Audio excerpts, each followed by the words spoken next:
Good morning, everybody. Good morning, everybody. Thank you very much. Second day of the marathon. Emma, how are you?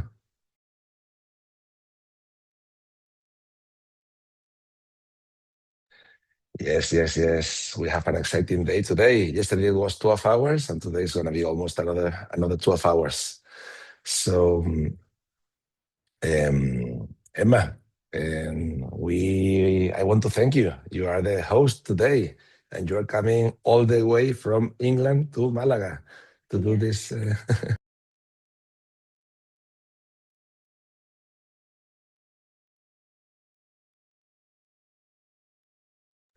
Fantastic.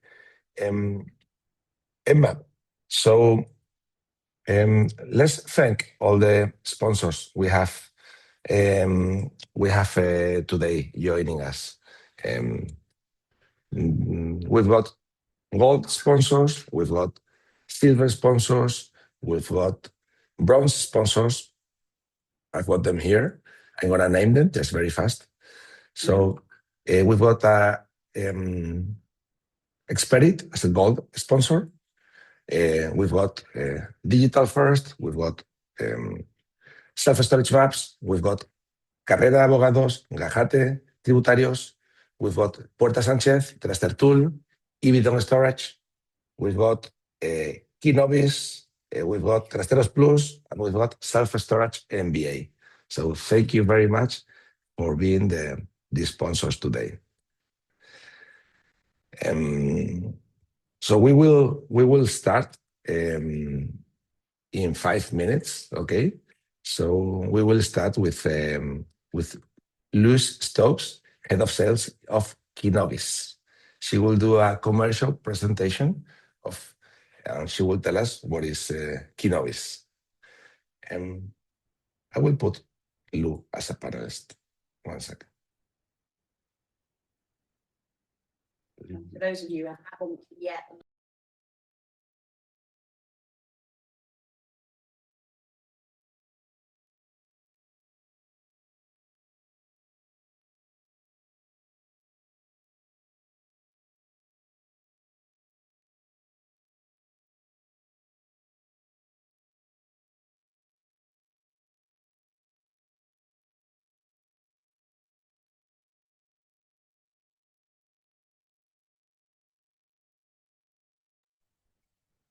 Louise, are you ready?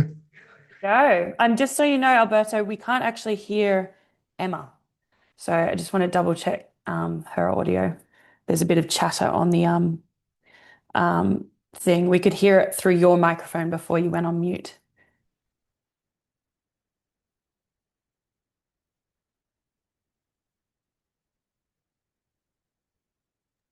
You're on Thank you, mute. Louise.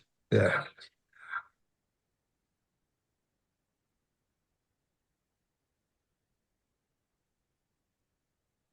We cannot hear you. Let's see 1 second.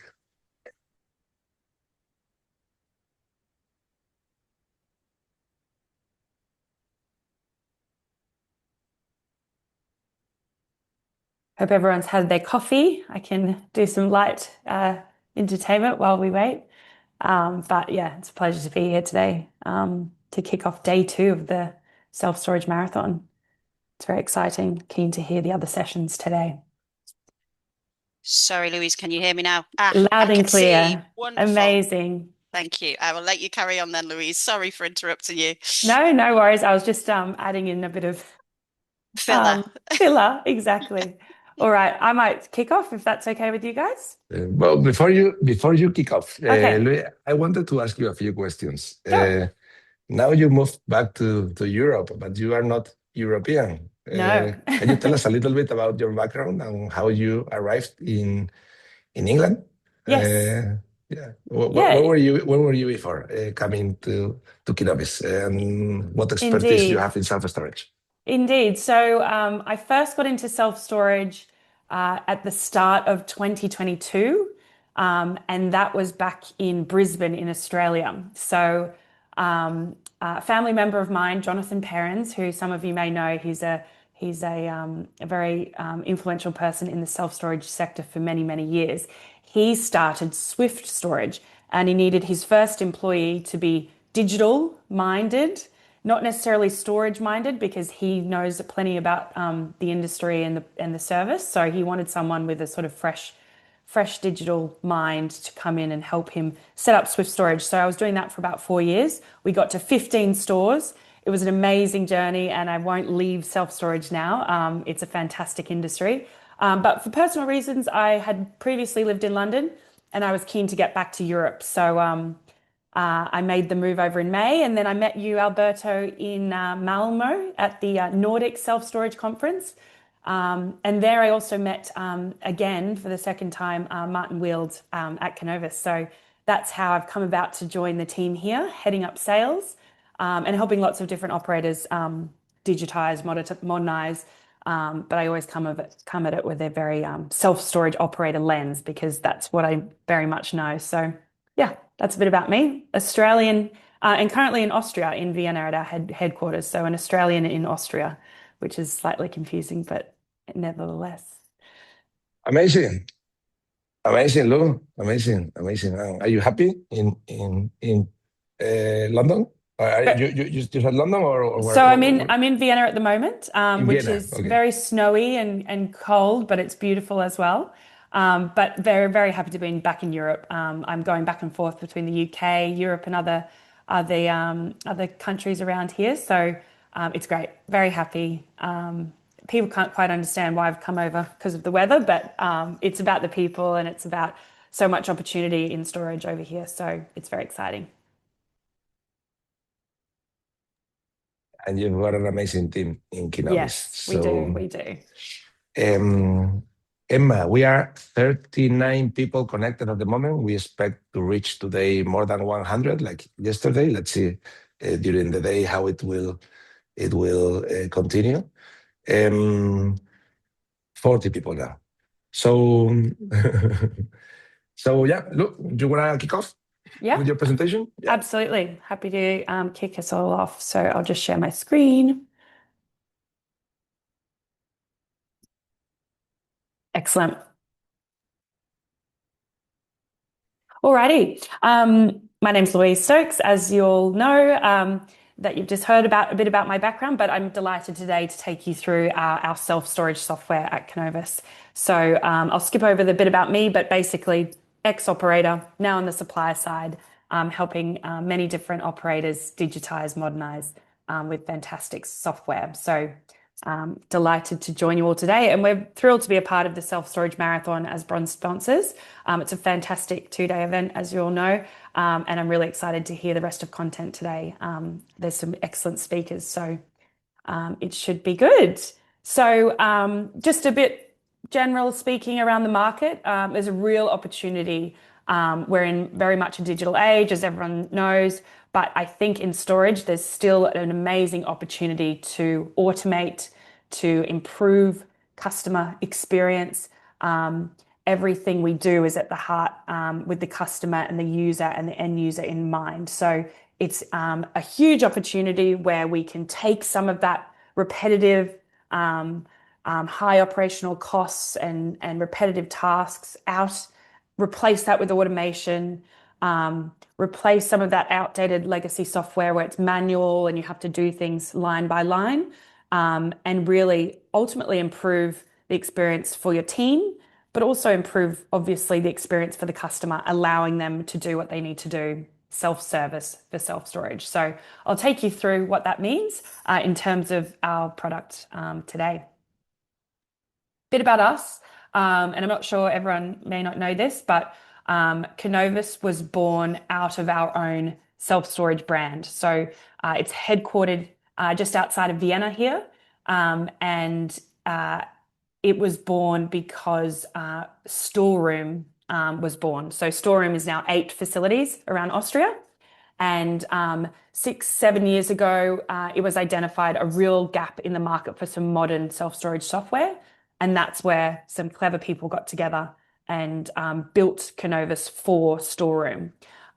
This is our headquarters here, where I'm sat today on the right-hand side. So it's actually self-storage at the bottom few levels, and then we've also got Storeroom sat literally in the next office. So It means we can really be close to the operator and test new features and ultimately improve the experience for their customers. Then word got out and more people wanted to utilize the power of Kinnovis. And it as a platform, it as a software has gone through many iterations. So I would say even in the last year, it's almost an entirely new piece of kit just for the speed at which we're developing. So we sit with Storeroom.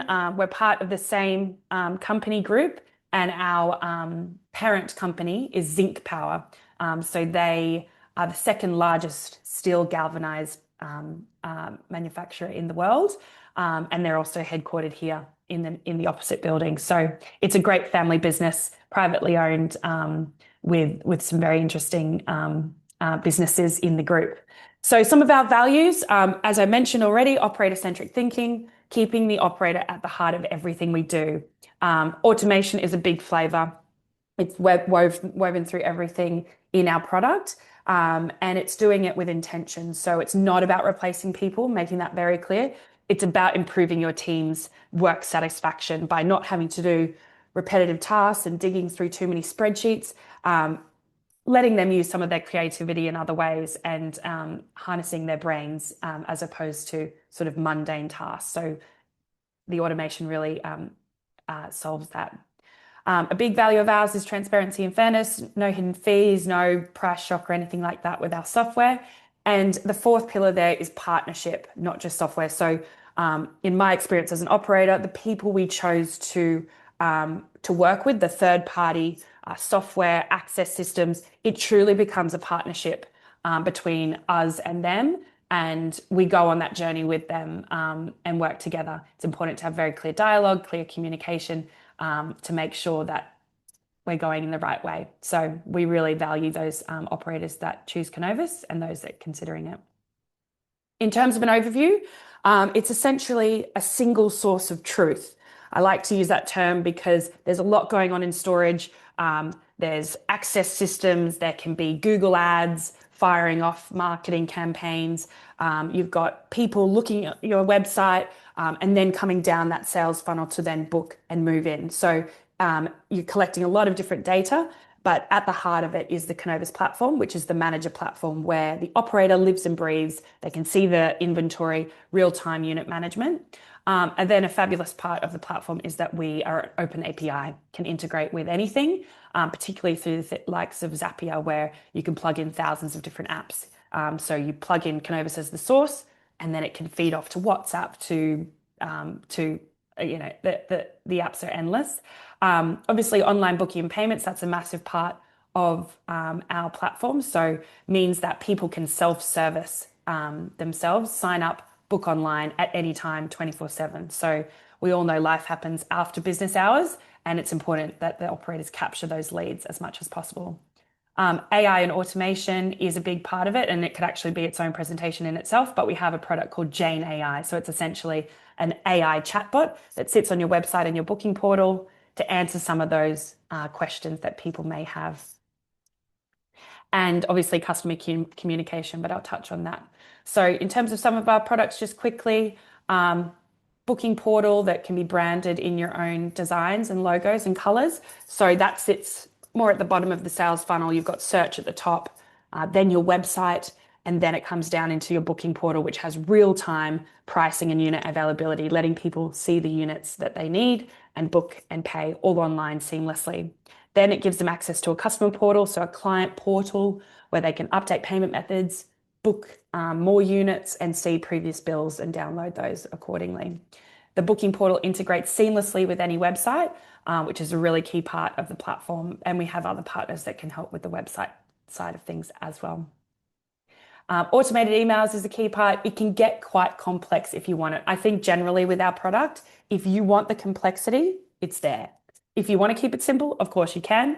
But I think the ability to get quite granular and complex is super important as you scale. So I definitely found that at Swift Storage in my previous role, as we scaled, we had different requirements around data analytics, around user permissions, and that was really important. We have a great dynamic facility map that lets you click around and see at a bird's eye view all your facilities and the status, and a task dashboard, which allows you to keep track of all the things that need doing. You've got a leaky tap that maintenance need to go check out. There's a unit that needs cleaning. All different tasks can be living in there in your single source of truth. Again, emails, you're drip feeding clients with the information that they need and not overloading them with information that they just don't even read. So it's about triggers that drip feed the key communications in order for them to seamlessly move in without needing to contact the team unnecessarily.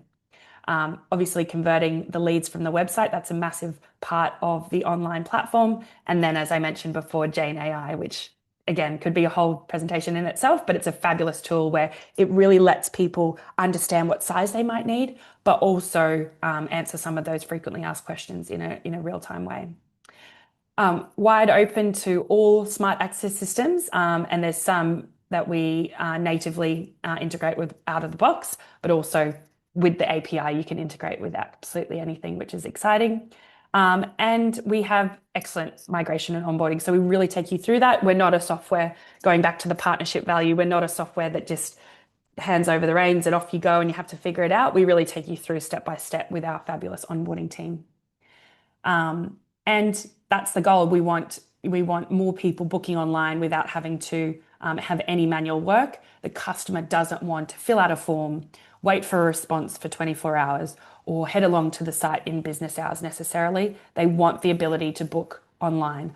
A big part of that, though, I would say, as my ex-operator hat speaking, is that your team are available to speak to at all times, or at any times that they need to as well. So there is some customers, of course, that want to have a 2-minute conversation, that want to have that brief exchange, and that's where your team can be really focused around customer care. Some customer testimonials here. We have over 150 operators around Europe and globally that use Kinnovis and growing, which is very exciting. Our biggest market is in the DACH German region. Our second biggest is now France, just overtaken the UK, but the UK's chasing it firmly down. And then we have plenty of other customers throughout Europe as well. So it's a really exciting time for the business, and we've got some great features and plans on the roadmap. So this is our team. We're 21 in this photo, but we've got 2 more joining very soon. So it's a really great team, which is basically half of which are our development technical side, and the other half are customer care, customer success, sales, of course, and growth marketing. So it's an excellent team to be a part of. Thank you very much, everyone. Thank you, Louise. That was fantastic. And I know myself, having met Louise last October, I think it was, at the YSM meeting, she really knows her stuff. So, if you get on the phone and have a chat with her, because it's nice to have something that's come from an operator's perspective, and that it's tried and tested and it works for them. But thank you very much. And thank you for being a sponsor for us. Oh, my pleasure. Thank you for having me, and always up for a chat, even if it's about anything to do with storage. I've got plenty of ideas, which some can be a bit radical, but anyway, love storage. I like radical ideas. We're all storage geeks here. Thanks, everyone. Okay, everybody, for those people that are not aware, if you have a look at the bottom of your screen, then you can find the translations for today. So if you click on interpretation at the bottom, then you can choose Spanish if you want to hear it in Spanish. And also, if you choose the show captions box at the bottom, then you can look at the transcript in Spanish as well. So hopefully you can find that. Any questions about that, send them through to the WhatsApp group, and we will do our best to help you with those. Okay. Let me say it in Spanish. Just let me unmute you. Yeah. Very fast. I'm going to say it in Spanish. Entonces, si estás escuchando esto en inglés y quieres escucharlo en español, abajo a la derecha hay un botón de más y una bola del mundo que pone interpretación. Ahí puedes irte al canal de español y escuchar la traducción en español. Y también puedes darle a la parte de subtítulos, mostrar subtítulos, y puedes escuchar, puedes leer los subtítulos en el idioma que quieras, por ejemplo, en español. Okay, Emma, already started. Okay, all right. So we will move on to our next speaker if he is ready for us. We are a little bit early. Wadi, are you there? I am putting Wadi You're as a putting Wadi on panelist. now. So I'll give him a little bit of an introduction while we're getting him sorted. So Wadi is going to talk about self-storage market in the Middle East. He's the founder and the CEO of Dubai-based self-storage company, The Box. He founded the company in 2007, starting with just a few boxes from home. And he's now the Middle East's largest self-storage firm with regional operations in multiple cities. Part of the storage marathon team thing, we sent out some questions to all of our speakers before they agreed to start this. And so we wanted to find a little bit more about them. So I'm going to be sharing a few of those things with you. And Soleil had asked Wadi, well, you know, what he'd be comfortable with sharing, a brief personal note. So Wadi did say, I started my journey in self-storage by accident, turning a simple space problem into a business. But what keeps him engaged is the same curiosity, building things, learning fast, and helping people unlock potential along the way. So I hope that's still the same, Wadi. Is that right? Absolutely. Thank you very much for joining us. I will let you start your presentation. Great. Thanks. Thanks for having me, and hola to the Spanish crew. And hello. Great to start the day right in the middle of the world in the Middle East. And I think today we'll be going out either east or west, depending how the day goes. So I prepared a little presentation here. Let's see how I can pull this thing up.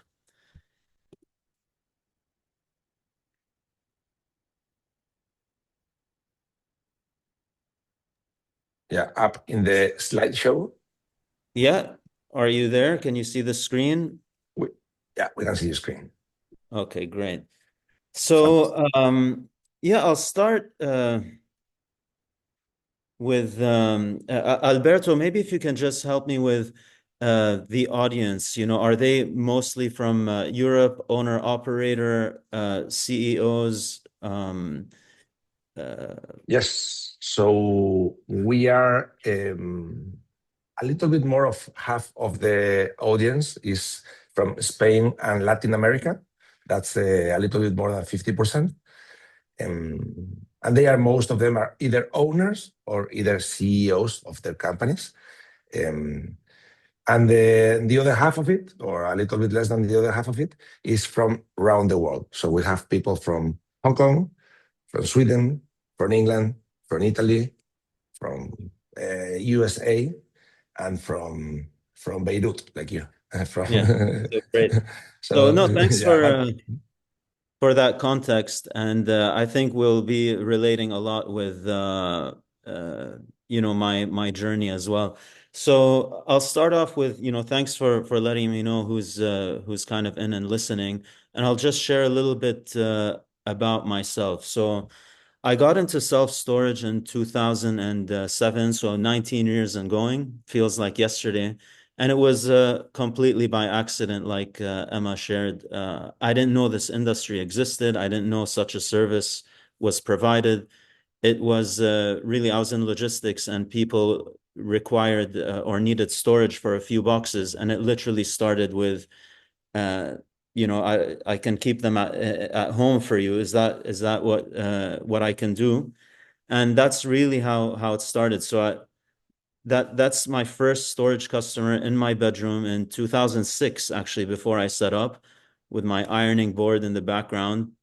And then, you know, I kind of took on this problem and I'm like, what am I going to do with this and where to store it? And I started to carve out spaces and warehouses and kind of took it from there to then kind of trailblaze self-storage in the Middle East.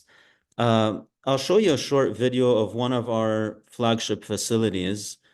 So this one is located right in the heart of Dubai. It has about 600 solar panels. This one won a couple of years in a row, best facility in Asia. A fully green building, 140,000 square feet. This one we undertook and built it from scratch. So I took a plot of land and built it. And I'm happy to share a lot of the experience along the way, where most of you probably have been through. So yeah, we have like offices, hangout areas, and typical self-storage. I mean, that's what I love about this business is it's just a place, you know, a space, and that's it. Here are the keys. Make sure it's cool. No plumbing, no anything related with that. So yeah, and along the journey, I mean, we also got into record management, document storage, but I exited that business completely in 2017. We sold it to Iron Mountain based out of Boston. So I'll get now a little bit into the Middle East and what it looks like and where we are in the self-storage, let's say, journey. So the Middle East, in my opinion, we're still in nascent and probably maybe emerging right now. This is the population of the Middle East by country. You know, we have about 500 million people in the middle of the world. You know, a big concentration would probably be Egypt, Saudi, and then you have like places like Dubai, where we are mostly based. About 10 million in Dubai. And this is just an idea of how the facilities are scattered around Dubai and what kind of category they are. So we grade them as like C, B, A, and then A+. A+ would be like the typical new stuff you would see in Europe and in the US. You know, those grade A facilities where they're, you know, they look beautiful. They look like hotels, you know, hotels for people's stuff. But then you have a lot fragmented. So I would say in the Middle East, here's like a look and feel of different providers.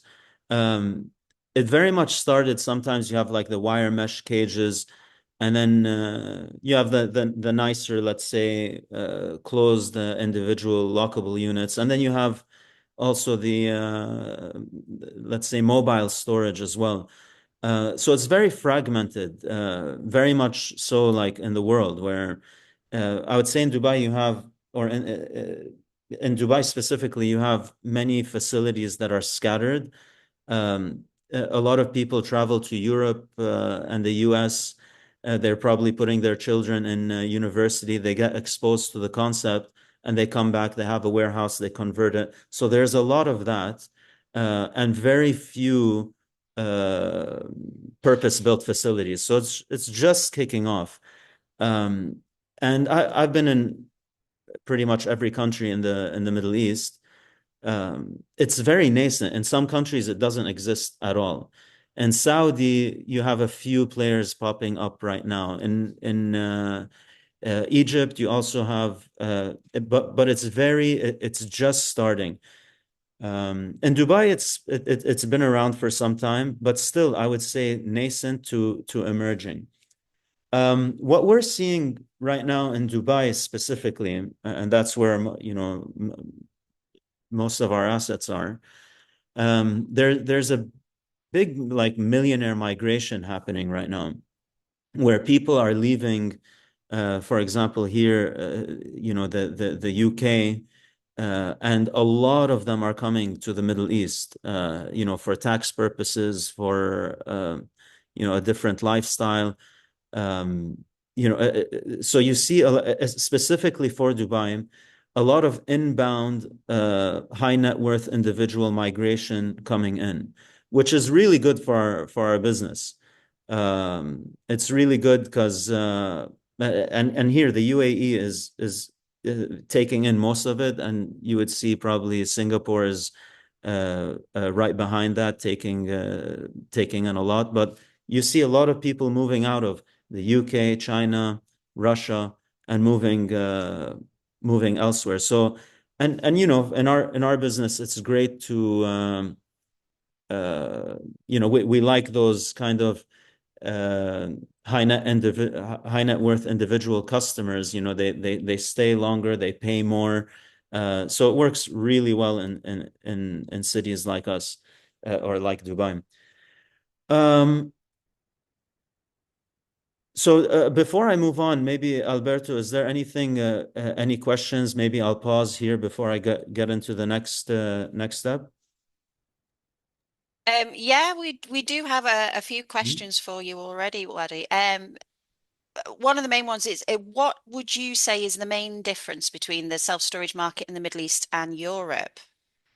Well, great question. And I get asked this quite often. And I would say in the Middle East, specifically Dubai, we're almost taking the self out of self-storage. You know, in Dubai, you get your car filled up with gas right outside your house. And you know, these days, you know, with Amazon and everything, you're a few clicks away with everything. So everyone's like super pampered and wants service.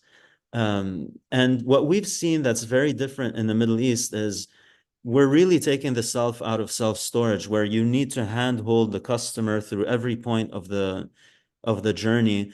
They want, for example, if they're moving or in between homes, they would like to you to kind of, they want a one-stop shop for everything. They want you to go in, dismantle, assemble, put it in storage, a cut and paste option. So I would say that's probably the biggest difference. Another difference is the so it's very difficult in Dubai to get zoning, and like any market, you know, like 70s and 80s in the US or Europe. But now that it's much more common, the regulations are well kind of set out. In our region, you know, if anyone asks you, and pretty much probably in most parts of Europe, you know, you tell them you're in self-storage, the next question is, what is that? And you know, you have to explain what self-storage is. So that makes it very difficult. It is a barrier to entry, which is a good thing, but it's also hard when you're scoping out new locations and you want to build out new infrastructure.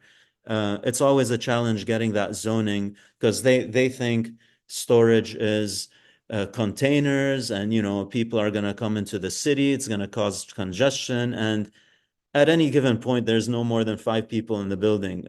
But you know, we know that, we take it for granted, but explaining that to authorities is always a challenge.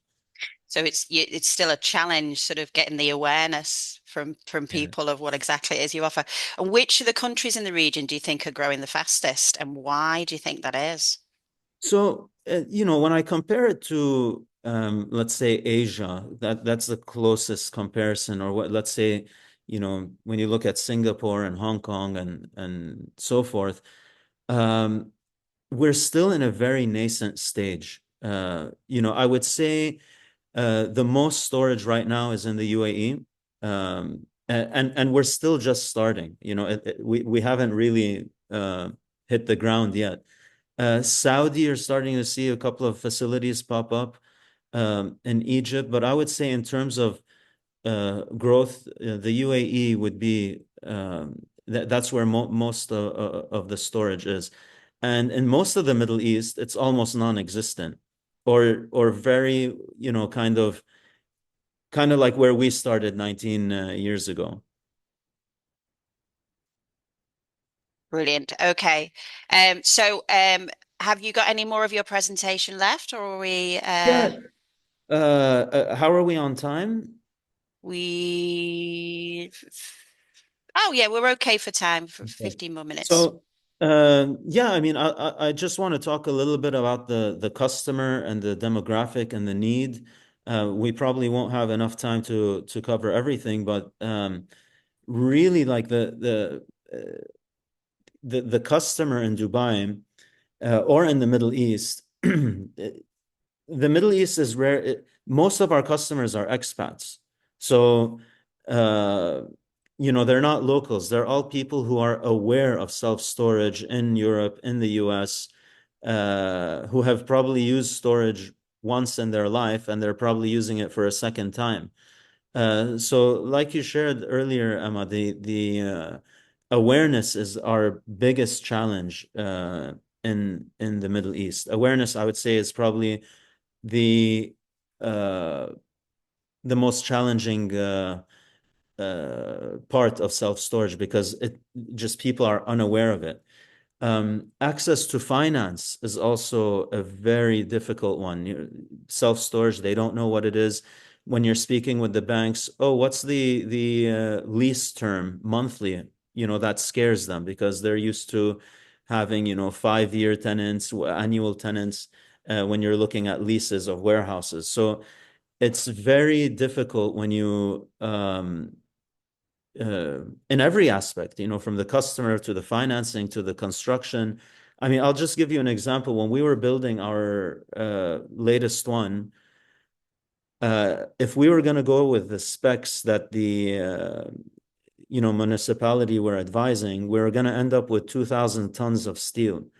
But we had to fight it, educate, and we ended up building it with 270 tons of steel. So again, these challenges, I mean, although they're barriers to entry, but they're also barriers to growth. Access to employment, you won't find anyone with self-storage experience in Dubai. You need to import that. So like our COO, who has been with us now for about 13, 14 years, had about 10 or 12 years of experience in the UK before she came in. So although these are challenges, building in the Middle East, it's very nascent, but it's also an opportunity. It's an opportunity because for the operators that are entering and solving those problems and pushing through those barriers, you can make it possible. I mean, we started from nothing. I showed you the few boxes in the room, and we took it from there to a warehouse, like a wire mesh warehouse, just cages split up, and then we took it. I started going to the conferences in the US and Europe, and in Asia, and you learn more about the product. You get involved with the community, and then many years ago we started building the right product. We had to build our own systems, for example. We didn't have access to vendors. It was all abroad. So you really had to do everything on your own. But again, it's rewarding. It's the tough way, but it's really rewarding. So yeah, I mean, basically, that's where we are in the Middle East. And I'm happy to take on some questions that are coming in and Okay, so I've got, I know that you touched on this subject a little bit earlier, but if you can break it down, what do you think are the main barriers to entry for foreign operators who want to come and open in the Middle East?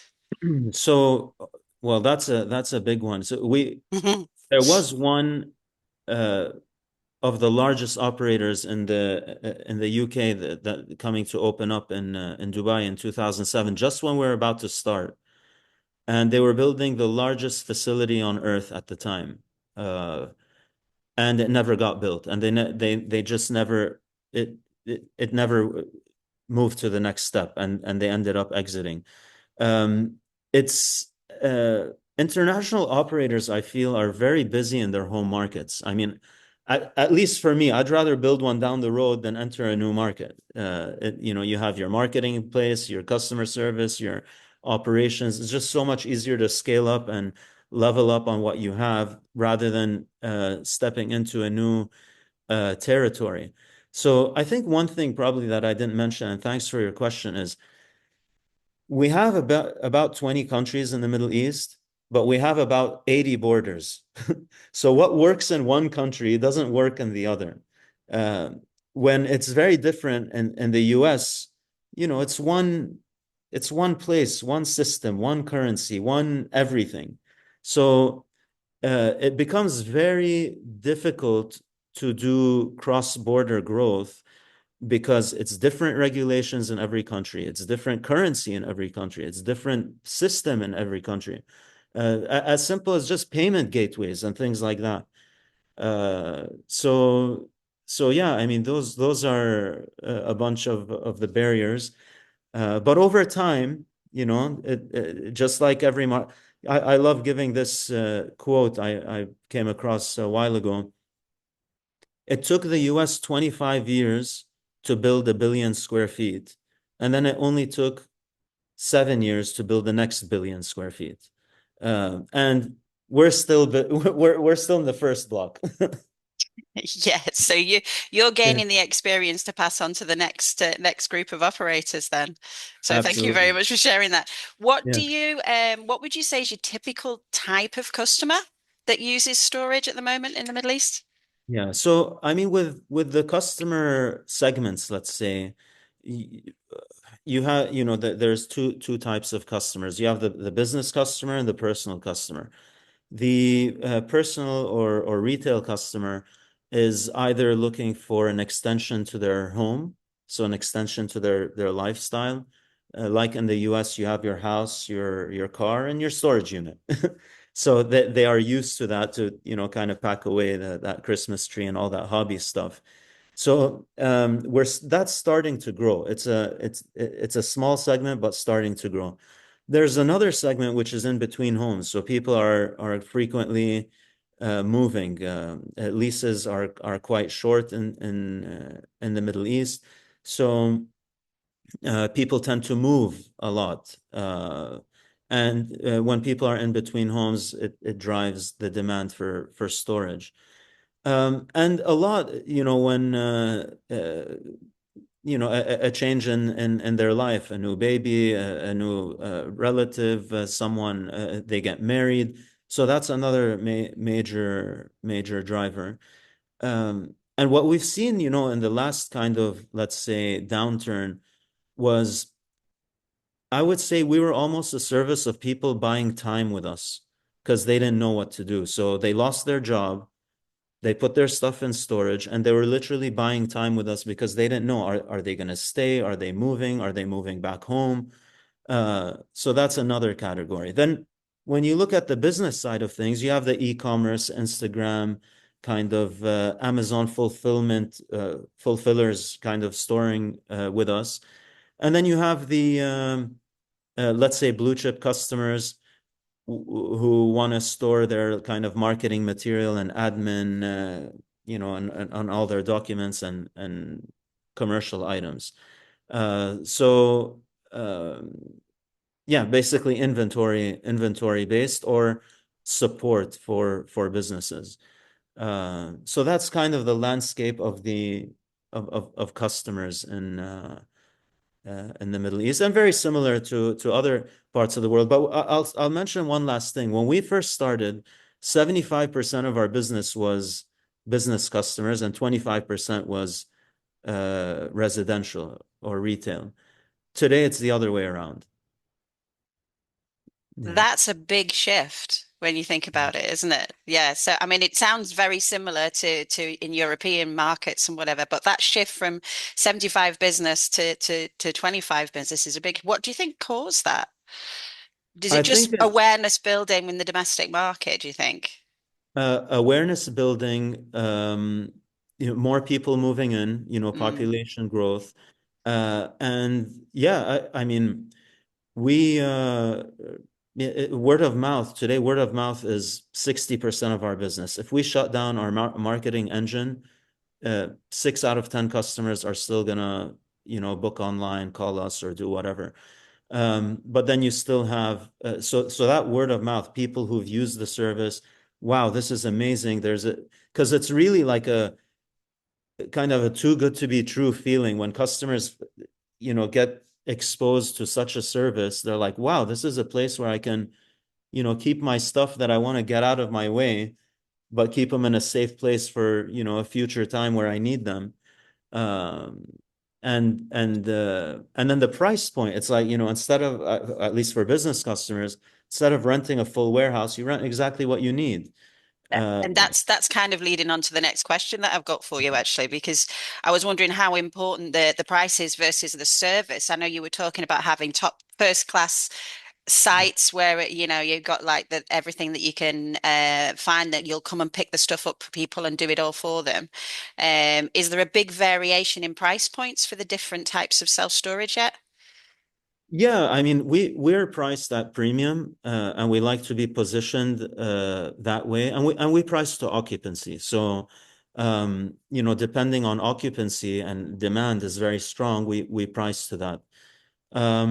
But in our business, when you're renting a 25 square foot unit, like is $50 really going to make a difference? And if it does, we don't want that customer. We want a high long-term value or LTV on our business. So what we've done internally as a business is we've identified our ideal customer as Frank. We just call that customer Frank. We've given it a name. That's a highly assertive individual who values service and trust. I mean, do you want to go to a cheap doctor? Do you want to go, to a cheap bank? When you're putting your stuff that you've worked so hard for and bought, and you need a safe place to keep them, we want that type of customer. Early on, when we started, we were taking everything in. And we've realized a lot of, when you're onboarding those customers, they're the ones that tend to give you the headaches later, and they're not paying, and you got to chase and you got to follow up. Yeah, if you're sitting on ample space, no problem. But, if you're pricing to occupancy and your strategy is delivering a great service, it's got to be priced to quality, basically, priced to service. I think you're absolutely right. And I think one of the bits of advice that I always give new members to the UK when I go and visit them is don't be afraid to say no to that customer that you're not sure about, because, you don't want to undervalue the service that you're giving people. And those are the ones that you end up spending most of your time chasing, like you say, and they become the headache. I've got some more questions for you, Wadi, if that's okay. I think we've got a few more minutes left. So somebody wants to know, how are self-storage projects typically financed in the region, would you say? Yeah, so with the banks, I mean, so I've done this. Our whole journey has been organic growth, bank growth. I haven't raised any equity. It was retained earnings, reinvested and put back. Very different to really any other kind of startup or business, especially because we're a capital intensive business. But what we did was we grew it organically. I mean, I can share my experience. We grew it organically. Whatever the banks would give us, we would just take. But then when you're getting into larger scale projects where you're taking plots of land and building these 15 million plus projects, the access to finance in our region for our sector is almost non-existent. Everyone wants to finance a ready-made building because it's there, but no one wants to give you the construction finance. And then if you get your hands on that financing, you're paying mid to high double-digit figures, and that's if you get access to that. Because banks look at where you are today and your history. They're not looking forward. So what we did, at least what we're doing for our future projects is we're taking on private credit. So it's non-dilutive financing.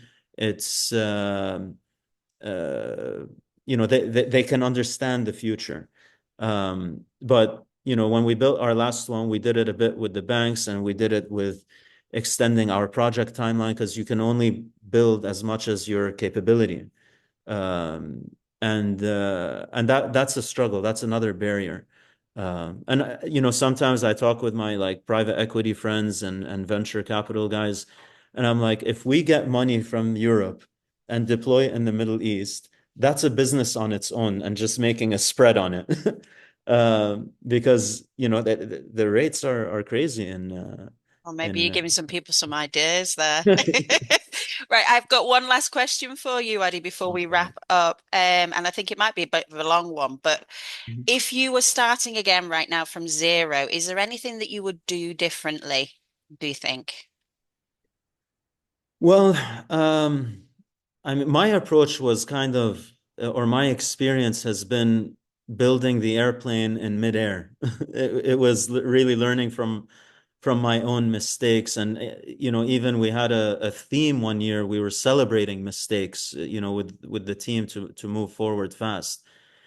I think in my journey, we were very bold. We were very, like, we took massive risk.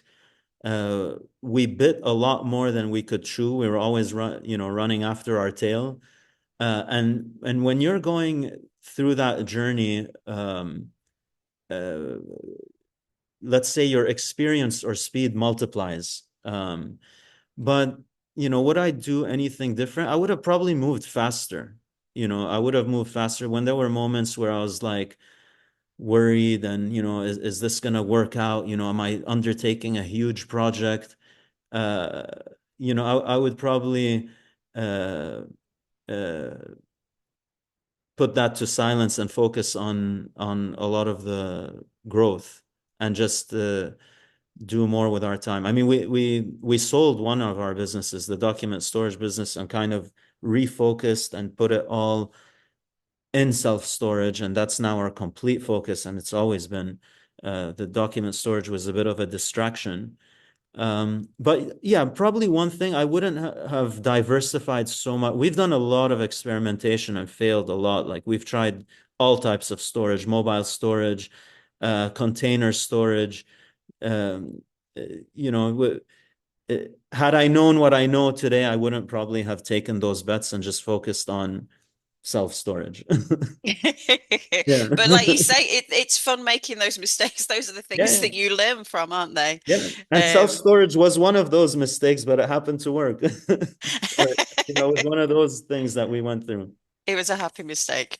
Well, Yeah. thank you very much for sharing all of your experiences with us, Thank Wadi. you. And I'd be interested to see what happens over the next 5, 10 years in the Middle East with the industry, and Yeah. hopefully speak to you again soon, and see how things have changed. Yeah. But thank you very much. I think all there is now really is we've got to move on to another person now. But thank you. And are you going to be listening to the rest of the day? Yeah, I'm gonna be jumping in and out. Yeah. And again, our business, self-storage, it's a patient business, right? Yeah. Nothing You got happens it. fast in self-storage. Yeah. I've stolen that for Dave Davis. He'll get me later for that, but it's very, very true. Yeah. Great. Well, looking forward to the rest of the day. Thanks, guys. Thank Have a you. good one. I have one very last question, Wadi, to Yeah. you. So if you could stop sharing screen so I could see your complete face. Now, perfect. Wadi, very, very fast. I've met you in many conferences in United States, in Asia, in Europe, and here are many people listening to you. We are almost 100 now, so almost 100.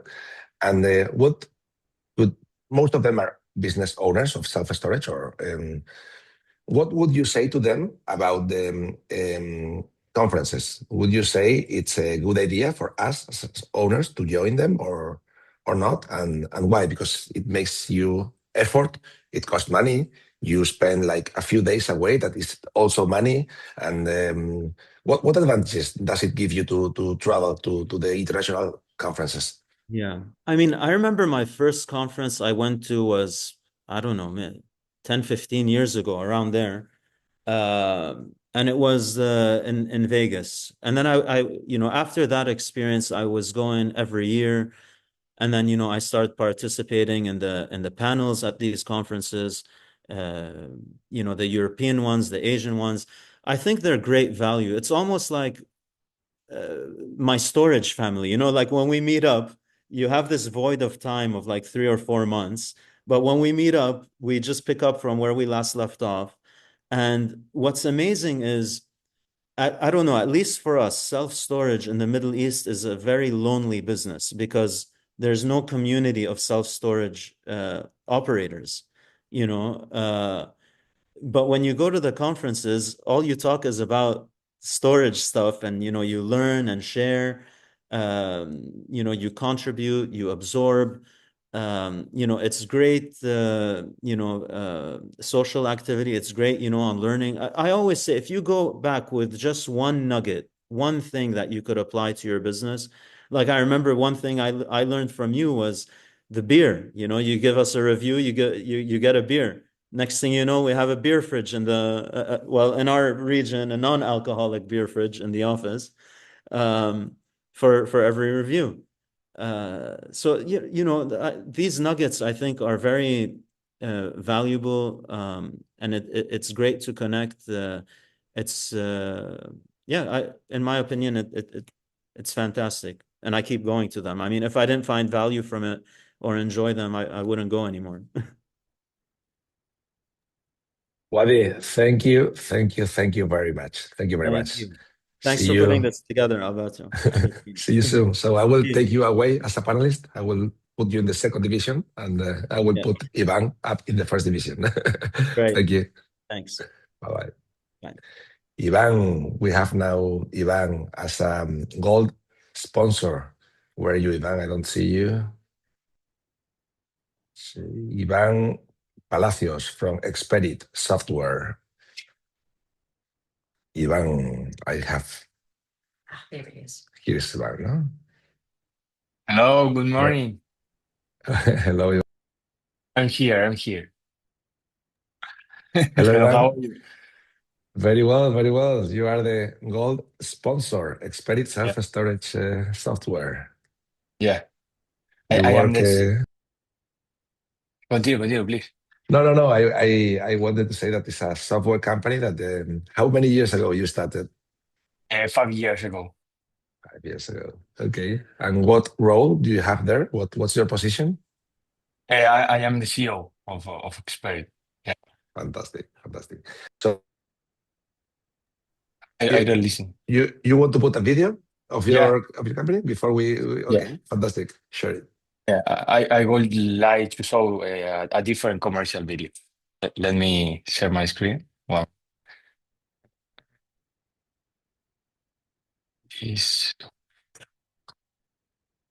Okay. Perfect. Perfect.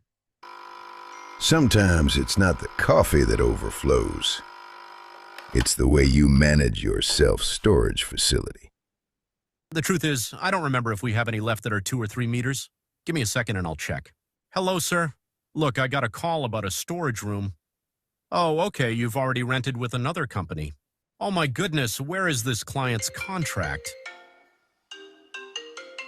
Come on over here, sign the contract, and then you pay the security deposit in cash and I'll give you the keys. Just one moment, I need to check something. How many months has this client not paid? Okay, I'm sending the last email now and then I'm going to bed. Seriously again? Are you tired of constantly being tied to your phone for incidents, access, billing, or unpaid accounts at your storage facility? Really? Another ad? At Expedit, we have the perfect solution.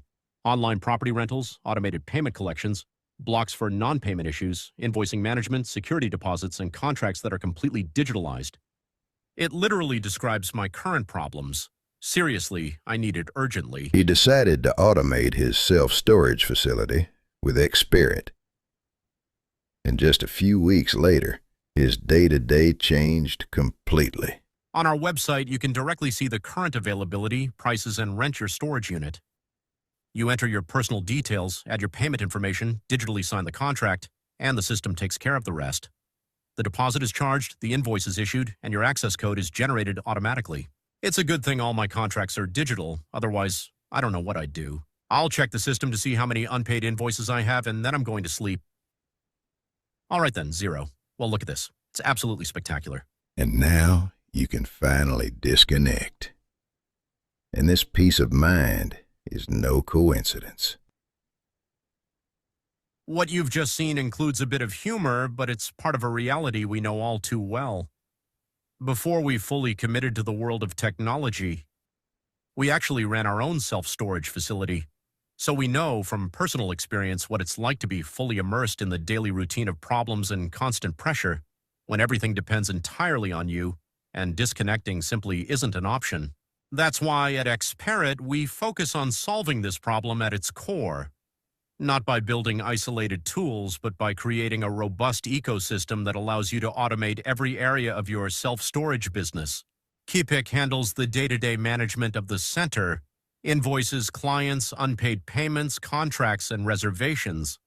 Kliak manages access control across the entire facility, doors, keypads, and all entry points.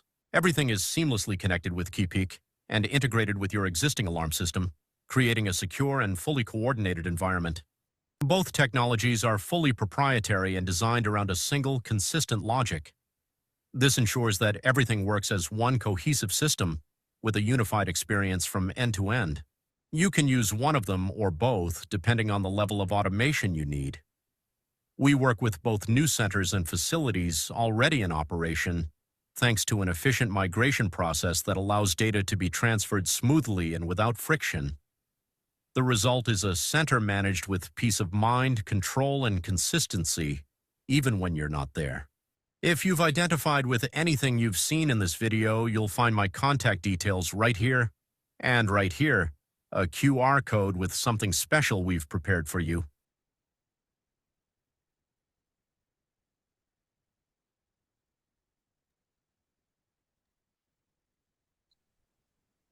All right. Very different at this school. Thank you, Ivan. I love the very deep voice of your video there. Thank you so much. It's my friend. Ah, My friend boy. okay. Yeah. Great Fantastic, stuff. Ivan. Fantastic. Thank you. Fantastic. So I have a nice day. Thank you. Thank you. Thank you for Bye. being the Thank you. gold sponsor in the marathon. Yeah, of course. Bye. Okay, Bye Ivan, bye. I put you as a spectator. Bye. And now we go with Michael, Emma. Let me see. So You while want you to get introduce Michael Michael on, I Fogelberg? will introduce Michael. I probably need a bit more time with all of the different successes and businesses that he's had. But Michael Fogelberg, okay, so he is a founder, operator, and an industry leader in European self-storage, with more than 30 years of experience building and scaling platforms across multiple markets.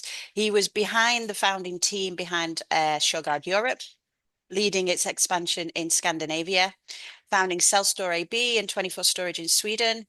He's currently the co-founder of Storin, a third-party operating platform supporting professional owners with modern remote-led operations. And he also co-founded Ziplify, I hope I pronounced that right, which was a smart access solution which Assa Abloy acquired recently. As far as the information that you gave Sole, she asked, what would you like people to remember about you after the marathon? So he would like you to remember that he's a long-time self-storage operator who still stays curious, and that he believes AI will be fundamentally changing the way that we price, sell, serve customers, and run our sites in the years ahead. So, Michael, are you ready?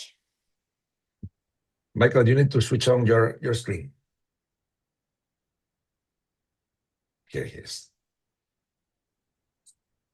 And your microphone as well.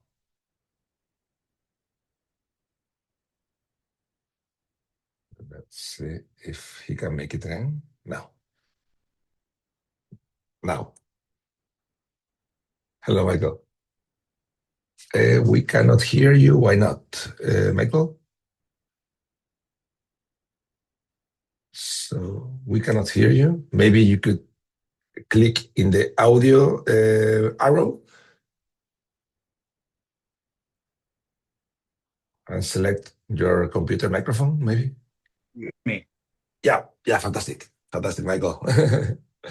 Thank you very much for joining us in the marathon, Michael. Welcome to the marathon. Well, thank you. Thank you for having me. Asked to be part of this new event. It's a pleasure to have you here on board, and I would like you to make you an interview and know more about you and know more about what you think self-storage is today and how it's going to perform in the next few years.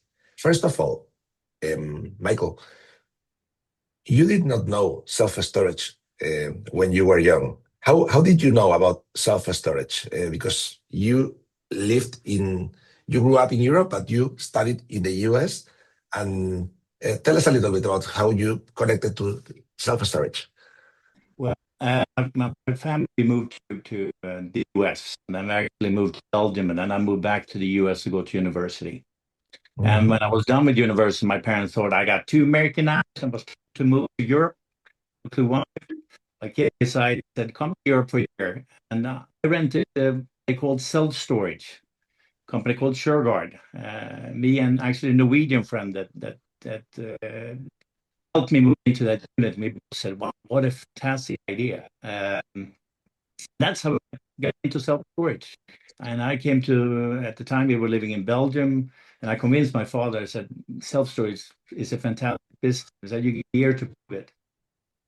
During that year, we got to know Shurgard, and at that time, they were the third largest operator in the US. And about a year later, we formed a joint venture to build up the business, initially Belgium, then around across Europe. Interesting. And when you started in Europe, that was like, I don't know, like 20 or 25 years ago, probably, or something like that. Why did you decide? 30 years ago. 30 years ago. Oh, it has rained a little bit after since then.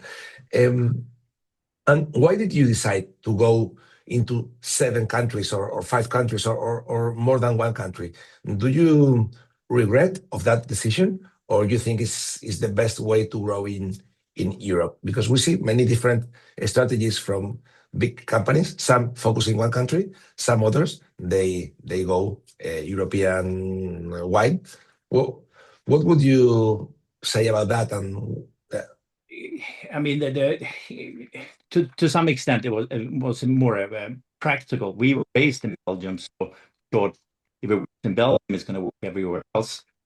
And we opened the first store in 1995. So last year was actually 30 years. And I know Shurgard had a grand or an event to celebrate the 30 years. Half later, we said, okay, we started in Belgium, it works. Now the convenient countries, or the logic countries became France because they were neighboring countries. So that's the other logic. And then I thought Sweden was a fantastic market, and we liked the potential market, but that was more logic and how do you find the team and the resources. Bam. So very much what made sense at that time. We started in 1996. We bought a small chain in France, and then ground up development in the UK and Sweden. And then a year and a half later, we decided to go into the Netherlands.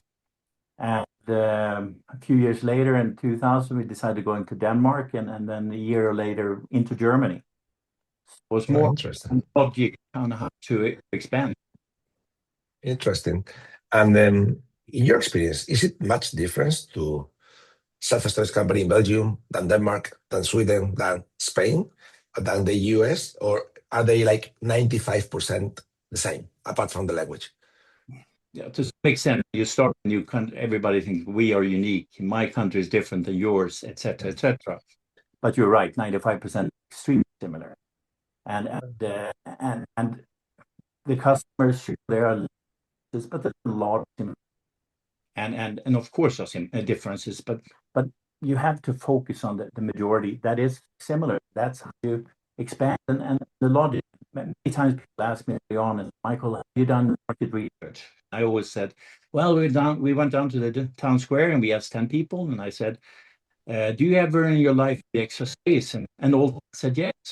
So of course everybody's extra space. The real question is of how much you're willing to pay for it.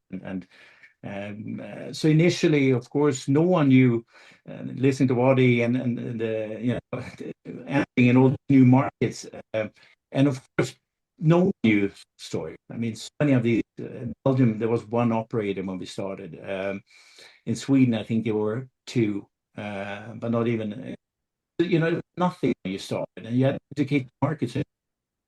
Not about our companies is, our company is that. It's more.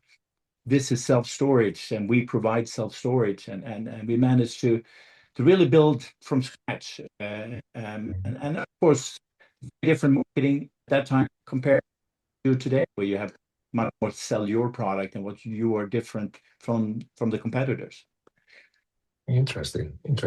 So, for example, when I look at London, so like we have like 800 facilities inside the M25, or Paris, or Barcelona, or Stockholm. Like there is a lot of competition, but there is still people that they are opening new businesses in those cities, in those metropolitan areas. But otherwise, I look at other places. Like for example, the other day I had a conversation with a guy from Georgia. There is no self-storage in Georgia, or Istanbul with 15 million people and many middle class, and they have almost no self-storage. Which of those areas you think is better, like to open a facility in a very crowded with a lot of competition nowadays, or to start like in a place that there is not yet self-storage, like when you started 30 years ago? Well, I probably think it's better to start where they already self-storage, because then you could provide a better product. And initially you have to educate the market, and there's no question that is a lot of energy and a lot of cost. When you're in an established market, you can, provide maybe different product. You can compete on a lot more things than you can initially. I mean, one of the things that, and I think this is, there's a couple of comments on this. I mean, you asked, what should we remember with a day like this? We're all competitors in a way or another. We share our notes, and that's remarkable. And it's maybe very few industries that we do this, and maybe we can do that at this stage. Maybe later on it's more difficult. Maybe it's the DNA of the people that's sharing. Maybe that's it. But at any rate, initially hasn't been as competitive as in some other markets, but we still keep sharing, and that's unique. I do think that it's more of an opportunity when you go into a market where you already are established operators, because you can make your product better, and your rent out are typically faster than they were in the past. And I guess, suppose you get better at it. You know what works, what doesn't work. And initially, when we rented out, we tended to rent out too big of a unit, and that's one of the base mistakes you do, because then if you rent out too big of a unit to the customer will, feel that they're renting empty space, and it's much better if they fill the unit all the way to the edge, because they feel I'm getting full utilization of this unit, and then you increase prices of that. Oh, it's too much stuff to deal with, so I'm just going to keep it there. So there's lots of reasons why you keep the customer at all the you don't oversell. Nice answer. Thank you. Very good. A big knowledge that you have and expertise. And Michael, so after Sugar, you started other companies. You started them, you sell them, you started them, you sell them. Would you, and many of the new ones, you use new technology, like no reception, everything through the mobile phone. How do you see the future? How do you see the AI? Do you think that self-storage will change, or it will remain the same with this? That will be just the way it has been. No, it's changing, and changing dramatically. And maybe I should add a little bit to the story so it's easier to grab. Yeah. So after Shurgard, the years we actually got shares from the mother company, and in 2005 I left. I was a bit investing in different companies, a lot in technology, but in 2006 I started my second self-storage company called CellStore, and we built it in external capital in 2008, and we sold it in December 2012 to Pelican Self-Storage. And I was part of that for a little while, and ended in towards the end of 2013, started leave, and a year later I started my third self-storage company, before storage. And you're right, our angle at that time, and this is 10 years ago, we said to ourselves, how could we run the business different? What's the biggest challenge? Well, education. Can we do this differently? Well, how about digital the business? And by doing so, we can build small stores and we can be more flexible. And that's what we did.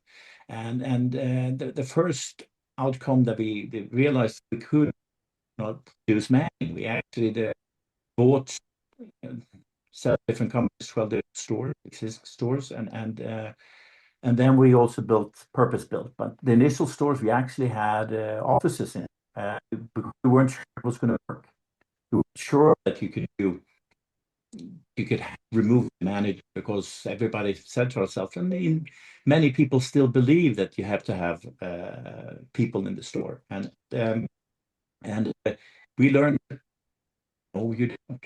But you need to do things a little bit different. And I remember one time visiting you, Alberto, and jokingly said, you had people in your store that we had at a grand opening. This was the normal Tuesday or whatever. But that's because people are used to going to the store. If you're going to the bank. Last time I was at the bank, retail bank, I don't remember, because we don't go there anymore. Cash, no, we don't use cash. Well, I use cash when I'm in Spain, but these things are changing, and that's what we learned with my last company. So it's a long answer. I think things will change. Yes. The lock, for example, that we built a lock, and we realized that my last journey, we didn't have a lock. At the time, there was no provider. Janus hadn't built their lock either when we started, and we the whole business, the lock concept to Assa Abloy that owns PTI Security, and now they are selling this product Pro Edge to the market. Lock is an enabler to, in the future, offer different products. So saying, oh, price is important to you. Well, we have a unit that is available for you between 9 and 10 in the morning, but only for $4.99 more you get access to stores. Just like that's what I think the future of self-storage will be, that we, just like the airlines, just like hotels, just like gym, are going to provide the same product but different portions, the contract length, the access hours, the insurance. Okay, you want no deductible insurance, you add all these different things. That's the big change will be moving forward. Interesting. Emma, if there are some questions, you can jump in and also ask them from the WhatsApp. And also, Michael, I wanted to ask you about, what do you think is going to grow the market? Is going to grow in big boxes outside the cities, or small facilities inside the cities without reception? Both. You need to. Well, partly it's becoming different products. I mean, typically, if you're outside your unit, if you're most truly smaller units, different needs and different pockets of storage. We're seeing that. I mean, everywhere. I mean, whereas in the US, it started out in the countryside and grew into the more. In Europe, it was reverse. It started in the cities, and then we started building further and further out. So I think definitely it's going to be both. Also, you got a very good friend of yours that is doing storage, external storage, shipping containers, and he's doing fantastic. And when we see in the UK that there are even more external storage facilities than inside storage facilities, that doesn't happen in any other country of Europe, I think. Do you think that the rest of Europe is going to go in that direction to have more external storage as in the UK and America, or not? Well, going to almost like, so it's going to go, and it also has to do a little bit regulation. In some countries, you don't need building permits, whereas in others you do. So that's going to hinder some of the product. Again, the driver of self-storage or containers is change. It's for all these different products. And do we have more coming up? Of course we do. It's the only thing we can really bet on, that we have change. And hence I do it's going to grow, and in some markets where there isn't that much available. So all these types of products are going to be more of, and they're at, and of course it's going to change. I mean, just like Valley Storage, also that it has worked in some cities, it has in others. Maybe it's a logistic problem also that many of drive up services work and doesn't work. So I think, I definitely think it's for sure. While we're on the subject of things that worked and didn't work, what, in your opinion, were the biggest mistakes made in the early years of European storage? Call it mistakes, or no, we didn't do a mistake. Of course, we did mistakes, and I guess we didn't understand the depth of the market. We didn't realize how huge this market is. I remember starting up in Djurgården, they said initially when we met, said when we were in Seattle, we had built 6 stores in Seattle, and then they decided to go move elsewhere. And now 500 stores in Seattle, so that they've stuck around. And I guess that's the same thing when we grew the business. We could have built a lot more and further out, and the map has been much, the depth of the market. But of course, you have to take it in time. I mean, the Stockholm market with 2 million people has over 100 self-storage facilities, full scale. Could we have grown faster? Of course, we could have. Talking about rental, do we need to have a person sitting there waiting for a customer to come? Of course we don't. Can we service this in different ways? It's not just now online. I mean, there's a difference between having an app. There's different levels you need to compensate. So if you're going to be a more online business, you need to have a much better online presence and site, etc. It's not 10 million euro on a website that's handled that. You need something much better that serves the same kind of things it's like. So that's why you need people on location. That's what you talk and convince people, because your technology or your services are not at that level. And maybe they will know. So it's different ways of doing things. So did it answer the question or question? Yes, I did. No, I think it did. I think it did. I know you talked about AI in the little response that you gave to Sole. So in your opinion, I mean, I think it's the big thing everybody's thinking about at the moment, how this is going to change the industry. But fundamentally, how do you think it's going to affect us, and what do you think we need to do to get on board the AI train and make sure that we change with it? The first thing that this is true for every industry, not only self-storage, is that you need to digitalize your processes to start with. Because if you don't have digital processes, it's very, very difficult to do something or use AI all the way. Because if you don't know how the customer came about or when and how they understand the customer, how are you going to apply AI on the customer? So ties all together. So the first thing you need to do, you need to have a digital on how to take care of your and there are several providers, even on these conferences that provide more and is integrating further. In my vision, you integrate everything from how to come in, you transcribe the call, you transcribe the email message, you transcribe everything, and then you profile the customer so you know how much a customer potentially can pay.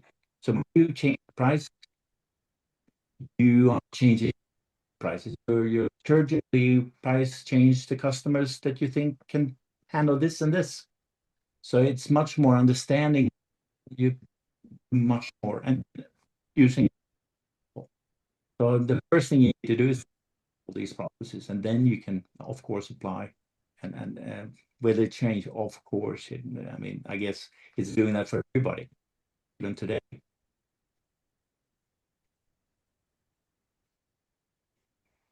You're mute, Emma. I was going to say, did you have another question? Because I've got a couple more here.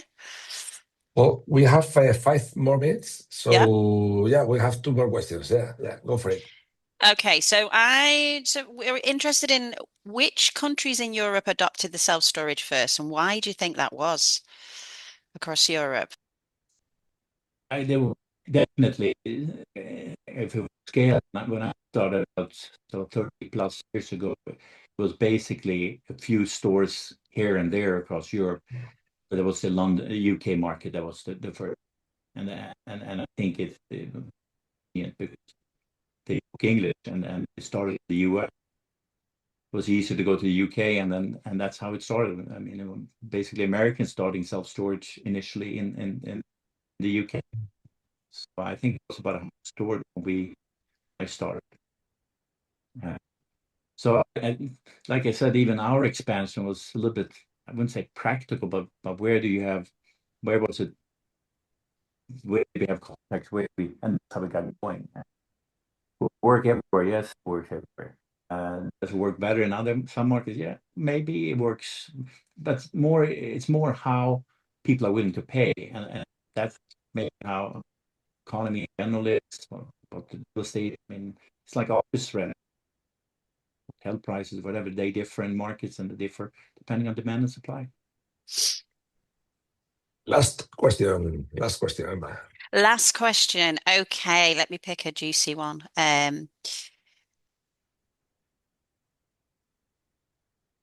Okay, do you think there are, this is an interesting one.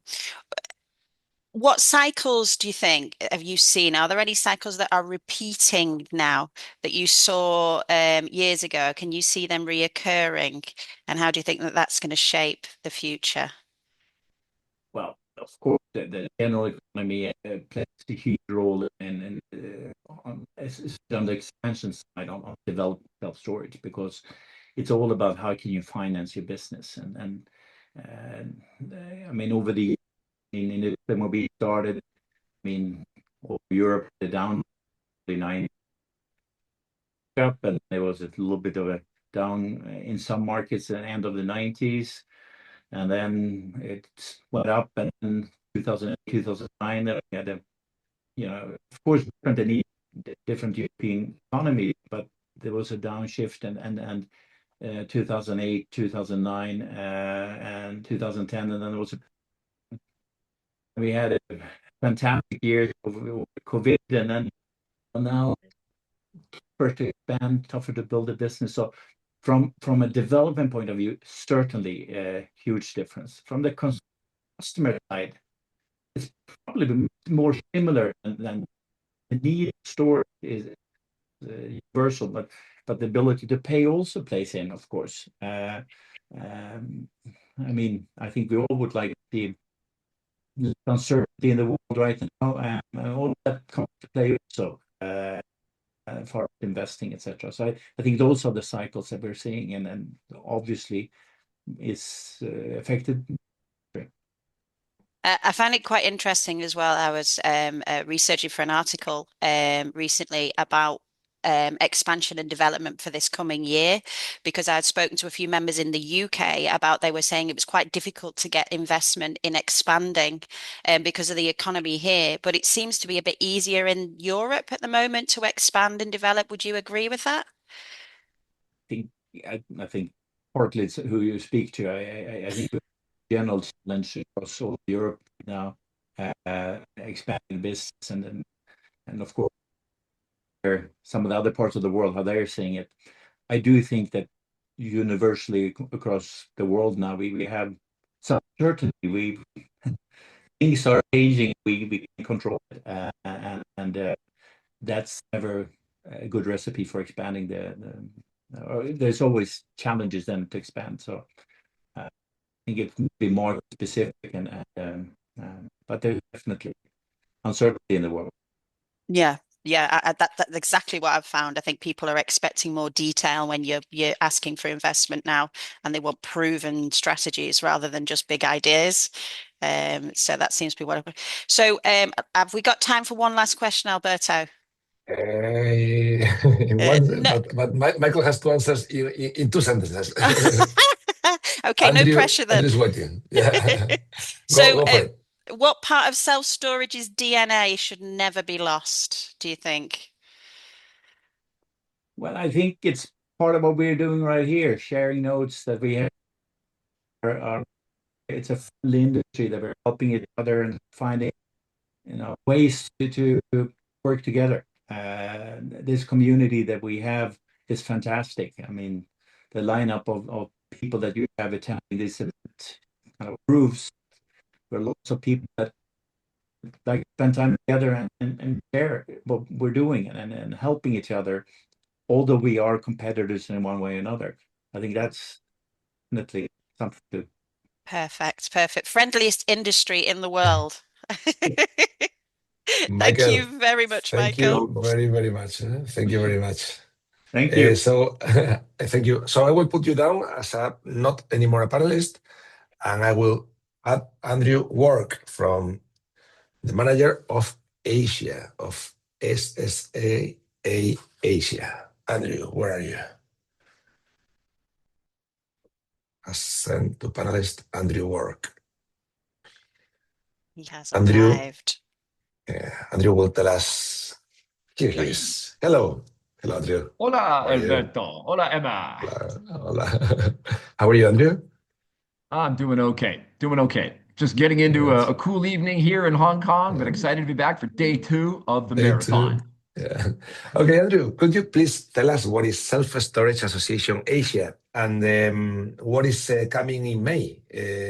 And why should we from Europe, from America, from Africa attend to your conference? All right, all good. So, you know the SSA, you know FEDESSA, you know the SSA Australia, you know the SSA UK, Canadian Self-Storage Association, but we are Asia, all the way from Japan to West Asia, which includes Dubai, Jordan, Saudi Arabia. You guys call it the Middle East. We call it West Asia, and we've got it all. All the biggest and best operators and the best suppliers operating across this mighty continent are all part of the SSAA. So when you have a great community like this, you have to bring them together, and that is exactly what we are doing in May of this year. We are going to be May 19, 20, and 21. We are bringing the people together for Self-Storage Expo Asia in Bangkok. I know you're a fan, Alberto. We've seen you there before, and you were large and in charge, and were a big contributor to what we were doing there. So I love it. Loved having you. So this is what's going on. Let me lay it on you. Sure. All right. So first of all, for people that are coming, you're probably not coming because you want to expand, because you want to start opening locations, although there is one European company that has done exactly that. Most of you are going to come not because you want to expand, but because you want to learn. You want to run better businesses. That's why you go to other events. That's why you're here for the marathon. But when you come to our part of the world, you're going to get a little bit of a different perspective, or maybe even a very different perspective. You might have heard that in our part of the world, it is very competitive. And what that means is that people really got to buckle down and think carefully about how they're using their investment, whether they are using organic investment from free cash flow, whether they've got private equity partners. And, you're looking at a panel here, which has got people that have done all that from all over the world. And people come from all over the world to be part of the conversation in Asia. There's Michael Fogelberg, who we just had on. He was our keynote the last time we were in Bangkok in 2023. And we had one of the guys, probably a well-known Scottish self-storage billionaire, who said, damn it, what I have learned at the Self-Storage Expo Asia, I'm going to go back and transform my business. So that's what people are looking for when they come out to our event. One thing that's very different, it's a little bit smaller than some of the other ones, because the lingua franca of Asia is English. What it means is that a lot of the middle managers in a lot of countries, they don't really speak too much English. So our event tends to be really concentrated on CEOs, founders, and the C-suite, people that are coming to these events from the biggest players. So pretty much everybody you talk to is making decisions, is making the call on budgets. So you can really, have one-to-one conversations with them about how you're running your business, about how they're running their business, and put your ideas together. So really, really great events that we have. Very, a little bit intimate, you could almost say. So we not only have the biggest heavy hitters from across Asia, people like Raja Rupareli, the group CEO for StoreHub, now starting to make their moves in Australia, huge in Japan, huge in Singapore, Hong Kong, of course. But we're also bringing people from other parts of the world, like Michael Fogelberg that I mentioned. The one coming up, we've got two of the superstars from Australia, Sam Kennard from Kennard Self Storage and Hans Pearson, who some of you may know has been doing the big deals with the backing of BlackRock. So, the biggest and the best and the brightest make their way to our events. A lot of you might know this format. Day one, site visits. And even still, I've been doing this for a while now. I go and I see people doing things. Every time you go to a different country in Asia, they're doing something and you're like, what is that? Because they're doing something different, whether it's in Japan, China, Thailand. They've just got different ways of doing things. So you learn something new every time. Cocktails, of course, we're having a lot of fun. It's Asia. We know how to party. And then 2 solid days of conference. 1 big awards night. We do it up a little fancy. I bust out my tuxedo. We make it look good. New awards this year. So you're going to come and have a great time. And if you're doing one long haul trip this year, you got to make it count. And Bangkok is the place to go. The city of Bangkok has hit this sweet spot. Some places, when they develop too much, they get too expensive, too crazy, a little too genteel. Bangkok has arrived where it's got the Michelin stars restaurant, it's got the 5-star experience. It is a big, sophisticated city, but you can still get down and dirty. You can still hit the street markets. So whether you're on the beaches or in the temples, book the weekend before and the weekend after the event to make sure that you're making the most of this trip, because Thailand is still amazing to go and see. We're going to make it a little bit easier for you. We got a promo code marathon out of respect to our hosts who have done a great job on this marathon experience. So use the promo code marathon. You get a discount when you come and join us in Bangkok. One more time, May 19, 2021. Put it in your calendar now, and we'll see you there. And if you want to know more about Asia, check the agenda for the marathon, because I'm going to be back with the inside scoop with data from inside our members that Jones Lang LaSalle combines, analyzes, and presents. So we're going to do the inside scoop later tonight, but if you really want to go all in, Bangkok in May. Alberto, back to you. Amazing, Andrew. I'm really looking forward to your conference, Bangkok. Bangkok is great. And one thing that I like a lot about Asia that I don't see in many other conferences is that you are able to talk to everybody in the audience, because it's 200, 300 people maximum, and you have the access to talk to the biggest operator in Asia and also the last one that just came in. So you have all the chances, and it's an amazing atmosphere for doing networking, for having fun, for learning, it's great. It's good times too. We know how to have fun while we're making the most of our business. So yes. Okay, Andrew, I have to put you away as a panelist. Thank you very much for supporting this marathon and being one of our sponsors. So it's great. I'll see you. We'll see you later tonight. Yeah, thank you very much. Bye-bye. Hasta la vista. Hasta la vista. Thank you, Andrew. Okay, Emma, we go now with Robbie Cameron. We are now going to go over to Robbie Cameron, and while we get him ready, I'm going to give his big introduction. So Robbie obviously is Director of Search at Digital First, who is also one of our amazing silver sponsors. So I need to mention that as well. He has nearly 2 decades of self-storage experience and a career that spans from all the way from the store floors to the boardrooms, say that properly. He's become the leading voice in the integration of AI across marketing workflows. And if you want to unpick how the mix of Google, SEO and AI will be shaping the market of the future, then Robbie is your man. And he's going to talk about the state of Google and AI now. As far as his little bit of secret information from his survey, he answered to what motivates him. And he said changes. And however fast the pace of the online marketing game changes, it keeps him going. And I know myself, when I've had conversations with him last year at the UK conference, he was very excited about AI and how it's going to completely change everything. And everything that they've already set up and done will have to be changed again, but I think that's what drives him. If I'm correct, Robbie, is that right?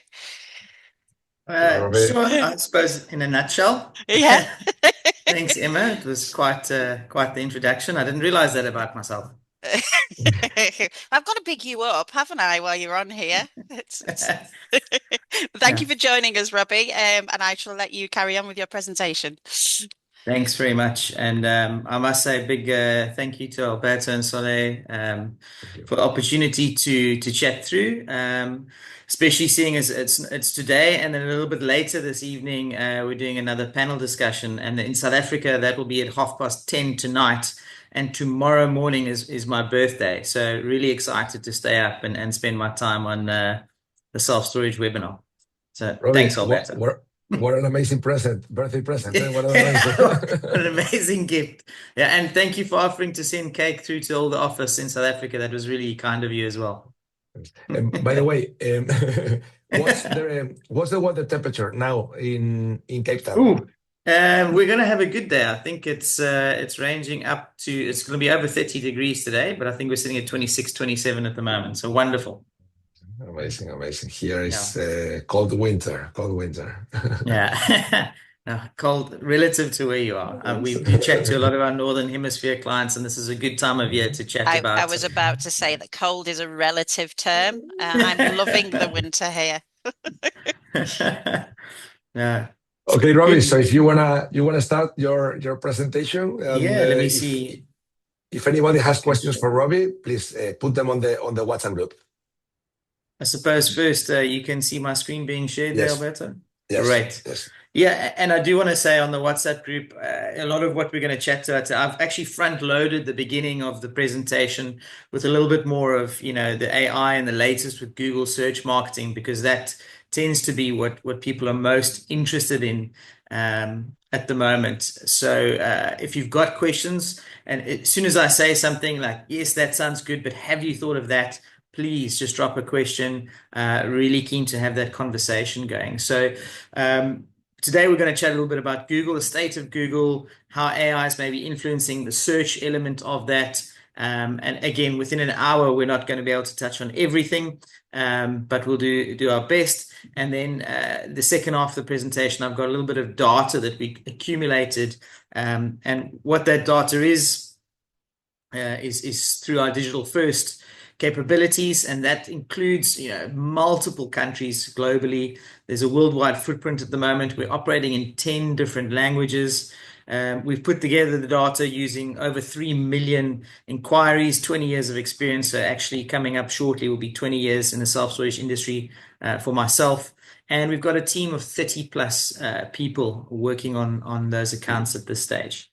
It's a little bit about myself. 20 years in the industry. I have included a little running image because it is the self-storage marathon after all, and actually did complete a nice race this weekend. But I've only done one marathon, so please don't ask me too many questions about that. But anything on AI, Google search, and some data and self-storage trends would be helpful.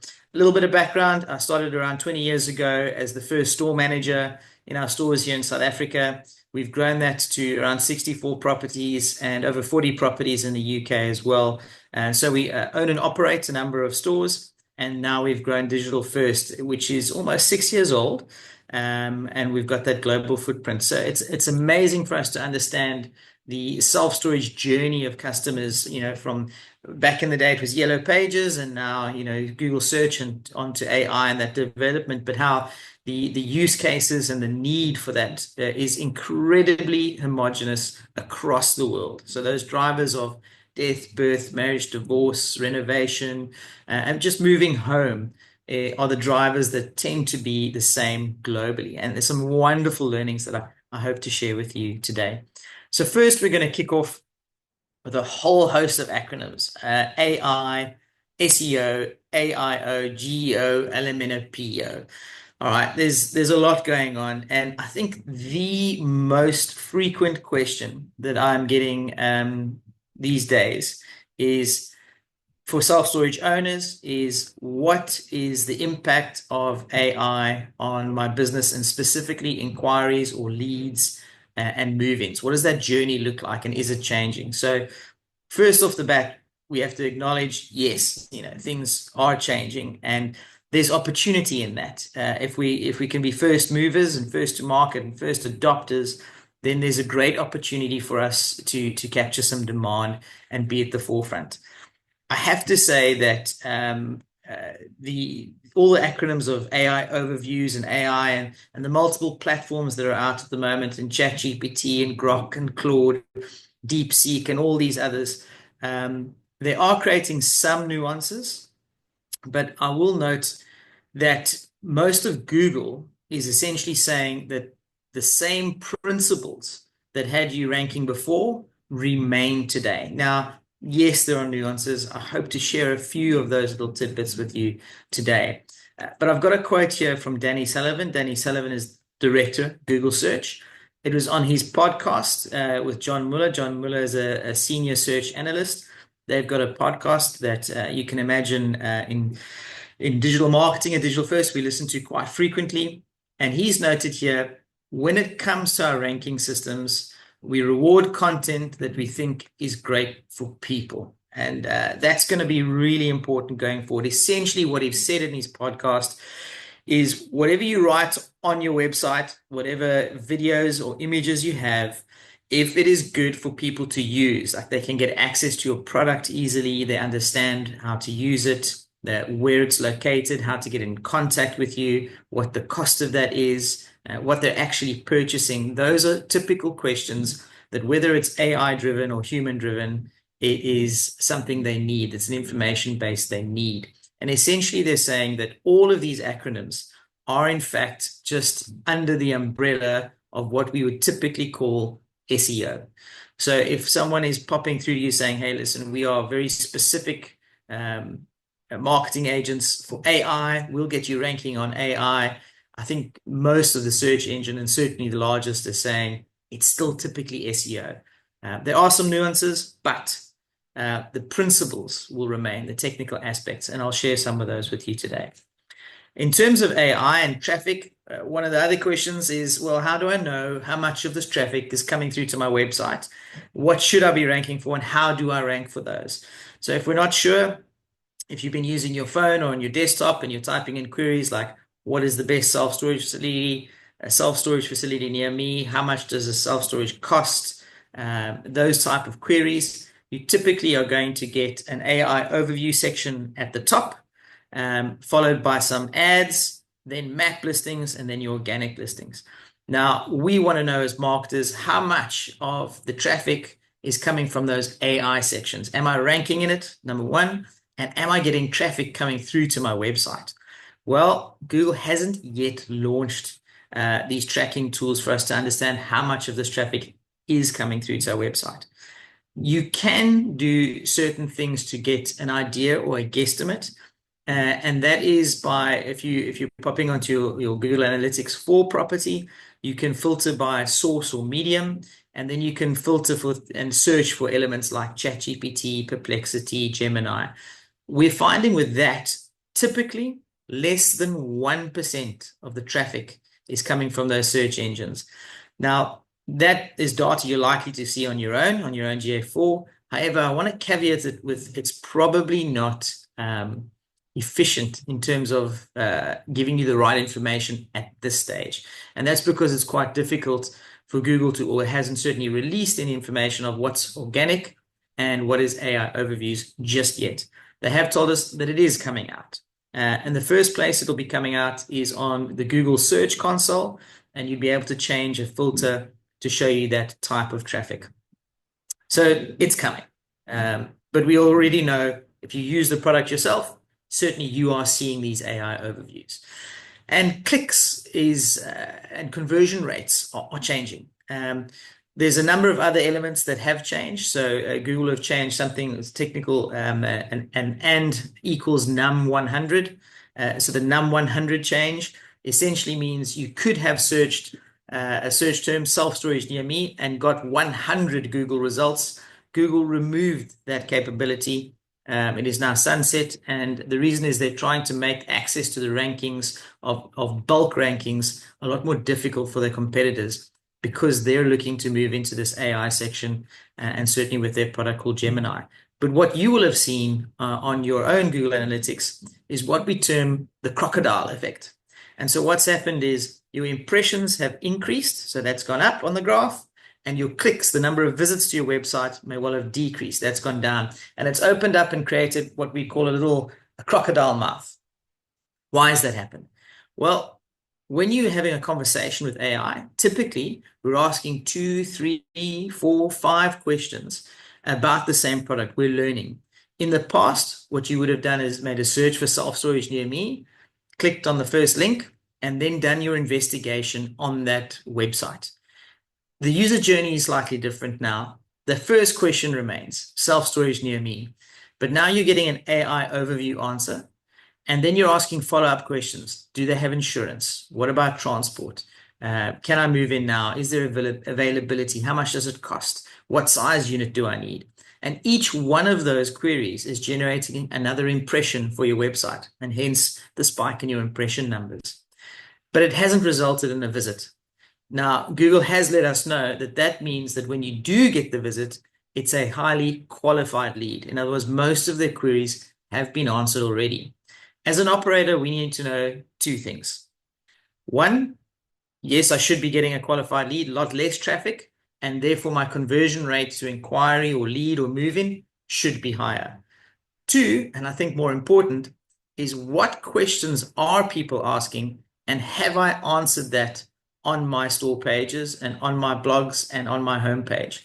So content is going to be king here to understand what queries there are and have I answered that. We'll come back to that in terms of landing pages and some data a little bit later. Some more information on what is showing up in AI overviews. So the latest data reveals that AI overviews, and that's the first little section you'll find on Google, and you'll see the screenshots on the left, are showing up about 20 to 30% of the time for generic Google searches. If you're anything like me, and when I use it, I think it might be coming up a little bit more than that.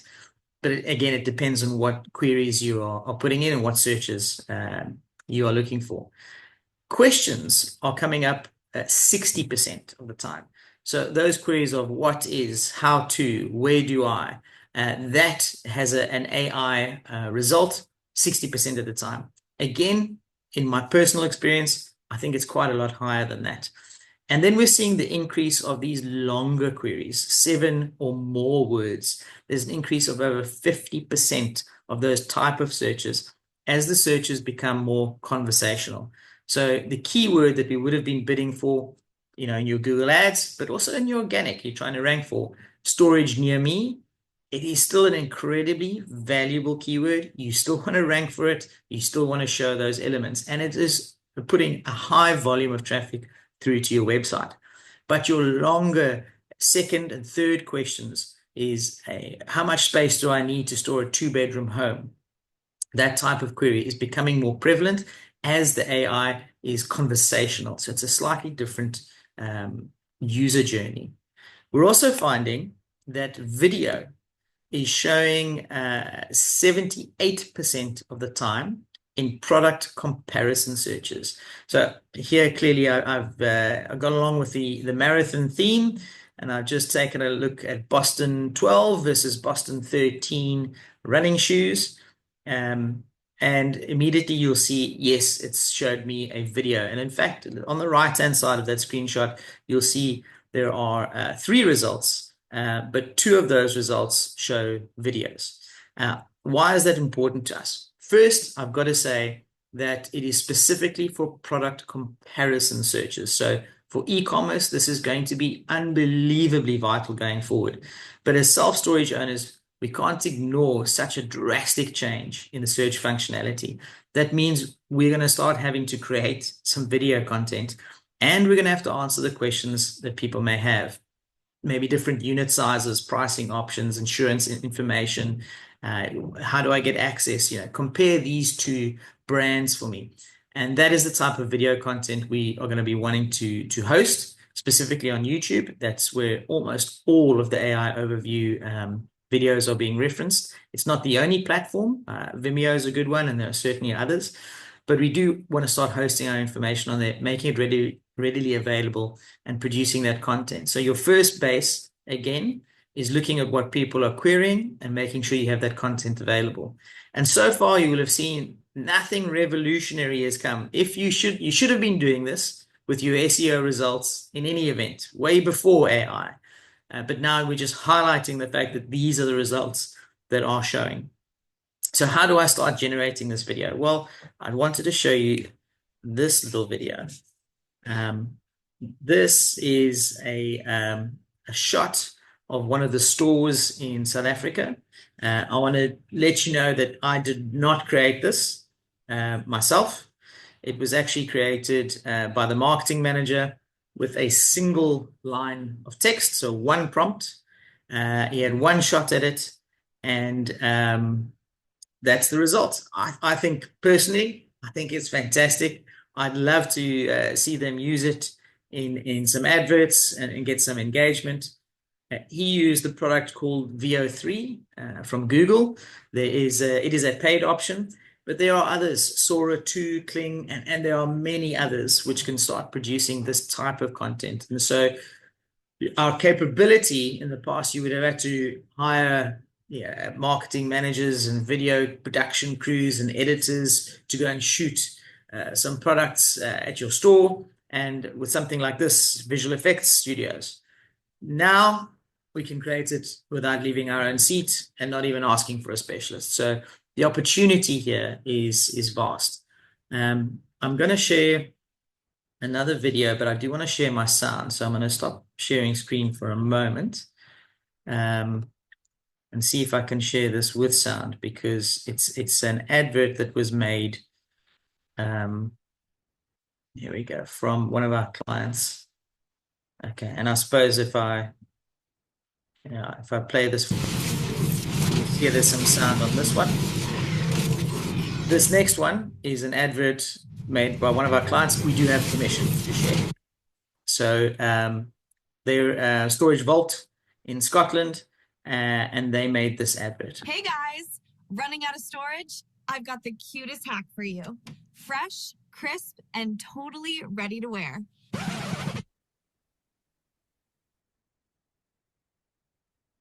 I hope you could hear the sound, but essentially this advert, bar obviously the icons and so on and so forth, this was made using AI. And so now we can start producing some genuine adverts and test them against our own creative that traditionally we would have made, shot in our store, or using images and pictures that were photographed at our store and putting videos together. And you can see the catch straight away here. The tactic is it's not an immediately obvious self-storage facility. It's built for social media. It's built for consumption for the younger market. It engages you straight away. And we're wondering, what are you doing storing clothing in a fridge?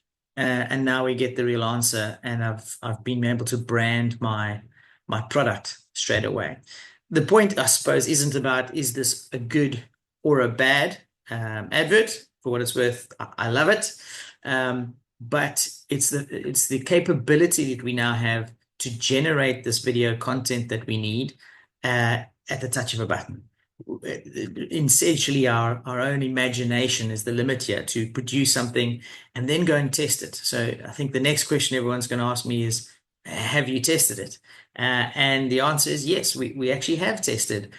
Not specifically, well, this one is running with one of our clients, but we've tested on a few other clients, videos and images. The results so far, although it's early doors, is essentially saying it's just as good as your traditional advert. So in some cases, we're seeing it outperform, and in some cases slightly under, but in general, the performance is what we'd expect from one of our best performing ads. And that's significant because it means we have the ability to gear the amount and the quality of the adverts that we put out and engage with our customers. And now we can really start experimenting with what we're showing to them.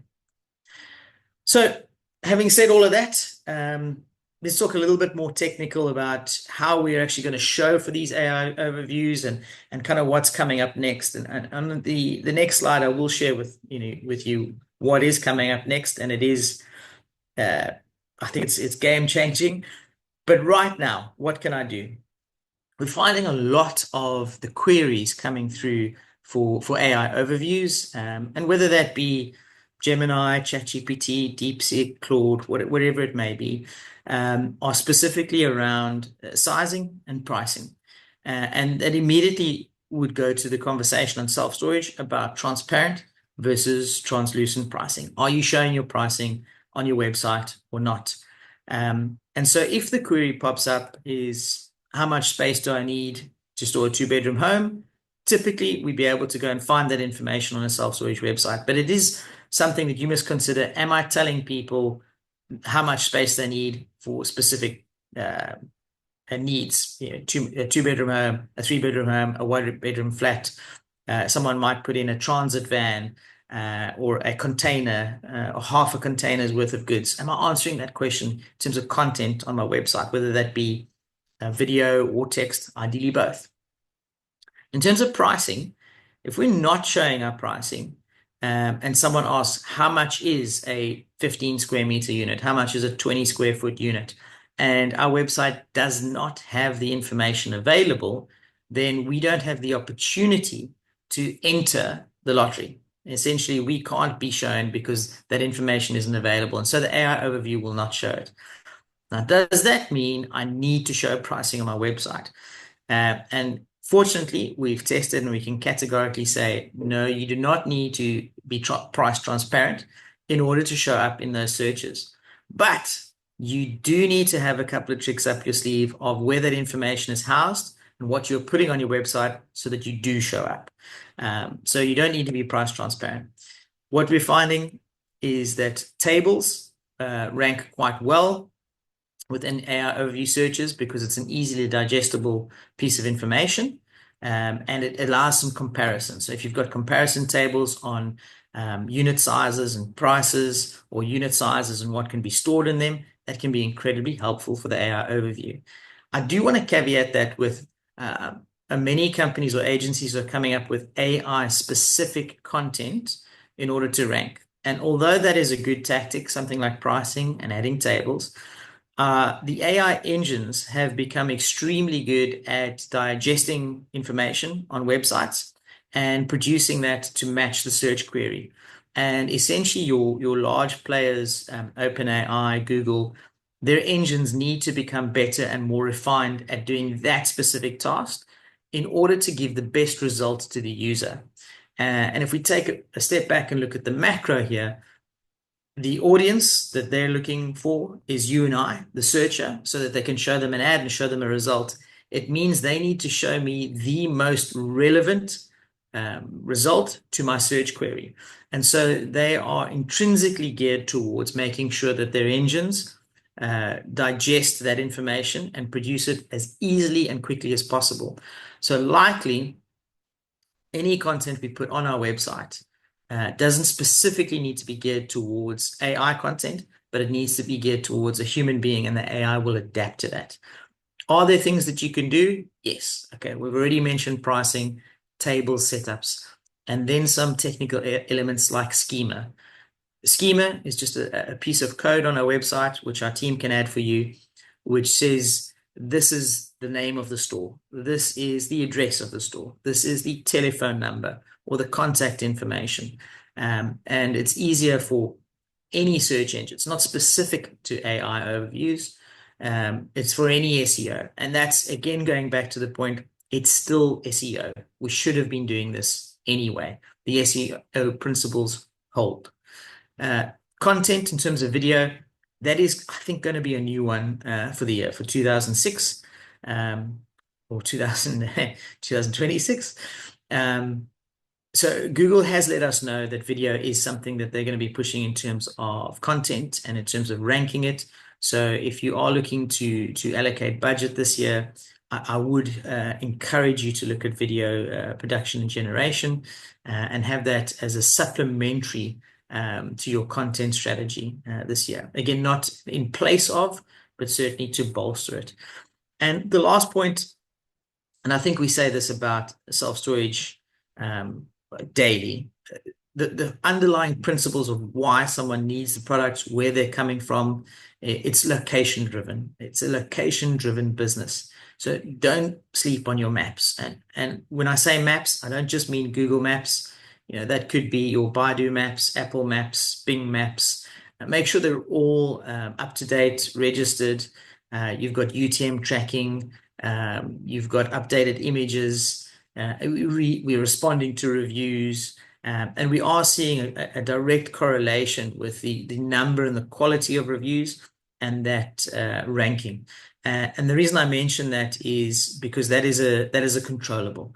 We can go into our stores. We can ask our staff. I can ask our managers, please encourage the reviews. Let's make sure this is up to date, and that should help us. And what we're seeing a few years ago, yellow pages would have been your major driver. And I really am going back and perhaps showing my age, where you would want AAA self-storage, because that's alphabetically going to be first. And then I'd take a half page ad or a full page and then a color page, just so I could be first in the yellow pages. And we shifted into Google. As we shifted into Google Ads became, or you wanted to list organically, and then Google Ads, you wanted to list number one. And then AI overview, or then maps came in. Now maps was incredibly important, location-driven business, and still a significant portion of our traffic is going to come from your Google Maps or any map listings. Now with the advent of the AI overviews, what it's done is it's pushed our organic listings, the 10 blue links, have started shifting further down the page. And now the rhetoric in the industry is that your 10 blue links, your organic links, are essentially dead. And what I mean by that is they're too far down the page, because I've got AI overviews that I'm interacting with, I've got maps that I'm interacting with, and I've got ads that I'm interacting with, and only then, after a couple of scrolls, am I getting these organic rankings. So the AI overviews becomes the new organic, and they're showing above maps at the moment. So in terms of importance, it is highly, highly important. But maps are still ranked very highly. So it's not something to sleep on specifically for self-storage. The next element I wanted to show you, I thought was fascinating, and I'll let it run a couple of times. So this was just a typical search. In fact, I'll give you a little bit of context as you're watching. We were at the FEDESSA conference in Ireland recently, in October last year, and we popped over to the Google head offices in Ireland, in Dublin, and our Google rep pulled out his phone excitedly and said, "Hey, you got to see this." And it was a game changer. It's called the Universal Commerce Protocol, UCP. You can use that acronym and look fancy at your next dinner party. But essentially, it's using some adverts. At this stage, you can see the organic listing to place products within a contextual search in AI overviews. So in this particular example, as it runs through and as you process this, it is a typical search that someone would look for. And then it's going, okay, well, if you're looking for that, let me go and place this product into your search. And as it places that product into your search, you're able to interact with it immediately. Say, okay, well, hey, that is kind of the bag, the laptop bag I was looking for, the suitcase I was looking for. I click on it. It shows me all this information. I haven't yet visited the customer's website or the business's website. You'll see the message pops up that says, create an account on Monos. So because you're logged into your Google profile, it already knows all your information. It's got the information you've provided, your home, your address, your card information, telephone number, email. It goes ahead and creates the account on the commercial website, on the Monos website. And now it's got some pricing available. So the pricing shown also comes with this button, and I think this is the big change, is there's a pay with Google button.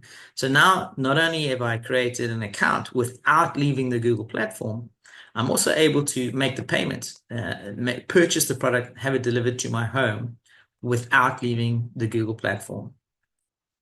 Straight away, you might say to me, Robbie, this isn't self-storage. How do I get self-storage on as a product? Absolutely, 100% agree with you. But we do need to be aware of it, and what will happen if self-storage is able to list as a product which is available for purchase, hotels, flights, so on and so forth. So in this case, what we're saying is the user can fully interact with you, get all the information it needs off your website, create the account and make the payment, but never visit your website. Now, what type of traffic is this? Was this AI traffic? Was it paid traffic? Was it organic traffic? At this stage, I don't even have the answer. This is far too recent for us to know what type of traffic this is going to be placed as. I can say that if it's a paid for element, that Google will 100% allocate it as paid traffic, because that's how they make their income. If they can allocate it as paid traffic, then it stands to reason they would also be able to provide us with the organic traffic for the same listings. And that means we can start tracking AI traffic to our website. So this is quite a recent update. I will note that if you're using Merchant Center in your Google, you could probably put packaging items on there. And certainly you might have bought shoes, clothing, whatever type of product that you're looking for, mobile phones, tablets, things like that. You can shop online and purchase. Self-storage is slightly different in the fact that it's not a deliverable product at this stage. It's a service, which means we can't list it on the Google Merchant Center. So in that sense, it's slightly protected from this update for now, but it's something for us to be aware of. Why I'm highlighting it, we need to be at the top of our game to make sure that we know what's there and the ability to react to it, but also that the environment is changing quickly, and you need to partner with someone who is aware of it, who has the heads up and can give you that runway. The advantage is in being the early adopters and learning quickly from it. As another example, this weekend on Saturday that's just passed, OpenAI announced that they will be launching ads in ChatGPT. So what does that look like? We're not sure yet. We believe they will open up their own ads platform, similar to TikTok, who's done that as well. I don't envisage, although it's possible, that they would link with Google Ads, Google Search Partner Networks and display networks, so that any of your Google ads would start showing within the OpenAI environment. It would certainly be the quickest way to market, but I think there's probably a conflict of interest between the two companies, between OpenAI and Microsoft own and Google. But that service has been announced. There will be ads in ChatGPT. It is going to be monetized. They've said at this stage that the free version will have the ads and that any paid for versions will not. So the typical, if you pay for the subscription, then you see the ads. How will that look in terms of the context? Is self-storage going to show there or not? That's something we'll learn and adopt to as we go forward. Moving on, we've got some global consumer data that I want to share with you. So this data we took essentially the past 12 months. We looked at about 3.6 million website sessions, over 300,000 inquiries and 2.9 million users. And when we put all this data together across multiple regions, so this is from our global footprint, to get a baseline understanding of how self-storage is working globally, but also so that you can benchmark your own website, your own facility, saying, hey, am I kind of in the right threshold here? One of the first things we did, without actually going to the data, was run multiple websites. And I think we've got over 100 different self-storage websites in this particular table to understand the website health. Now, you'll see I'll highlight one or two columns. The first one being the FCP column. What that means is the first contentful paint. that is the first time that a website's shown. So as you've asked, go to this self-storage website. How many seconds does it take to show, okay, here is the website that I can interact with. Okay. So in the United Kingdom, you'll see that is 3.63 seconds, and it's highlighted in bold because it's the slowest of the regions. That may well be due in that particular section. We might have had one or two websites that were on the slightly slower side that needed to be updated. And certainly if one or two operators did, you'd see that number come down. But in general, the FCPs are below 3 seconds. It is incredibly important that your FCP is below 3 seconds for your website. And I think that's just moved from 6 seconds to 5 to 3. And in some cases, when we're chatting to our Google reps, they're asking for 2 seconds. And that's because the attention span, I think just the patience of, the general public is getting, the expectation is I want the information, I want it now, it should be quick. So page speed is going to be very, very vital to, one, rank your website, whether it's organic maps or the AI overviews, but just also the customer use capability of it. What will that look like if we get agentic agents? And I mention agentic agents because of how this table was created. What I mean by agentic agents is it's an AI that you can provide a task to. It will go away and perform that task and come back to you with an answer. Not such much as a query, like what is the nearest self-storage facility near me, a general query. In this case, there's a browser that's produced by Perplexity. Perplexity is a kind of AI aggregator. To generalize it, but they built a browser called Comet. Comet is freely available. There is a paid-for version for kind of more access and more searches on a daily basis, but it certainly is a free browser that you'll have I think for daily use, you should be good with the free version over the paid. And I popped in a query that says I'm looking to produce a website score table. These are the regions and the countries that I would like to assess. I want you to go and search for the top 10 self-storage companies in these countries, and then take their website and put it through Google's page speed score. Once you've done the page speed score, record the scores on the table, and then aggregate them into regions like this. So that was my request to the Comet browser, the agentic agent, and I shot off and went for a coffee. And when I came back, I had this table. So I didn't actually spend the time opening up each one, searching which is the right facility in France, putting it through the Google Lighthouse, adding it to my Excel, and then aggregating it. Now, to verify the results, I did do that for a number of the facilities, and just to go check what the page speed light score was, it was 100% accurate. It was like I did it, essentially put it through the page speed records. The agentic agent, I mean, as an anecdote, I actually also asked, I gave Comet Browser access to my Gmail, my calendar, and my WhatsApp, and I've logged into these elements. Now, I'm not recommending that anyone logs in and gives it access to everything that you have on your personal account, but it is an experiment I wanted to run. I wanted to understand how this product worked. And I asked it to send a WhatsApp to my boss, Chris Wursteisen, who I believe is on the call with us as well, saying send him a WhatsApp at 7 a.m. and tell him I'm running a little bit late. And sure enough, it did that on its own. So that's what I mean by agentic. It can perform tasks and take actions. Now, I want you to couple that information with there's an agentic agent that can take actions if you provide the access and log in, and couple it with the fact that I've just showed you the UCP, the Universal Commerce Protocol, saying that it can look for a product and purchase it on your behalf. In theory, you could have an agent continuously search for specific products or services, and when it gets to a specific price point that you've instructed it to make that purchase and have it delivered to you.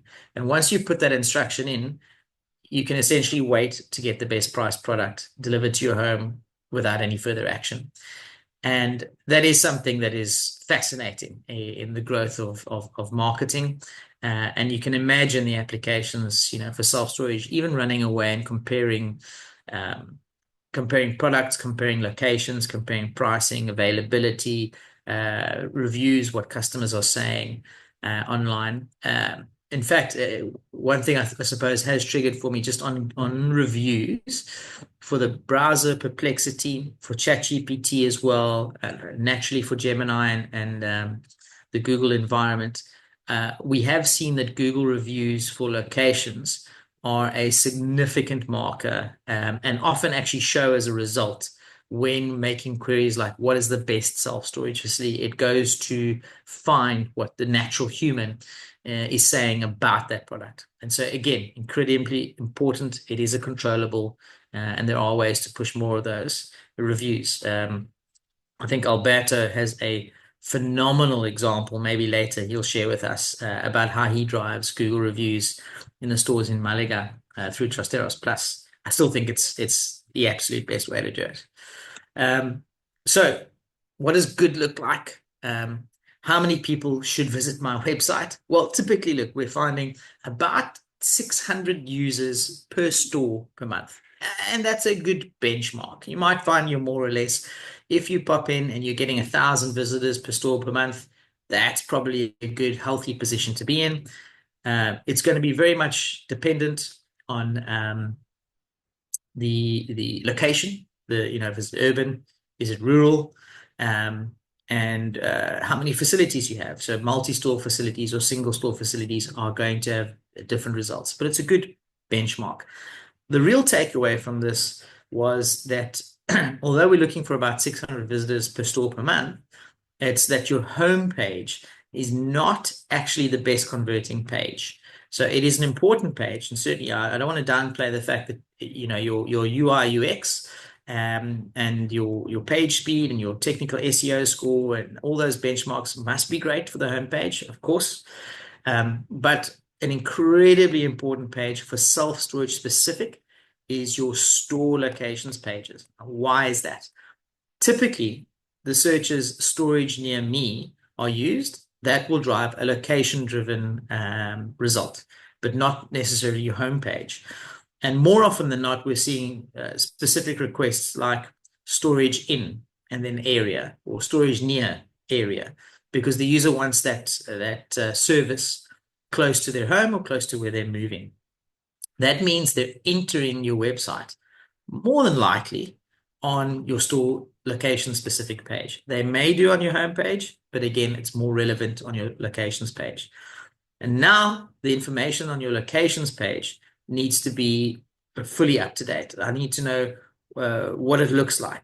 How much does it cost? How do I get in contact? And all those UI, UX elements, the page speed, ease of use, things like that become incredibly important on your store locations pages.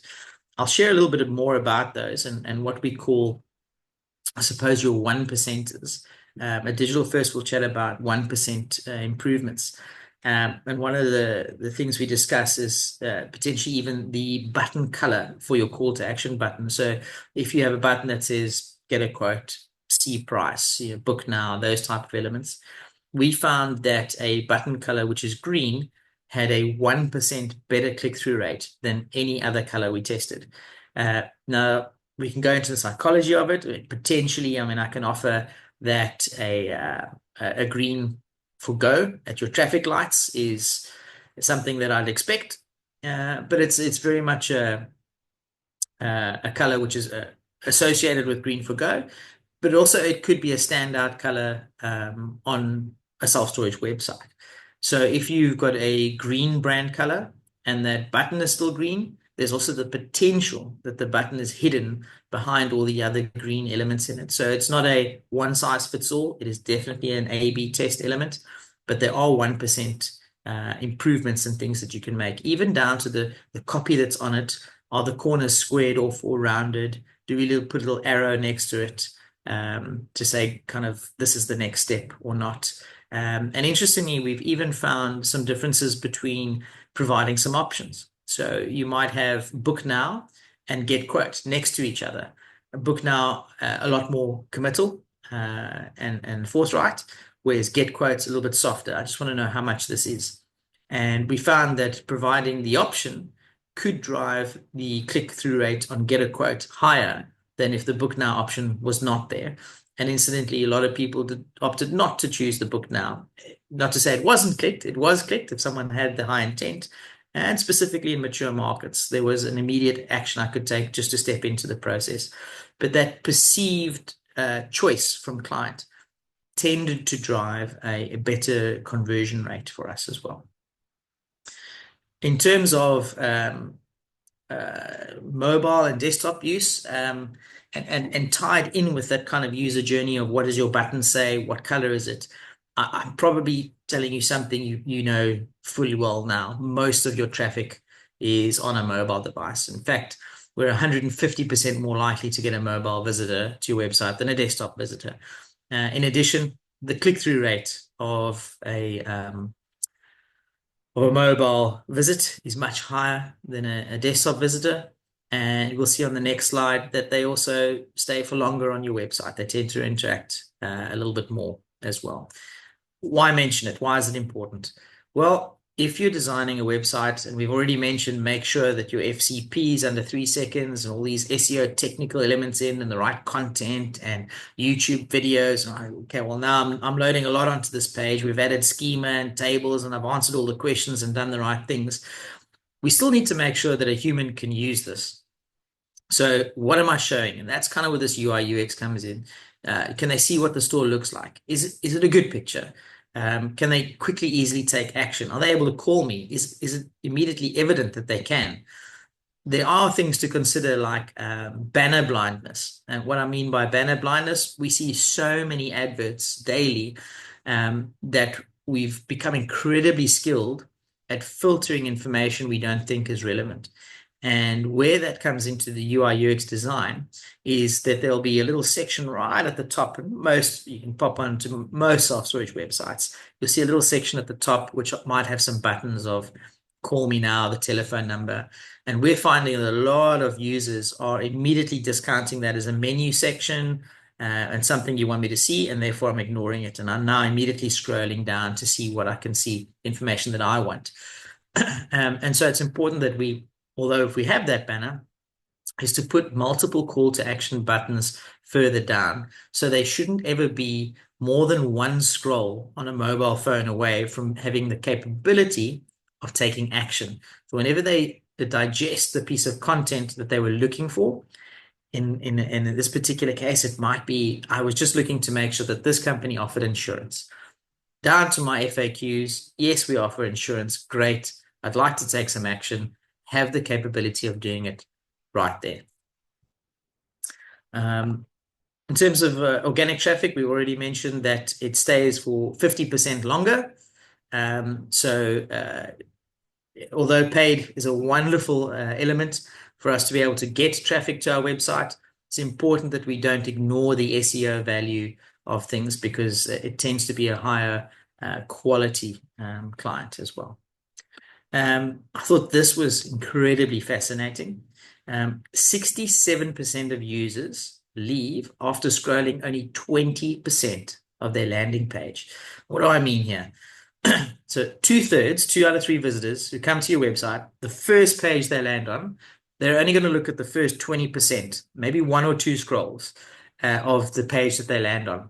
That means that if you go look at your store locations page, the ability to take an action or the information that I want as a user needs to be immediately available and above the fold, straight at the top of the page. So your call to action button on a mobile device specifically, because we already know that's the most traffic, needs to be right up front and clearly evident so I can take some action. Will this change? Probably. And why?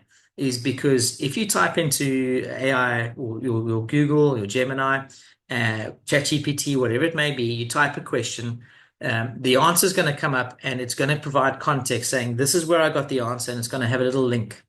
That link has over time become anchored. What I mean by that is when you click on that anchored link, it's going to take you to the web page it got it from, but it's going to take you to the section that it got it from, not the top of that page as it used to do, or how users used to visit your website, but the section that it visited. Now they're only going to see 20% of that section they landed on. They might skip the first 20%, the top of the page, and join halfway down the page. So from a UI, UX perspective, you need to review, say, okay, do I have a call to action capability at that point and everywhere along?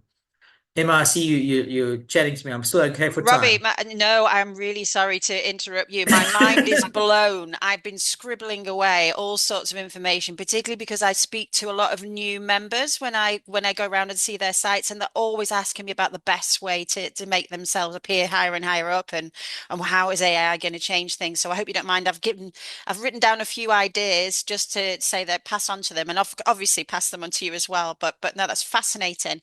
We've just running out of time a little bit. I've got a few questions, if that's okay, before we wrap it up. Yeah. When you were talking, and I'll go back on my notes, I'll tell you I've scribbled that much. I'm flicking backwards and forwards. You were talking about creating videos and the ability for AI to create videos, and I thought, well, this is great. This is sounds like it's sort of leveling the playing field when it comes to doing content for the small guys as versus the big guys. So I thought maybe that might start to level things up a bit, particularly because I don't think in the industry we use video a lot at all. They certainly don't use it to advertise in terms of TV advertising and things like that. Even radio, with very little, don't really appear on radio even. But then you talked about UCP, and I just started to panic, because obviously, is this going to be something that's going to be really highly priced and is going to affect the small guys as opposed to the big guys? What do you think? So I think we've got, in self-storage specific now, I think we've got a little bit of time on UCP. The reason I think that is because you'd have to have a product listed. So Google at this stage on the Google Merchant Center won't allow you to list individual self-storage units as products, because we don't have the capability to deliver that unit. Essentially, you're renting a service. You're not purchasing it outright. So if it is, in this example, a laptop bag, I can purchase it, have it delivered, I own it, it's mine. But I'm never going to own the self-storage unit, and I can't deliver it to you. So Merchant Center doesn't allow us to do that just yet. Maybe I'm giving away a little bit much, but that does mean if you're in mobile or pod storage, start considering it quite, soon. But certainly there's no ability to rank or list it just yet.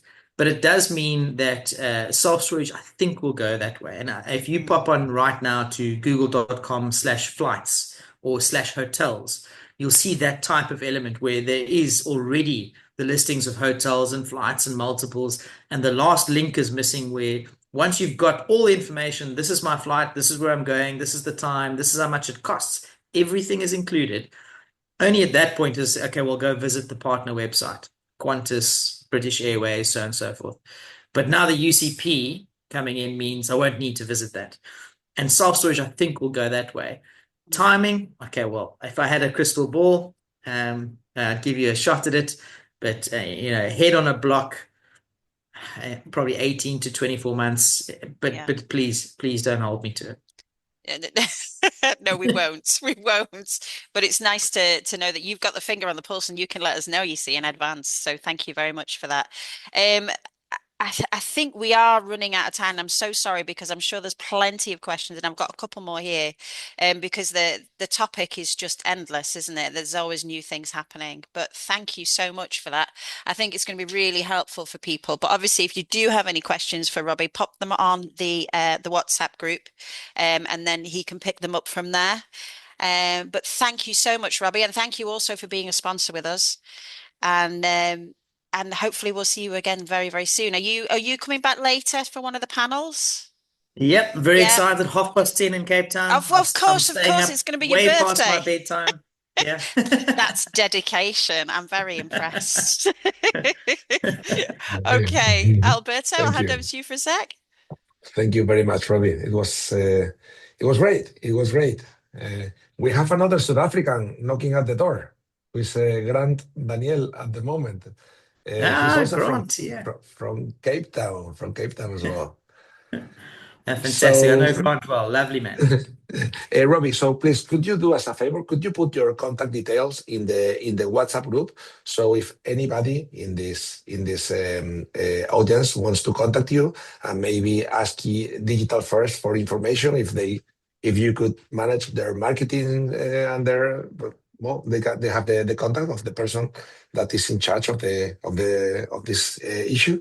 Maybe it's you, maybe it's some of your colleagues. So yeah. No problem, Alberto. I'll drop it on. I'll do it personally. Thank you. Thank you, Robbie. And also, Robbie, if somebody comes to Digital First from the Self-Storage Marathon, could you treat them amazing? As you We always do it for everyone, but yeah, yes, okay. we will. Okay. Thank you. Thank you, Robbie. I will Thank put you, you Alberto. down as a spectator. Thank you. Thank you. Thank you. Okay, I'm gonna look for Grant Daniel. Where is him? He's here. Panelist. Emma, we are in the middle of the morning. I know. we've We're doing been okay. We're doing okay. And I've only had one extra coffee. So I nice. think we're going to be all right. Maybe a few more to come. But I did want to mention while we're waiting for Grant, we now have 21 countries taking part in this marathon. So I know that you wanted to make this truly global, and I have to say that we're getting there. So I may list them later, but I think Grant is waiting for us. But 21 countries, it's just incredible. Okay, could you tell us very fast which one of those countries are very, very fast? You want me to tell them now? Okay, right. So we have Germany, Argentina, Australia, Belgium, Bulgaria, Colombia, EEUU. What's EEUU? Sorry. United States. USA. Oh, USA, okay. Spanish. Right, okay, USA. Spain, Finland, Guatemala, Italy, Norway, Panama, Peru, Poland, Portugal, Dominican Republic, Singapore, South Africa. And now you'll have to tell me what Suecia is. Sweden. And UK. Sorry, I'm not very good at translating. And of course, UK. There you go. Amazing. Hello, Grant. Hello, how are you? Hi, Alberto. No, very well, thank you. Thank you for having me on board. A lot of South Africans together. Before it was Robbie, now it's you. Later it's going to be Chris Outzen. So it's a lot of South Africans. Yeah, Robbie sets a very high standard to follow. And I know Digital First do an amazing job. So yeah, as I say, it's let me try and follow in his footsteps there, but excited to be on board. Okay. So, Grant, thank you very much for being sponsor of Self-Storage Marathon. You've been sponsor for both days. Thank you. And I wanted to ask you, what is iBidOnStorage and what benefits does it have for us as a business owners of self-storage facilities? So iBidOnStorage is an online auction platform dedicated specifically to the self-storage sector. And it helps overcome a problem that every single operator has, and that is if a customer stops paying for the unit and you have to deal with the problem of abandoned contents that are left behind. And now what do you do with it? Is there a safe way to dispose of these contents quickly? And I'm actually an operator myself, and I joined our family business in around 2016. And this was an area that I noticed, where there was a lot of risk. Reputational risk, litigation risk, and and probably almost most importantly, we had units that were tied up with all these abandoned contents that we couldn't rent out to the market. So what I did was I identified, what are the mature markets doing in countries like the US and Australia, and they were all using online auction platforms. And what this has helped the industry with is being able to firstly sell these abandoned contents and free up that space faster. So with us, we typically recommend listing a unit for 7 days, and then there's 3 days for the bidder to collect. the bidder has to collect everything at his cost. So it also removes all disposal or collection costs. So once you've listed the unit, after 10 days, you're going to have that unit back and able to re-let to a paying customer. And a second very important aspect of this is you can prove through our website that the market determined the final price. So you can download a PDF which will show how many bids the unit got, how many views it had, how long it was listed for.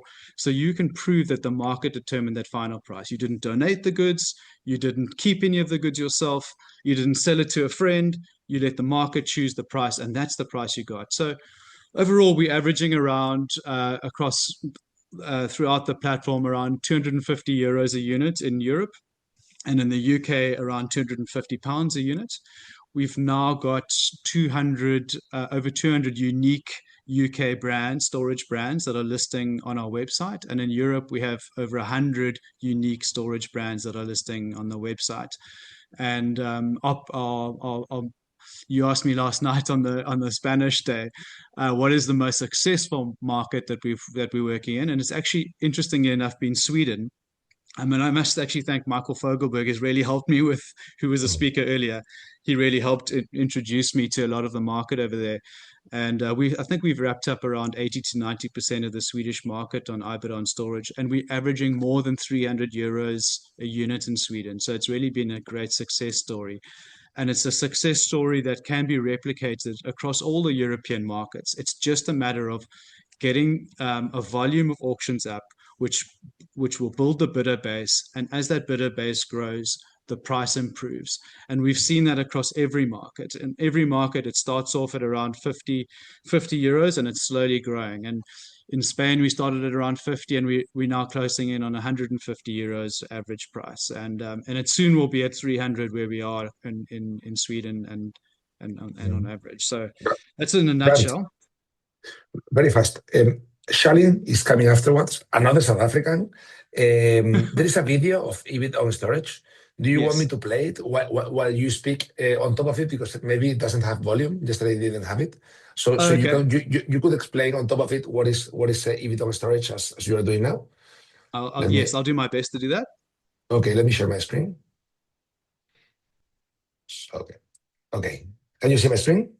I can see it. That's not me in the background. They're running marathons like Robbie.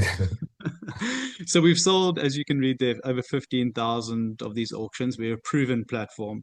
It's technology that we've taken from the US, and it's as I say, it's worked incredibly well throughout the globe, throughout Europe, in the UK. We have almost all of the large players in UK that are listing with us, and some of the very largest in Europe as well. And you can see there's an example of a live auction that was running, and one of the things we introduced was what we call a soft close. So as each bid comes in, if a bid comes in with 60 seconds to go on the platform, the auction time's extended by 2 minutes. So you're always assured of getting your best possible price. It's not a fastest fingers first, and as the moment the auction ends, the bid will close. As I say, the auction extends by 2 minutes at the last 60 seconds. We're award winning. We won the FEDESSA Innovation Award. We've been nominated in the final of the Self Storage Association UK many times, in the Spanish conference as well, Sweden too.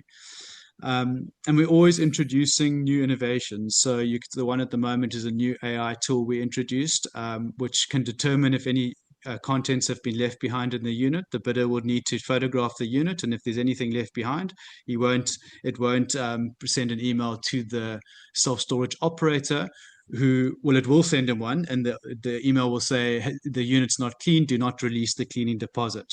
We hold a cleaning deposit on every auction, and only once the unit's been cleaned, then the operator will release the cleaning deposit.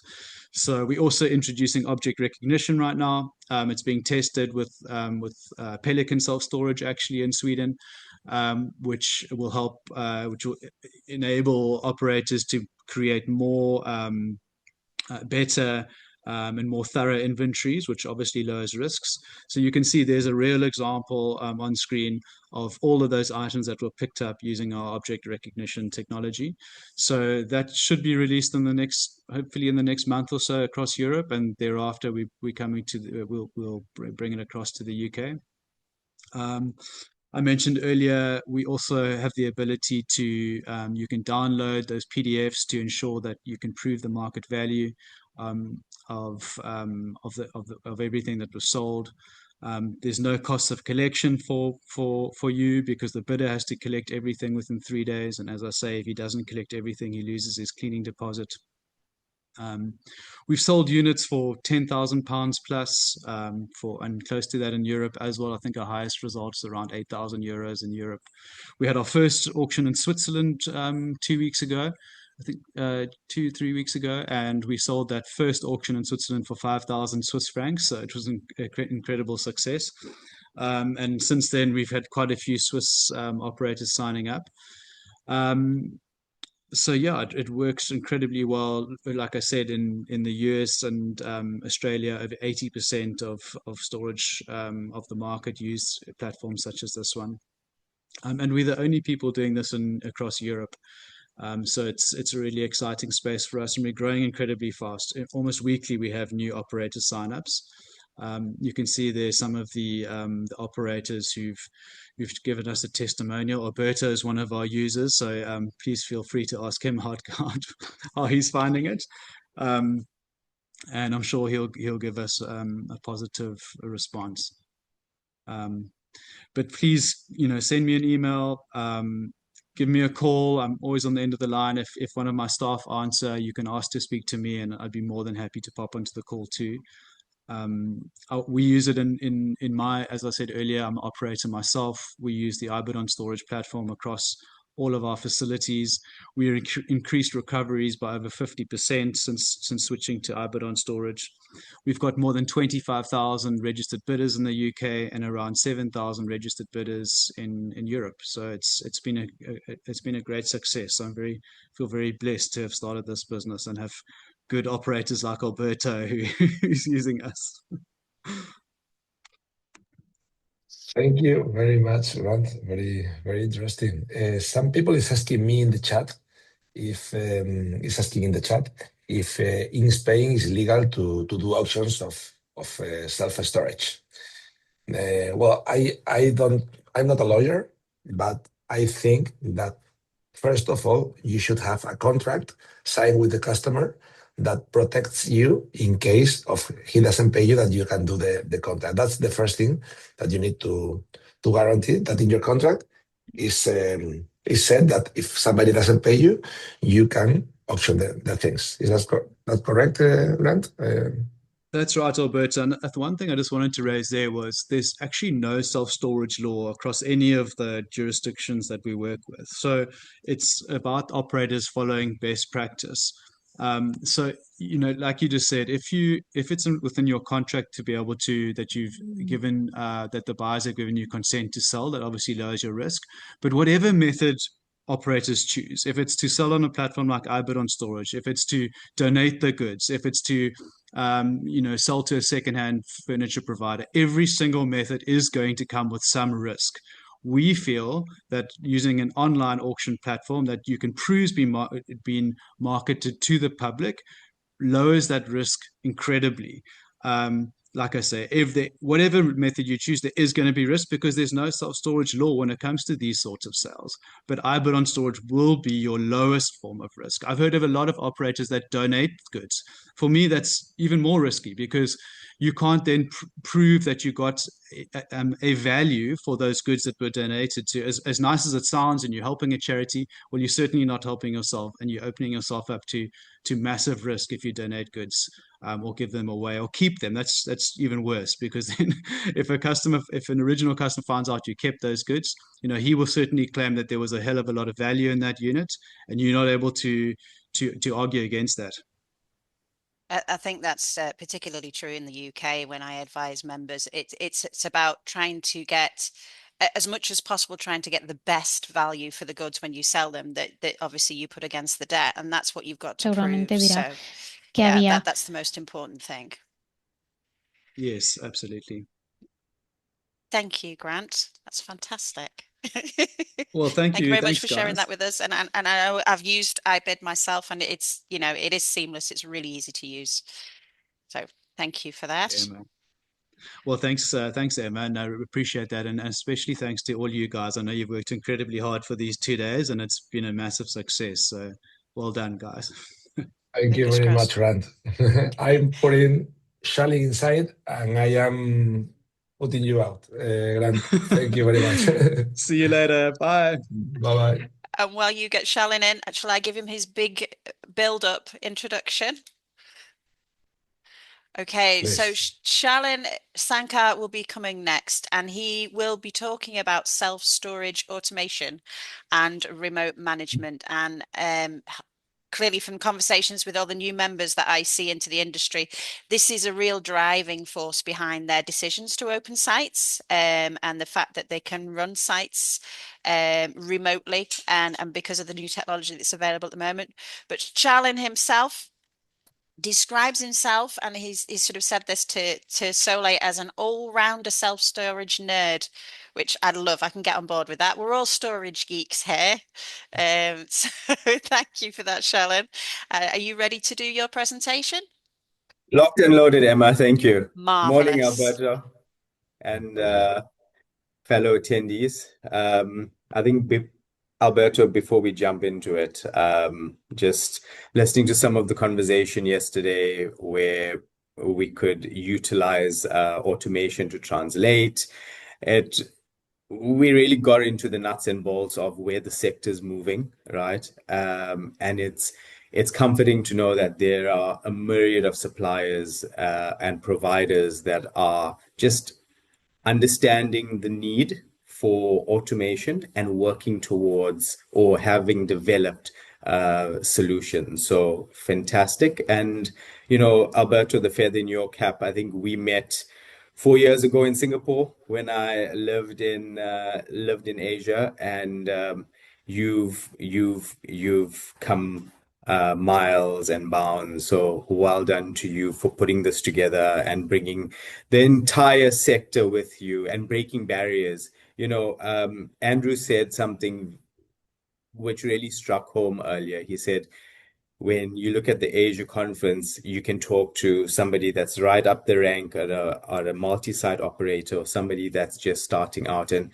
this is a testament, the self-storage marathon is a testament to you just having breaking down those barriers and allowing people to talk or to listen. And that's fantastic. So Thank you, Shaylen. I will buy you lunch later, okay? I'm going to hold you to that. Thank you. Okay, so Shaylen, All right, we're just going to get this geared up. You want to share your screen? Yeah. Okay. Are we Fantastic. good? We can see, yes. Fantastic. Excellent. All right, guys. So today I'm talking to you about automation within the self-storage sector, right?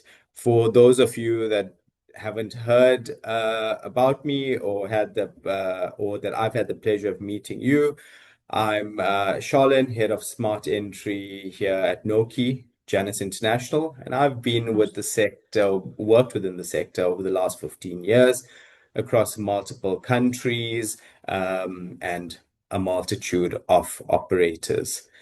Nokē is a fantastic product. If you look at the sector and the evolution of technology within our sector, the most amount of transformation has occurred within the last 10 to 15 years. And again, we're going to delve into the trends, where the sector's going, what's happening, and how automation can add value to your business if you're an operator, right? La mayor cantidad de transformación ha ocurrido en los últimos 10 o 15 años. So, looking at the technology trends coming out of the FEDESSA report, demand for app-based access is quickly becoming the norm, growing from 40% in 2024 to more than 50% in 2025. So what is the data telling us? It's saying end users want convenience. They clearly prefer digital contactless entry instead of physical keys or staffed access, right? So think traditional. Operators are defaulting to electronic access systems and therefore moving away from traditional access solutions. CCTV and fire detection are now standard features as operators wish to improve security coverage, but most importantly, compliance. Automation today allows sites to operate during extended hours with self-service access, which again can be allocated using a smart entry system, which is something we'll delve into a little bit later. And lastly, at the same time, operators are adding features like two-factor authentication and unit level alarms to strengthen security, both of which are provided by Nokē. So we've heard a lot over yesterday and today, but what do operators really want? So remote management, hot topic, and is becoming more common, right? But what is the core reasoning around that? And from our perspective, and what we've heard from our customers, is it helps operators optimize labor efficiency by reallocating resource. Now, there's this dark cloud that hangs over the reallocation of labor resource. And it's not that you let staff go, but you reallocate their time to maybe pull through difficult leads or convert customer inquiries and so on and so forth, right? Tasks like access control, monitoring, and onboarding are increasingly handled digitally and offsite. Many facilities still use hybrid models, blending traditional and digital operations during the transition. This shift makes scaling multi-site portfolios much easier and, most importantly, more efficient. Adoption is still below 1/3 of the market, looking at this extract from the FEDESSA report, but highlights strong opportunity for future growth. Therefore, as more operators embrace digital systems, facilities can improve security, reduce costs, and offer more consistent customer experience. The trend points towards fully automated, scalable operations becoming the industry standard. So what are the pain points? And there are many. We've just highlighted those that we thought most prudent for the purpose of this presentation. Traditional access systems rely heavily on manual processes, which are time-consuming, inefficient, and in some cases, a distraction to sales inquiries. They offer limited data and visibility, making it hard to monitor activity or optimize operations, right? There's little to no real-time notification, so issues are often detected too late. And this leads to an inconsistent customer experience across sites and locations. Security and compliance gaps are more common without modern controls, and all of this ultimately results in a higher OpEx. So optimizing self-storage through technology, what does that mean, right? Cloud-based management today lets operators monitor multiple sites remotely.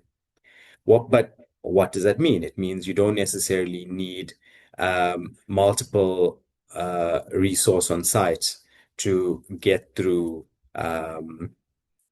the operations of your site. Smart access systems improve security and allow a seamless customer journey. Real-time data helps optimize occupancy, maintenance, and pricing. Technology cuts costs, boosts customer experience, but most importantly, drives profitability. Systems are scalable, supporting growth and new features, and automated workflows save time and reduce errors. So a lot of people ask me, what is Nokē? And from our point of view and the story that we tell is Nokē is not a lock. Nokē is an ecosystem. It's a smart entry ecosystem that loops into your PMS, your security integrate your security monitoring company to provide a seamless, well-rounded experience. So what does that look like in a nutshell? Let's talk typical journey. And we heard from Robbie earlier, self-storage near me. So Shaylen goes online onto Google, self-storage near me, go through a bit of a purchasing consideration in terms of the operators' landing pages, the top 3 results, the costs, the convenience aspect, and register in whatever shape or form that looks like through that flow. And at the point of successful registration or onboarding, I would then receive a text message on my mobile device that will have a link to the App Store and a code for 2-factor authentication. The app is then downloaded, all right? And I'm successfully registered. Thereafter, pack my goodies into the trunk of my car. I'm excited. I'm driving to Trasteros Plus to store my goods. All right. So when I arrive at site, I typically engage with the first point of access, right? 9 times out of 10, that's a driveway gate, a security gate, as depicted in the picture. Now, through this process, there's a few things that happen really quickly. I'll take out my phone, I'll click on entries, and I would click on unlock entry gate, driveway gate, whatever naming convention is chosen. At that point in time, the app sends a request to the Nokē Cloud Platform. The Nokē Cloud Platform would then ratify that request with the PMS to understand if I do have access, if I'm blacklisted or overlocked, and it will then return the request. So I've just booked, my account's in good standing. I don't need any defaults against my profile, and my mobile device engages with the Nokē entry controller that's located at the point of access, which is the entry gate. Within 2 to 3 seconds, the gate unlocks. I drive through, I park, I grab a trolley, I offload my goods, and I get to, again, what is the second point of access, which is, a sliding door, a roller shutter, and I would go unlock roller shutter door 1 within the loading bay area. And again, via Bluetooth, the Nokē or the mobile device will communicate with the entry controller, and it'll pass the command over using Bluetooth. Next point of access, right? A lift, an elevator, depending where you are in the world and the term that you use. I will then go into the elevator, unlock my access using the mobile device and the app on my phone, and I'll get to my floor that I'm going to. Now, at this point, new to a facility, you know what? You're a little bit lost. Maybe the operator didn't have a floor map, so it's a little bit scary. I don't know what I'm doing. Nokē has the ability to locate unit, right? So at the bottom of my app, locate unit, and I can hear an audible beep, and I can look for a flashing LED. So I will make my way through the facility, and I'll get to my unit. Now, at this unit, there could be one of 3 Nokē products, right? Nokē Vault, which has been superseded by Nokē Ion, and or Nokē One. And once I'm at the unit, I can then successfully unlock that unit and gain access to my unit, right? And typically, that is the Nokē journey. Once I'm done storing my goods, I'll close the door, slide the latch across, and I know that my goods are stored well, and most importantly, protected. So talking about Nokē, right? Nokē, again, is a cloud access system, and that powers a range of products. Over the last 7 years, 8 years that Nokē's been represented in UK, Europe, right? We've launched a multitude of products, the latest being Nokē Ion and Nokē One. Nokē Ion was launched at FEDESSA, I believe it was October 24, and it is our low voltage hardwired smart lock. And that's designed to provide continuous energy efficient access control, offering unmatched reliability and compatibility. It's sleek, it's indoor design, allows for it to be hidden away and not protruding out of the unit to cause any damage to your goods. It's also customizable. We have the ability to add a motion sensor as well as the LED through your purchasing consideration. And most importantly, it works with all Janus door types. The next is Nokē One. Nokē One's been around for many years, right? This is our wireless smart entry lock, right? It's got an enhanced battery life, quick installation, built-in motion sensor, easy on-door placement, making it ideal for retrofit, and it looks good. It's sleek, right? As a brand, we will continue to invest in our product range and our platform, right? Okay, this is not something that we talk about. No es algo de lo que tengamos que hablar. This is not something that we talk about quite often, and Nokē customers understand the value of the platform. When you think Nokē, you think smart locks. However, the cloud platform is the engine room for operators. Users can manage and monitor their storage units online from any location. It enables operators to handle bookings, unit access, and site oversight without being on site, right? All data and operational information is safely stored in the cloud with robust security protocols. Business insights, track revenue and customer engagement, optimize staffing and operational efficiency, which we spoke about earlier, identify trends and customer behavior patterns, monitor for enhanced security and risk manager, and access past performance for analysis and reporting. So a lot of customers would look at busy periods, right, at their facility. When do customers come in? What's their dwell time? When do they leave? Are there elements to add value, or rather extract value by working through the data? Most definitely. All of this data sits in your dashboard that any Nokē operator has the ability to access. Okay. So how do we define a digital customer on-site experience? What are they looking for today? Statistics have said to us, or data really has said to us, that they are looking for Wi-Fi available throughout or at key entry points. Not that it's needed for Nokē to operate on site. Clear, helpful signage to support customer navigation, which we've spoken about earlier, if it is first time on site. Assistance and resources accessible directly via the app.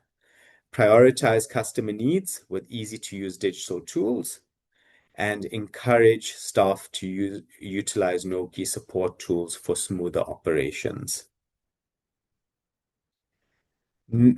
Nokē and Janus International is the global leader in self-storage fit-out and automation, right? Janus International is a listed organization headquartered in Atlanta in the US. Our office in Twickenham is our international office, and we do have a office in Australia as well. With those three locations, we cover the globe. So a little case study, some of our customers, Green Storage, a fully digital chain. Customers book, pay, and access units entirely online. founded in 2019, now 42 sites and 21,000 units plus, including the integration of 24 storage facilities, contactless entry, digital keys, and remote management for operational efficiency. They have retrofitted stores with Nokē on Janus doors, and again, utilizing our hallway systems or partitioning. Their automated model ensures seamless move-ins, high satisfaction, and support on demand. And as Grant alluded to earlier, the expectation from the end user in the Nordics is a smart, seamless online experience. Second, Nokē client, Control Space in Portugal. They've got a few facilities, 100% digital, eco-friendly, fully digital self-storage site.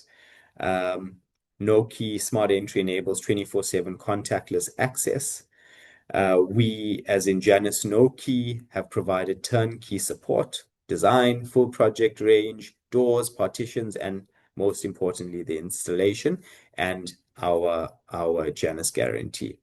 Most importantly, the digital systems deliver end-to-end convenience and real-time site data for enhanced security and management.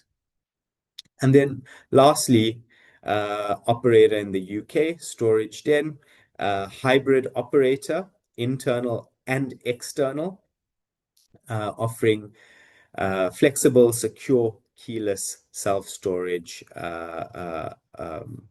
offers. Right, they've got a brand new drive-up containers integrated with our Janus roller doors and Nokē Smart Entry locks. This site looks amazing, guys. Their ability to run a remotely managed site has been fantastic, and Nokē really works for this customer and what they want to achieve, which is echoed by Brian's comments at the bottom of the slide. So how do we future-proof our business, right? Smart entry access solutions need to provide a impact on your revenue lines, and different operators do different things. So having chatted to them, some of the comments were, we charge a technology fee and offer premium products for higher returns, leverage digital tools to grow income streams, track most active customers, units, and digital key usage to make informed decisions. And digital key sharing is something which Nokē offers, right? So a customer or an end user, right, has the ability to share access to their unit from their mobile phone for a predefined period of time, which helps from a convenience point of view, them or they not having to go to site to unlock their unit for a removals company or sharing a key or whatever that looked like. And most importantly, automation allows staffing levels to be optimized and adapted as needed. And that's critical. It's how we started off this little presentation. So that's it from me, guys. Should you wish to contact me, my email address is on screen, my mobile number. You can download a brochure from our website if you want to scan the QR code. And anything Smart Entry or Nokē, please feel free to reach out to myself or one of our sales guys. For those individuals that have dialed in from Spain, we do have a new self-storage superstar that has joined our sales team, Hector Alonso. So if you'd like him to come over and assess your needs, please just reach out. Hi, Shaylen. Thank Emma, you are we very good? much. Yes, we are good. I do have a couple of questions for you. For myself, one of the biggest changes that I've seen that's affected the industry with all the automated access systems coming through is it seems that the smaller independent operators now and the new entrants into the industry are having the opportunity to have the cutting edge technology, whereas the bigger guys who've been around for a while, who've got lots of sites across the countries and bigger sites, are going to find it harder to implement these things because of the cost. I just wondered if you have any sort of data that shows the percentage of independent operators compared to the bigger guys. Are you seeing more of the smaller companies using you than the bigger ones? Yes, Emma. So Yeah. we do receive inquiries and we process them accordingly. I think there's a fair amount of interest within automation or smart entry at the moment. And I'll give you a typical example, right? People today want convenience, right? We also want to make sure that our investments are working for us, right? So I had the ability to meet a investor. I think it was about 1.5 years ago that had relocated to the UK 3 years ago, right? Really cool guy. Never engaged with self-storage before, but was tired of the corporate life, we can call it that, right? So he acquired a little facility just south of London and got into it, excited, wanting to expand the portfolio, and it was a Nokē site. And he had then said to me, we love the UK, but we think of going back home.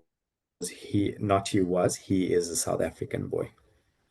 So he said to me, listen, I'm really concerned because who's going to manage my facility? And I said, well, listen, if you look at the previous owner, his partner, and required minimal management. He moved back to South Africa Q4 25, right? And as such has been running his business remotely, right? He's got a maintenance guy that goes in once a month. He's got a cleaner that goes in once a week. And guess what? When the cleaner's ready to go, he'll go onto his platform, unlock the driveway gate, unlock the roller shutter, and allow the cleaner in. The same for his maintenance guy, and it's the ease of convenience, right? It's the want to not rely on an employee to go over and get that done, because it is in a bit of a remote area. So a lot of his leads come in online, they convert it online, and that's basically the convenience piece. But to go back to your question, do we have data to understand the segmentation of let's just call it established operators versus independents? Most definitely. Is there a skew towards the independents? Most definitely. I think we rewind 3 to 5 years ago, there was probably a little bit of fear mongering around smart access is so expensive. I don't know if I can afford it, and as such, I wouldn't engage with a provider. That is not true, right? Smart entry investment will form part of your CapEx, right?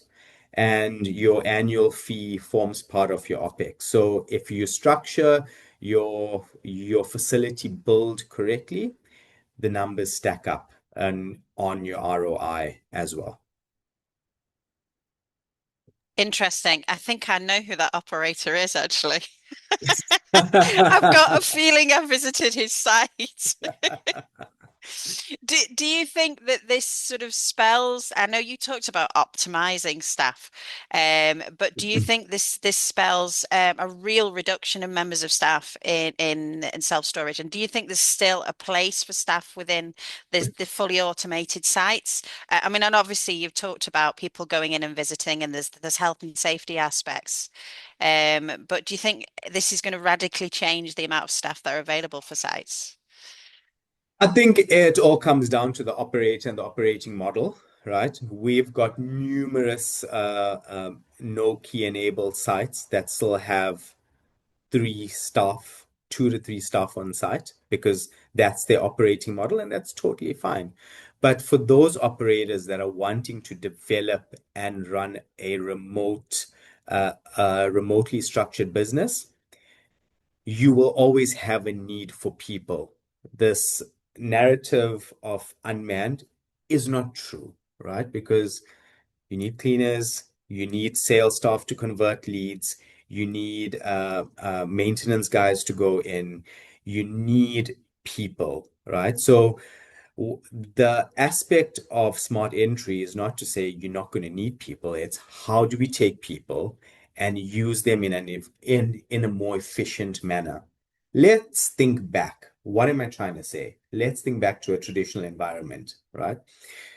A operator who's got a staff site would probably have a lead come in overnight, right? Salesman or store staff gets into the facility in the morning. What is his or her morning protocol?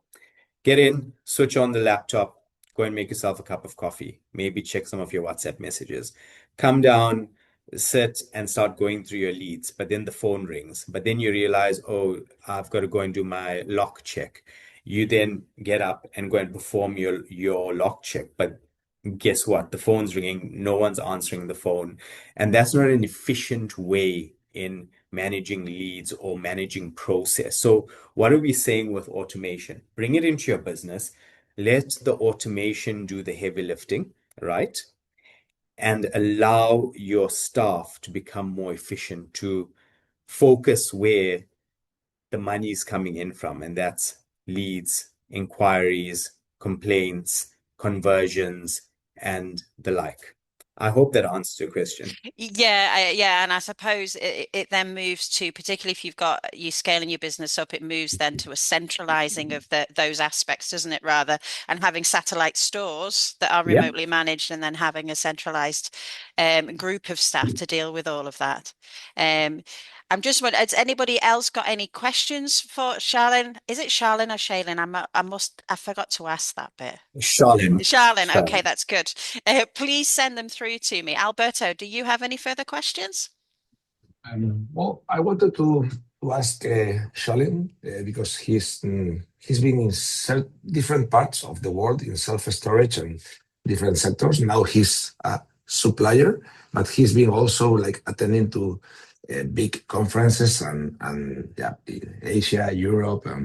So, Shaylen, do you see much difference between self-storage in different parts of the world, or do we all more or less operate the same way? Alberto, that's a very broad question. I think where we've been, and we've been to many different countries, continents even, right? Self-storage as a concept is in a different phase, right? From a market point of view. So what am I saying? If we look at Europe, if we look at Asia or certain countries in Asia, and again, certain countries in Europe, broad strokes, right? Most of the countries are still in a growth phase from a self-storage point of view, right? Meaning investors are pouring capital in to develop the sector, right? Now, that compared to a country like the UK, the US, even Sweden to a point, they are a lot more mature in where they are in their self-storage journey. So typically, in your growth markets, we're seeing a little bit of fear mongering. So operators are probably more concerned to invest ahead of the curve because they aren't confident that the market's going to swing. But history has taught us that as a sector matures, right, the demand for the product increases, and that works on, what's the human education component, and are the end users understand the concept of what you're trying to sell, right? Because self-storage, as we know, is a purpose-driven product, right? It's got its purpose. So to answer your question in a nutshell, again, Alberto, most definitely, but it's market dictative. Interesting. Thank you. Shaylen, it's been a pleasure having you here. Thank you. And Alberto, I thought you asked me to come on as last as, you know, the South African, because you've saved the best for last. Now you've said to me that Chris is going to precede Chris is me. coming I'm very afterwards. upset. I'm very upset. Now Chris is you coming owe in, me that lunch. Chris is coming in a few hours. Yeah. It's really becoming a South African, party, isn't it, today? Absolutely. No, but thank you guys for the opportunity to talk automation and Wait. most importantly. Leo Young is also coming later, also from South Africa. So is he the last? So you saved him as the best. Yeah. Fantastic. But Alberto, thank you for the opportunity. Emma, nice work. Soleil in the background, just making magic happen. We really appreciate it. And most importantly, we're looking forward to the rest of the talks over the next couple hours. Fantastic. Thank you very much. Brilliant. Shaylen. Awesome, guys. Take Thank care. you. Bye-bye. Ciao. Bye-bye. Okay, Emma. So we have now Marce Puertas Sánchez as a sponsor. I will present a video from Marce. I will put him in. Marce, te subo a panelista. I think he doesn't speak English, but I will translate what he says. Well, I mean, we have a translator or the captions. Yeah, That's okay. I can fade into the background in that case. Okay. Let's see if Marce wants to join. Acceder panelista. And meanwhile, I will put a video of Puertas Sánchez, okay? So we know what they do. That is here. Okay.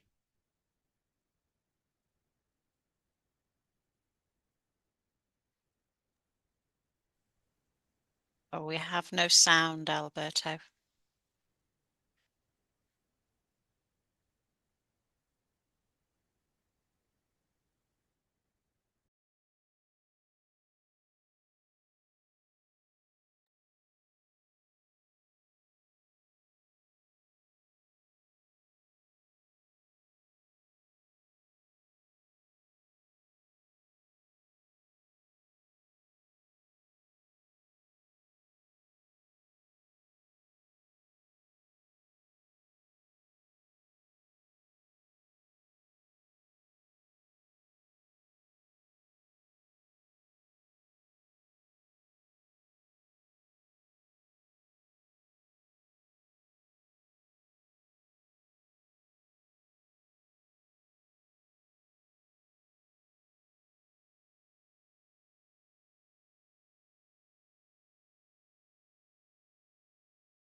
Okay, okay. So here we are.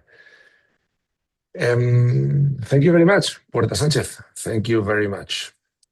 So, Emma, what do we have? Yes. What do we have next? We have Scott Meyers next. I don't see you, Emma. Are you with your camera off?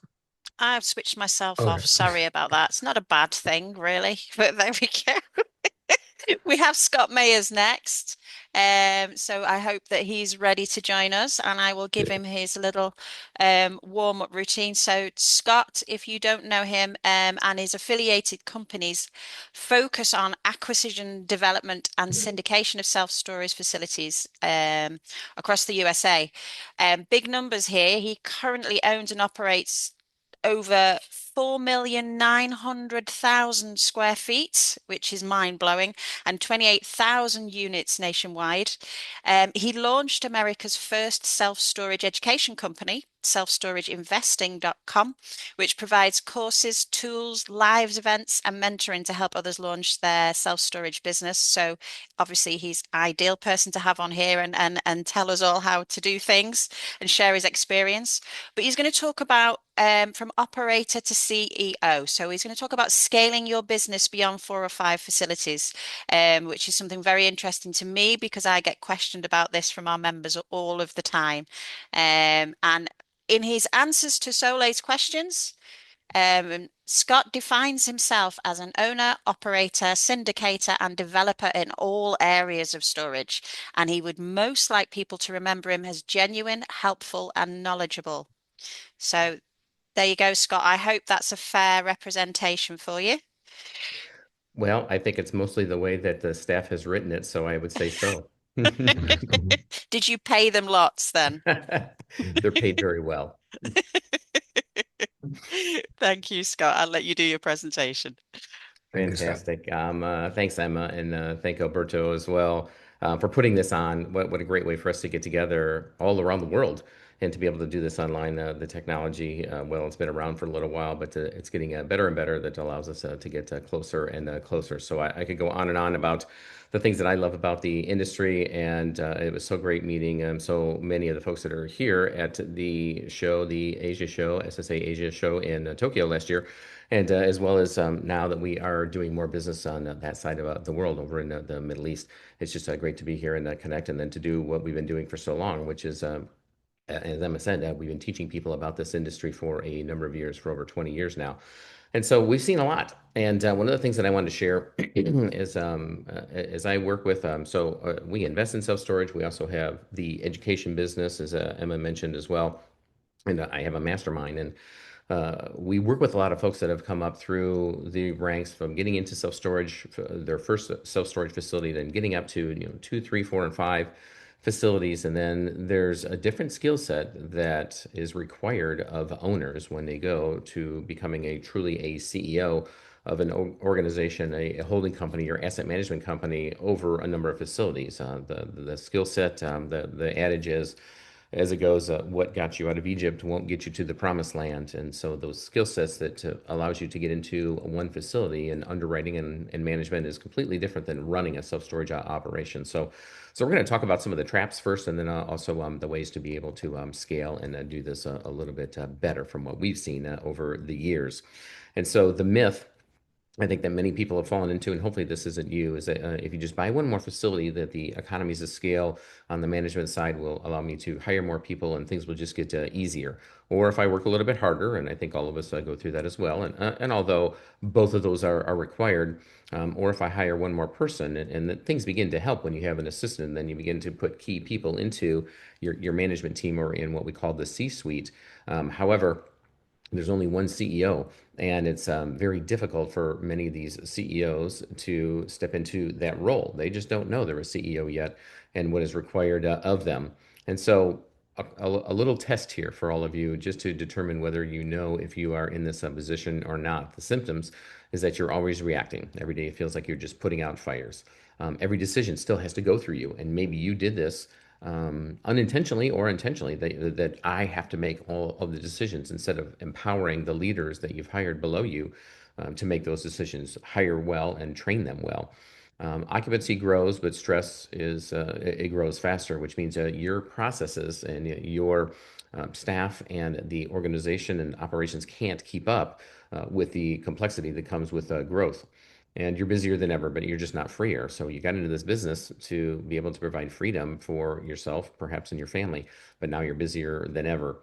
And so the real constraint is it's not capital, it's not deal flow, it is not the market, it's the owner. You find out that you are the bottleneck, and it doesn't change. Nothing changes until you, and I should stress and underline that you redesign the business. And so as we step into what that ceiling looks like for so many people that we've seen it, 4 to 5 facilities is truly the danger zone that we've seen. I know this was true for myself. It was very difficult to make this transition, as we've seen it happen for others, because you're now too big to just wing it and assume that everything is going to work out. You have to have processes that scale along with you. You're too small to have infrastructure. You can't justify full systems and staff yet. You can't hire and bring in a full-time CFO, Chief Financial Officer, or a Chief Marketing Officer, the C-suite and several of these other folks. You can only afford, your budget will only allow a portion of these people, of this that infrastructure. And then the complexity begins to get a little bit, more intense, if you will. And now every new facility provides operational challenges because now you're busting. The processes are being strained and they're broken. And this truly is that point, right around 4 to 5 facilities, where good operators either evolve or they stall out permanently. And so, as I said, what got you here: hustle, deep operational knowledge, doing it yourself, and wearing every hat. That's what got you here, and those are the strengths, but they become liabilities later, because here's what breaks at scale is inconsistent execution, because there's different approaches at different locations now. The staff is confused. There's no clear processes or expectations because the CEO, you haven't communicated that, and you haven't trained them as well. And so what happens is you're still wearing all these hats. It gets more complex, and you burn out. And that is, we've seen that happen. And some of you may say, well, I feel like I'm burned out right now. And then there's the definition of true burnout, which means that you just can't get up and you can't function, and you can't operate your business because of all the stress that you're under right now. And now you just want to sit and, lay in bed, or just sit at home, and you don't want to even run the business. And so if you're not running it, nobody is. And then you miss out on growth opportunities because you're too busy managing and keeping up with all the messes from this system and this business that you've created that is now out of control. And so the business doesn't break first, you do, and it needs you. So you need to change your thinking. This is how to, if you will, fix this, or to make sure that it doesn't happen in the first place. Because there's a difference between an owner-operator in the beginning, which is you're an operator and you own the business. You solve problems, you manage the task, and you work in the business. Whereas a CEO, you take a step back because you're not handling all the fires, and you design the system, and then you train the people to be able to run those systems, and then you work on the business, continually making it better and implementing and tweaking the system that you have created. So now your new job description is as it always has been, is to set the vision for long-term strategy, and then securing the capital for growth as well, and then hiring the talent and hiring them well, and developing each and every one of those folks. The systems, the systems that and processes that scale, you have a hand in that, but that is also a lot of that is delegated to the quality talent that you bring in, and then building that culture. Again, you are the only one that can do that, and to be able to create a positive environment of growth and excitement for these folks to grow along with you. Because if you're still answering tenant calls at multiple facilities, well, you won't own a platform. All you do is you own a job, and I hope that doesn't sting for some of you. Because the goal of scale should now be predictability, consistent results across all locations, standardized operations and quality, so that everybody's on the same page, and optionality, which is freedom to choose your next move. And now you're creating enterprise value for the entire umbrella, the entire portfolio. And you're building a sellable asset so that you can sell the entire portfolio for somebody to come in with all of the systems in place and operating them at each and every facility, more like a franchise, so that there's no surprises, that each and every facility operates independently, but it is part of a whole, and all of the systems and processes and the training is the same across each and every one of your facilities, because now you're building a company. And then we come to section 4, which is staffing the roadmap to make this happen, because it can't be all you. And the number one mistake that we see owners make is that they hire too late. They wait until You're approaching burnout, the owner themselves. You've hired staff that is approaching burnout because you've put way too much on their plate. The processes have not scaled along with you, and so they are breaking each and every place along the way, which is creating more stress for your staff as well. And you got to the place where now people are ready to quit, or they are quitting, and now you need warm bodies to put into your facilities, and you're not hiring the right people and training them ahead of time. So hiring out of pain is not a way to grow. You should be hiring for growth. And I'll repeat that again, because I think, and I fell into this trap as well early on, that I would wait until everybody's stressed out, they're ready to quit, I'm at capacity, all my staff is at 110% capacity, and then I make that next hire instead of foreseeing down the road on the horizon, we're growing and I'm going to need somebody to fill this role in this position.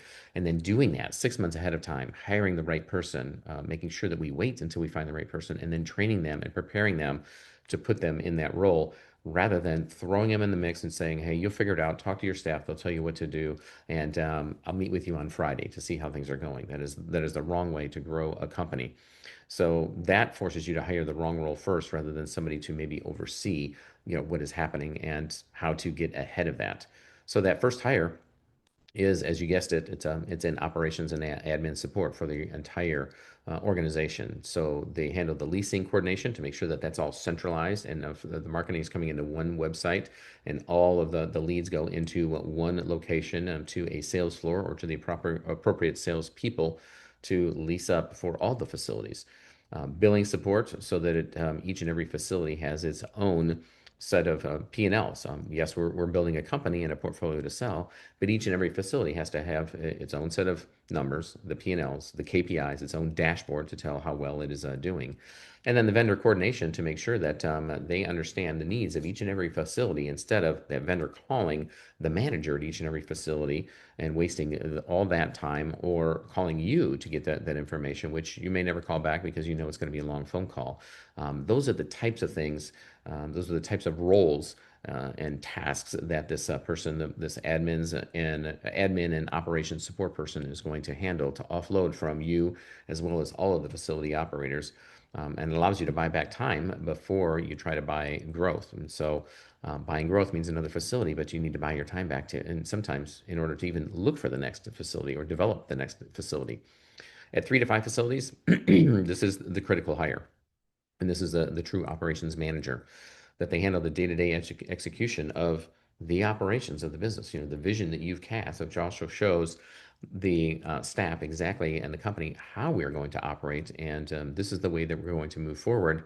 That operations manager has to understand and be able to carry out that vision and execute upon that day to day with all the facilities and the facility staff, because they oversee the staff. They are now training the staff. They are now grooming them for that next level of growth, and handling maybe some of the HR challenges and duties, but they are responsible for the team that is going to carry out your vision. And then, of course, standard operating procedures, not only tweaking them, honing them, but enforcing them to make sure that the entire organization is following suit, and they're not going off on their own or creating their own Excel spreadsheet and just not making good use of their time, but that they focus on the things that they're supposed to do, which is to market for their facility, fill it up, and manage the expenses of that site as well. And this is truly the hire that frees you or fails you. And for those that are in the room right now, maybe raise a hand if you've gotten to that place where you have an operations manager, and put a smiley face if that has been one of the best hires you've made because it freed your time up. Then come 6 to 10 facilities, and now you see here's the shift. You've got the operations manager in place. It could be a COO, Chief Operations Officer, or just a manager support, admin support. But now this is where the shift happens, because it frees up your time to do what you're supposed to do, which is to go out and find a conveyor belt of facilities and a conveyor belt of money and match it up so that you grow your business. So all the functions are centralized now. Accounting and bookkeeping, marketing and revenue management are all in one place. And the call handling and leasing, everything is happening in one location. So it doesn't require you to be involved in this side of the business any longer. And so your team is in charge of then the regional operations as you continue to grow, and they just continue to scale these operations, train, put in place, and support each and every facility that is now added to the portfolio. And now they have more of an asset management mindset, which means that they are here for the entire portfolio. And then they are managing the entire portfolio rather than just individual facilities, which allows you to then focus on growth and creating more and enhancing those strategic partnerships that will bring in more facilities and more opportunities for you to be able to invest in, to be able to seek more capital resources, and then to sit back and take a look at the scoreboard, see what's happening, look at your key performance indicators, your KPIs, and then hone that strategy to grow to the next level. And then this is where the org chart truly evolves. You go from a solo owner to now a small team to then a platform structure where there is an org chart, or we call an accountability chart, where each and every person, each and every role, they have specific roles and responsibilities to carry out that feed into the whole, and we all help each other, but with that mindset of growth for the organization, and not just at my department or just my facility. And so why this matters now, for those of you that if you are an owner with 1 to 2 facilities, well, hopefully in the short amount of time that we have here, I'm able to give you at least an idea and understanding of what that looks like and where you can go. And I would also make you mindful of a couple things that we've learned along the way, and that is scale happens faster than expected.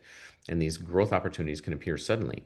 And I think we all know this in the back of our minds, that even if we're not actively looking for our next facility or our next development project, they'll land on our plate sometimes when we least expect it. And if we don't have the proper people in place and the processes and structure, then sometimes you can't take advantage of that opportunity, especially if you're still too busy in the operation side of the business and you haven't created a Rolodex of capital partners, so that when an opportunity lands on your plate, you can close this in 60 to 90 days and you can own it. But if you're out still seeking capital partners, you won't be able to go under contract, and you may lose this opportunity once it lands in your plate. So you as an owner, you have to carve out time so that you can be prepared for these opportunities. Hopefully that makes sense. The decisions that you also make today truly lock in your future pain. And that means if you don't address it, put plainly, if you don't address these, then it is going to be painful later on when you miss out on those opportunities. And they're hard to change later at scale as you continue to make these bad decisions because of a bad process that's been put in place early on.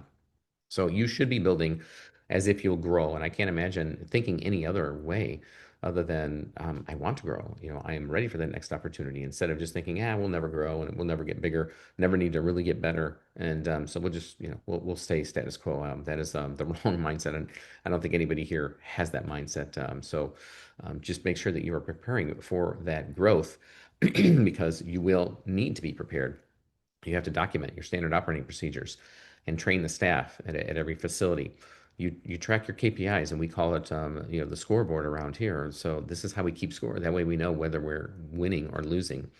All of the data is centralized so that anybody and everybody in the organization can have access to it, and they're operating on that same system throughout the entire organization. And the sooner you begin thinking like this, like a CEO, it'll just then force you to look at every decision differently. Is that not just to put out a fire today or kick the can down the road, as we say here in the US, and hope that problem will go away, or to deal with it later. You need to nip that in the bud, address it today, and make sure that you create a process and a solution and a procedure around that allows you to grow, whether you think you're going to or not.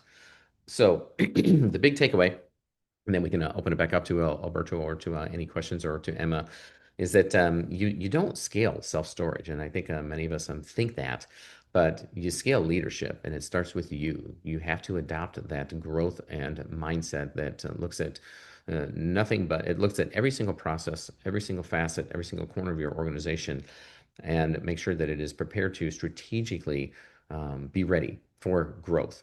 Because what got you to the 5 facilities will not get you to the 15.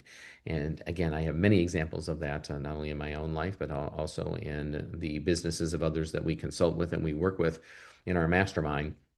And they come here to learn from other folks, and we get in the same room. As a matter of fact, I'm presenting now from Phoenix, Arizona. I live in Indianapolis, and this is day one. It is 5:34 in the morning. This is day one of our self-storage mastermind for 2 days. We'll be here together in the room with these owners that are learning about best business practices to grow and scale their business, and then get access to capital and other deal flow within the room, and then sharing those best business practices from all the people in the room that have done this, that are growing and scaling, and that have put these processes in place so that we can all get better together. Another way to put it, another adage is that the fire burns hotter when the coals are closer together. And so when you get a group of folks together, whether it's online here at the marathon or like what we're doing here in the same hotel room, banquet room, then, when there's 20, 30 of us all sharing the best business practices in one area of the business, then you can imagine what that looks like. Everybody walks out being better than they were when they walked in. So with that, I can open it up to any questions, or under your direction, Emma and Alberto, whatever you would like to do. I'll turn the floor back over to you. Thank you, Scott. That's really clear, and I've got a bone to pick with you, because all of the questions that I have here already, you've already covered all the answers. It's Sorry, really Emma. I hate to disappoint comprehensive. you and disappoint everyone. No, it's definitely not disappointing. So I just want to kind of get more into detail of a few different things. So of all the mistakes that are possible, what do you think, what are the biggest mistakes operators make when they scale up too fast? Yeah, you're right. We did touch on many of these. Is that I think the biggest mistake that they've made is that they stress, and this goes for me too. I've stressed out my current staff. I've got really, really good people in place, but then I've stressed them out because I waited too long to hire the next person. And Right. they think, well, if he's going to continue to do this as we grow and scale, and he's going to wait until we're all screaming uncle, and we're ready to quit and we're all burnt out to hire the next person, I don't know that this is an organization that I want to be a part of. And so I think that biggest mistake is recognizing that you need to hire for growth. And for those with 1 to 2 facilities, I think if you have not hired an executive assistant or an admin support person, just to offload the day-to-day, repeatable items, those things that you do day in, day out, that you can hire an assistant to do, a virtual assistant to do. You shouldn't even be in your inbox. I offloaded my email inbox and sent it over to my assistant years ago, and they sift through and they handle my email, and they only send the things back to me that I can answer. So that means that they're not just deleting and sending junk mail away. It means they know that this question comes in. Oh, it doesn't go to Scott. It goes to this person, and so they handle triage, and they send things and questions to the appropriate people. And so that email is just one of those. But anytime that you have a task that you're repeating, over and over again throughout the course of a day or a week or a month, stop. The next time that you run across it, create a standard operating procedure for it, and then hand it off to the appropriate person in your team, or if it's your admin, hand it off to that person so that you don't have to do that, and take that 10, 15 minutes, several times a week, several times a day, several times a month, and hand that off to somebody else. So I could go on and on, but we can move on to the next question after that, Emma. No, that's fine. Don't worry. So we're talking about, obviously it's systems that you need to have in place when you're scaling up, rather than you need to rely on those systems. So these standard operating procedures, if you're looking at your KPIs, how do you prioritize, and what would be the most important of your KPIs to work on first in these SOPs? Yep. So there's multiple pieces of software out there and ways that you can create a dashboard. And so, we've set these KPIs at certain levels for growth, and they're realistic. So it's at the facility level in terms of net rentals per month, and we know that there's a cyclical nature to our business, and so we're going to compare sometimes to the next month, but usually to the month of previous year. So what did we do in January of 2025, and compare that to 2026, and how can we improve that number? And so that is all entered into our dashboard.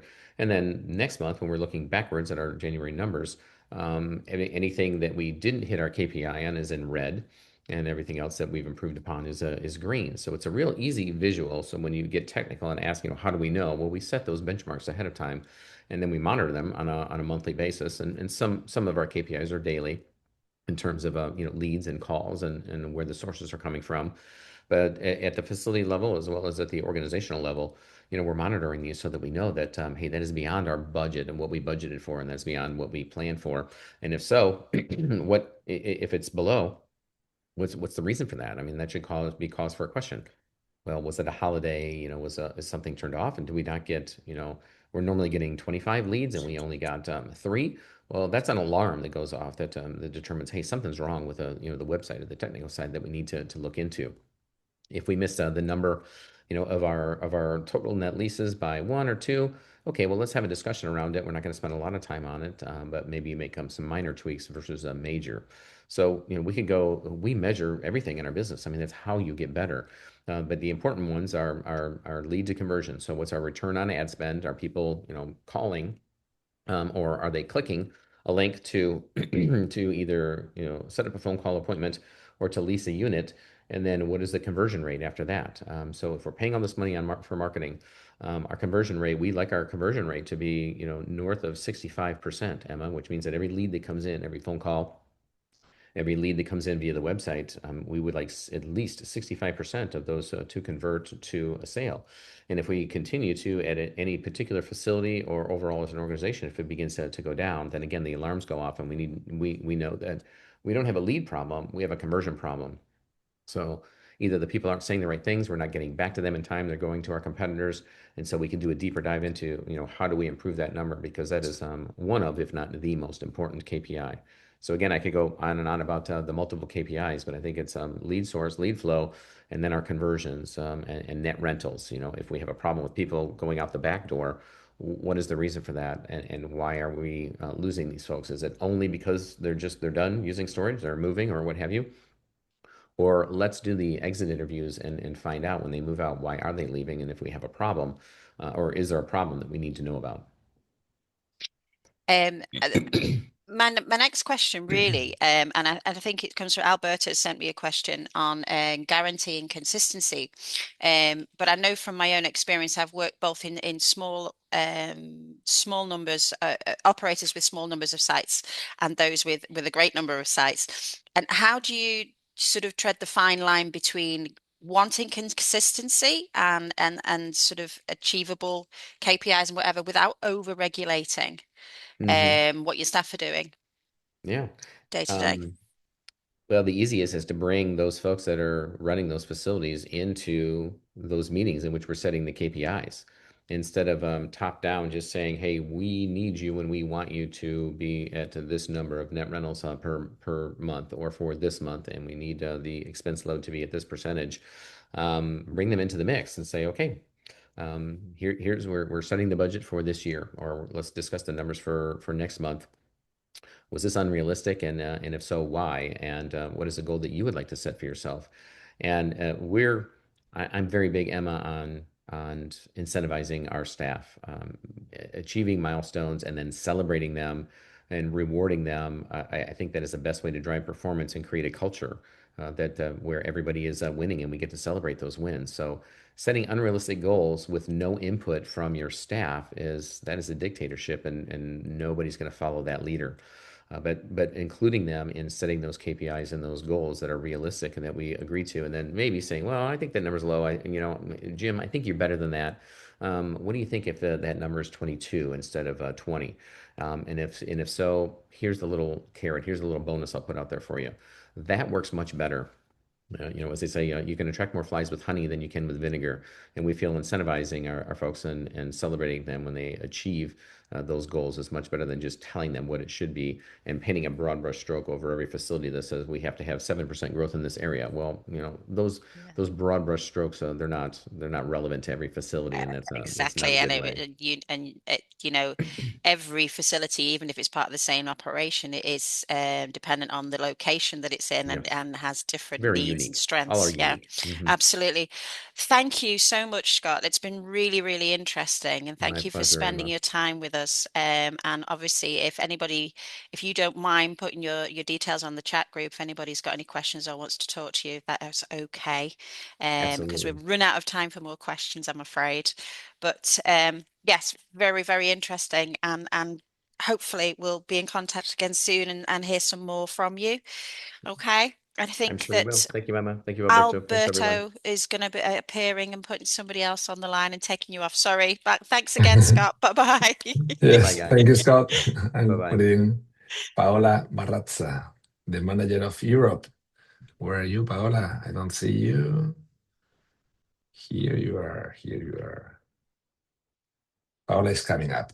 She's going to present the European Self-Storage Conference. A must. She's coming. Let's see, Paola. Here she is. Here she is. Hi, Alberto. Hi, Emma. Hello. Oh, Fancy seeing you here. yeah, live from Malaga. Wow. I know. You're doing a great job, by the way, Emma. Oh, thank Nice.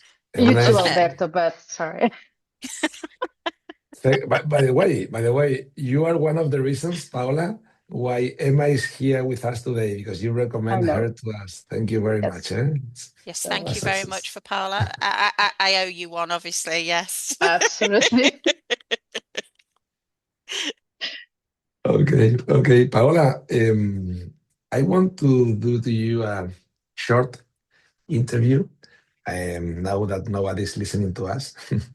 And also talk a little bit about FEDESSA and why should we as a business owners in any part of the world, well, me in Spain, but also other countries, even outside Europe, should attend to the FEDESSA Self-Storage Conference that is going to be in Germany this year, isn't it? Yes. So this year we're going back to Germany.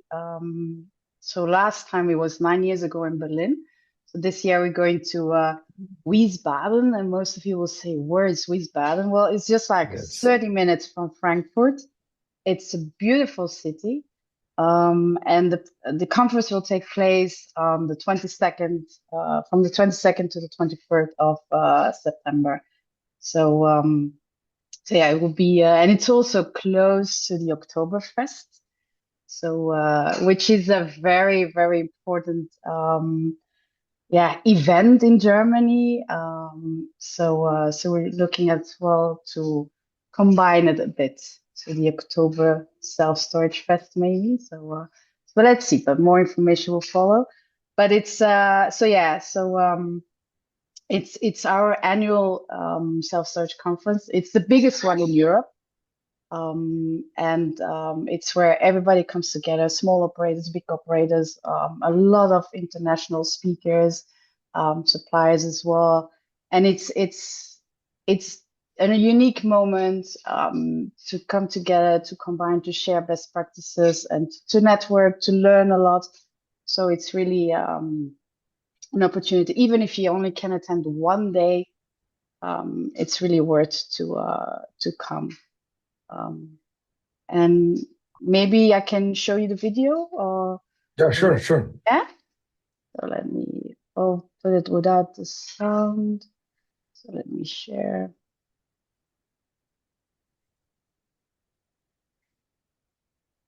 I'll move this here and I will make it bigger. And I'll reduce a bit.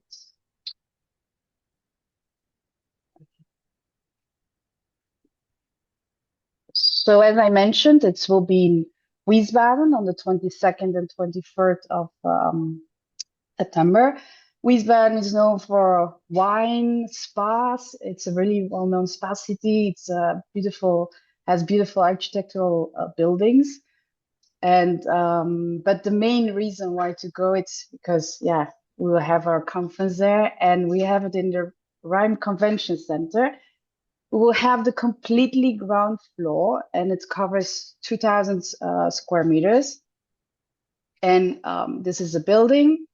We will also have, we'll give you the opportunity, if you have meetings, you can book your meeting room.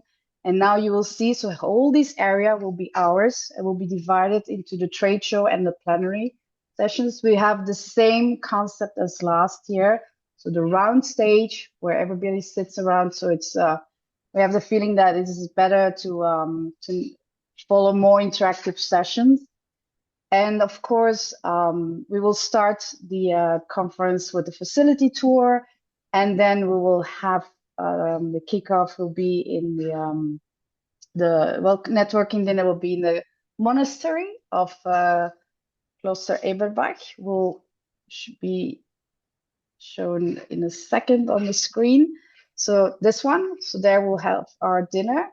And then, of course, 2 days of sessions, trade show opportunities. And then, of course, the last day will be our awards dinner, where we hand out all the different awards to our participants. I will stop sharing. So, yeah. So we hope to beat the record from last year. Last year we had like 850 participants. So so we really hope that we can have more. So so yeah, soon we will start promoting the conference as well on our website. So I would say keep an eye on the website as for March. So there will, and of course, like other years, we will promote as well to buy your ticket before the summer at an early bird rate. So so yeah, and if you have any questions, just send us an email and we will get back to you. Amazing, Paola, amazing. I can And I expect you there as well. Well, we see each other there. Yeah, Wiesbaden is a beautiful town. It really is. I had the pleasure of going there with Paola when we had a look, and the monastery is incredible. It's an incredible, and some of the stuff that we've got planned is going to be really exciting. So yeah, it's something to look forward to. Okay, we are going. We are going a little bit ahead of schedule at the moment. We have a few minutes, and I would like to talk a little bit with Paola. And Paola, you are now the queen of Europe at the moment. I'm a lady. Renie is out, and you took his role. How is life change? Can you please tell us a little bit before this? How did you start and when in the self-storage business? Because I heard that you started with Michael Fogelberg. Is it true? Well, I met Michael when I started at Shurgard. Okay.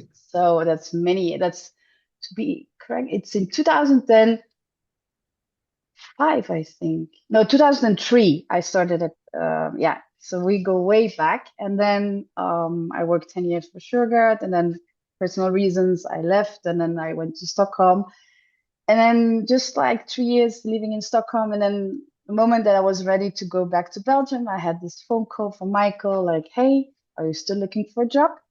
And I said, "Yeah, but we're moving back to Belgium." "Oh, yeah, no, not a problem." And then I said, "Yeah, look, FEDESSA is looking for somebody." And then I met Renie at Radisson in Stockholm, and from there it started, like with 2 days a week, and then growing and getting more responsibility and helping the different associations, organizing the local events, and then suddenly last year when I was in Japan, he mentioned that. So I said, okay, we already had these kind of talks. I knew maybe this day would come, but it's still like always like when will it be? And then it was there, and then I took it. So it's a big change. It's completely different. You have to think differently. You also have to find a new balance as well. But honestly, it has been an adventure, and I'm still enjoying it. So yeah. And how's your life changed? Because you help other countries to organize their own self-storage conferences, like the local countries. Yes. You've helped Spain. You've helped France, Sweden. So now I have Maxime. So we're just the two of us for FEDESSA. And to be honest, we're still trying to find our way, and I'm still trying to learn a bit, like, okay, to more delegate. But yeah, it will take some time, but we will manage, and we're a perfect team. And of course, I have great support from the colleagues in UK, because without them, it will not be possible as well to do this big job. But what do we do for the local associations? It's like, also so the events, but also like preparing documents. We're helping them as well with the e-news for their associations, and helping them wherever they need our support. We're there to help. So yeah. And I have to pass on a message from Sole. She says that you're doing an amazing job. Gracias, Sole. And thank you for that £50 note. I think you're doing an amazing job as well. No, but seriously, I mean, you contribute a lot to us as well at the SSA UK, because, you know, you contribute to our magazine all the time, and we get to hear about what's happening within Europe through you. So, you know, it's invaluable for us just as much. Yeah, but it's great that we can support each other, because that's what it's all about. It's not okay, we just FEDESSA, or it's just SSA UK, or it's just this week. No, it's really important that we support each other and we help each other. And you can learn from different associations as well. And that's really the biggest this is really so important, that everybody understands it as well, that without each other you can't function and you can't work. So yeah. Paola, you travel a lot through many countries, and you see a lot of facilities, self-storage facilities. I mean, we were together in Italy last month, was it, or 2 months ago, looking at facilities. We were in Tokyo at the beginning of the year. Do you find a lot of difference in self-storage-wise between one country and another? Which country do you think has, I don't know, more crazy things in self-storage, or like strange things? I was really impressed when well, I didn't manage to see the facilities in Japan because I was too late, but when I was in Hong Kong, I was really fascinated that just in a normal apartment building, you can have like, you go to the first, second floor, and you can have like a lot of units, and also how creative they are, like the units we saw, where they had like your own library, which you will not see here. There you had like that's like the storage, and then the books, and then they just sit there. So in that way, I found it very modern, their way of thinking as well, which you don't hear here. It's just traditional cold, unit box, to say it like that. And there it's like, also with was also fascinated to see with the robot when we were in Hong Kong. It was also very nice to see. So yeah, and then if you go to a country like Poland, there you will see more like, what I saw is more containers, so it's completely different. So it's always interesting to see and to observe like how different countries and then you see in Europe, like countries like the UK, was, I don't know, Emma, how many thousands of facilities you've got in the UK? Like, I don't know. Yeah. We've got a huge number, and we've got 750 members, but that doesn't tell you how many numbers of facilities there are. 1,400, something like that. Yeah, coming in a little bit more than that. And every week I'm being contacted by people who want to be members. And obviously it doesn't cover all of the facilities, because not all of them have to be members. So there's still a lot more out there that, you know, we can start to sort of pull in. But I think different countries seem to be at different stages in the process, don't they? That's the biggest thing that I've noticed. Yeah, then we see countries like Italy, we had yesterday Cesare, or Portugal, that they, I don't know, Portugal, how many facilities does Portugal have? 10, 20 facilities? No more than that. If you mean members facility? No, facilities or whatever. I mean, they are very much underdeveloped, or even Italy, they've got like 150 facilities, 60 million people. I mean, it's such a big difference between countries. You know, it's where do you see the most if you had to put your money in 3 countries, Paola, which 3 countries will grow the most in the next 5 to 10 years in Europe? 5 to 10 years. I would say I see a lot of potential in Portugal. I see that there is like you also have to see like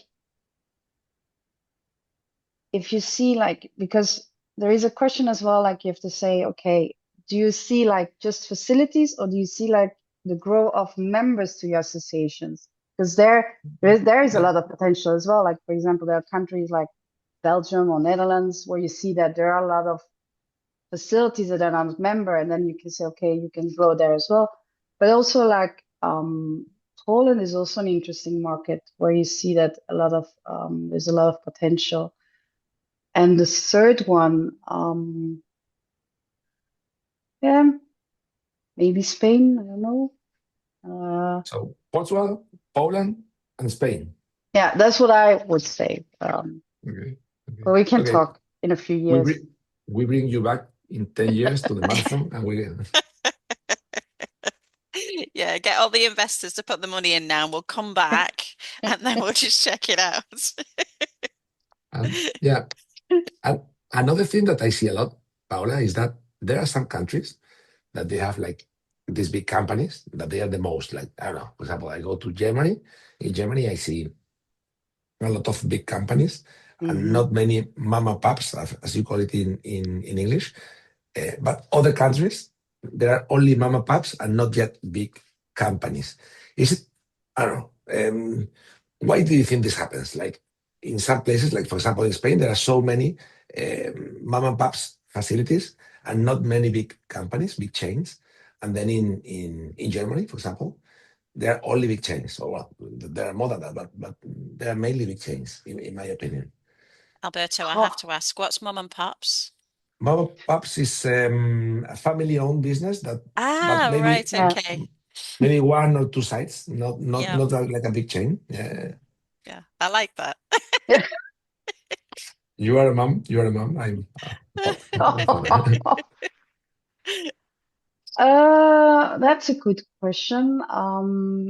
Because yeah, maybe investors are more active in those big countries than in the smaller ones. Yeah. Yeah, I think that could be one of the reasons why there's some, yeah. Do you think also it could be to do with the regulations, the building Yeah. regulations and the planning regulations within each of the countries that make it easier or more difficult? And if you've got a bit more collateral behind you, then it becomes easier to get through the red tape. Yeah, and there's also like some smaller countries also like lack of awareness as well, and it's like more difficult to if you with all the regulations. It's a combination, I think, as well. What is it in the UK, Emma? Are there more big chains or are there more small mom and pops companies? There's probably about a dozen sort of larger chains, but there's a lot of small independent companies, particularly like I know I mentioned before to Robbie.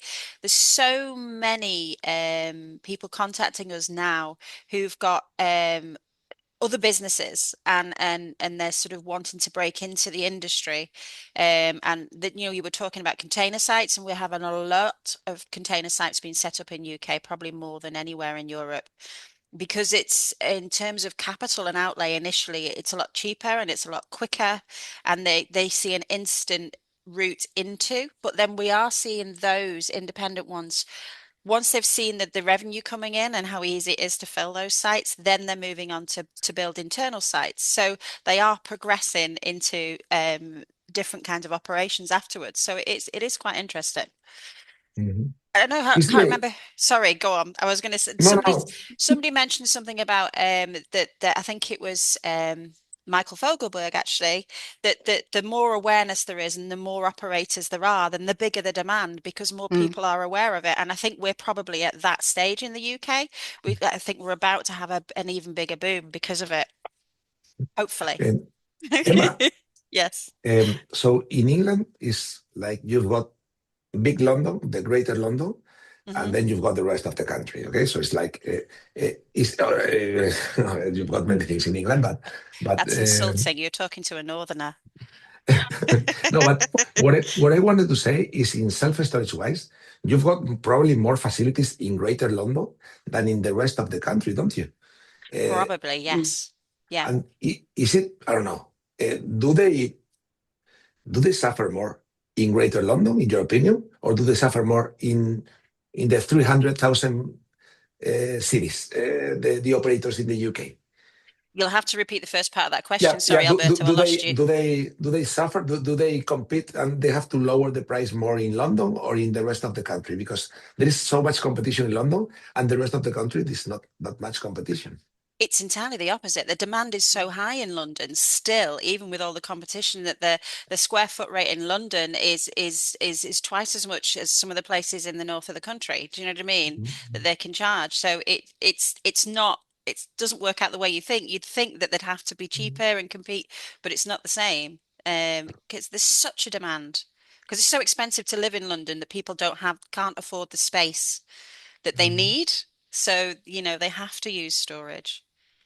Interesting. So now we have Andrew Work. He lives in Hong Kong. I want him to join this conversation before we go to the Asian block, and we want to listen to Andrew about what is happening in the city of Hong Kong. It's probably one of the most self-storage developed cities in the world, and why is it happening, and what effect does it have for the price? I just asked him to join us. Andrew, are you? Here he is. Hello, Andrew. I'm coming. Hello. Can you tell us about Hong Kong? You want to be on early, and when you said I want Andrew to talk about was right when I hit the button, and it switched me over to panelists, so I didn't hear the rest of that sentence. Yeah. Happy to speak a little bit early before we bring on the JLL people and the chairman of the SSA. But what would you like to hear from me before that? Well, I want to ask you about the Hong Kong self-storage market, because it's probably one of the most developed parts of Asia and probably of the world in self-storage wise. And is it affecting to the price? I mean, is the price in Hong Kong lower or is it higher than in other parts of Asia? It's higher. What is happening there? It's higher because real estate in Hong Kong is fantastically expensive, even still. And it has been, and the whole city has a completely different structure. The building that I work in has 14 different self-storage operators in one building. So it's kind of funny. Sometimes we have people come from other parts of the world and they're like, location is the most important thing. And we're like, show you a location. At least you know it's popular. There are literally 14 companies stacked up. So the pricing is super competitive. People literally go floor to floor going, how much? How much for you? How much for you? How much for you? Right? So it is competitive, but it's Hong Kong. You got to pay for that real estate. So it's still very expensive compared to other parts of Asia where, it's not so expensive. Okay. Would you reckon that Hong Kong is the most developed self-storage part of Asia in more than Singapore, for example, or Tokyo? Or? The Japanese started before we did. The Rental Storage Association of Japan had their 25th anniversary a couple of years ago. We have just hit we're hitting our 12th anniversary this year, so they're twice as old as we are. But just different economics make for different markets. Just everything is completely different in these places. So it's really funny. We were looking at some of the research, and we're going to hear from the people who do the research and analysis, and they were asking things like, do your self-storage operators offer these different features, 24-hour access, access control? And a lot of people are like, who doesn't have access control? Well, some sites in Japan, no need. Crime is so low there that they'll have ground level self-storage and they don't even have to put up a fence. They're not worried about it. Crime is just not an issue there. And people, So it's really so different from country to country. I think there's probably more similarities across European markets than there are across Asian markets. I mean, from super safe Japan to gun-toting Philippines, it's very different markets in every country. Where Hong Kong, reach for the sky. And in other places, it's a little bit more like North America, where the locations are out at the suburbs because people have cars. So it's a really, really different scene in all these different places. So, nice. Do you have any questions to Andrew, Paola, Emma? I know Paola so I well. was not Paola prepared for this Paola asks me questions all the time. I'm always so happy to see her. I was wandering around the Emperor's Palace in Tokyo last time I ran into Paola. So we weren't even, we just had a long call 1 or 2 months ago. So yeah. So not even a month ago with the heads of the SSA in the United States, the SSA UK, the new king of Britain now that they've been cast out of Europe. So. Yeah. I've only one question for you, Andrew. Do you think it's just nod your head? You think it's really important that a representative from the SSA UK visits the Asia market to bring back some knowledge? Absolutely. The history, yeah, absolutely. I think you need to get out here, absolutely do Bangkok, and then I think you need to check in on the old colony of Hong Kong as well. Okay. Just let Simon Forrester know. I will tell Simon. I can't come, so I will tell him to join. Thank you.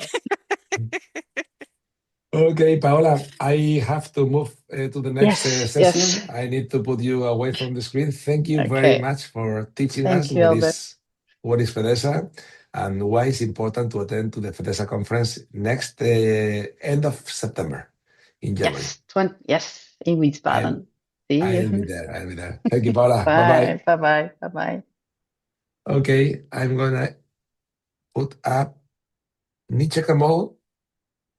I don't know if I said it correctly or not.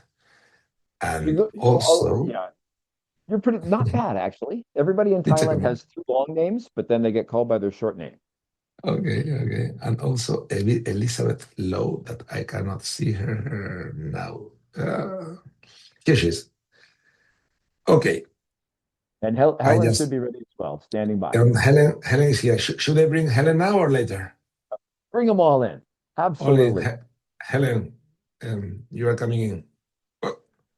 Okay. Nietzsche Kamal, Bung, thank you. Hello, how are you? Hi, how are you? And Elizabeth is coming. Elizabeth, hello, Hi, how are you? everyone. Good. Thanks for having us today. Thank you. And Helen, hello, Helen. Hi, Alberto. Miss President. Long time no see. How are you, Helen? I'm good. It's late. It's late. Yes, for us. This is a round the world conference, a marathon. So yes. It's early in the United States. It's true. It's true. Okay, Thanks so for having us. I will take away my camera, and Andrew, if you wanna manage this presentation, it's great. Okay, thank you very much. I'll just get us started. So you said this is an around the world conference, self-storage marathon. So first of all, muchas gracias for having us on and giving us a chance to talk about the exciting self-storage action happening in Asia. So if it's around the world conference, this is a 3-nation presentation. We are coming to you from Hong Kong, Singapore, and Thailand. And there's going to be 2 parts to this presentation. First, we're going to have the real experts from JLL come and give you the goods from the annual survey, the Self-Storage Association Asia. The survey is where we get the internal data of our members and bring it all together.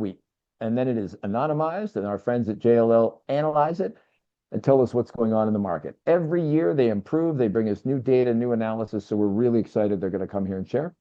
Part 2, then we're going to have the Q&A, and if you have questions about the survey, our speakers on that are going to be giving you the good goods, and then Helen and I are going to be providing information on anything else that's coming. So just to kick off with who we have on here today is Nikichabal Horungarong, and I don't think she's ever heard me say her full name, so I hope I got it right. But her friends call her Bung. Yeah, I got a thumbs up. Fantastic. She's in Bangkok, where we're going to be having the Self-Storage Expo Asia, May 19th to 21st. I'm going to be so excited to see her there. She is joined in speaking with her colleague, Elizabeth Lowe, who is based in Singapore, and they are the linchpins, the experts of self-storage within the JLL Research Asia Pacific team. So very excited to have them both on. And later on during the Q&A, you're going to have yours truly, the Executive Director of the Self-Storage Association Asia and the Chairman of the SSAA, the CEO of General Storage, coming to you live from Singapore, Helen Ng. So with that, I will turn over to Elizabeth and Bung, and the floor is yours. Take it away. Thank you so much, Andrew, for the warm introduction. As Andrew mentioned, my colleague Bong and myself, we are from JLL Research, and we have a long-standing relationship with Andrew and also Helen and the rest of the SSAA team. So today we are delighted to be on here today to share with you our survey findings for 2025. So I'll just share my screen very quickly. Let me know if there are any issues. Able to see my screen? All good? Okay, that's good. So I'll kick off today's session very quickly. But before we move into the actual survey results, which I believe everyone is looking forward to, I would first like to give an overview of the coverage of our survey. So as you can see on the screen here, you can see a map here. So the survey reflects responses from operators across APAC and the Middle East. So this covers both mature and also emerging markets. And especially with APAC being a very diverse region, you'll be able to see some differences and trends as we go into the survey results. I do want to note here that as with any operator survey, the results are indicative rather than directly comparable market to market. So these should be read alongside with the maturity, supply timing, and also operating models. And the strength of the survey is not precision at the city level, but also its ability to show directional patterns across the region. And with that, I will start off by looking at some of the macroeconomic factors and metrics shaping the self-storage landscape here in Asia Pacific. First, we'll look at GDP growth. So looking at GDP growth, APAC GDP grew by 4.3%. So that is on the left of the chart, as you can see here. This is an estimate for 2025, and it surpasses the global average of 2.9%. And this is supported by factors such as moderate inflation and also the easing of monetary policies in most of the APAC economies. So developed markets, like you can see here on the right. So for example, Japan and South Korea, they do have lower forecasted growth rates between about 1 to 2%. However, this is still stable growth, and South Korea expects a stronger growth this year. Emerging markets, for example, India and also some of the Southeast Asian markets expect strong growth. This is driven by factors such as consumption and also higher FDI inflows. We'll now move on to looking at real household income growth versus inflation, which is shown on this chart on the screen right now. For self-storage, this is especially critical because what really matters is not just GDP, but also household affordability, as this signifies real purchasing power, and this ties closely with self-storage. So most of the APAC markets have inflation below 2%, with most central banks easing their monetary policies or keeping interest rates steady. But if we zoom into the y-axis of this chart, which represents household income growth, we can see that most of the markets are seeing stabilizing or improving household incomes. And this is alongside the easing of inflation. So in dense urban cities, storage demand is often necessity driven, and this is linked to smaller living spaces and also household transitions, mobility, and this helps to explain why household users will continue to form the majority of customers across the region. So now we'll look at policy paths here. So this slide here shows monetary stance across APAC. While policy paths across the region are showing some signs of divergence, most markets are actually easing as inflation moderates. The Bank of Japan is the exception, where policy rates are edging higher to combat inflation pressures. However, overall, we do think that monetary conditions are more supportive as compared to the last 2 to 3 years. And this provides a very stable macroeconomic backdrop for the self-storage industry. I'll now move into some of the demand drivers for self-storage. Here we are looking at 4 of these factors. So the self-storage industry is primarily shaped by urban factors. Cities are dense, living spaces are getting smaller, especially in cities like Singapore and Hong Kong, and also storage demand is often driven by necessity. Here we are looking at SME and micro enterprise usage as well. So previously I was talking a lot about household users forming the significant pool of self-storage. However, SME and micro enterprise usage is also important. This is very much linked to the growth of e-commerce. This has seen significant growth, especially since the COVID-19 pandemic, and is projected to sustain its growth moving forward. And the market is also driven by infill, logistics, and customer awareness. So overall, these factors do shape how facilities are being designed, priced, and also operated in each market across the region. Now I'll pass the time on to my colleague Bo to talk us through the survey results for 2025.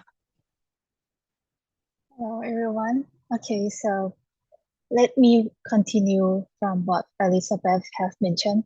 What's important here on this slide is that the strongest demand drivers are structural, housing space constraints, lifestyle change, and individual storage needs consistently rank among the top 3 across all markets.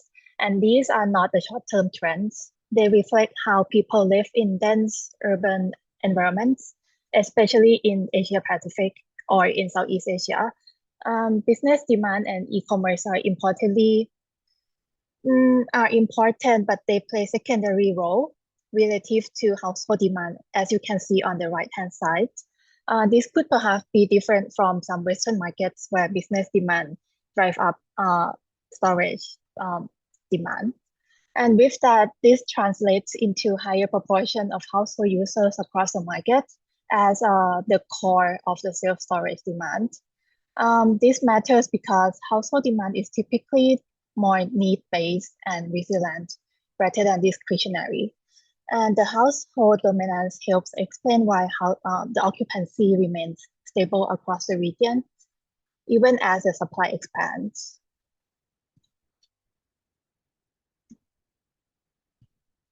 So pulling what Elizabeth mentioned and the previous slide together, what we are seeing across the region is how growth is being delivered.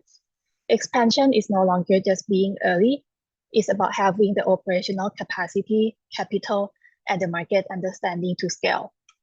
In mature markets, growth is increasingly concentrated among established operators that can execute repeat developments in urban and high-cost environments.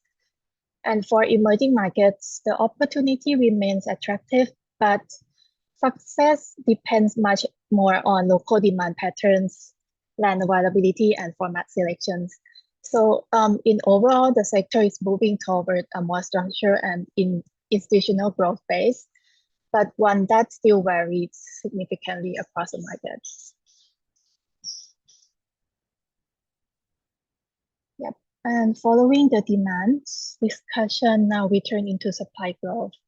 Across the Asia Pacific, the reported self-storage stock now expanded to 16.3 million square feet with a 10-year CAGR just over 9%. And this represents a sustained development activity rather than a short-term surge. What matters more is that the growth itself is being delivered. The chart on the right-hand side shows the average number of new openings per operator over the next 2 years. In more mature markets like Japan, growth is being driven by existing operators scaling their platform. But in emerging markets, expansion is more from a lower base, from smaller operators.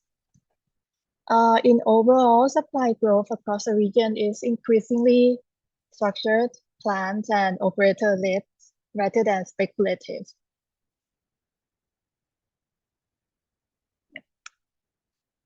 Okay. As self-storage mature, performance is increasingly shaped by execution rather than demand creation alone. Value-added services retention strategies matter because they support income stability as rental growth moderates. Demand capture is also becoming more competitive. Operators with platform scale and data, they tend to convert inquiries more efficiently, particularly in denser markets. And at the same time, cost discipline is becoming more critical. The larger, more complex facilities require standardized operation to maintain margins. And finally, access to capital is emerging as a key differentiator. As developments become larger and more capital intensive, operators with institutional funding backup are better positioned to scale and to manage the development risk. So taking these together, these factors explain why growth across the region is becoming more structured and more selective. And that's the lens where we should use to interpret the survey's headline results. Yep. And as I mentioned that the demand is predominantly household-led, this directly leads into how facilities are designed, from the unit size to the building formats. Across the region, the demand is skewed towards smaller unit size and reflecting denser urban living, limited in-home storage, and most users are driven by necessity rather than just bulk storage. And there are differences across the markets, as you can see on both charts, but the directions are consistent. So smaller units dominate where household demand is strongest. And the facility format, closely follows both demand profile and land economics. In denser and higher cost markets, operators favor more urban and vertical formats, often embedded within mixed-use building to improve accessibility. However, in lower density or early stage markets, larger standalone or industrial formats are more viable. What's consistent here across the region is that the format choice increasingly reflects execution capability, not just demand.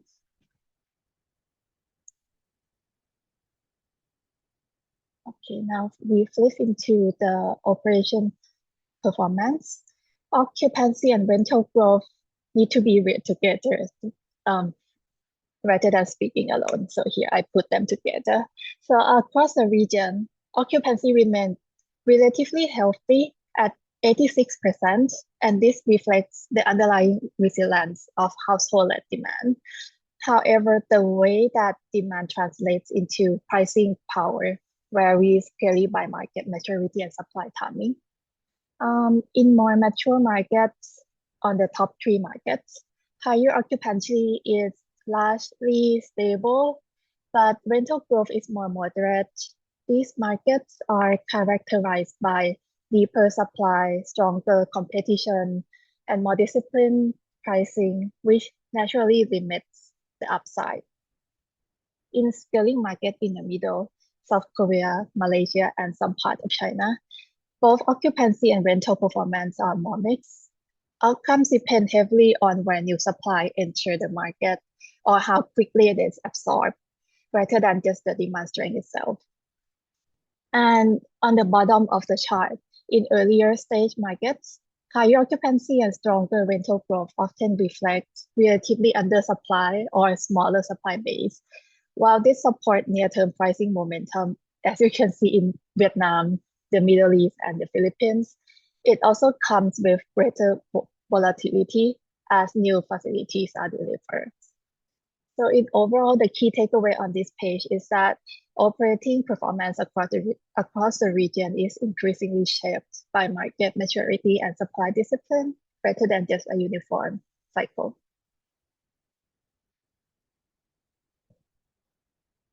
Okay, now we turn to the slide and the market maturity. Yeah. The market maturity is not about how big the market is, but it is how supply is organized and how long the product has been in the market. I'm sorry, just sip some water. Okay, so stock concentration reflects where storage is already institutionalized, established, not necessarily where the growth will be fastest. Larger share typically indicates earlier market expansion, planning clarity, and the ability to scale multiple sites over time.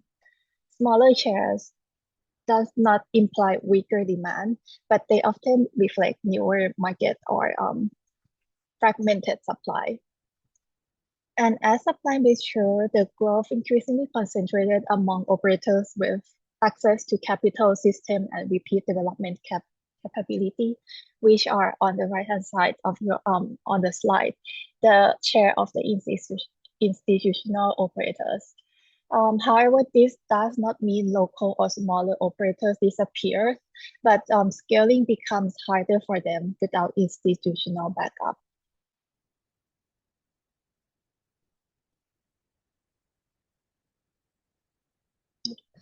So what the 2025 survey really tells us about the next phase of growth. Across the region, demand remains structurally resilient. Occupancy has stabilized, reflecting the essential household-led nature of the self-storage rather than just discretionary spending. And at the same time, the growth is no longer about creating demand in new markets. In many parts of the region, it is now capturing capturing demand more efficiently through better locations, better formats, and stronger operation execution.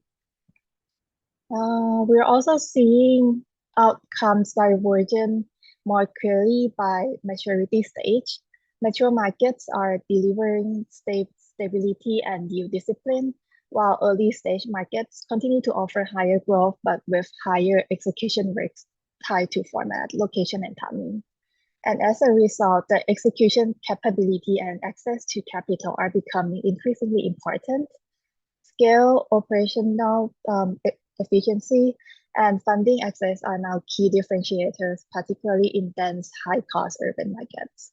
So in overall, Asia Pacific is now entering more structured and selective phase of growth.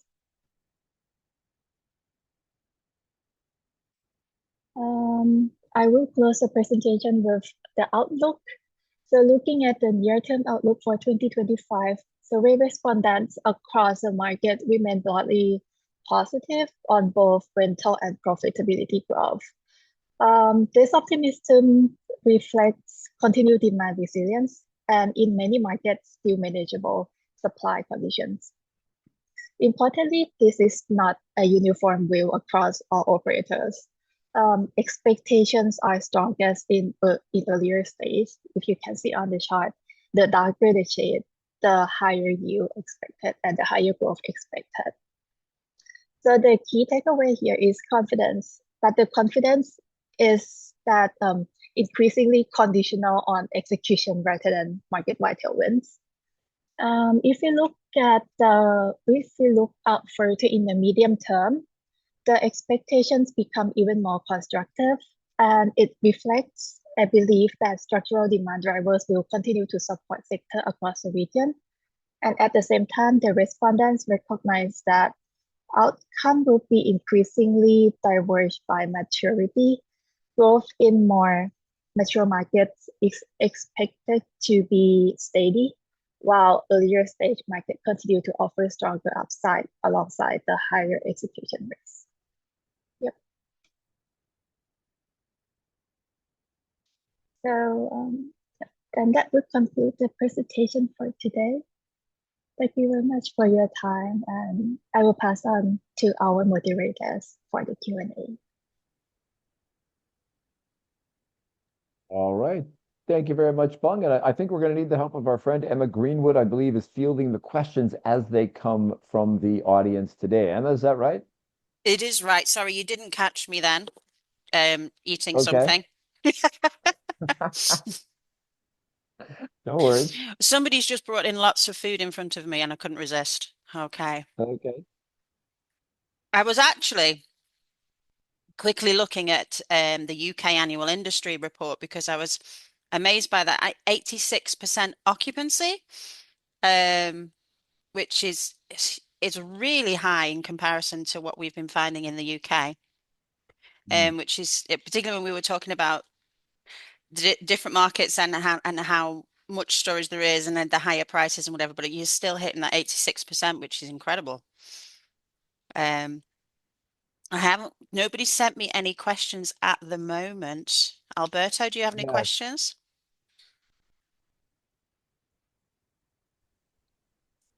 Okay, I don't have a question, but I want to ask you which countries in Asia, well, I mean, this is a question, I do have a question. Which countries in Asia you think have the most opportunity to grow in the next 5 to 10 years?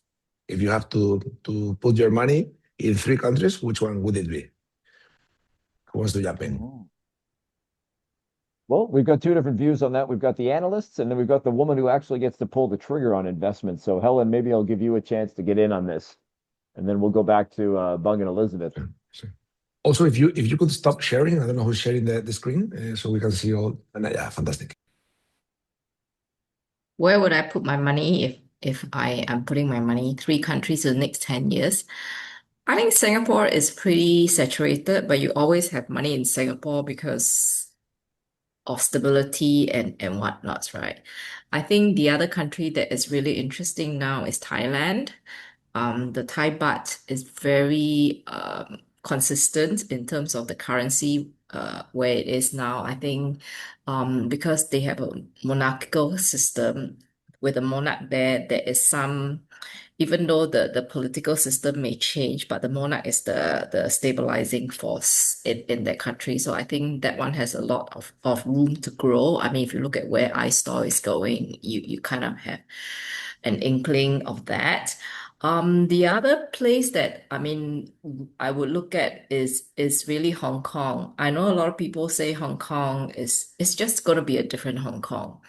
And after COVID, it was affected by whatever, all that jazz, all the political jazz with the protests and a lot of expats leaving the country. But the statistics are now showing, at least from my personal experience and from the operators I've spoken to, the demand is coming back and is slowly. And Hong Kong is always one of those markets that is almost like a foot into China, because you can't ignore China, right? I mean, they are like the elephant in the room. We are in Asia. If this is where you want to be, you can't ignore China, and China will never go away, right? The population will never go away. So that's a good kind of understanding. Hong Kong is a safe bet for anybody starting out to understand China, because Hong Kong now has a lot more Chinese people from mainland, and I think we're starting to understand their purchasing habits. So that's where I put our money. Alberto, would you put yours with me? Fantastic. That is not idle speculation. One of Helen's 2 brands has increased the number of locations they have in Hong Kong by 50% in the past 6 months. So they're on a tear. Elizabeth and Bung, where would you pick as your top markets for growth? I think for me, there are 2 ways to look at this, right? So firstly, there are institutional markets. So these markets are more mature, given that APAC is quite diverse. So markets like Singapore, Japan, and Hong Kong. So these markets offer a lot of stock. Also, there is stable demand. Houses are pretty small, especially in Singapore and Hong Kong. So you are pretty much guaranteed that pool of household users who are driving demand for self-storage. And we don't see that going away. As for me, I do have peers who are looking at options too, because houses are getting smaller and people are moving out of maiden homes as they move into the next chapter of their lives, getting married. So they do need like a place to store some of their furniture, goods, and even smaller companies are also adopting that model because it is that flexibility that they're looking for and scalability. So in markets that are more mature, that is where an area would be good to look at.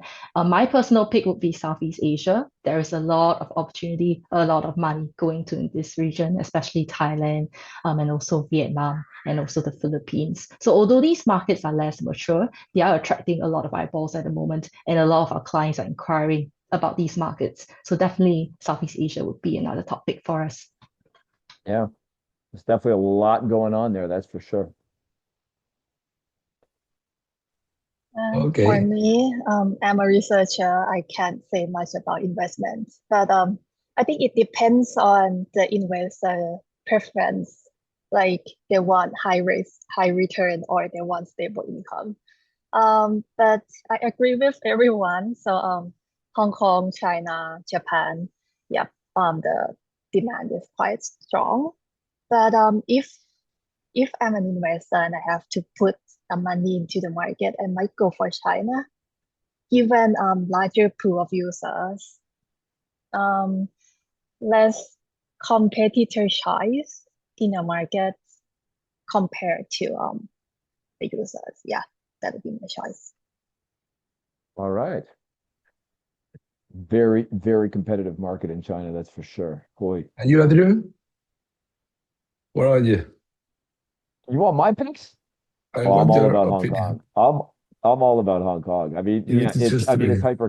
it's hyper competitive, it's expensive, but you know, a little bit like Singapore. There's still a lot of money here in Hong Kong. There's you know what Bung was saying about the changes in lifestyles. There's a bit of a movement right now where people in Hong Kong are not sure which way the residential market is going. And so a lot of people are moving into smaller apartments right now and paying rent rather than buying. And so what that's doing is driving rentals up, which means people say, I guess I got to move into a smaller place for a while because they're hesitant to buy. And that is just yet another factor helping to drive self-storage. That plus, like Helen said, the influx of mainland immigrants coming here for work and for study. There's an unusual student market for self-storage here. One of the big companies here, they drive a truck up to multiple trucks up to the one of the biggest campuses here, and the students load up at the end of the school year and put everything into self-storage. And then in September, the trucks come back to campus and the students come back. So, I mean, there's some unusual markets here, but a lot of that's being driven by people coming into Hong Kong. So, yeah, definitely some strong drivers here.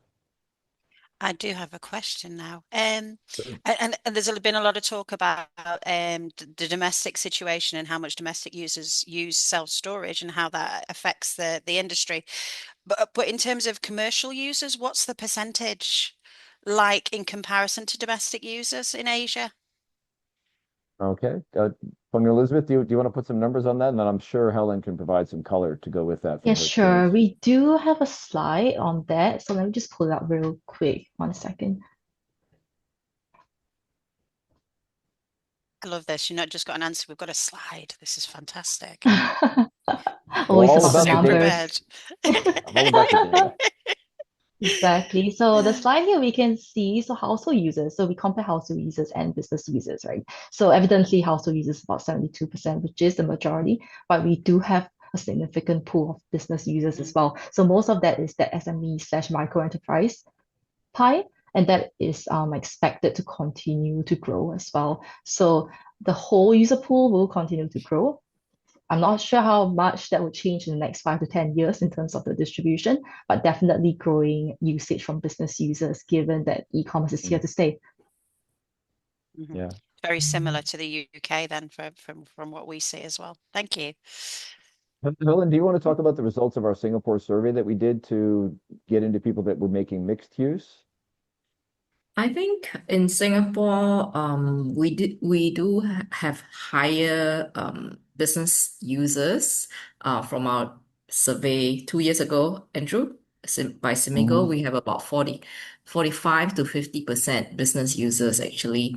And these tends to be, other than e-commerce, actually the micro SMEs and some SMEs as well. And only because I think we as operators in Singapore, we talk about it a lot, like how useful self-storage is actually for businesses who are concerned and managing their cash flow, because we're flexible, unlike a traditional warehouse. And it also helps that in Singapore, after COVID, we have so much stockpiling of all COVID-related items. Actually, the Singapore government took up most of the available warehouse during COVID, and they continue to store there. So actually for SMEs, it's really difficult for them to find traditional warehouse today. So a lot of them actually have no choice but to go and find alternatives. So unless you are a big 3PL that can afford to pay the much higher rent, more than double of what we call, buildings or logistics that you can drive up, ramp up building, a lot of them when they were looking for traditional warehouse actually can't find it. They have all been taken up actually during COVID by Singapore government. And they continue to store there because apparently we still have stockpiles of masks and whatnots somewhere. Yeah, whenever we're Thank you. speaking to whenever we're speaking to people in government, we like to remind them that in this part of the world, the idea of somebody doing a startup in their garage or their basement, we don't have those here, right? So it has to happen in self-storage, and we found that a lot of business users that people thought were personal were actually people starting a business. They're using a personal credit card, they're registering with a personal ID, so they were counted as personal users. But when you really delve into it, they're actually really the base level entrepreneurs that are going to start something amazing. In North America or maybe Europe, Bill Gates started it in his garage.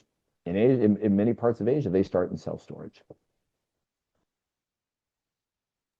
Okay. So this conference is finished, but I want Andrew and I want Helen not to go away. Nietzsche Kamal, Elizabeth, thank you very much, but I have to put you in from heaven to hell, okay? I have to put you in. Thank you But to our Andrew, friends at JLL. They do such a great job. Bong and Elizabeth, thank you for staying up late for this one. Thanks, Gotta Bong. go. Thanks, Elizabeth. Thanks, everyone. Thank Thanks for having us. Thank you. thank you. Okay. By the way, what time is it now in Hong Kong? Andrew, or in Singapore, Helen? 9:45 p.m. 9:45 p.m. Okay. It's not Yeah, so late. we're What heading, time? we're heading out. We're heading out to the clubs in about 15 minutes. So Okay, fantastic.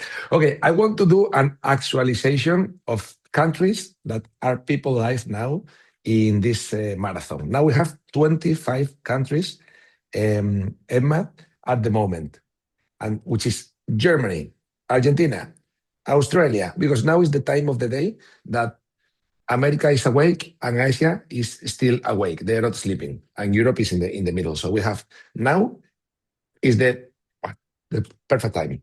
Germany, Argentina, Australia, Belgium, Bulgaria, Colombia, China, Spain, Finland, Guatemala, Hong Kong, China, Hong Kong, Italy, Norway, Panama, Peru, Portugal, Dominican Republic, Scotland, I just have seen Joe McLean over there, Singapore, South Africa, Sweden, Thailand, UK, and USA.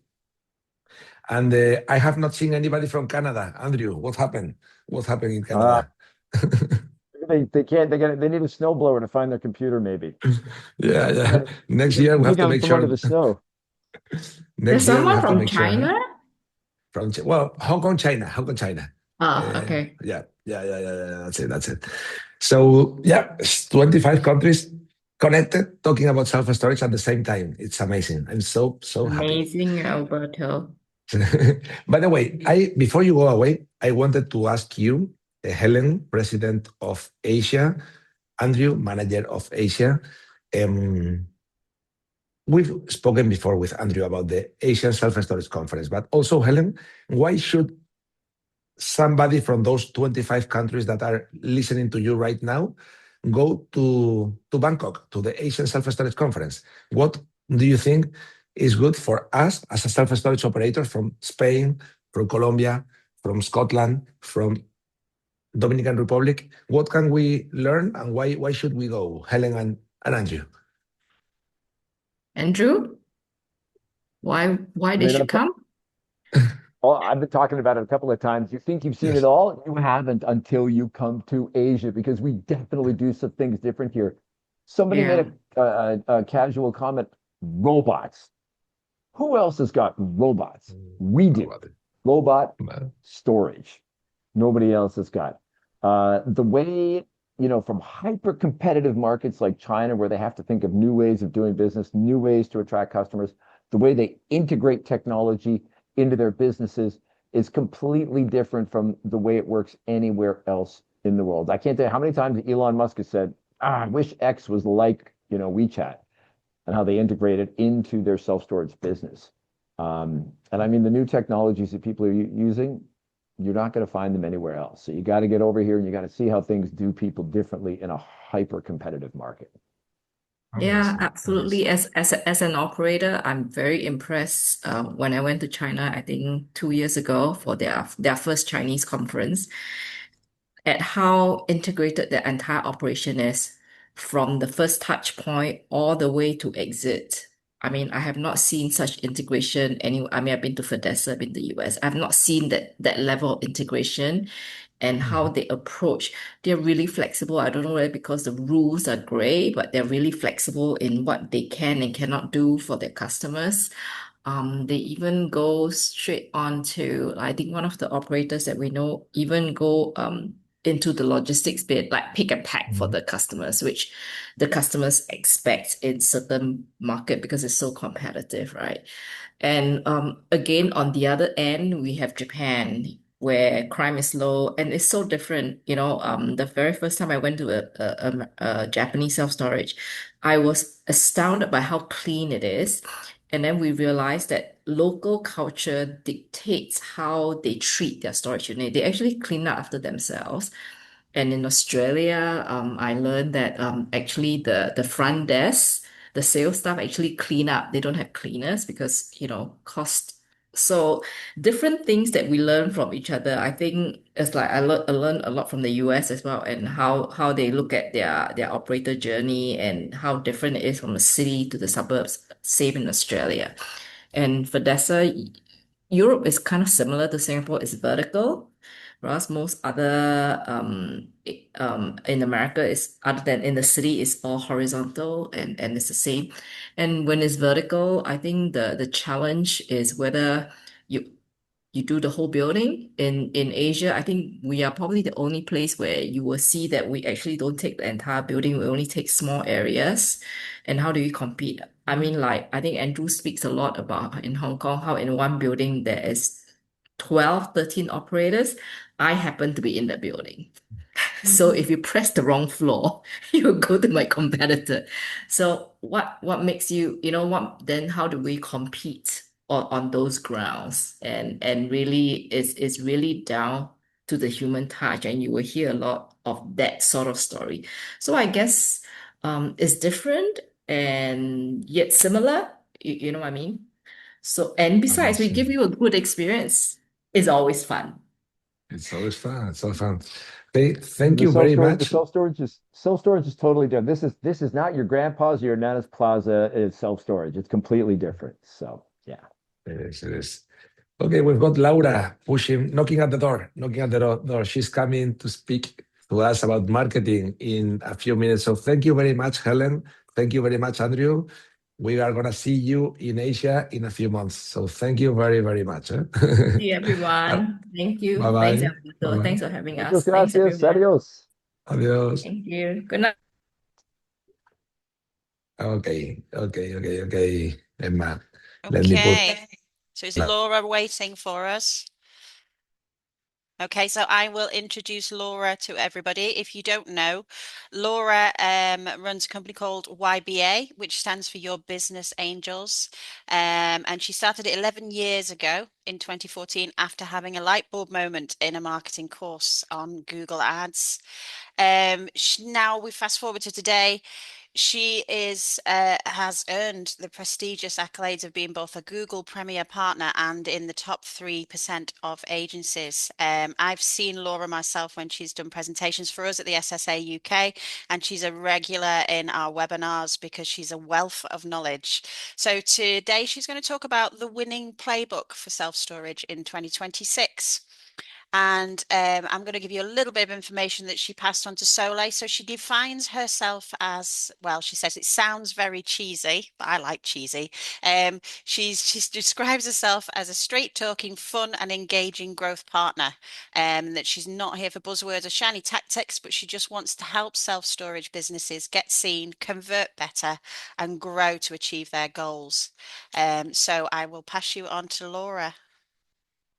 Hi. Oh, thanks, Emma. You're welcome. Oh, nice to see you. Across the waters, though. I know, yeah, from a different perspective. It's lovely to have you here. Thank you very much. So obviously today was about, well, just now was all about Hong Kong and how massively competitive it is. So we'll talk a little bit more about the UK. That's where I'm coming from. So we don't have 14 floors of self-storage on top of each other, but something a little bit similar, not quite as competitive. So I'm just going to share my screen. Hopefully you can you see my screen? No, wrong screen. Hold on one sec.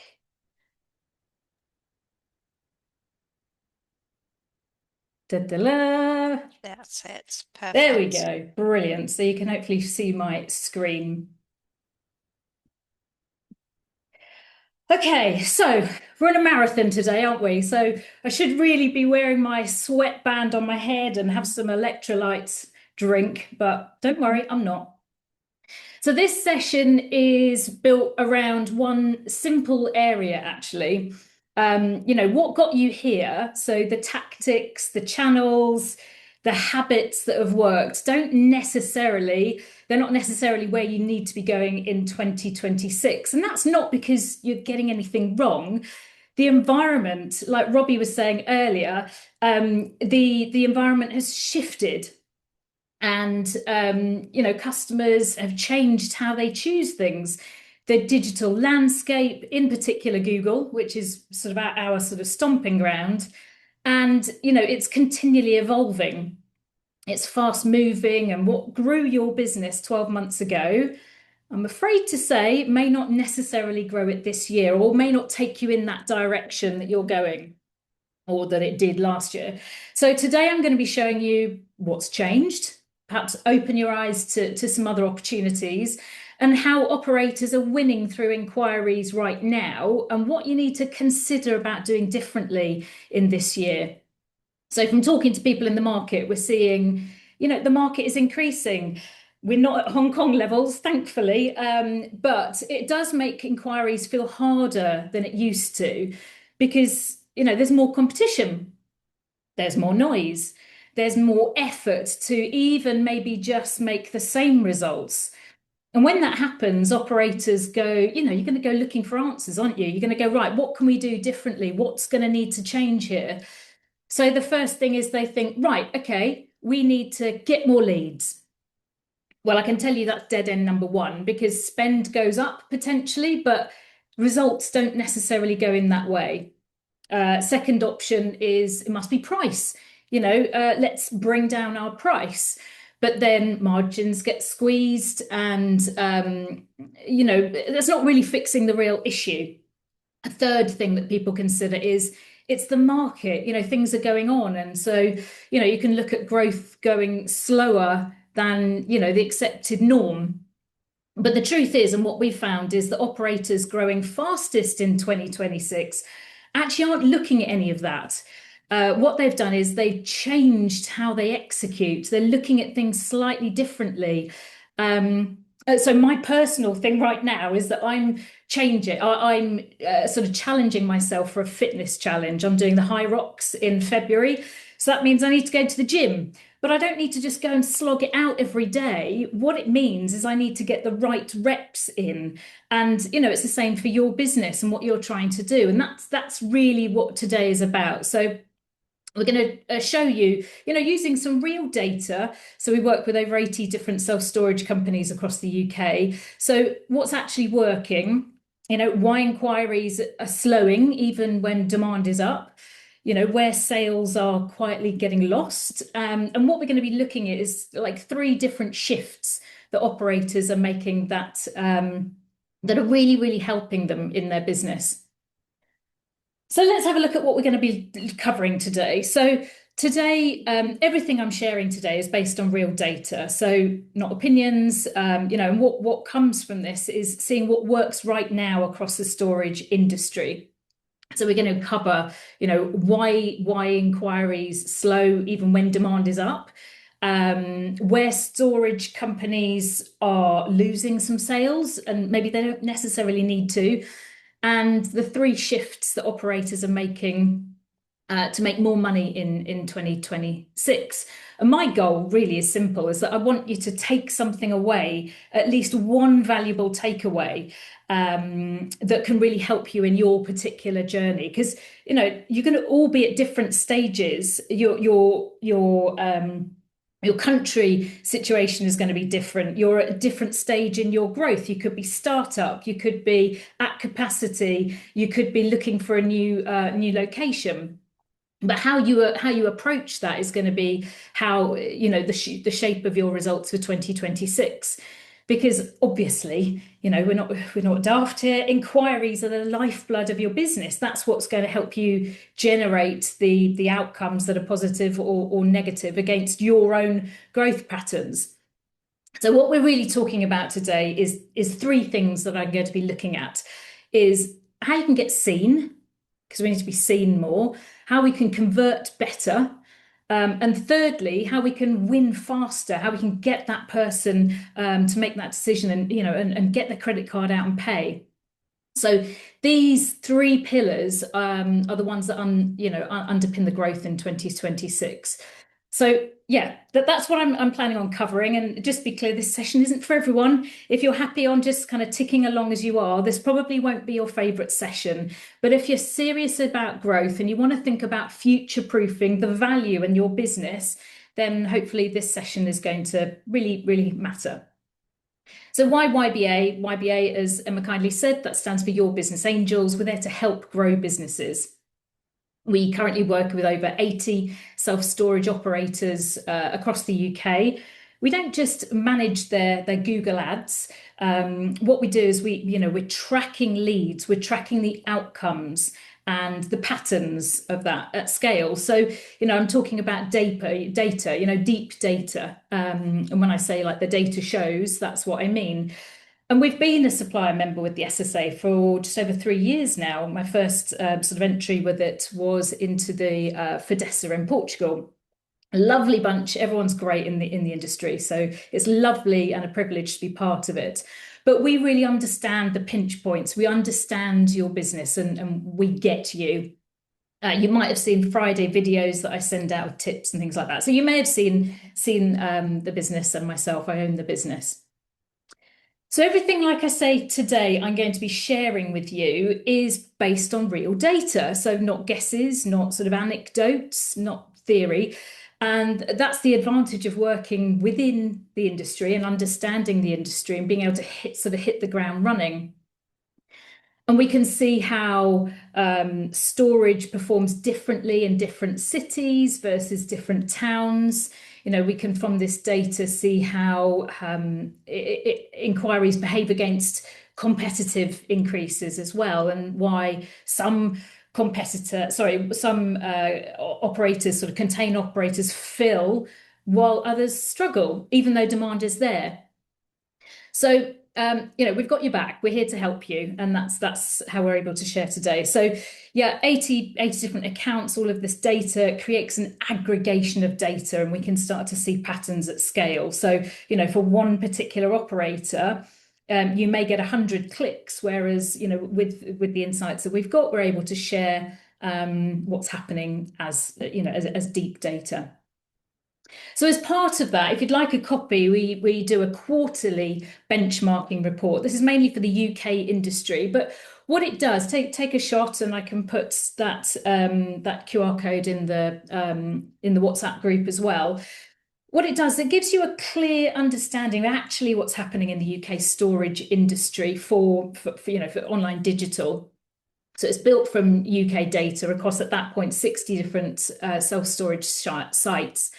And it shows the demand, it shows the cost per clicks, the conversion rates. So when somebody clicks on the page, what happens the other side, shifts that are happening across towns, cities, and the rural locations.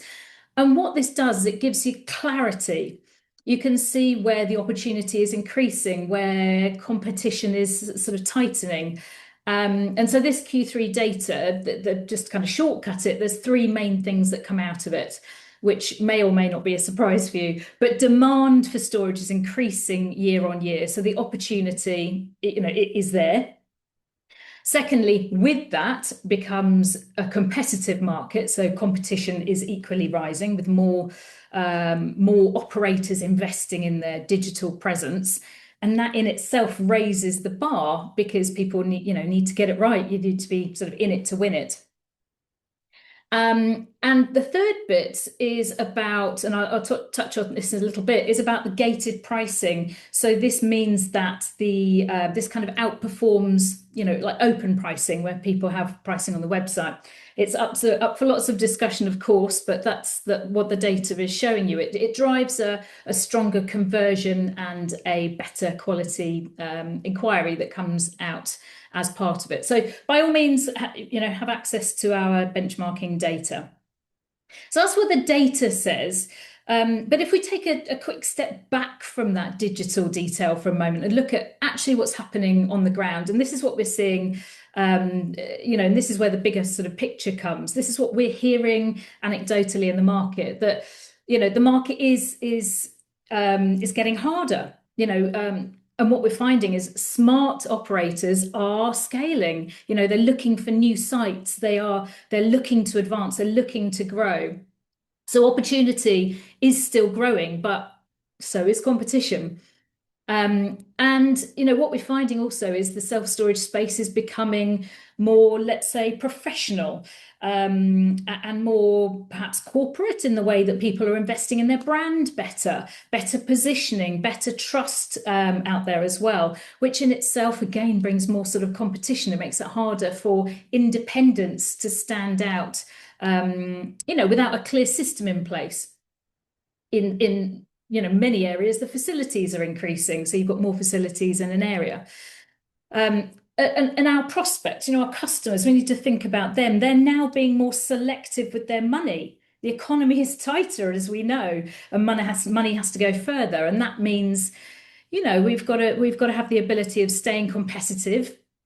And what's happening is those operators that are really joining the dots. So what they're doing is they're creating their demand at the front end by being more visible, creating that demand, and then they're following those up so that then it drives back into revenue.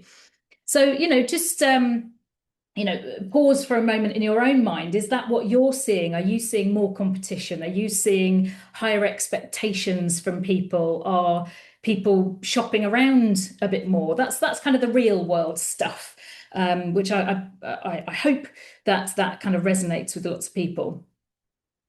So from there, let's see how this is translating into the digital landscape right now here in the UK in particular. This is where digital data starts to explain what's actually going on and kind of backs up what we're seeing. So let's start with the ad opportunity. So on the left-hand side graph, you'll see that the storage has got more ad opportunities. So your ads can show more year on year, up about sort of 5% in Q3. And the visibility opportunity is higher than it was last year. So demand hasn't stopped. People are still searching. So there's more visibility, which is great. Now, if we look over to the right-hand side, this is where the CPC, so the cost per click, this is on Google advertising. The cost per clicks are rising.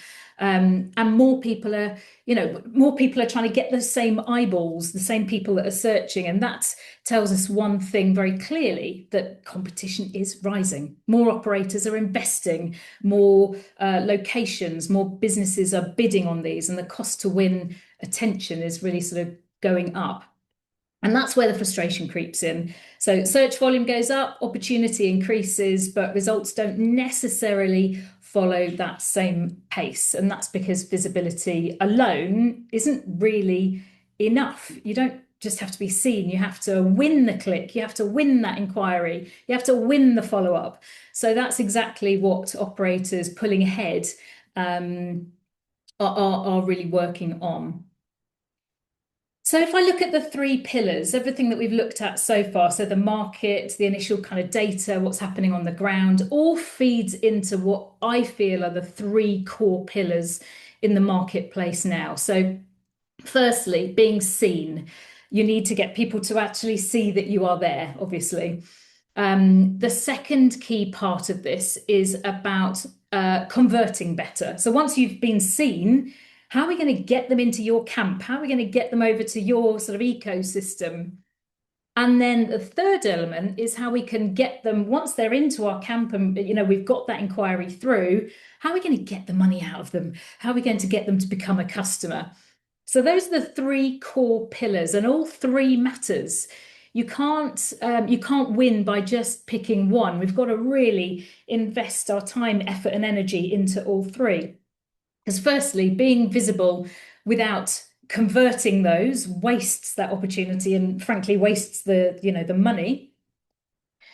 Secondly, you might be converting well, although gaps in that visibility means that you're going to be capping your growth. You're not going to be able to get the flow through of inquiries into becoming a conversion.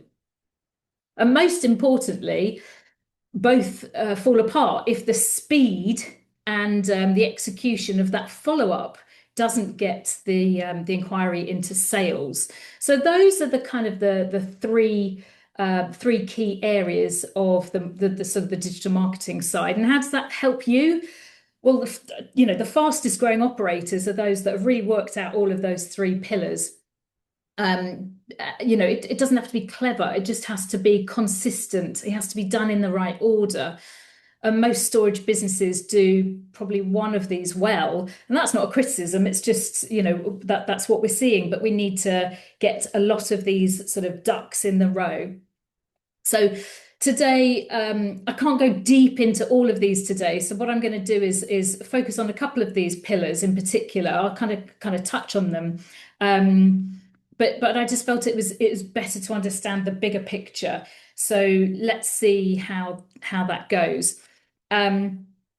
Now, just quick pause before we go on. I'll go through all of the three pillars. I wanted to extend this sort of opportunity to help you personally. So you could take a picture of this QR code, and for any of the lovely operators that are here, it's a chance to have a personalized plan of these three pillars. So we can have some time with you, invest this time with you to share the insights of these 80 storage operators, the data and the insights there, and for you to then understand, okay, local competition, what am I looking like in my area? Who am I up against? What are they saying? Where is the gap between what they have got and where I am now? So you'll see where your inquiries are won or particularly lost on maybe Google Ads and the maps as well, and be able to understand how you can kind of prioritize this for your business. So not, you go away with a proper action plan. And these are normally £499. But for everyone on the marathon today, running away, we're giving this out for free. So by all means do that if there's a fit for you. So let's have a look at pillar number one. Pillar number one is about a very simple principle about being seen. It's much harder in execution because lots of people dive into paid ads, which is one element of it. But actually, because we've said that it's so competitive, we need to be actually visible in a number of different areas. So essentially, in your area, really simple principle is you need to be seen more than your competitors are. Sounds blindingly obvious, but that is, you are up against your local competitors. You're not up against competitors in a different area. So we need to understand, and that's what I was saying a little bit earlier, we need to understand who is in your local area. Who are we up against? What is the dynamics of that area? Because visibility today isn't just about running Google Ads. It's about where you show up. So in these areas here, paid, the maps, the local search ads, but also how often you show up, because you need to be, regularly there. You need to be very visible on an ongoing basis. And also, how credible are you when somebody looks? For example, your maps, how credible are you? And I'll talk a little bit about that in a short while. So yes, this means paid ads. It means in the maps on Google or on Bing, local search ads. That's something at the top of Google as well. Certainly in the UK, that we're kind of shoehorning in for storage, which works quite well, and AI discovery as well. So the big shift we're seeing is that Google is no longer rewarding necessarily the highest bidder. It's those high quality signals of a number of different things that you're doing. And so that's why, we've got to show up properly. The pillar one isn't necessarily about spending more. It's about showing up in the right places with, the right signals. So demand in these areas turns into clicks and then, should turn into pillar 2 and pillar 3. But we need to get all of our visibility up there for when people are searching, like my mum or like a student that's going on to search for local storage. So let's quickly look at a real world impact of Google Ads when it's done properly. So this is Synet Storage, just to give you a quick sort of case study of a client of ours. So they were struggling with inquiries and were really looking for that predictable flow. And within 8 months of us working together, they went from around about 50% occupancy to then fully booked. So this is an outdoor storage site. And that was driven by having a high quality number of inquiries. So we increased the inquiries, got 258 inquiries, and was able to fill those remaining units and generated him a higher number of annual revenue. But more importantly, is it gave him confidence to then triple the site capacity, because he had that predictability. It wasn't hopeful. He had the predictability of the inquiries coming through. So this is why Google Ads is a very strong contender. It's not a tactic in isolation. It should be part of that wider system that turns visibility into revenue and capacity. So that's where we start out with a little case study on that, and that's these kinds of results don't happen by chance. We're doing similar for many others as well. So this happens when visibility and sort of optimization finally line up, and you have the right structure and are able to get it kind of dialed in. So that's Google Ads. I'm sure many people have Google Ads going. Okay, so this brings me on to the second session here, which is around Google Business Profile. Now, I would say this is a really highly untapped, I get very passionate about this one, very highly untapped opportunity here, because Maps, I think, is no longer a nice to have. It's a real, I call it a revenue channel, because when your profile, your Google Business Profile, so this is the map listing. So when you do a search, you've got the ads, you've got the map listing, and then you've got the organic listings too, and the AI as well. So yeah, Maps isn't a nice to have. So when your profile is set up accurately initially, you need to get the proper tracking in place so that you can make sure that it's driving those inquiries and you can see what's going on. But for many operators, it's a real high intent touch point, because you do the search, you see the maps, you have a look, but what we need to be doing is getting into the top 3 of the map pack. So that's the top 3 before you then click off.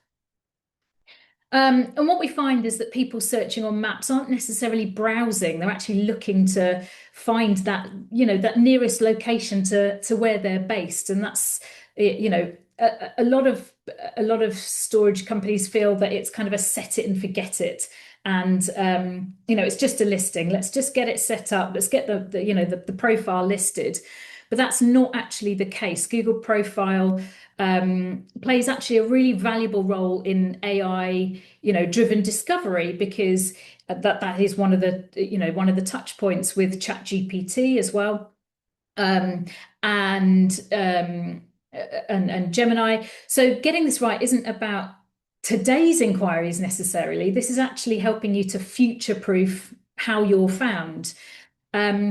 So that's one of the key things is Google Business Profile. So if we have a look at it, it's a really overlooked and powerful tool for storage, and it's free. Come on, guys, it's free.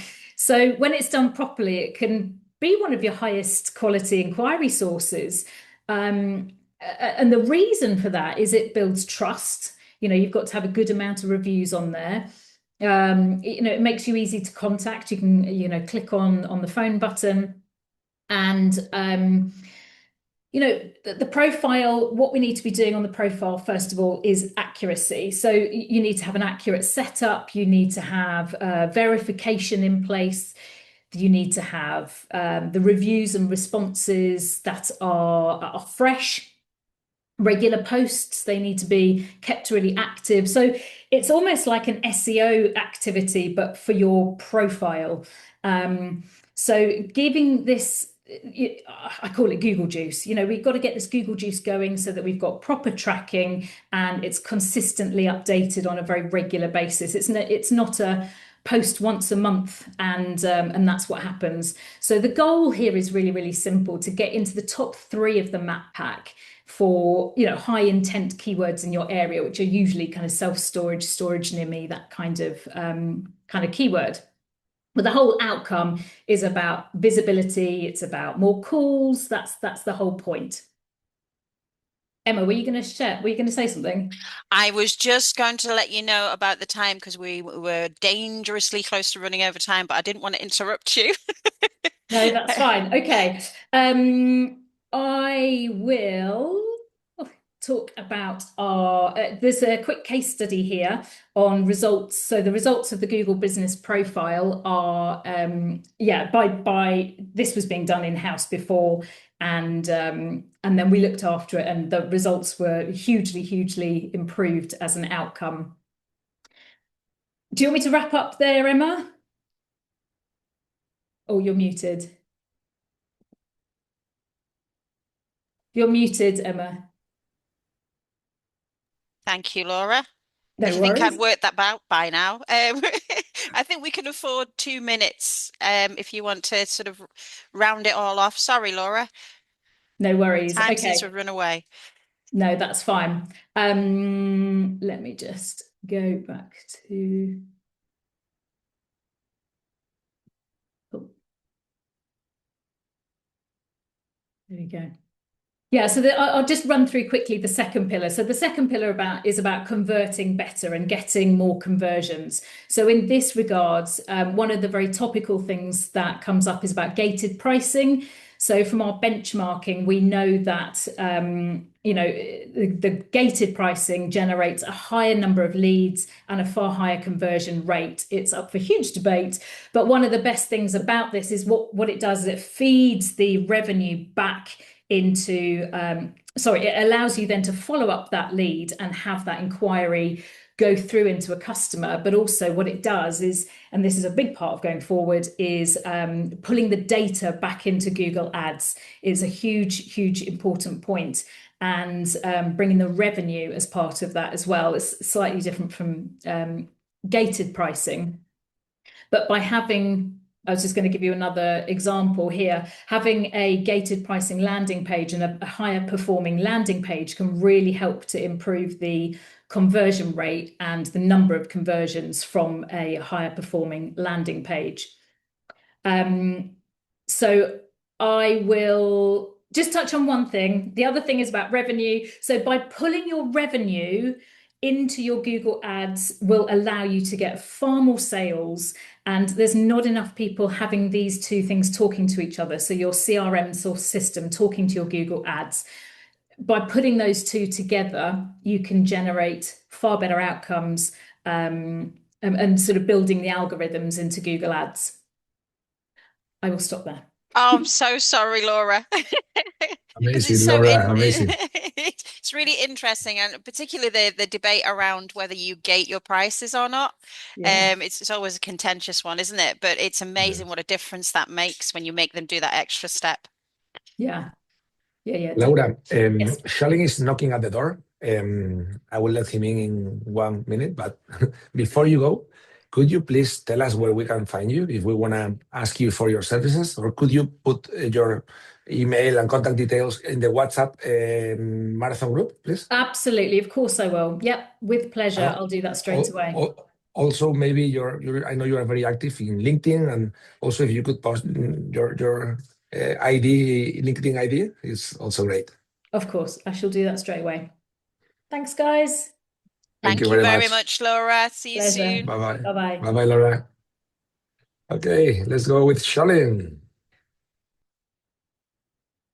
Shaylen is coming for a Nokē Janus international presentation, 5 minutes.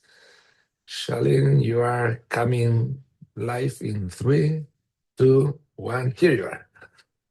Back again. Back again. Let me How are guess, you? the viewers wanted more. Oh, by the way, I have to say sorry. I've been so I said a list of the countries that are represented here, and I forgot two. Sorry, I forgot Poland and I forgot Monaco.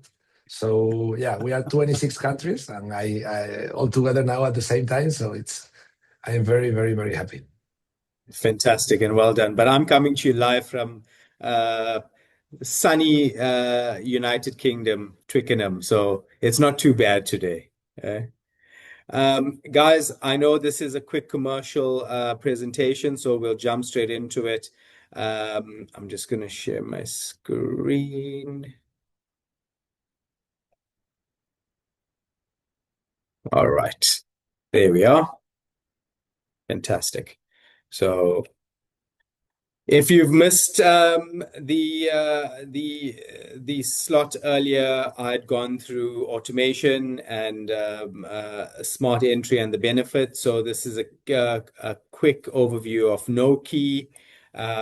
So again, what is Nokē Smart Entry? It's a smart access solution developed for self-storage by self-storage people, right? Our key features, enhanced range of products. We've got a range spanning hardwired and battery-powered smart locks, automated digital access for the customer, end-to-end mobile experience, seamless, most importantly, enhanced security, in-unit security with PIR or motion sensors, anti-tamper, activity logs, suspicious behavior, cloud technology. Nokē, the Nokē cloud platform has been developed and improved over the last 7 to 9 years. We constantly employ external security experts to ensure that we are achieving a high level of data security. Both Nokē Ion and Nokē One are ideal retrofit options. So not only is Nokē a consideration for purely new builds, but we do play in the retrofit space as well. And most importantly, Nokē has been developed by the world's leading supplier of smart access, supported by the global leader in self-storage fit-out, which is Janus. Just going to play a little video for you guys.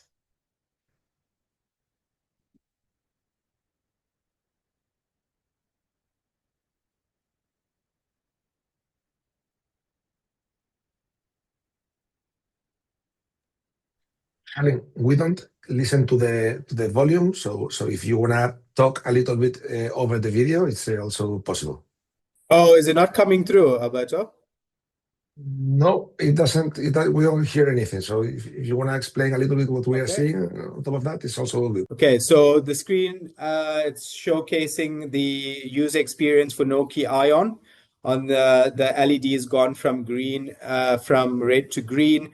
It is a traditional Janus international latch, and the controller or the technology sits inside the door frame.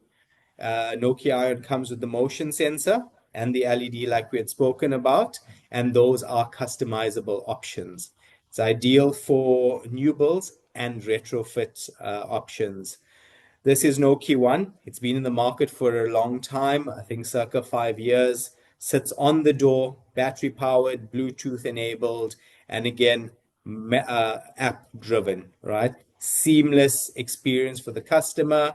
One touch slide and open or roll up. And again, to re-engage the controller, it's one slide on your latch. Very simple to use and leading edge. We had spoken earlier about remote management. Nokē is an enabler for remotely managed sites, just utilizing the infrastructure that the platform's been developed on, right?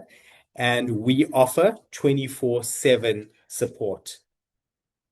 My details will drop in the WhatsApp chat as well if you want to reach out and gain more detail on Nokē. Okay, so in a nutshell, how does it work and what are the key elements of an automated facility? Optimization of resource, which we've spoken about in depth earlier on, a robust onboarding customer experience, and that obviously aligns with the customer's PMS integration and that journey or that customer flow. Each mobile device is individually access controlled, right? Automated overlocking and release, right? Which again automates the lock check procedure. Monitoring integration. This is something which we have to consider a lot more in this day and age is security, site security. Nokē integrates with your monitoring service to provide notifications of alarms or unauthorized access. And for the remotely managed sites, generally the independence, which is something you asked me about earlier, Emma, remote unlocking. So customer rocks up to site and they need access. Well, guess what? An administrator can unlock a main gate or a roller shutter or any access point within the facility. Okay, so operator benefits, simple, right? Smart Entry and Cloud Management provide full oversight. Contactless access and premium options boost occupancy. As we know today, customers want seamless smart access. Streamline operations, which again impacts revenue and 24/7 support. But what's the benefit for the customer? Well, easy to use mobile app, digital key share, again, which enables users to share access to friends, families, and service providers. But most importantly, it's a seamless digital customer experience, right? I've mentioned this earlier, and I'll just reinforce it again. Guys, Janus International, Nokē, we are the global leader in self-storage, fit-out, and automation. And these are some of the brands that we work alongside with. I will drop my details in the WhatsApp group. Alternatively, you can scan the QR code or take my details down. It's been an absolute pleasure, and I'm looking forward to the rest of the talks. Emma, have we made time? You're slightly over, Shaylen, but I'll forgive you. That's great. Fantastic. Thank you. Thank you very much. I think Alberto's going to do his thing now and relegate you into the background, which I think he enjoys far too much. Fantastic. Thank you, guys. Appreciate that. Okay, Shaylen, thank you. Thank you. Thank you very much. Thank you very much for supporting this marathon sponsor. Thank you very much. So our next speaker should be John Lindsey. Is he ready for us? I bet he is. John Lindsey. Yeah. So I shall give him his big build up while he's getting himself ready, and then he can tell me whether this is correct or not. So John is co-founder and president of the Lindsey Self-Storage Group, and from his degree with commercial real estate development, he was licensed since 2008, and his only focus has been on self-storage as he's explored brokerage, consultation, development and management over the past 7 years, probably more than that now from where I've got this information from. He's a member of the North Carolina, South Carolina, and National Self-Storage Associations, as well as a board member of the National Self-Storage Association, the NCSSA, and a former president of the SSA-SC. And probably John can add some more things to that because I'm not quite sure how old this information is. I know I've taken it off our CRM, but he is going to talk to us about how to prepare and sell your storage company, which is a topic that we haven't really broached yet today. And on the extra bit of information that Soleil asked him for, he was asked what the self-storage marathon means to him. And he said it was an amazing opportunity for operators to connect from all over the world, which obviously we've found 26 countries. We've got people coming in and listening to our conversations, which is amazing. He's also a polyglot and likes to learn more languages. So maybe we need to get him involved with some translations next year. And by the way, John, that's far too many skills. I feel really inadequate now. Nope, I'm just trying to keep up with all the Europeans speak 4 or 5 languages. I'm just trying to keep up with our friends across the pond. So no, but I appreciate you guys having me and love seeing the shout out from Janus before he got on here. My brother-in-law sells Nokē in the States, so it's always good to see Shaylen and everyone chatting about Nokē across the pond. And Alberto, thanks for having me today, man. It's great to see you. Thank you. Thank you. Amazing, John. Amazing. Thank you very much for coming here. Yeah. No, absolutely. And I must say that when I asked you to participate in this self-storage marathon, you said yes without thinking. It was like a yes. And I'm very happy for that. Thank you very much. Yeah, no, look, I think we've known each other for 8, 9 years now. And anytime I can get involved and help out, happy to do so. Like I said, I've been super involved in the industry over the years. And I think anytime we can give back and share best practices across the world, it's a really cool opportunity. And when I saw everyone else involved, I said, why not? So happy to be here today. I'm calling in from Tampa, Florida. It's a little colder here than we're used to, but it's okay. We're going to make it through. So thanks for having me. And the good thing about you, John, is that you have been on both sides of the table. So you have been operating self-storage facilities, but also you have been selling and buying and thinking and talking with finance, banks and everything. So you know what we need to focus as a business owners when we want to sell. So that's amazing that we have you here today talking about this. Yeah, no, absolutely. And I'm excited to kind of walk through a couple things, and I'm going to leave ample time at the end so if there's questions, because there always are, especially when it comes to selling or anything like that. So unless you have anything else, Alberto, I'm going to get kicked off here and we'll dive right in. So everyone, thanks for having me today. You know, John Lindsey, co-founder and president of Lindsey Self-Storage Group. As Alberto correctly pointed out, my family's been in the space for over 50 years. My father was a self-storage developer, so I grew up pouring concrete as a kid. He built his first site in 1969 and his last one in 2007. So whether I liked it or not, I've been around the space my entire life. In 2012, I said, Dad, I love self-storage and I hate pouring concrete. So I launched what is now Lindsey Self-Storage Group, and we do brokerage work across US, Europe, Southeast Asia, and Latin America. We have a team throughout the country here, stateside. We've transacted, all over Europe, US, a little bit of Mexico as well. So we've got deep background and as through my introduction, been involved with the National Self-Storage Association. I've keynoted all over the world. This is all we do. I'm really good at self-storage. I'm a one-trick pony, and that's about all we know. But we absolutely love the space. And to give you a little background as to what 2025 looked like for us, we had over 25 transactions, closed to about 1.8 million net rentable square feet of self-storage. It says 39 properties sold here. It ended up being 41. We missed one at the end there. And our largest transaction was about $90 million. So this is all we do day in and day out. We love helping people buy and sell their properties and really maximize their value there.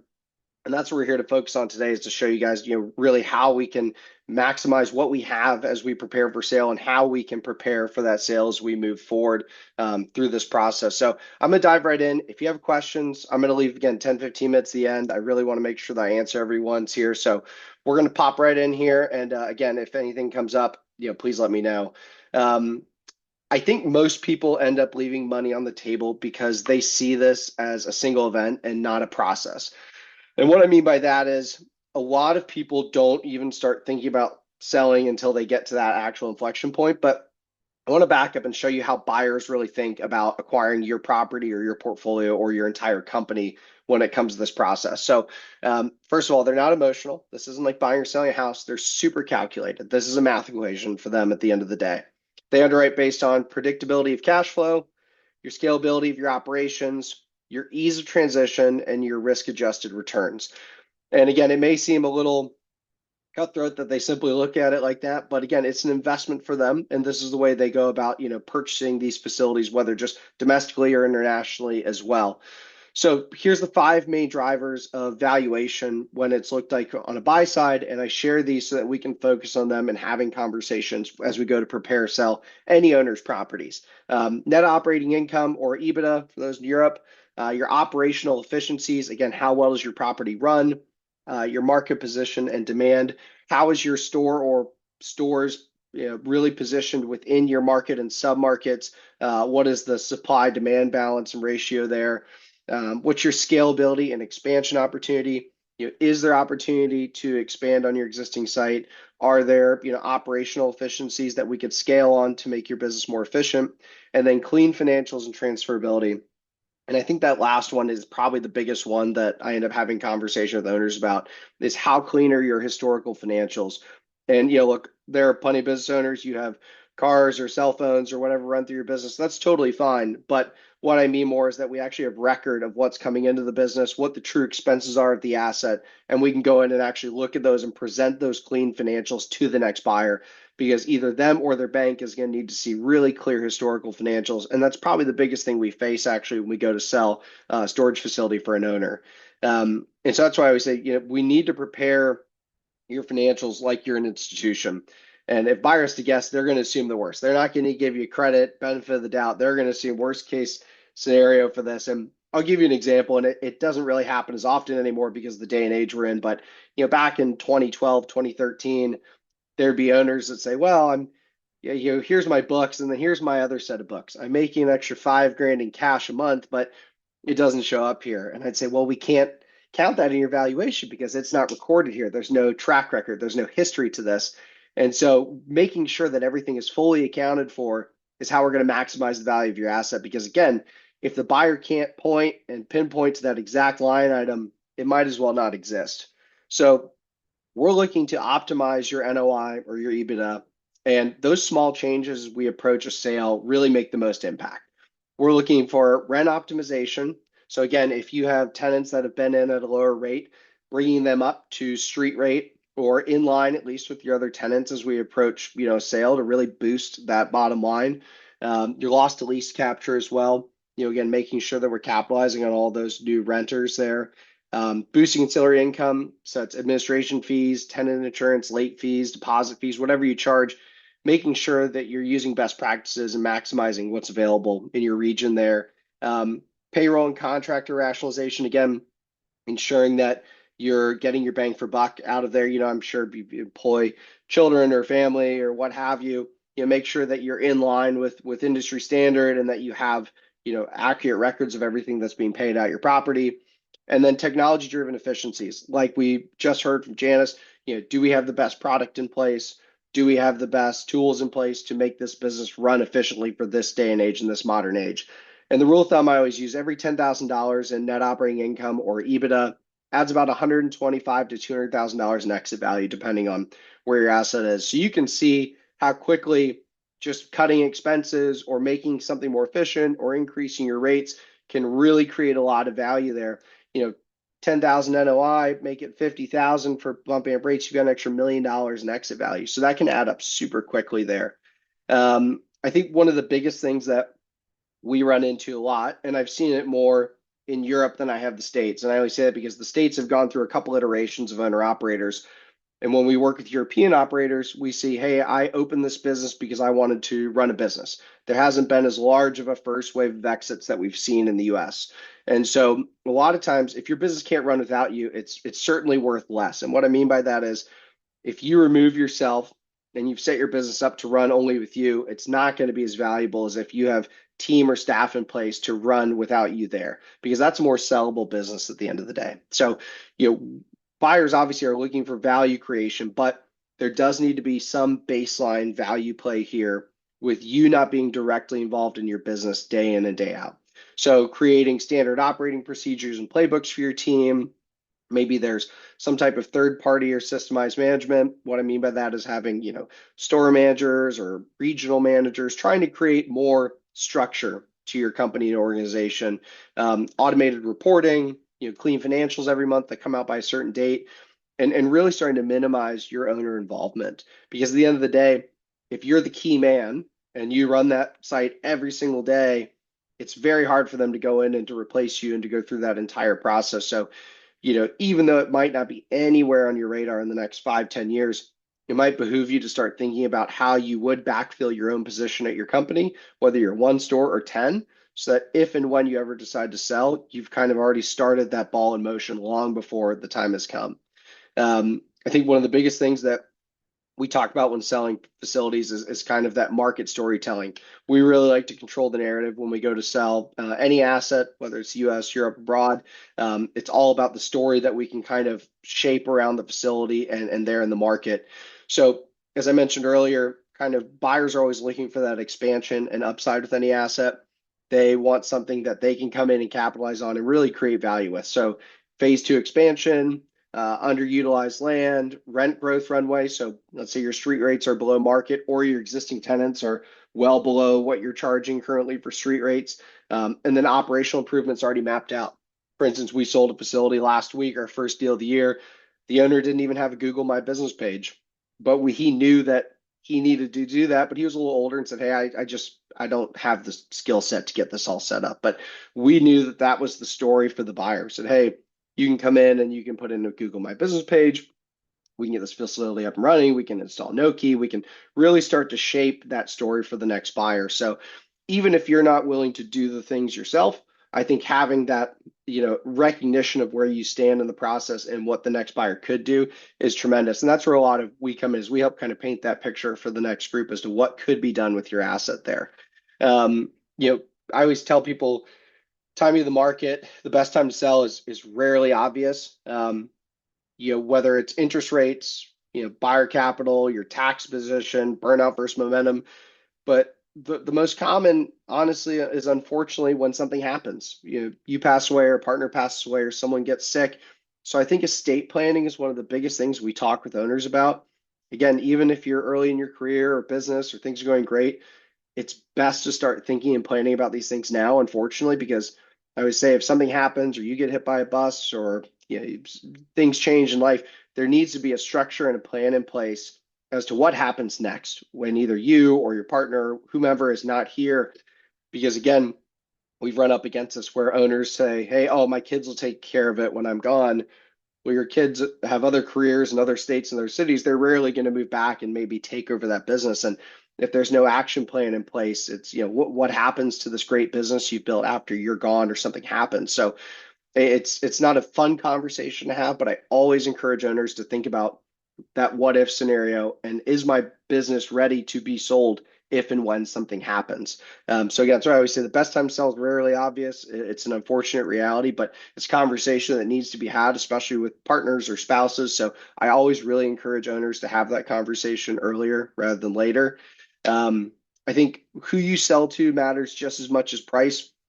The different buyer types that we see both domestically and in Europe: REITs, institutional, private equity, family office, and regional operators. Obviously, some of those are more US dominant than abroad. I think there's larger institutional capital domestically in the US just due to the age of the industry stateside. But we're seeing that shift to Europe, Asia, Latin America as well.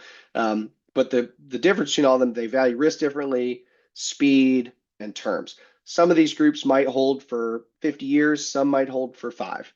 Others like to close all cash, some want to offer you stock options. And unless you've transacted or dealt with these firms, you don't really know what their lens is when they're looking at your deal. And that's one of the things that we can kind of help provide color on, because we've transacted with all these groups and more. And I think unless you understand how they're looking at your project or what they're offering you, it's kind of hard to digest and fairly compare apples to apples through that process. I always tell people, us putting out a property for sale is so much more than just a listing. Unfortunately, you probably see with residential agents, sometimes they just kind of put something online, whether it's Zillow or Redfin. We're coming through and helping with positioning and pricing strategy, buyer selection. Again, we've worked with all these buyers from all over the world dozens of times. We know who transacts well, who doesn't, the speed and pace they like to move at, the terms they like to offer. We're ensuring that we control the entire process from a confidentiality standpoint as well. Term negotiation beyond price. Are we getting you the quickest close window or assurance of close? I think especially in the past couple of years, that assurance of close is by far the most important. And then closing certainty, as I just said, we want a group that's going to perform not only at the best price, but that can actually make it happen. A lot of people get distracted by the shiny object, that little bit of a higher price, but they may not be the best buyer for you. And we can help kind of provide lens, color, and history to that process there. Couple quick case studies before I finish up here. One box, bunch of you are familiar with the portfolio. in Europe. I met the previous owner back in May of 2014. We started the sales conversation in 2017 and we sold in 2019. 3-store portfolio. They were looking for a partner, more of a US buyer. They now have 36 locations throughout Europe. Had a really good time working on that project. But again, it was a 5-year cycle from the beginning of our conversation to the time we sold. So there was a lot of conversation upon what type of buyer do you want? What type of structure do you want? Who do you want to work with? And we were able to kind of take our time to find the correct group to work with through that process. Another one stateside recently we traded. This was super fun for me. I met this owner in June of 2012 originally. I updated the valuation of his property every single quarter for 12 years. And we just sold in March of 2025 last year. It was a 100,000 square foot site. Sold it for a little over a 5 cap, which is about a 19 multiple, and was really happy to do that. And again, we worked through so many iterations of buyer groups and market cycles and timing. And unfortunately, this gentleman's mother had passed away of cancer kind of out of the blue. And he called me one day and said, "Hey, I'm ready to sell." And this is a gentleman who had not planned on selling for another 10 years. So you never really know where you are in your process. And again, had we not had those conversations along the way and prepared his facility time and time again, it would have been a much more strenuous process and an otherwise very challenging time of his life. Another one here as well.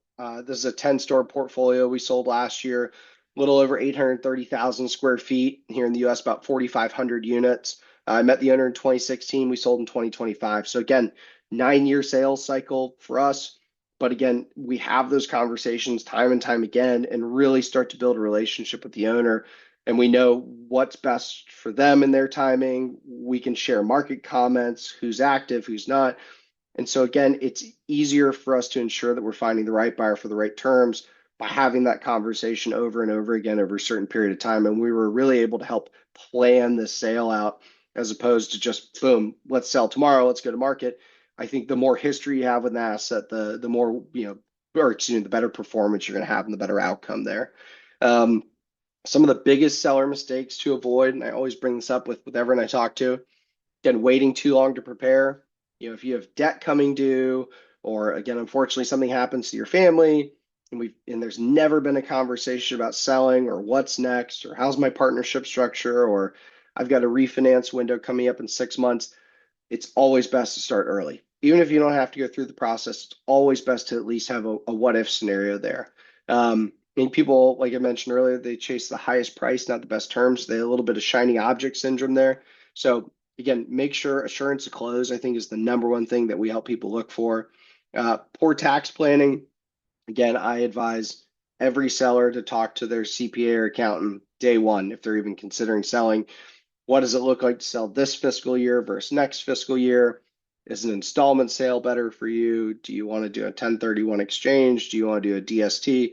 There's so many ways that your accountant can help you get creative and help you properly plan for taxes. I've seen plenty of people, unfortunately, not consult their tax person or CPA, multi-million-dollar tax bills for selling in the wrong calendar year. So definitely talk to your accountant. I think lack of buyer competition. A lot of times people say, "Oh, so-and-so made me an offer off market, and it worked, so I took it." But again, when we go through a full process, we're creating some competition there between buyers, not only a price, but terms as well. So I always encourage sellers to go through a full process. Otherwise, you're not holding that buyer's feet to the fire in any capacity there. And the last one is going to market without strategy. If you don't have a target, you don't know what you're aiming for. So I always like, again, having that history with an asset, creating that target, story around it so that we can create an accurate price to go to market with there. So again, I always like to have these conversations earlier with sellers so that we can avoid kind of some of these pitfalls. So here's how the ideal exit is engineered, in my opinion. In a perfect world, we start having a conversation about what an exit looks like for you 12 to 36 months in advance. We talk about, hey, between now and then, what are some of the value creation levers we can pull, whether it's putting in new SOPs, raising rates, things like that. Strategic market timing is huge. A lot here in the US, we're waiting for the new Fed chair to come in. There's a lot of chatter that there will be big rate cuts thereafter. So owners in the States are talking about, hey, what's the perfect time for me to sell my site this year? And although we don't have a crystal ball, we do like to talk about the pros and cons of waiting versus not waiting. Obviously, professional representation, whether it's me or someone else, I just want everyone to be properly represented through this process. So there are a number of great agents throughout the world. We've worked with dozens of them. I always say, make sure you just get a third-party opinion before you go forward in any process. And again, too, we like to help control the buyer process for you. We give history, we give color, we give guidance around these groups, what they're capable of, who they work with, et cetera. So we always like to kind of run through this as we go through that process and give you guys some color as to what this really looks like. So, I always tell you, this is the largest decision you'll probably make in your life. You're selling your business, your baby.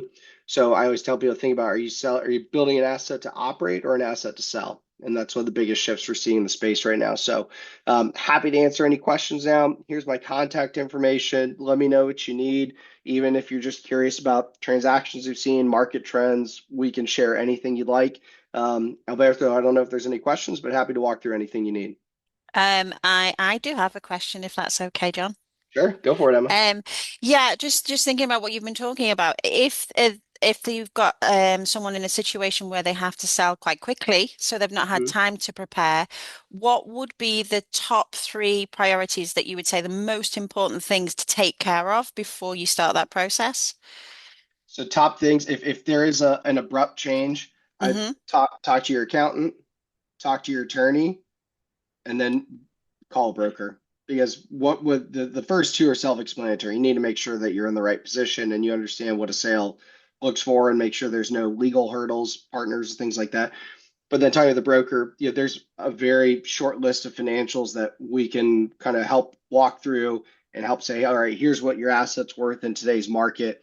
And believe me, unfortunately, we do have those situations, Emma, where we do get those quick phone calls saying, hey, my spouse or my partner or something happened and there's a quick life change. And we're obviously happy to help. And we've been through, unfortunately, a number of those situations. But I always say CPA and attorney are their first 2 calls and then the broker.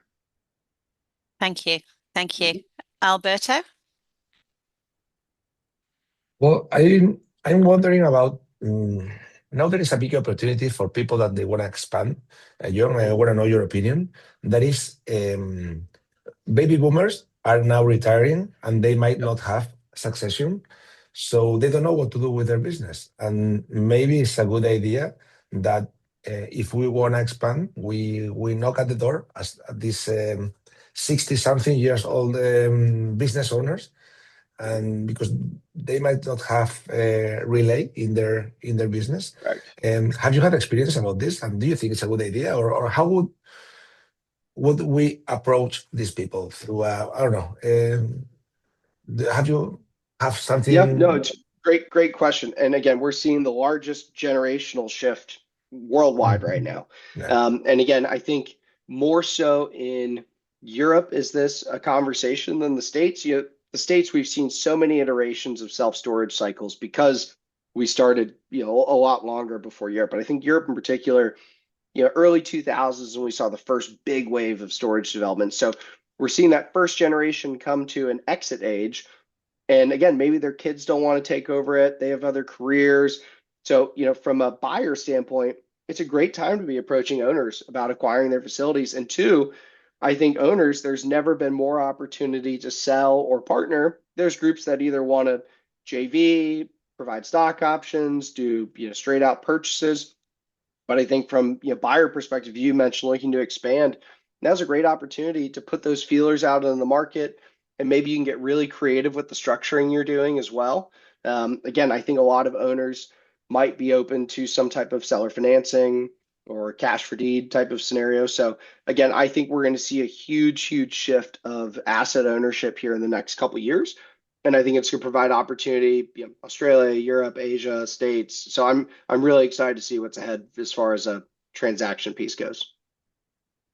Great, John. By the way, we have 2 more minutes. Is there any question in the chat, Helen? Emma? Let me just quickly have a look. There was one there that I've just spotted, but I don't think it was actually for you, Jan. Hold on. We've got something in. Oh, somebody's typing something. So I'm hoping that's another question. See, the trouble is, John, that you're so thorough and giving us all the information. Well, I know it's a lot. And again, look, I'm available WhatsApp, call, text, email, any questions. If anyone needs rate comps, market data, sales comps, has vendor questions, give us a call. We can help you with anything you want. And whether it's capital partners or debt you need placed, we've got tons of relationships in the space. So just happy to help however we can, and really grateful to be on the call today. That's great. And I think if you're okay to put your information in the WhatsApp group, yep. and then I will send everybody that can out. see it, Yep. that'd be really useful. Emma, And I know, there is one question. There's one question from Andrew. Do you want to read it? yeah, go for it. Okay, I will read it. Okay, so Andrew Work from Hong Kong, from SSA Asia, says the US is a super mature market. How mature is a market before you start to see people aiming to sell their properties and a brokerage market can emerge? That's a really great question. And Andrew, great to hear from you as always. I think when we start to see that first cycle, it usually is about 20 years into a country's lifespan of self-storage, is when we see that first big owner cycle just due to life events. So again, you look at, Asia, Europe, Australia, we've started to see this first massive wave of turnover. And, we've seen a couple deals in Europe over the past few years, 200-300 million euro price tags. And so we're starting to see that first big wave of exits. And I think as these industries continue to emerge outside the US, we're going to see larger broker footprints, more private equity, more banking relationships. Even US to Europe over the last 10 years, it's been fascinating to me as an American. There are banks knocking at your door every single day in the US that are begging to give you money for self-storage. And when we have clients come over to Europe to do deals, we are begging those same banks and their Euro counterparts to lend money for these projects. And it's just fascinating to me how different and behind in some ways the banks are in Europe versus the US. So again, I think there's a little bit of a lag, and it's not due to inefficiencies in the space or anything of the sort. It's just the nation as a whole catching up to how great self-storage is. And I'm sure a lot of operators have experienced it and more fresh or young markets of self-storage. But I think it's just going to continue to improve for years to come, and we're going to see more vendors, more banks, more buyers, more private equity. So I think there's a long road ahead all throughout Europe, Southeast Asia, Australia, Latin America, and I'm super excited to see what comes of it. Fantastic. Thank you. Thank you very much, John. Time is over. Thank you very much for your presentation. And if you could leave your contact details in the WhatsApp marathon group, it would be amazing. Thank you very much. Have a good one, y'all. Thank you. Thank you, John. Bye. Okay, Emma. Now is your turn. What are you It's going to tell my us turn about? to talk a lot. So I'm going to share my screen with you because I just want to tell you a little bit about the SSA UK conference, of course, because I've got to big that up while I'm here. Bear with me. I've only got one slide, but I thought if I put the slide up, there is a QR code on there so you can get more information about our upcoming conference. So before I talk about this year, I want to sort of mention... You're not sharing anything yet, are you? Am I not? Can you not see that? You're not. No. Okay, hold on. Bear with me. Let me put that down there. It's bad, isn't it, when I can't share it? Hold on. Nobody's Here we watching you at go. the moment. Yeah, exactly. There we go. Can you see that now? Perfect. Okay. So on the QR code, that will take you straight to the page where we've got some details up already about booking. But I wanted to mention last year's because last year we had our Back to the Future theme. If anybody saw any the marketing for that, we've actually become finalists for the Trade Association Forum Awards. Not that it means a lot to everybody else, but we do have awards for us as well. So we're hoping that we can win that for last year's. So we've set the bar quite high for this year's. Last year we had 754 attendees at the UK conference, and we want to at least aim for 100 more. And our theme this year is Level Up. And obviously, as a team, we get together and sort of brainstorm ideas of what we think the theme is going to be and why we think it's going to be relevant to self-storage.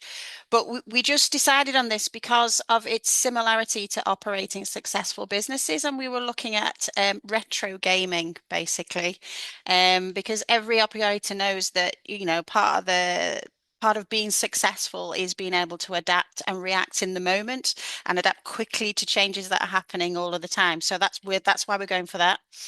We've already got our keynote speakers lined up.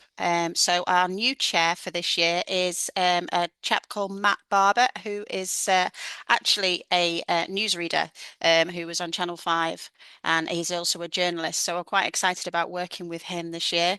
Our two keynote speakers, the first is an author, Bruce Daisley, who, if you've heard of the books The Joy of Work, which was a Sunday Times bestseller, and Eat, Sleep, Work, Repeat, he's the guy that wrote those. And we've also got another keynote speaker, and I can't, bear with me 2 seconds because this is terrible, but I can't see her name. She's also another author, Stephanie Sword-Williams, and I hope I'm not going to get told off for swearing. I'm not going to try not swearing, but she wrote a book called F***CK Being Humble. So there you go. I've not sworn, which is about inspiring individuals to embrace their achievements and conquer the fear of self-promotion, which I think as a Brit, we're a little bit wary of that. So that should be quite interesting. This year we've got one big trade show rather than two rooms, so we've combined everything together into the one space. We've got a new theatre within the trade show itself, so we've got extra presentations going on there as well as the usual in the plenary rooms. We will also, of course, got the legendary Industry Awards dinner, which is a biggie every year, and which includes 3-course meals, entertainment, and, you know, of course, the chance to congratulate all of the winners of the industry awards. We'll also be releasing the annual industry report for this year, and it's the only dedicated self-storage event in the UK, really, that covers all self-storage. So, you know, why wouldn't you want to be there? It's a great place to be. And of course, as we all know, and we've been discussing it, we're a big friendly bunch. You know what I mean? It's great to be involved with. Okay, Alberto. Amazing, Emma. Amazing. What is gonna be? Say, it's in May, isn't it? Or is it which month is it? Oh, I didn't tell you the dates. That was silly of me, wasn't it? So the date, Helen will kill me. The dates are Wednesday the 29th and Thursday the 30th of April.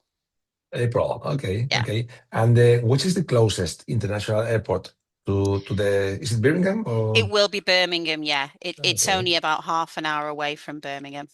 Fantastic, fantastic. But also it's possible to go from London. London, it will be maybe 2 hours away or Yeah, an hour and a half. Yeah. hour and a half. Yeah, it's not that Great. far at all. Great. I love it. I was there a few years ago, like 2 years ago, I think it was, or 3 years ago. And I really had fun because it's probably the biggest self-storage conference from a country outside the United States in the world. So it's 2-3 times the Spanish conference, 5 times the Swedish conference. It's like 2 times the Australian conference. So it's really good. It's really good.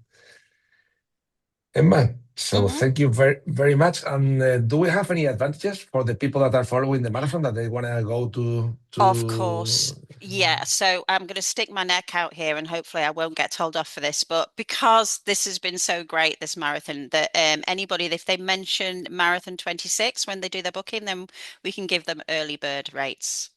Great. Okay. Fantastic. Okay, Emma, we have our next panelist is Carl Touhey. Do you mind stop sharing your screen? I am just doing that now. I am going to put Carl on the screen. It's another American. So we came from the East Coast with John Lindsey. Now we go to the West Coast with Carl Touhey. Let's see. So Do you have any words for Carl Of before he course I do. joins? I can't talk about everybody else and not about Carl. So Carl began his real estate career in 1986, selling investment real estate in Phoenix, Arizona. Self-storage was in his genes, as his family was an early investor in self-storage and built their first self-storage facility in the 70s. His interest and success in fixing problem properties resulted in an impressive ownership track record. And in the early 90s, he took his knowledge of self-storage and began brokering storage properties in California. He's going to talk today, hello Carl, about what makes self-storage facility truly viable and why many are not. And when asked about what motivates him, Carl said, and actually I love this honest response, Carl. So what motivates him is, I love the people and I love the space, but more importantly, I love the money. Right.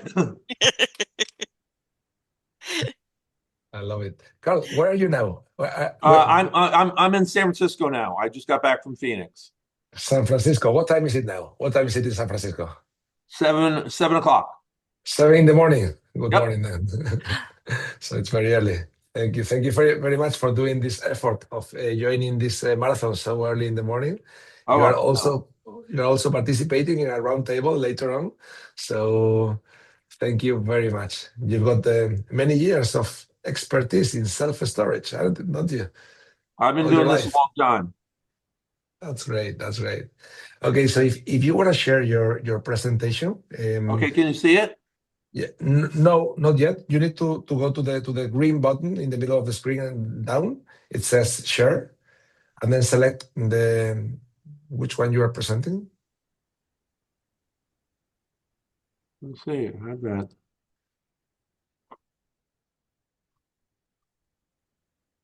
Huh. Okay. It's okay, Carl. I didn't do Oh, okay. There it is. I You see got it it? now.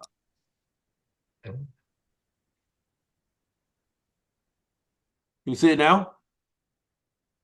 Yes, we can. So yeah, yes, we can. So now, how do you make it big? It's in a button. Do you know how to make it big, Emma? It's big on my screen. Yeah, it's big. It's big. Yeah. You can go. It's big. Yeah. Okay. Okay. Thank you, Carl. We'll leave you the control of this ship. Okay. Shall I start? Yes, you can. Okay. All right. So hello, everyone. I'm super excited about doing this. It's really tough coming in between the two Johns. That'd be John Lindsey and John McGlynn. But John Lindsey, I'm going to have to one-up you. You said 50 years. My family built our first self-storage facility in Albany, New York. That's where I'm from, in 1972. So if you do the math, that's 54 years that I have been, and my family's been in this industry. And believe it or not, I went to my first self-storage conference to kind of date myself when I was 17 years old in 1975. And the entire Self-Storage Association in 1975, it was held at Caesar's Palace, Las Vegas. There were 30 people there. That's it. If you go to the new self-storage conference, now in today's date, you're going to have over 4,000 people there. So that's a little bit about my background. And, like kind of John Lindsey, all I do is self-storage. I don't do anything else. And, in self-storage, I have bought land and built a self-storage facility. I bought a building, converted it to self-storage, and I bought and sold self-storage facilities. And then going one step further, I've even been doing the management. Although I did give the management probably about 7 years ago to Storage Pro, who currently manages our deals. So, and then as it relates to performance self-storage, my partner is Jay Allen, and similar like John, we're also a two-man shop. And Jay and I have done over $1 billion of self-storage transactions. And then in terms of properties, it's over 170. And also, we've done small deals, big deals, mom and pop deals. I mean, we've done pretty much everything. So that's a little bit about me and who I am. So now let's talk about, I'm going to take off my broker hat for a second and put on my owner hat. So if you see all the properties in blue, that's where we own self-storage facilities. my partner Jay and I, we've been doing this for a long time, and you can see California, Oregon, Nevada, Texas, Florida, I mean Maryland, I mean pretty much like everywhere. And and I can say that I'm 66 years old, been doing this a real long time. And in the end of the day, for those of you out there, you want to get in this business. I have been in all of the sectors. I've owned land, retail, multifamily apartments, office, warehouse, and I'm telling you, nothing is better than self-storage. And as Alberto and those guys commented, like, what do I like about self-storage? Again, 66 years old, I make money doing this every day. It just keeps coming in. So that's kind of who we are and what we own. Now, the reason why I'm here is I'm going to be talking about what makes a self-storage facility truly viable. What are the red flags? How maybe we're going to structure a deal, and then we're going to talk about some of the case studies. So, usually, so now I'm going to switch over here now. Here's what we're going to look for first: mom and pop. And what I mean by mom and pop, so these are self-storage facilities that are owned and managed usually by the owner. And it's not a third-party management company. And here in the United States, probably some of the biggest self-storage management companies is Extra Space Self-Storage, Public Storage. Some of the big larger operators are StoreQuest, Storage Pro manage ours. So, and the reason why we're going to focus on the mom and pop is that the third-party self-storage companies, they're very good at what they do. I mean, they're changing the prices every day. They're using AI. I mean, in the perfect world, when I got in this business in 1990, we would buy a self-storage facility, put in a half-page ad in the yellow pages, and hopefully, people would call us up. Today, in self-storage, we're going to hope that you find us online. We're going to hope that you reserve your unit online. We're going to hope that you sign your lease online. We then get your credit card. You move in. We raise your rent. We never hear from you again. That is the whole basis of looking and focusing on a mom and pop. Next is, looking at a facility where the rent per square foot is over $1.50. And I know some of you on this call, you're using per square foot, some of you using meters, but right now today, we're going to be talking square foot. So let's take that $1.50 for layman's terms. In the United States, the average self-storage size that everyone's going to use as the benchmark is a 10 by 10, which is 100 square feet, which at $1.50 a square foot, that unit needs to be renting for $150 a month. That's what we mean by over $1.50 a square foot. Okay. Next is when we're going to look at a deal, we're going to look and to see if the rental rates are below the market at the facility, but also more importantly, what the a couple of reports we're going to look at when we're looking at buying deals. We're going to want the management summary. That's a typical standard report for every self-storage software. The occupancy statistic report. With that, we want to see how many 10 by 10s there are. What are they rented for? What are they actually collecting? And then more importantly, are they below the market rent? And our best way is to look at it online.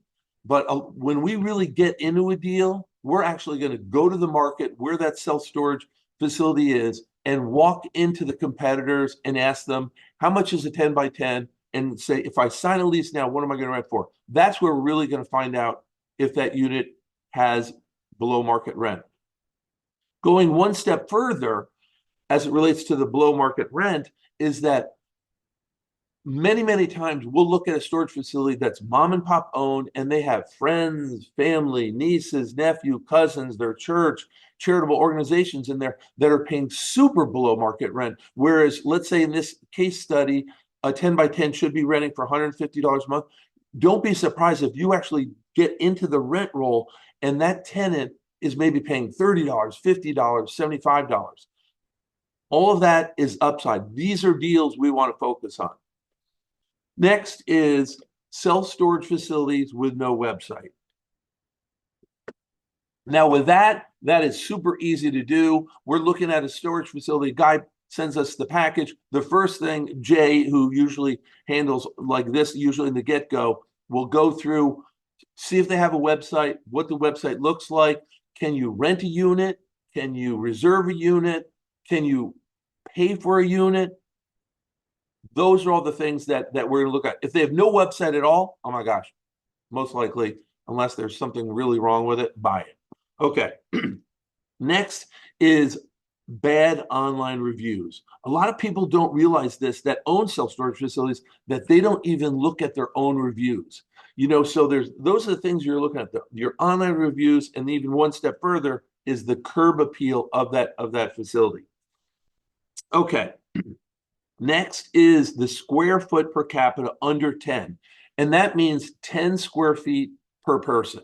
When I got in this business in the 1990s, you know, the rule of thumb was that you'd want to build, buy, or own a self-storage facility where the per capita was 4 square feet per person. So if the city is 100,000 square feet, 100,000 people, a population, we're going to look that it's 400,000 square feet. Now on that same city, because in the United States, Americans, we store stuff. We're going to look at a facility that's under 10 square feet per capita. The next and the most important thing is the price, what is the asking price of the facility is we want to buy that property in a perfect world at or below replacement cost. The reason why we want to do that is that it would prohibit someone from building another facility in our market, so that if we're at or below replacement cost, then if someone's going to build, if the rental market gets soft, the rates go down, vacancy goes up. If we're at or near replacement cost, then we can rent units for a price that we can compete with anyone in the market, including the publicly traded REITs. So those are the first things we look for.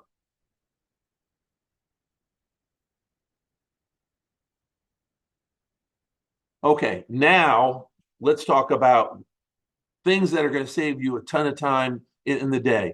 Deals with red flags. First is the offering memorandum or the seller's package, the broker's package with poor underwriting. And here in California, the first red flag is real estate taxes. In the state of California, if I buy a facility for $1 million, or let's just say $10 million.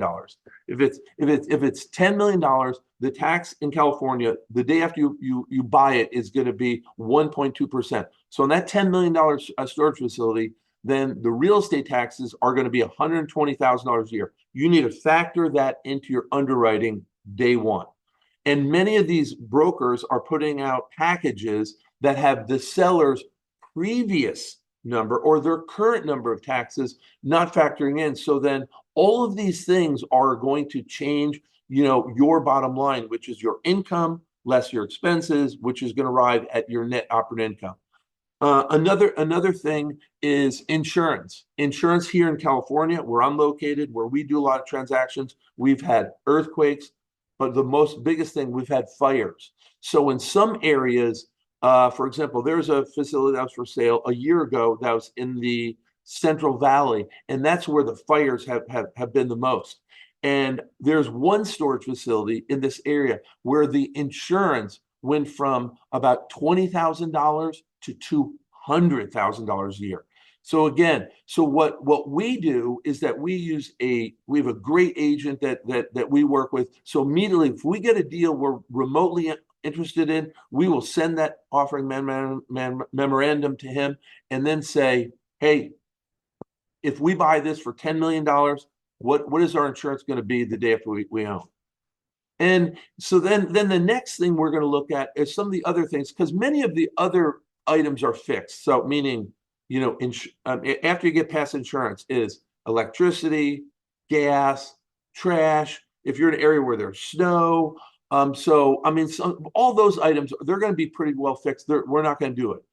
But the biggest thing where people are kind of not having their underwriting correct is these remote managed properties. And yes, everyone in the world, I know it's big in Europe, it's big in Asia, it's big in Latin America, of just doing everything remote. But if you have 100,000 square foot facilities, believe me, you're going to need some type of boots on the ground. An example I'll give you, we own a facility in Southern California. A year ago, we roll up the door, the guy didn't pay the rent, we auctioned it off, some of the stuff didn't get taken, and we opened it up and it was just stuffed with junk. Well, now we got to hire a third-party company to come in and clear that out.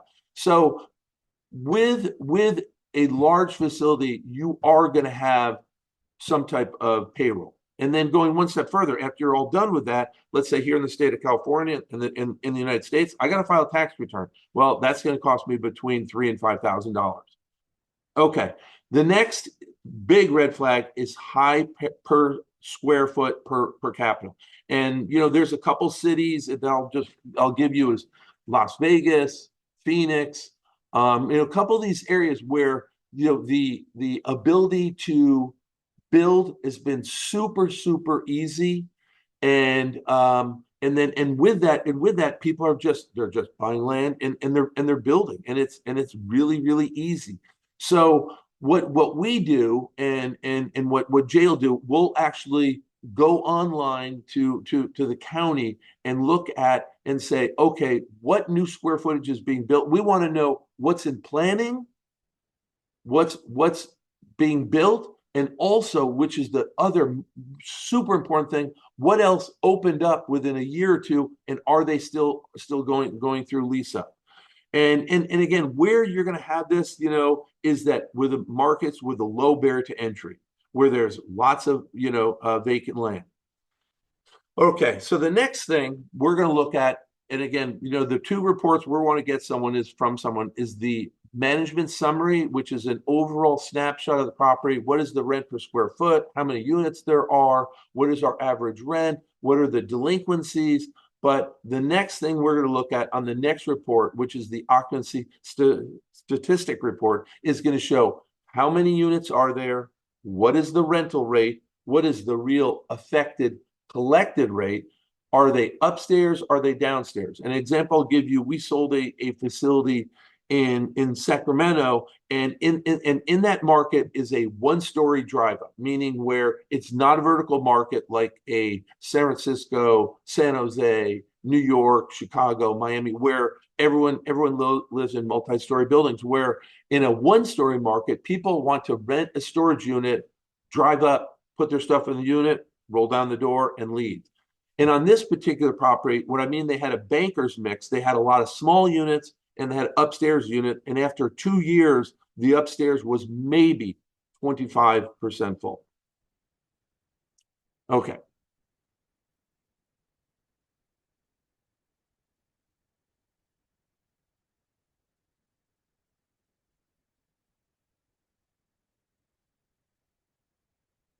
Okay, so now let's talk about, we got a package, we found a deal. Now I got to figure out how am I going to buy it? And in the last couple of years, because of the rise of interest rates, most of the transactions, especially here in California, have been all cash. And the reason being is during COVID, when the 10-year T-bill was 1%, people could get a 10-year fixed rate non-recourse loan at maybe 3%. That means myself and other brokers like John, we're selling deals at 4.5%, 5% cap rate. But that's kind of changed because now the 10-year T-bill is approximately 4%, which means that if you're going to get a loan, it's usually 200 basis points over that. It's going to be 5.5% to most likely 6.5%. So if there's a seller out there, and let's say it does have a lot of upside and it's in a good market, there's not a lot of new competition coming in, but the seller's stuck at a 5% cap rate. So that means if I'm going to put 30% down on this $10 million deal and I'm going in at, let's say, a 5.5% cap rate, if I'm going to the mortgage broker or the bank or a credit union or a life insurance company and I'm going to get a loan, and let's say it's 6.5%, that's called negative leverage. And if you don't understand what that means out there, that means you're going to write a check to own that property every month. So with that being said, in California and in the United States, many of the transactions, especially the larger transactions, and I mean larger, are, let's say, in excess of 10 million, 20 million, 50 million, $100 million deals. They're going down all cash.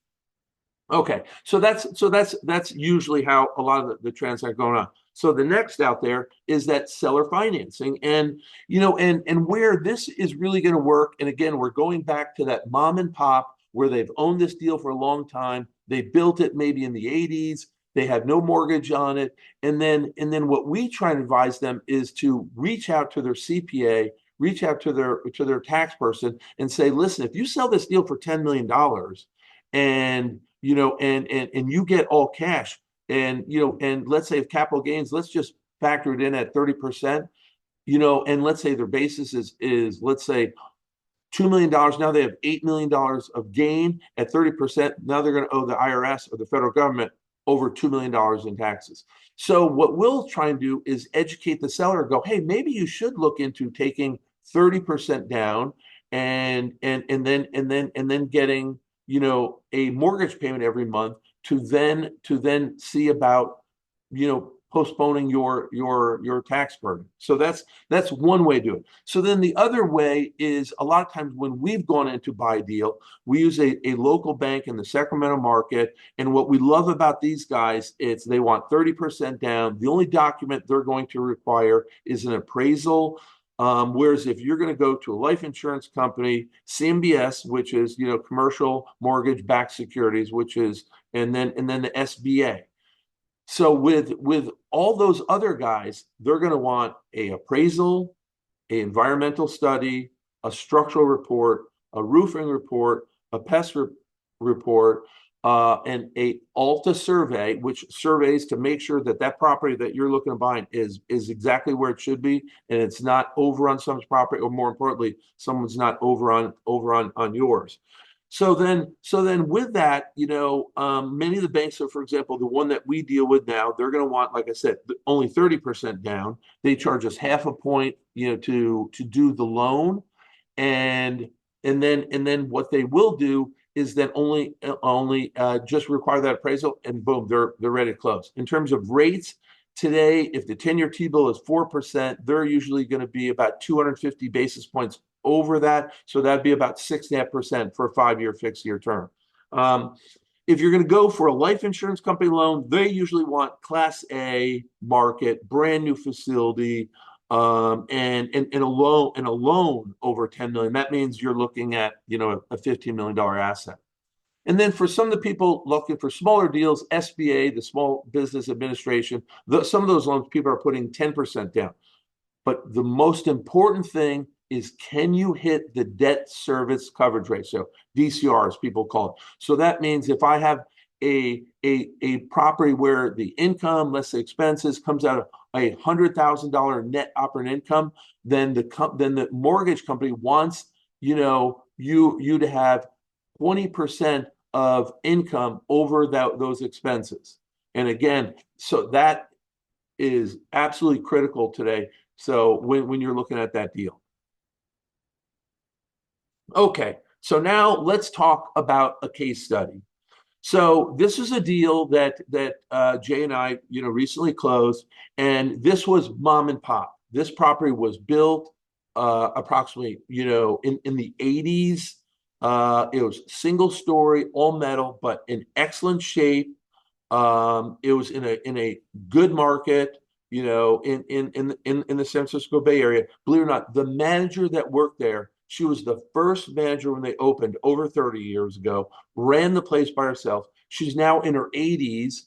And, and part of the reason where the owners were looking to sell it, it was two brothers that built it. One brother passed away, his wife passed away, then the other brother, he passed away. And now you got 3 kids that own it. And they're like, okay, we don't want to do this anymore. So on this particular property, where, as you can see on my slide, there's no technology, no automation. They were using software that was almost like DOS based, meaning it was 20 years old. They did not have a automatic controlled gate. They did not have, let's say, and any of the new technologies such as the Nokē entrance, the Nokē lock. So there's no automation on this property whatsoever. Going one step further, this property, they did no online rentals. So they had a website, but it was really just a page. It's just a page out there. And also in today's world, especially in the San Francisco Bay Area, is that you want to have online payments. And again, where your existing tenant base, they can, and how you want it is we want to get their credit card up front. One step further, which is super rare, this property did not take credit cards whatsoever. It was cash and check only. And I'm sure many of you people out there, throughout the world that hopefully watch this, I'm sure like cash or check, I mean, it almost doesn't even exist. And our only facility that we take cash or check is only one. That's it. So what does this all add up to? It was poor access for someone to get in. You had to get out of your car to walk in the office. It was, you couldn't rent online, you couldn't reserve online, you couldn't pay through online. And then more importantly, this property, they kept the gate closed all the time and they didn't even have a gate code. Now, why did the buyer buy this property? The existing tenants, the rents were way under market. This buyer closed on this deal probably about 4 months ago. The first month they raised the existing tenant base, their rent, $10,000. Are you ready? Nobody moved. So now they're in the process of raising the board rents. So that's the rent for the new tenants coming in. And they're probably going to do another smaller rent increase, sometime in the first quarter of this year. So what does this whole case study add up to? Upside, upside, upside.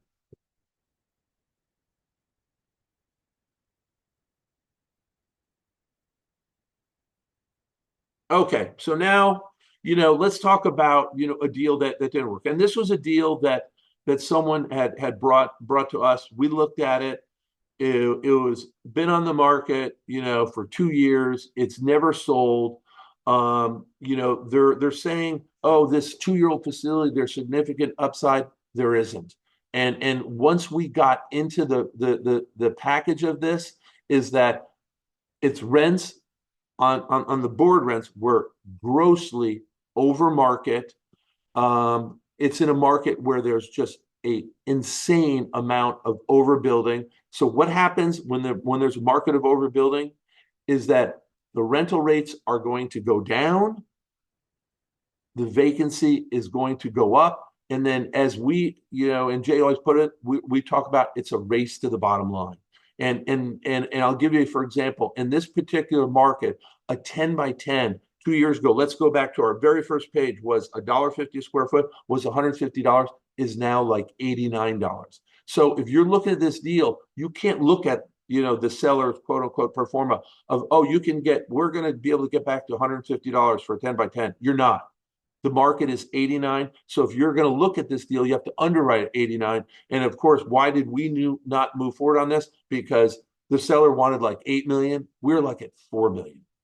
So with that being said, like, why would we take on someone else's lease up risk, without going in? And then more importantly, the seller wanted a stabilized value today, for something that's really unachievable.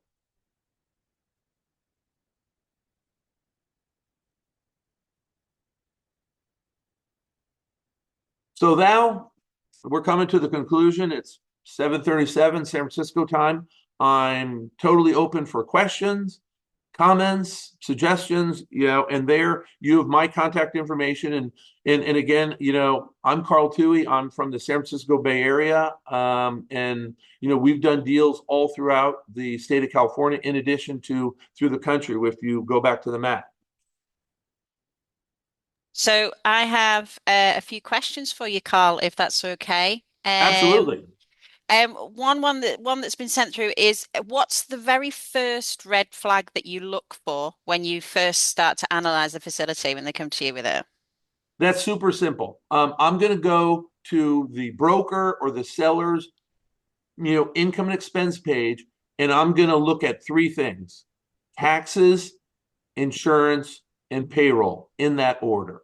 So, and again, you know, Emma, wherever this property is, whatever the market is, the number that the seller has in there for taxes, is that going to be my number if I buy it at his price? Number two is insurance, you know, and insurance, and in California, like I said, if you're in the San Francisco Bay Area and you're going to buy a storage facility and it's a $10 million deal, we own a deal that's in Southern California that's a $15 million deal, and I have a personal guarantee on that loan. We carry earthquake insurance. It's I think this year it's going to be over $20,000 a year. And third is payroll, meaning that, okay, the number that seller has in there, can I run it the same way? And in the example, let's go back to the mom and pop. You know, the people are like, oh, you know, you don't need any payroll. My wife and I've been doing this, you know, for 20 years. Okay, great. If I buy it for $10 million, are you and your wife going to work there for free the day after closing? The answer is no. So those are the three things. Brilliant, thank you. And I've also been asked, what mistakes do sellers make that hurt their valuation, in your experience? That the sellers make. And, you know, I would say the biggest mistake that a sellers make, you know, and John Lindsey touched on this, is just pricing the deal above and over market. And Jay and I, when we take a deal to market, we consider ourselves very good, very qualified, very experienced brokers. And again, if we do our evaluation, Emma, and we come up with $8 million and the seller wants, I want 10 million, that's a deal. If I put on my broker hat for a moment, I don't want to take it to market.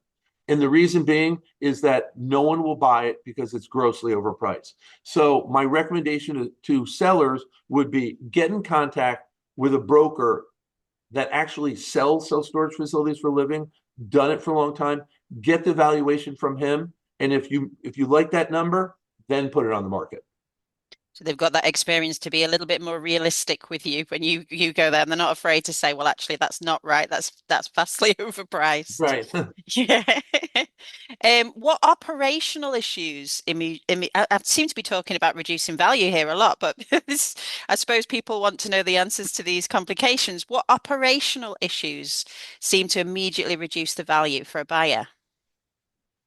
Well, I would say that on the operation side, what we try and do is to automate everything we can. And I mean, even going down to paying our bills or the gas, electric, water, we want to do everything online operationally. And again, you know, the way the world has changed, like going back to, we want to that tend to find us online, rent online. So again, all of these things, and I'm part of Store Local, and which is a group of, you know, probably 50 guys, and there's 3,000 facilities in, you know, in that. And again, we're using buying power. So even something as simple as, like, everyone in the world pays with a credit card. You want to get together maybe with a co-op or a group where operationally, instead of a 3%, you know, charge back for you on use that credit card, you can get down to 1.2, 1.5, 1.8. So those are some of the operational things that we're going to go through on the seller's P&L. And I suppose this is kind of related to that as well, is how important is the management quality compared to the actual physical asset itself? So the running of the business compared to the facility, I suppose. Well, I would say, you know, and again, you know, if you're talking about the third party management, you know, because, you know, you have the on-site people, let's just say it's a big facility. You're not going to run it remote. It's 100,000 square feet. It's 800 units. You're going to have someone working there. And then, you know, on the third party management, which we use a company called Storage Pro, and they've been great. And so they are managing the managers. They're making sure that the money that comes in that property is going into the bank. They're going to oversee, you know, all of the bills. And then, but again, a biggest risk, you know, in owning a self-storage facility, or a mistake you could make, is doing a wrongful sale or a wrongful auction. And what that means is by making a mistake. So the third-party management company does that. And so if you're out there and you want to hire a third-party management company, you just want to interview probably 3 or 4 and pick the one that suits you, your property, your location, and also your personality the best. Thank you. I think I actually know what you're going to say to this one, but I'm going to ask you anyway. What trends are you seeing at the moment that buyers are paying extra for? I mean, some of the people I know, they talked about this. My son, Stefan, he went to the New York panel, and all of the big analysts in Wall Street, they're still saying that there's big, I hate to use the word dumb money out there, that entities and groups that have gotten in this space that maybe they are overpaying, but you know what? Maybe they're not, because what if the 10-year T-bill goes down? I mean, and interest rates go down and values go up. And again, I'm going to go back to, it's the best investment you can make. And some of these companies that are out there that they want to put out a box of money, Emma, that's got 100 million into it, and they're like, okay, we could buy a 10-year T-bill and be safe. Or if we buy this deal at a 4.5% cap rate, pay all cash for it, if we can get it to a 6% return, home run. Thank you. And I suppose this is a bit of advice for Europe, really. What would you change in a typical European self-storage deal to make it more attractive? That's what I'm I think in Europe, and I think the whole thing that you need to focus on is education of getting, because I remember meeting people, when the first time when I went to the conference with John Lindsey in Berlin, where one operator, the biggest challenge he had of his facility was teaching people what self-storage is, educating the people what self-storage is. So the biggest thing you need to do is, what do I need to do in that specific market to let the potential tenants know that there is a self-storage facility in their market, and it's a need that they may have. It's building that awareness, isn't it? And awareness is everything. On a huge, wider scale. Oh, here we go. And I think we can probably wrap it up with this one. What advice would you give to owners who want to buy smarter in the next 12 to 24 months? To buy smarter, I would say you just, I mean, again, you want to save a lot of time, just go to the income and expense page, go through where are the seller's rents in terms of the market, what's being built in the market, and then I'm going to look at their P&L. And I mean, sometimes Jay and I, if someone sends us a P&L, Emma and Alberto, I mean, we can make a quick, like, over the napkin decision in probably about 5 to 10 minutes. I mean, we're that fast. Cool. I'm not quite sure I understand this question, but I'm going to ask you anyway. Maybe we can pick it apart. How do you separate a great location from a bad deal in a good market? Okay, say that again. Okay, so it's not just me then. Okay, yeah. So how do you separate a great location from a bad deal in a good market? Okay, well, I mean, that's real estate 101.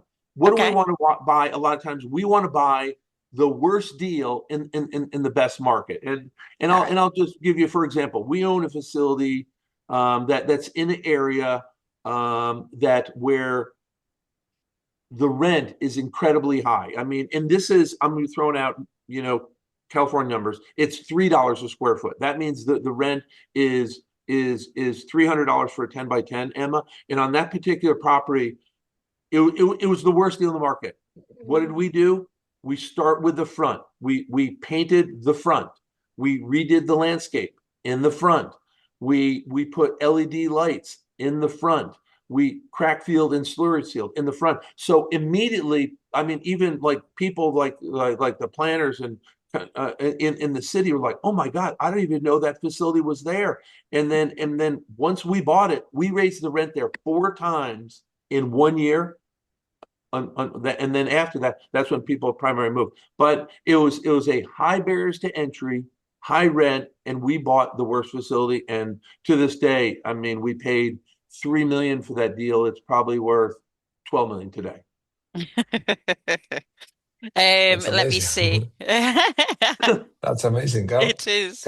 Carl, by the way, we have last question because we have 2 more minutes, and Chris from Cape Town, Young from Monaco, Scotland, and Leo is coming from Spain, South Africa. They are knocking at our door, so we have one last question. But also, Carl, after this presentation, could you please leave your contact details also in the WhatsApp group So if Yep. anybody wants to contact you for Sure. any deal or whatever, so they can access to you. So Awesome. do we have there is one last question in the chat, Sure. Emma. I don't know if you've read it or not in the Spanish Let me one. go through. Could you see I didn't do them in order, did I? In the Spanish one, there is one. I will read Yeah, it out loud. go on then. Okay. Luis from Valencia, he asks, what would be your main KPI to keep constant watching for common running, and which of those would you focus to improve for a potential sale? Okay, say that one more time, Alberto.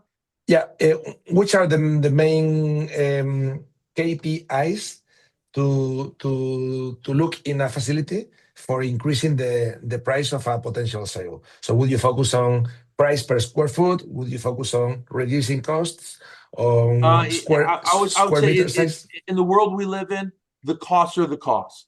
Payroll, insurance, taxes, gas, electric, water, trash. I mean, it's all about income. And then what a lot of people until really Extra Space became like the real leader in this, was to raise the rent on existing tenants. And that's where sometimes you just want to push them to the level that where they're going to stay, you're going to retain it. So to answer the question, raising income, that's it. All that matters in self-storage is what are the dollars in the bank every single month, and how can I increase it? So you're not just looking at sort of the KPIs of the square foot rates, you're looking at the net operating income after you've done all of the usual stuff that needs to get paid for then. That's all that matters. Yeah. So Carl, if you could stop sharing your screen, I'm gonna add for the next roundtable, Chris Ottsen. Okay. He's the CEO of Digital First. I'm gonna add Joe McLean. He's the owner of Vault Storage of Scottish Capital, and I'm also adding Leo Young. He's the owner of Keep It Self Storage. Well, we'll wait for them. You know all of them, not you, Carl? You've met them before, haven't you? Hello, Chris. Hey, Chris. Hi, Chris. Hey, guys. How are you? Okay, so Leo is on his way. So Chris, I haven't given you an introduction yet, but I know you're another part of Digital First. Hi, John. Hello, John. How are you? I should just say this is my Digital First cap. Amazing. Not sanctioned, John. Not sanctioned. Chris would never speak to me again if I didn't wear my decap next door again. I like that, John. I'm going to give a couple of you guys a bit of an introduction, but Leonard, I'm sorry, I didn't know you were coming onto this panel, so I've not got anything prepared for you, so please forgive me. But I have. Oh, Alberto has. Okay, he saved the day. Okay, so John, if you don't know, has founded more than 80 companies in his time, and all have been incredibly successful. And Chris, and obviously it runs Storage Vault, like you said. Chris is again from Digital First, who's one of our silver sponsors, and has been involved in one of the largest storage acquisitions in South Africa in public storage. And I'll let you, Alberto, introduce Leonard. Yes, Leo is one of the together with Carl, probably the oldest self-storage person in this room. He's been working for self-storage since which year you started working in self-storage, Leo? 1999.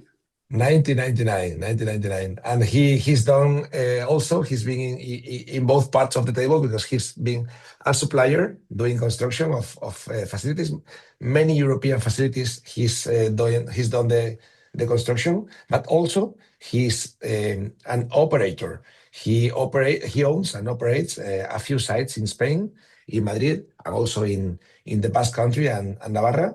And yeah, he has a big expertise. And even though he's from South Africa, he decided, I don't know why, to come and live in Spain. Maybe his wife has something to say about that, no?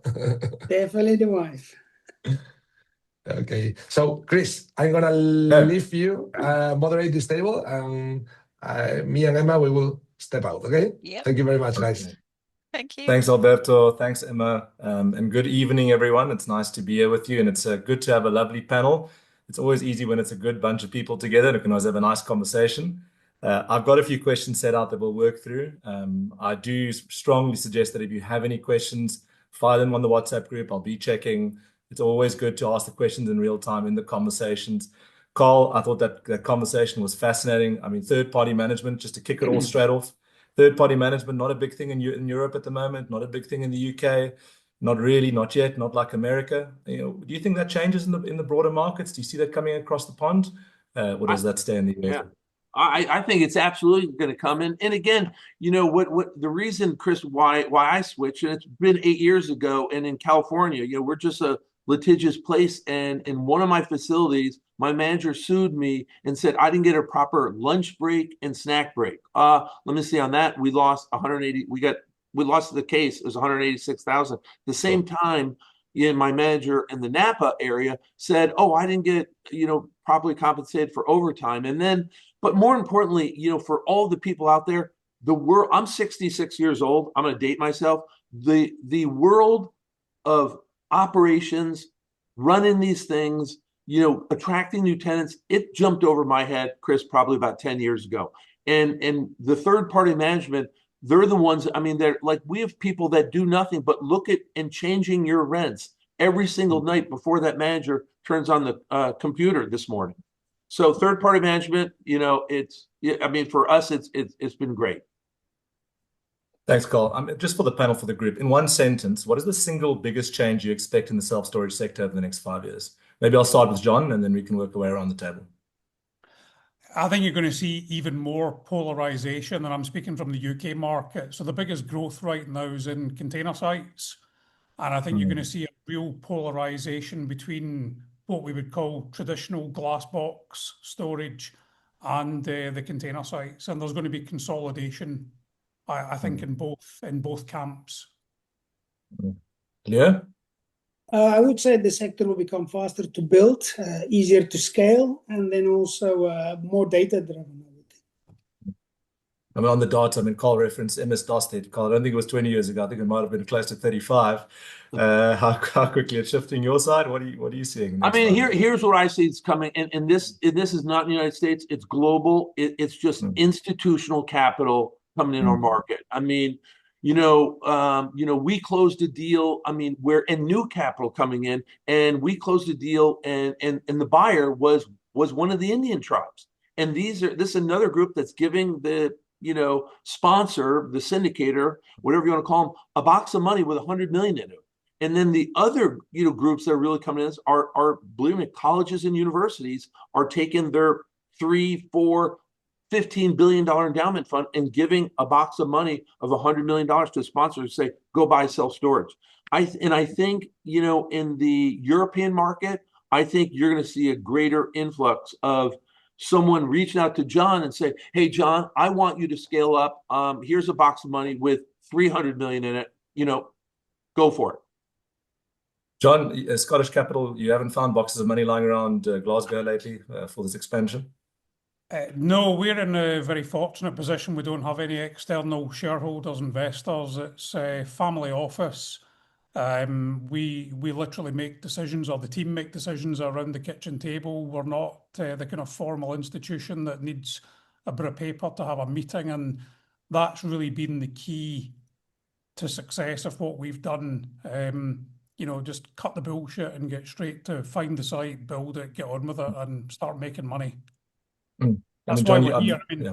People in the self-storage industry need to remember that, whilst we on the panel and most of the people we know, we're all friends and colleagues and great buddies, we're here to make money. And that's what you've got to focus on all the time, the bottom line. John, Storage Vault has been a very tech-first business for a long time. You guys have always been pro-technology, CoVault pro-technology, something that you guys have always pushed. What do you see from a technological perspective that's non-negotiable in self-storage? There's talk around automation, around locks. What's non-negotiable for you? I think it depends on where you want to set your stall. Okay, so it amazes me that the self-storage industry still hasn't used the analogy that hotels use. Every single person in 26 countries around the world know what a 5-star hotel is. They know a 4-star, they know a 3-star. when it comes to self-storage, and I've got nothing against the container sector, by the way, but they would be probably seen by the majority of people on the planet as more the 3-star facility. In the UK, you would have your big yellows in central London, 25 million, 30 million glass box. That would be seen as a 5-star facility, and you've got lots in between.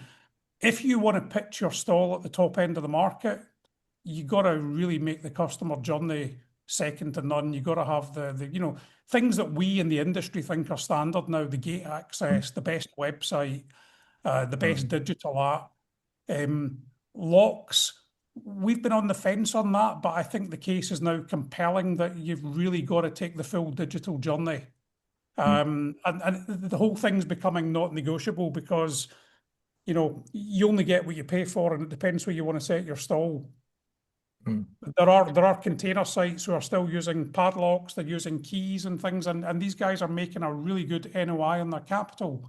So, horses for courses is a phrase we have in Scotland for those from outside of the great country of Scotland and the United Kingdom. It's come down to Cape Town, John, don't worry. Leo, just on your side, I've had the privilege of walking your sites in the north of Spain. I mean, I found it absolutely fascinating. You're sitting at home, able to manage 5 locations off your phone. From a technological perspective, what allows you to do that? What's essential? What's not essential in terms of that development on your side? I think is obviously we focus more on smaller facilities, more urban style, because of the size of the facilities. It's easier to manage.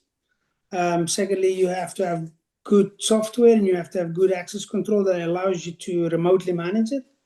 We obviously deal with the normal phone calls of the customers. They want to rent a box, price per stop. You still get a lot of people in Spain calling, so you have to attend by the phone, where AI is taking over a lot of the work. But I don't see in the city centers. Yeah, I think the facilities will be more AI driven than in the towns. So, but it is nice to be able to sit at home and manage the sites. I mean, we probably around close to 800 units if we can combine all the facilities. So it's like a big facility, but still no staff. So this is for us at the moment is like the key point. I mean, we've had this conversation, almost all of us at one point or another, about unmanned facilities or less manned facilities. I mean, I don't think there's something as unmanned quite.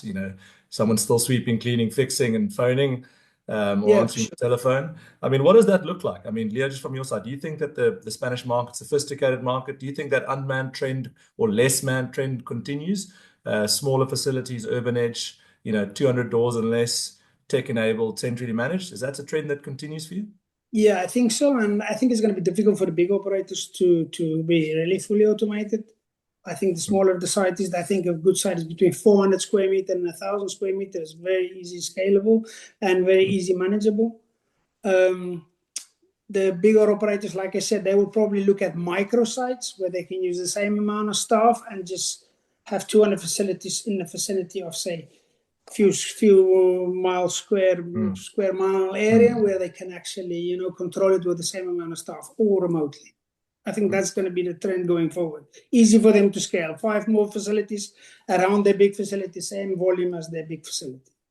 I mean, Carl, Leo's talking about a 400 square meter facility. Yes, it's probably a little on the small side from a US perspective.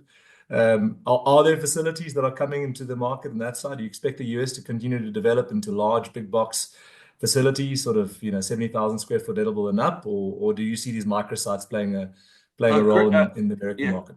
Yeah, Chris, they're way bigger than that. They're not 70 square foot. I mean, if you ask someone like Bill Hoban, what do you call a big facility? He calls them big bombers. Big bombers, Chris, are 150,000 square feet net rentable or larger. And again, these guys are building in the big cities, and and then there's some companies that are building 200,000 square feet net rentable. And again, it's all getting down to the bottom line. And if you're building, let's say 200,000 square feet and $2 a foot, that's $400,000 a month coming. So I mean, so that's on the flip side. On the flip side, Carl, I mean, you seeing the tiny stuff? Are you seeing that 4,000 square foot stuff like Leo was mentioning there? No. Okay. No. Interesting.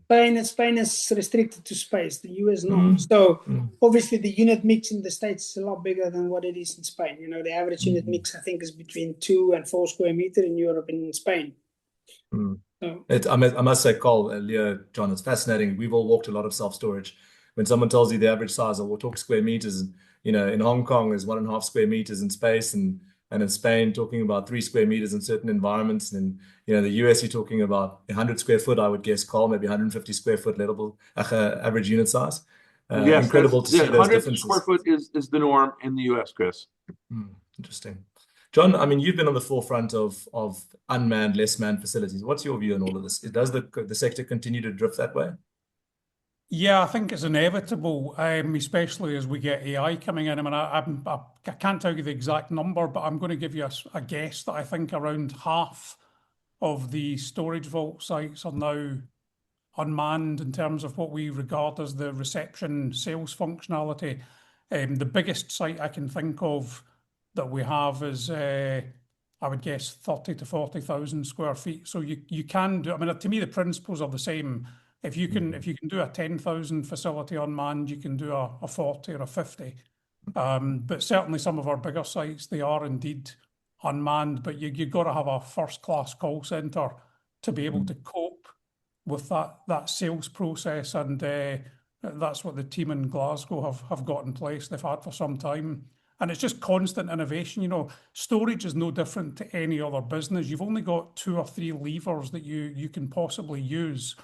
And it's a bit like playing 3-dimensional chess, having to remove the right lever at the right time to get the right result. And the more you practice it, the more you win. I mean, John, just off the back of that, I've just received a message there. This is how good the storage vault team are. They don't want me giving you wrong information. I've just been told it's 11 unmanned sites. So good. Tell them the workday's finished. Thank you for keeping me briefed. Just quickly on artificial intelligence, does it equal the playing field, guys, or is it creating the big divide? Are we finding that it's helping, you know, general operators catch up, or is it making it even more difficult to keep up? Huge divide. I think the AI should be, in principle, the best leveler, but I know people in various businesses who have seriously adopted AI and they are smashing it out of the park. I use AI to help me with my daily stock trading that I do for fun, and Grok's AI picks are far better than mine have ever been. So, you know, you apply that to self-storage and, you know, you're going to have a huge gulf between those who are good and those who are truly, truly amazing. Get on AI, get on that quickly. Carl, your side? I would say that AI, I would agree with John 100%. It's coming, it's here. You know, the management company we use, they're using it, and it's the same thing that John said. They're using it to analyze, okay, you know, take our existing tenants. How much can we raise them, you know, until we get to the point that they would maybe even consider moving out.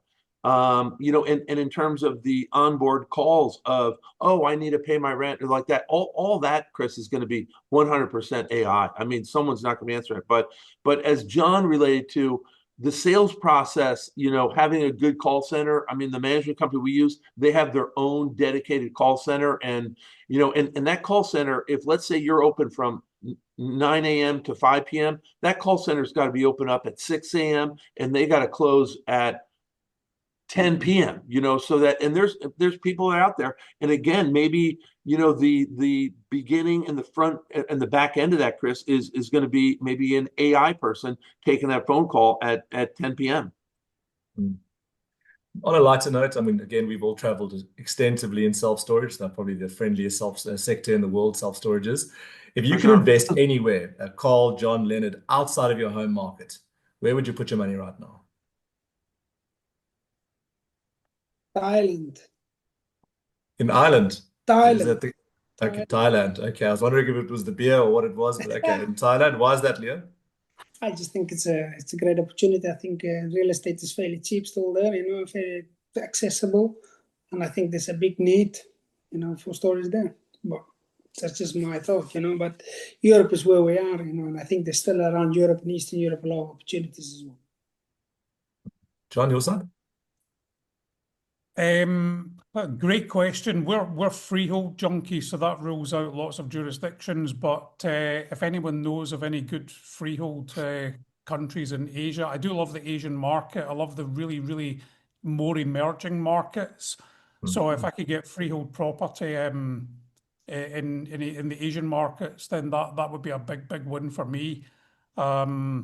You got to look at the geopolitics outside your hometown. You know, America, I think, is overly saturated.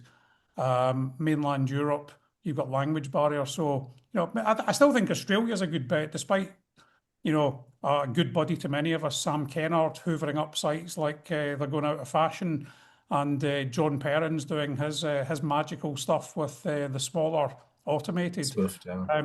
I think there's still loads of opportunities in Australia. It's English speaking, it's still reasonably civilized. So I think if you were to push me for an answer right now, which I know you are, I'd say Australia.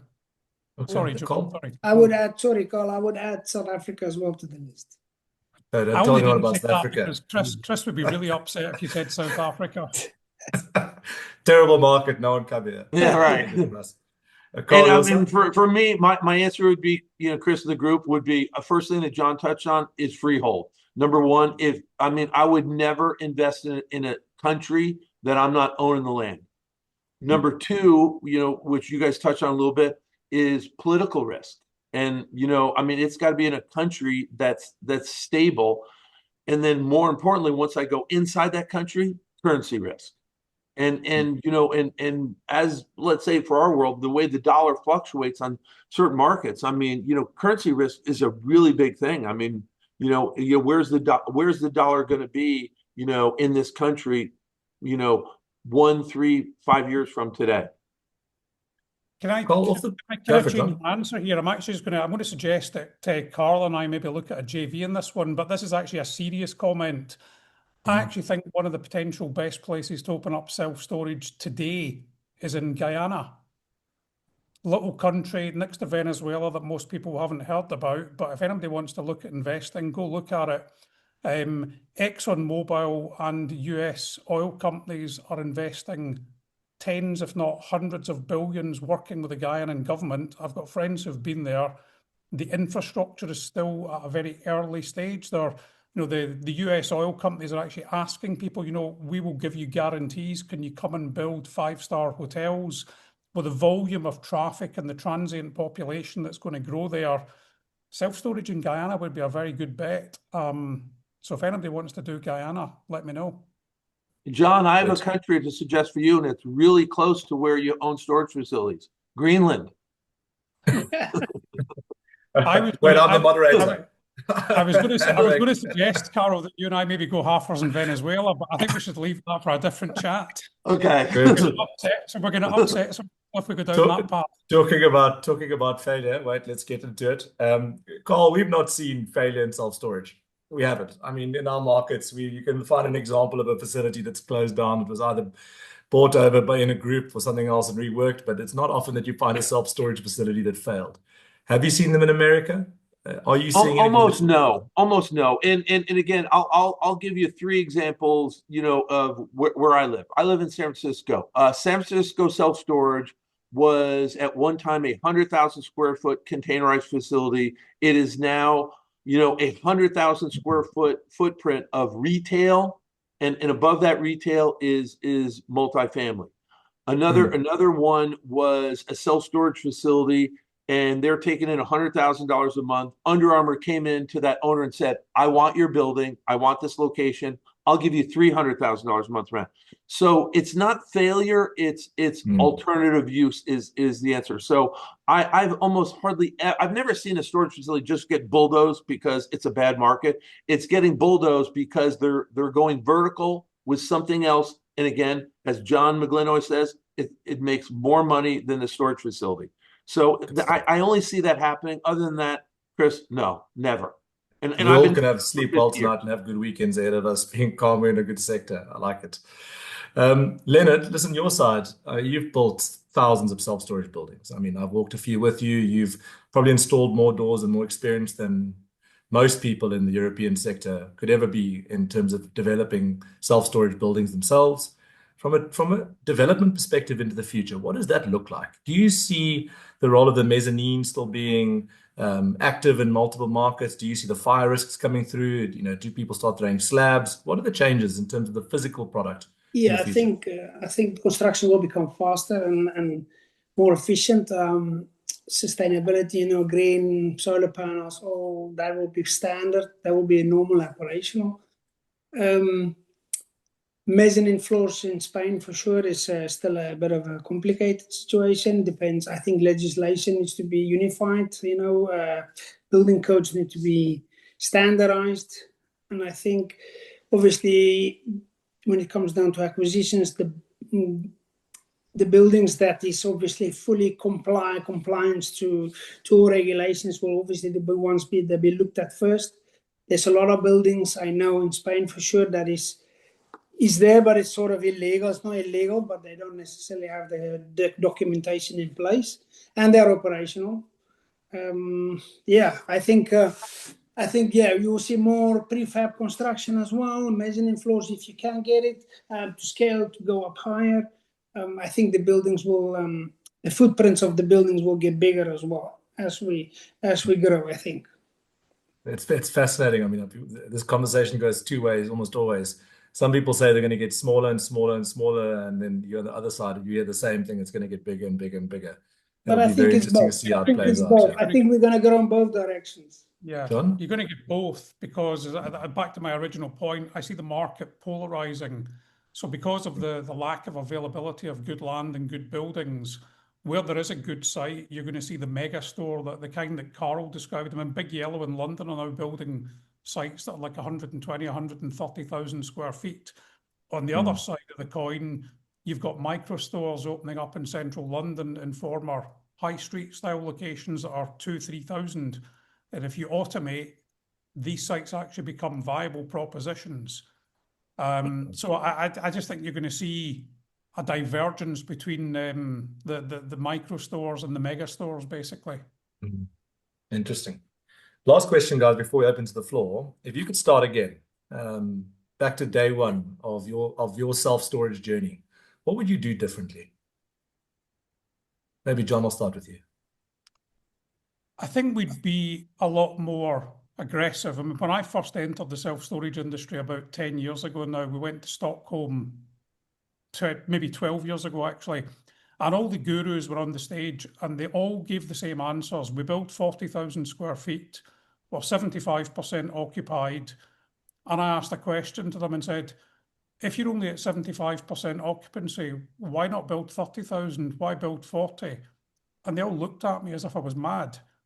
And I looked at that and we left that meeting and said, guys, we need to do something different with that 10,000 because on that stage, you've got 40 years of experience. We're the new guys in the block. And we decided that we were going to do on a 40,000 fictional template, 30,000 of storage and 10,000 of what we refer to as kind of micro workspace, call it Excel storage, call it what you will. And the best advice I'm going to give to everybody who's got one site who wants to grow or two who wants to get to 5, ignore what your trade association tells you, ignore what your competitors are doing.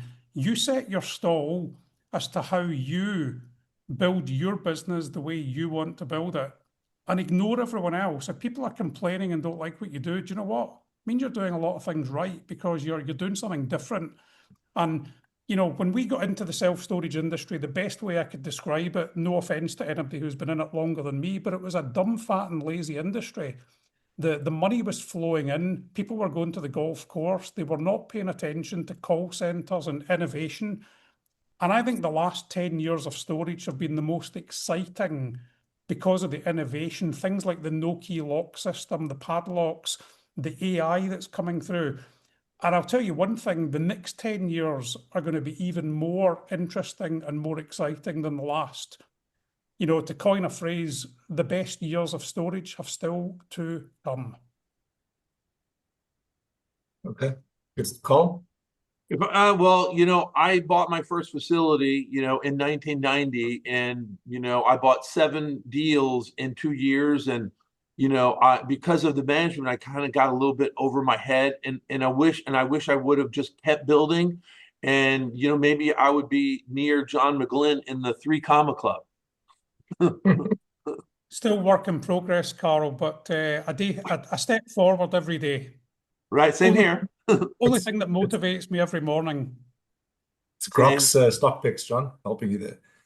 I tell you, you should do it. That's my favourite top tip to everybody. The ask Grok for your top 3 volatile stock picks. It's mind blowing. Leonard, your side? I would say I did a transition from construction into being an operator. I think I would have done it maybe earlier if I, maybe had a bit more. But I think if I had a bit maybe more opportunities. But then again, saying that, I don't think would do much different, because the relationship and opportunities and the contacts I built up during the construction time, it's great. It's all about relationships as well in this industry. We're all mates, we're all friends. And we all help each other, we are competition, but we are mates and we help each other. We learn and feed off each other. So, and I think it's a nice open sector where everybody shares what works for them, and I think I like that. But yeah, I would try, my transition would have probably sooner than down the line, like what I've done. Good stuff. Emma, that's our formal bit out the way. Is there any questions that came through on your channels? Let me have a look. I think everybody's been so absorbed about what you're saying, they haven't sent me any questions. Either that, or we're all so bad that no one cares. Well, or John, we're so good we've let them know everything. Exactly. I think it's a golden rule in storage. Always agree with Carl, because you can never be wrong. Can I just say a shout out? Probably I'm doing Chris's job here, but I just want to do a shout out to Alberto and the team. I messaged them earlier saying, what a phenomenal idea. I've actually messaged them saying you've made a mistake. Yeah. It's 26 countries, not 25.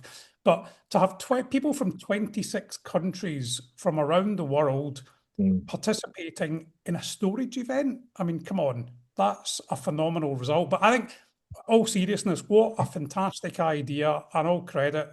When he did message me, I was like, are you serious? People are going to sign up to go into a Zoom call to listen to storage? Great idea. An example of the innovation I was talking about, Alberto.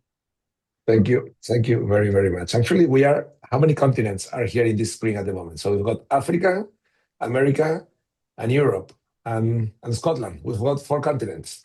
I'm in Monaco today, so Monaco. You've got Scotland. three continents and a principality. That's even better. That's like having an 8-star. That's even better. You're correct. Oh, thank you very, very, very much. Let's we've got 10 minutes until Renie Schaeffer comes to the screen, don't we? Anyone know any good jokes? So I mean, I'll carry on with a few more questions if we've got some more time. I'm happy to do so. Alberto, tell us about your favorite self-storage event and tell us what stood out for you at that event. Okay. I think that the best self-storage conference that I've ever been to is probably the one that you have more contact with the operators, with the people attending, and it should be the smallest ones, because if you go to Las Vegas, I don't know how many people go to Las Vegas every year. Did you know 4,000, 3,000, 5,000 to inside self-storage, which attracts the international community? Alberto, it's about 4,000. The Self-Storage Association, which is the one in September in Vegas, that's probably maybe 2,000 to 3,000. But those people own 30, 50, 100, 500 stores. Yeah. Okay, so that's the thing. I mean, in a 4,000 people conventional conference, you don't get to speak to many people. But if you go to a 200 people conference, like the ones we went last year or a few years ago to Asia, you get to talk to everybody. It doesn't matter if they are the biggest guy in Asia with 200 stores, or somebody that has just started with the first store, but you have the networking of everybody. So for me, probably I would say, Chris, Asian self-storage conference are probably the best. What about you guys? Well, I mean, I tend to agree with you. I think we all know that. I like the intimacy of that conference. I think the friendships that you forge in that conference are evident even in this panel. We've spent so much time together at that wonderful conference, and then when you get to other conferences, the content is slightly different and the experiences are different, valuable in itself, as Carl was saying, alluding to the ISS conference and a variety of others. Very valuable experiences. FEDESSA is always a wonderful conference. But the intimacy of that Asian conference is something quite special, combined with the culture shock from going into an Asian market that I personally haven't experienced as intimately before. So it really is a wonderful, wonderful conference to go to. And then obviously the self-storage marathon on the 20th of January 2026 is always a big highlight that we thoroughly enjoy.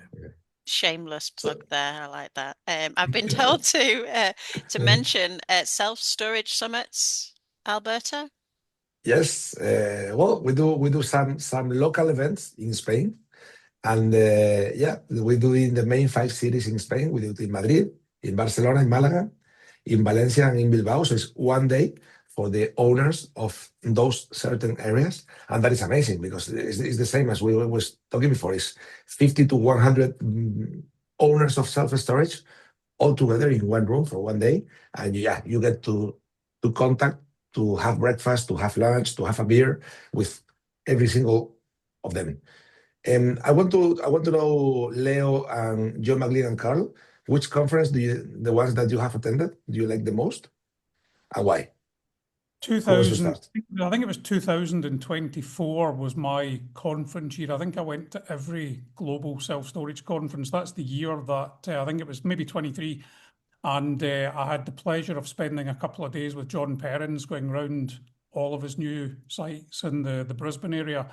But I hate to say this, guys, but I've got to go with you. I mean, I think, first of all the conferences are good. I think they're all very different, which is good if you want to go. But I would also have to single out the Asia conference, not just for the reasons that you guys have said, but I think in Luigi's time and now in Andrew's time, they've made a very conscious decision that they want the event to be international. And I've noticed that both of them, and Helen and the whole team, they are extremely proactive at seeking the views of the international delegates. And we're not a huge number, but we all go every year, and they take on board things like getting a visa for China can be quite challenging. So, and they always pick the huge global cities, which, yes, it's more expensive, Tokyo, Singapore, Bangkok, but they make sure that it's super easy for international delegates. So 2 flights or 3 flights is not a reason not to go to the conference. They make it really easy, and of course, when you get there, it's phenomenal. So I think it's very close, to be fair. I mean, I think FEDESSA conference is also absolutely world class. Amazing, yes. They're all good conferences, to be fair. There's no such thing as a bad conference, but I think for me, Asia gets the #1 slot, and probably FEDESSA, just because of the scale and the experiences that the team put on them and how they find these venues. I mean, that Stockholm with the old ship that was like 400 years old and stuff, you're saying, how do you find these things? So I've got a caveat, that's probably #1 and #2, but wherever you are in the world, go to your local conference because you'll meet interesting people. You meet some uninteresting ones too, but you will meet some interesting people. Yeah, I would say, Portugal for me was awesome. We played golf, and Renie's, he's like, I agree with John. What's unique about what you guys do, because though, Chris, they are so much smaller, is that you're together, breakfast, lunch, and dinner, as John mentioned. Whereas like if Jay and I go to Vegas and we go to the ISS, it's 4,000 people. And then at night, everyone's doing their own dinner, their own cocktail party. And when John and I get together, we try and like make our little group within a group. Like, remember with John, we'd go to the beer park at MGM, but and again, hats off to Renie and also Andrew Work. All their places, cities, and venues are awesome. But again, what makes them special and unique is that they are so much smaller, and it is, you can talk to everyone in 3 days, Well, FEDESSA's not small anymore, Carol. There's about 800 people. So, you know, it is getting bigger, but, you know, I take the point, it's a lot less than 4,000. But I think, you know, I've never been to a bad storage conference. Some of them you'll go to every second year. And I can honestly say, as a serial conference attendee globally, every single time when you're waiting at the airport to get the flight, you go, why am I going here? And I've been before, and I'm going to go and see some more blue doors or yellow doors. And every single conference I've ever been to, I come away with what I would call a golden nugget that you go, Jesus, that is going to move the dial. Every single conference. So, you know, even this conference attending online, great innovation, great idea. There's no excuse not to go. So get the plane tickets booked and go. Or get your online code off Alberto and dial in for this one. Leo, which conference is the best for you? Leo, you didn't say your favorite. I do like the FEDESSA conferences, obviously, because it's our area, and I think they are very well organized. And like John says, they are getting bigger and bigger by the year. And I think, like you said, same. I have the same. Why do I go again? And then when I get back, it's like, wow, I'm so happy I was there. You know, I'm glad I learned a lot more. New relationship forged there, and also, I have to say, I did enjoy the Dublin conference last year. That was great. Then for me, I was once in Asia, and I think the Asian one is at the top of the list, especially Singapore. Great time in Singapore. I'm sure we can all remember. There's a bar called Leo, so I suppose. Now you're talking about remembering. I mean, one of the things I've noticed is being part of the SSA and going to conferences is the amount of alcohol that gets drunk at these conferences. So you did well if you remembered. That is true. I can't comment on that statement online. I've been on a fitness crusade, so the conference season for me this year is going to be incredibly boring with a serious lack of alcohol on my part. It's usually been a big part of the conference, but we'll maybe get a little more learning this time. Guys, I am putting Renie Schaeffer on the screen right now, and I am so sorry to have to put you away. Thank you very, very, very much. Thank you, Alberto. Awesome. Thanks again for organizing. Thanks again for organizing, and pass our thanks on to the team behind the scenes who make all the magic happen. Fantastic. Before you go, or after you go, please put your contact details in the WhatsApp group. So if anybody wants to contact you, because maybe they want to sell you his company or whatever, so they can contact you. Thank you very much. Cheers, guys. Cheers. Bye-bye. Okay, so while they're going, I suppose I better do my introduction to Renie. And what can I say about Renie? Does he need an introduction? So Renie Schaeffer, formerly CEO of the SSA UK, formerly my boss until he abandoned us. Abandon's a bit tough, isn't it? The man who eats, sleeps, and breathes self-storage probably needs a very little introduction. But anyway, he's on to a new chapter now, and he's going to share his wealth of experience with us today, leading the development of third-party management through Flexis. And quite frankly, I can't keep up with the amount of sites that they keep adding to their portfolio. So it seems to be going well. So he's going to chat with you about why operating your own facility is costing you money. Renie, that was Alberto. He makes all these things sound much more sexier than we'd have pitched them, doesn't he? Thank you very much, Renie, and welcome to the Self-Storage Marathon. Thank you very much for participating. And I must say that you did not hesitate. As soon as I asked you to participate, you said yes, and for me it's a pleasure to have you here. Thank you very much.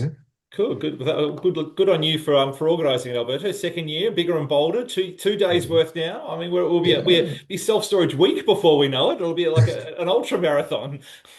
And also an Australian, so it's 27 countries together in this marathon, because we did not have Australia before, I think. So now I'm not technically in Australia, but I'll wear the Australian hat if you like.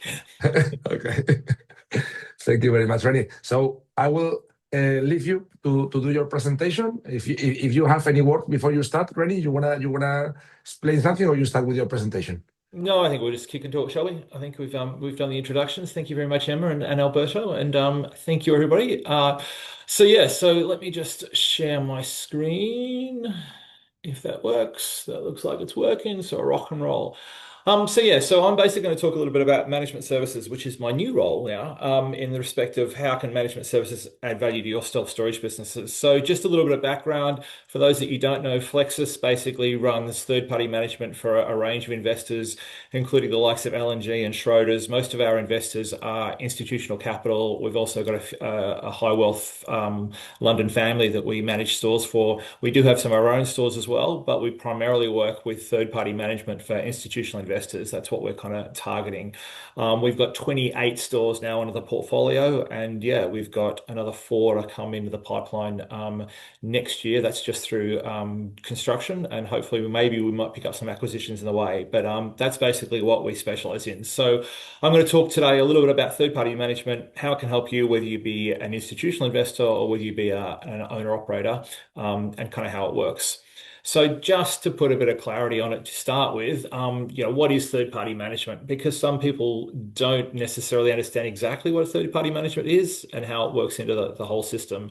So what does third-party management do? Basically, we deal with all the day-to-day stuff. So we deal with your day-to-day operations. We staff your stores. We train the staff. We deal with the sales. We deal with the inquiries. We do the revenue management. We do the pricing. We do the marketing, whether that be online or offlining. And also, importantly, we do all the reporting and compliance as well. So we make sure that you deal with all your OH&S and your fire safety and all this kind of stuff. So basically, we do all the day-to-day running of the business, and we do that based on performance targets that are pre-agreed. So we have revenue targets, we have occupancy targets, we have EBITDA targets. Sometimes we have ROI targets. Depends on what the investor looks for. But basically, we agree the budget with the investor or with the owner of the site, and then we basically do all the day-to-day stuff to make sure that we meet that budget, and in most cases exceed that budget. What we don't get involved with is we don't get involved with strategic decisions. So the strategy for the business and the growth of the business, expansion of new sites and all that kind of stuff, that is still very much with the business owner or the site owner. We certainly don't get involved with CapEx approval as well. So if you guys want to go out and do a bigger fit out or whatever it is, whether it be putting solar on the roof and things like that, that's all still obviously approved by the owner. And clearly we don't get involved with the financing and the exit timing. So we're not forcing you out at any particular time. We don't get involved with the bank debt or wherever else it may be that you underpin it. That's all yours. In saying that, we can help with exit, and I'll touch on that later on. But it's very much a fact that it's about control with delegation. It's not about abdication. It's not like you have nothing to do with the business anymore and you just go off and leave us to run it. There's still a lot to be done from your point of view, but it's very strategic. It's very top end, and it frees you up to do the things that hopefully you're good at, and let us basically look after the store for you, or let the management company look after the store for you. One of the massive advantages of management companies is the benefit of scale. So like I said, we've got 27 sites at the moment. So we're the 5th biggest operator in the UK. We've got ambitions to kind of push it above that. But obviously every site that we bring on board gives us more potential in terms of what we can do, or what any management company can do in terms of their operations, particularly when it comes to things like marketing and R&D, because the more stores you have, the more you can spread that cost across. Also these days, particularly in terms of data, I'm going to talk about that later on as well. If you've got more stores, you've got more ability to be able to actually try different things. You can try a different marketing program. You can try different data construction. You can look at different ROIs, different PPC. You can do all this stuff and you can test it across multiple sites. And that's a real advantage of a management company, that they can basically look at all the collective knowledge they get from all their sites, pull that together to make all the sites better. So there are definitely advantages of management at scale. I mean, this is why the market is so fragmented, that we have the big operators like Big Yellow and Shoreguard, then we have very little mid-tier operators, and we have a whole lot of small operators. Those big tier operators, they get that scale. They get that advantage of having management of scale. So if you don't have 40 or 50 or 60 stores, then by joining a management company, then you certainly get the ability to leverage that scale, basically. The other thing that management companies have is part of the challenge of being a self-storage operator is that you need to be across everything. You need to be across HR and IT and pricing and marketing and data and legal and operations and finances. And you need to do all these things. And you need to be on top of that. And you need to be an expert in all those things. But the reality is very few people are an expert in all those things. When you deal with a bigger organization, when you deal with a management company, they have dedicated people. They have a dedicated HR team. They have a dedicated IT team. They have a dedicated person looking at pricing and revenue management. They have a marketing team. They have someone crunching the data. They have a legal specialist. We have specialists in every single one of these areas. So, you can't be an expert at all these things, but you join a management company and those management company have experts in all these areas because, again, they have that scale. So they have the ability to be able to basically have specialists that will look after all these factors in multiple stores. So benefit of scale is one of the main advantages of being part of a management company, but essentially it also frees you up to do the things that you want to do and it takes you away from that kind of day-to-day operation. And in terms of the institutional investors, these are people that don't necessarily have an understanding of how to manage self-storage. They certainly don't have the staff to be able to manage the self-storage, but they understand that the only way you can be successful in self-storage is to have a good management team. So why would you not buy that management team in? Clearly, in terms of profitability, revenue management is a big part of why people take on management teams. And I think one of the things that people possibly don't necessarily take into account is that if you look at self-storage stores, and certainly if you look at the stores that we've taken on, some of the stores we've acquired, a lot of the leakage in self-storage is not so much from occupancy growth, but it's from poor pricing and under conversion. These days in particular, pricing models are really complicated. They're not just we'll put the prices up every 12 months and we'll look at this and maybe if we're getting full, we might put the prices up a bit more, but we might not. We might discount more in winter. It's much more complicated than that. It's very much data driven. It's very much about the fact that understand your customers, understand how much they're willing to pay for self-storage, understand all the external factors that are coming in. Dynamic pricing is the normal now, and we're getting into really advanced dynamic pricing now. There's certainly operators out there that are toying with AI and getting AI to start playing with their pricing. So if you're part of a management company, you're getting the best revenue management you can, and you're making sure that the customers that are in your store are paying as much as possible. And also just making the most of the technology that's out there in terms of pricing. It's also about inquiry handling and call conversion. It usually means you'll have a use of a full-scale call center. You'll have a proper dedicated sales team that are dealing with these things, that are following up every single inquiry, whether that be through WhatsApp, whether that be through email, whether that be through phone calls. Even in-person inquiries are being handled through a formulaic way, which is maximizing the conversion sales. And just even in terms of ancillary income, we're making sure that we sell insurance to absolutely every customer we possibly can. We're looking at value adding with boxes, and even just in terms of unit mix optimization, understanding the store, understanding whether it's the right time to be doing a cut and carve and potentially moving some of those commercial customers out and bringing some higher yielding residential customers, or vice versa, understanding that commercial customers are the way to work in this area. So I think revenue management is one of those things that a management company can definitely make a difference in many cases. Granted, not every case. There's a lot of really dedicated operators out there that are really actively managing their business. But even just in terms of the technology these days, the use of the AI pricing models, the use of the dynamic pricing models, all these things I think can really come to fore in terms of using a management company. I think the other big difference we see in terms of management companies are, marketing. So marketing is obviously a huge part of self-storage. We need to drive more inquiries to the self-storage businesses. And again, we're getting more into more data-based marketing. It's more understanding your marketing. It's about not just putting money into PPC, but it's about tracking that PPC to the customer to know how much did that customer spend with you, how long did they stay with you, where were they located, what was their reason, so that if you're spending on PPC, you're actually getting a genuine return on investment rather than just, well, this person inquired. Well, this person inquired, only stayed for 8 weeks for half price and then left, and every single word that's been converted on that gives me an 8 weeks for half price? Or is this a person who stayed for a year? Is this a commercial customer? Understanding how you're spending your marketing budget and then getting a genuine ROI on that to really track it all the way down. That's the database marketing that we're moving towards. Again, management company has all these stores and all these resources to be able to kind of do that and have that centralized PPC as well to kind of understand which keywords are working, which ones are not, spreading that across multiple platforms and multiple stores. And I think offline marketing is another thing. Offline marketing, you all know from my previous roles that I'm a big believer in offline marketing. I'm a big believer in growing the market, getting more people to use self-storage, not just kind of arguing over existing customers through PPC. Again, the more stores you have, the easier it is to do that. The more stores you have, the more easier it is to produce some of this material, to be able to roll it out at a local level, to have local campaigns, to potentially do sponsorships, to do things that is going to encourage more people to use self-storage and bring more people into the funnel.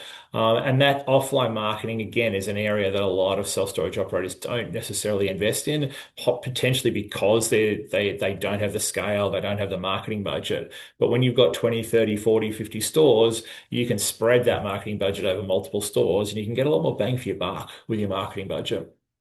It also comes down to professional brand consistency. Obviously, you want to have a consistent brand. It needs to be well regarded. Branding is obviously a big part of the business. So if you've got, again, a management company with a single brand or a well-known brand, you're using that. So I think that scale is not just about lowering the costs, but it's really unlocking the market competence. It's about having a dedicated marketing team that can look at local marketing, PPC, the whole band, and really provide value for your business. Staffing is another one where we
lost Renie. Renie, where are you? Please come back. Let me call you by WhatsApp and see what happened. I think you froze. 1 second.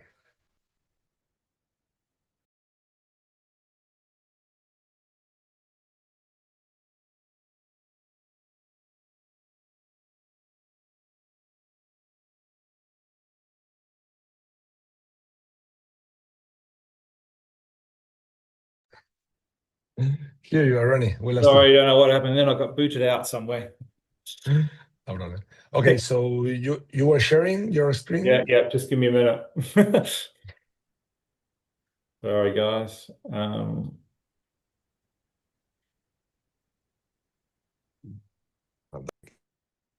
There you go. I'm back. Great. Fantastic, Renie. Sorry about that. I have no idea what happened. This is the direct things, so no problem. All right, cool. So I think that's where I was. Hold on. There we go. So I was just talking about staffing. So obviously staffing's a big part of it. So what can management companies bring us? Renie, sorry, I cannot see your video. I cannot see your presentation. I don't know why. All right, let me try again. Share it again. Let's see if that. Is that better? Okay. Well, it says it's initiating. No. Fantastic, Renie. Continue. Cool. All right.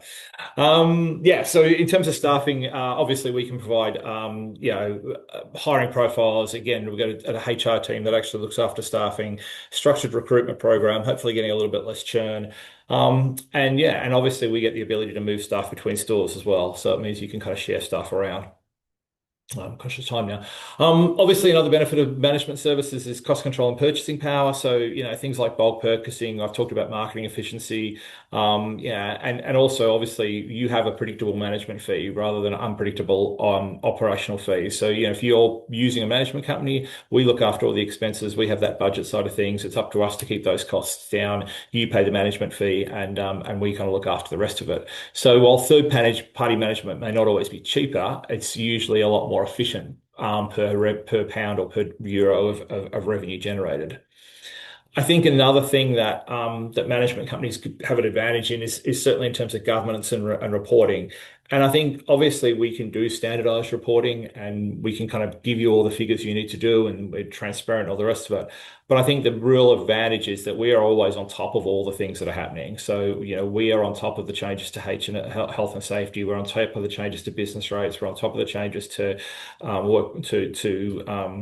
the kind of legislative compliance stuff, whether that be fire or insurance or data protection. So if there's changes that are happening in the regulatory system, you can be confident that, your systems are in place and it's being looked after. And it kind of de-risks that asset, obviously, as well as enhancing income to a degree, but it certainly kind of de-risks that side of things. I think the other thing as well is that, it obviously gives you, in terms of risk management as well, it takes out the key man as well. So, if you are taken out of your business, what happens to that business? So obviously the owner of the business is usually the person who's got a lot of control about it. If that owner gets taken out of the business for any reason, whether that be a personal reason, a health reason, or anything like that, where does that leave your business? If you've got it with a management company, that is de-risked. It is not reliant on a single person. It's reliant on a team. You've kind of de-risked that idea of having a dedicated person that is key to the business. One of the other advantages we obviously give is in terms of scalability and exit readiness. So, we are making sure that the systems and processes you have in place are institutional grade, where it's easy to kind of bolt on things. And obviously we are connected in terms of, particularly at Flexis, we're connected into REITs and funds and platforms. And we're constantly looking at businesses to buy, but that also links us up into a selling platform as well. So if you're looking to exit, we can often give you advice in terms of how to best position your business to get maximum value, potentially connect you through to particular buyers or whatever it may be. So this is why that you get, if you talk to valuers and all the rest of it, assets that are managed professionally, whether that be through a third-party manager or a really spot-on local manager, they get the stronger buyer confidence, and that isn't just through EBITDA, but it's about having confidence that the store is being well managed. Particularly if you're looking at an institutional investor who doesn't have a management team, they have confidence that they can take on this asset and it's going to be well managed for them and it's going to move forward. I think possibly one of the biggest factors in terms of management companies these days is the fact that self-storage is changing so quickly. And I think this was touched on by John in the last session in terms of the panel session. He was saying that, self-storage isn't what it used to be. Self-storage is changing quite rapidly. Like everything else in the world, technology is changing self-storage. We've got electronic locks, we've got mobile-based access, we've got AI-generated pricing, we've got AI-generated marketing, we've got PV with batteries, we've got all these things that are changing. And this is just the start. It's going to change even more. As automated vehicles come in, how's that going to change how people deliver things to your store? As we get more last mile logistics being used for self-storage, there's all these different ways self-storage is changing. And you need to stay on top of that. And you need to constantly working out when the right time to come in is, when's the right time to commit to that investment, when's the right time to be changing your systems, and making sure that you're not left behind, because the stores that were built 30 or 40 years ago are still running perfectly well now, and they've had very little capex done them in terms of technology and that kind of thing. The stores that are being built now, if you look at the new stores that are coming out of the ground now, most of them do have some sort of electronic lock system on them. Most of them do have some sort of EV and solar on them, or are operationally carbon neutral. You know, more and more people are using AI and using dynamic pricing. All this technology is changing. You need to be on top of that all the time. And again, a management company can do that. I think that digital journey is more important than ever. And again, that digital journey is changing as well. So around 9% of the searches that come through our business now are through AI. So that's somebody using ChatGPT or Grok or Gemini or something like that to search for self-storage and getting the AI to basically find the solution for them, rather than going to a website or through PPC or something like that. So that's about 9%. So how long before that becomes 25% or even 50%? How long before that people are using AI-based search more than they're using traditional web-based search? How do you set your business up for that? When do you commit to that? Should you already be building an AI-based website? You know, all these kind of things. How is your business positioned if you use AI to search for it? This is all the kind of stuff that you need to stay on top of, you know, and so you need to be an expert in that field. I talked about revenue management before, you know, customer-based dynamic pricing. So this isn't just dynamic pricing that says, hey, my big units are full, so I'm going to charge more for big units. My small units are empty, I'm going to charge less for those.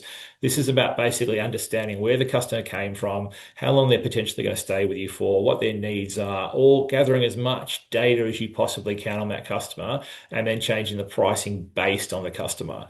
And this is the kind of stuff that the airlines do and hotels do and Amazon do. And we're starting to get that into self-storage now. We're starting to get really data-driven dynamic pricing.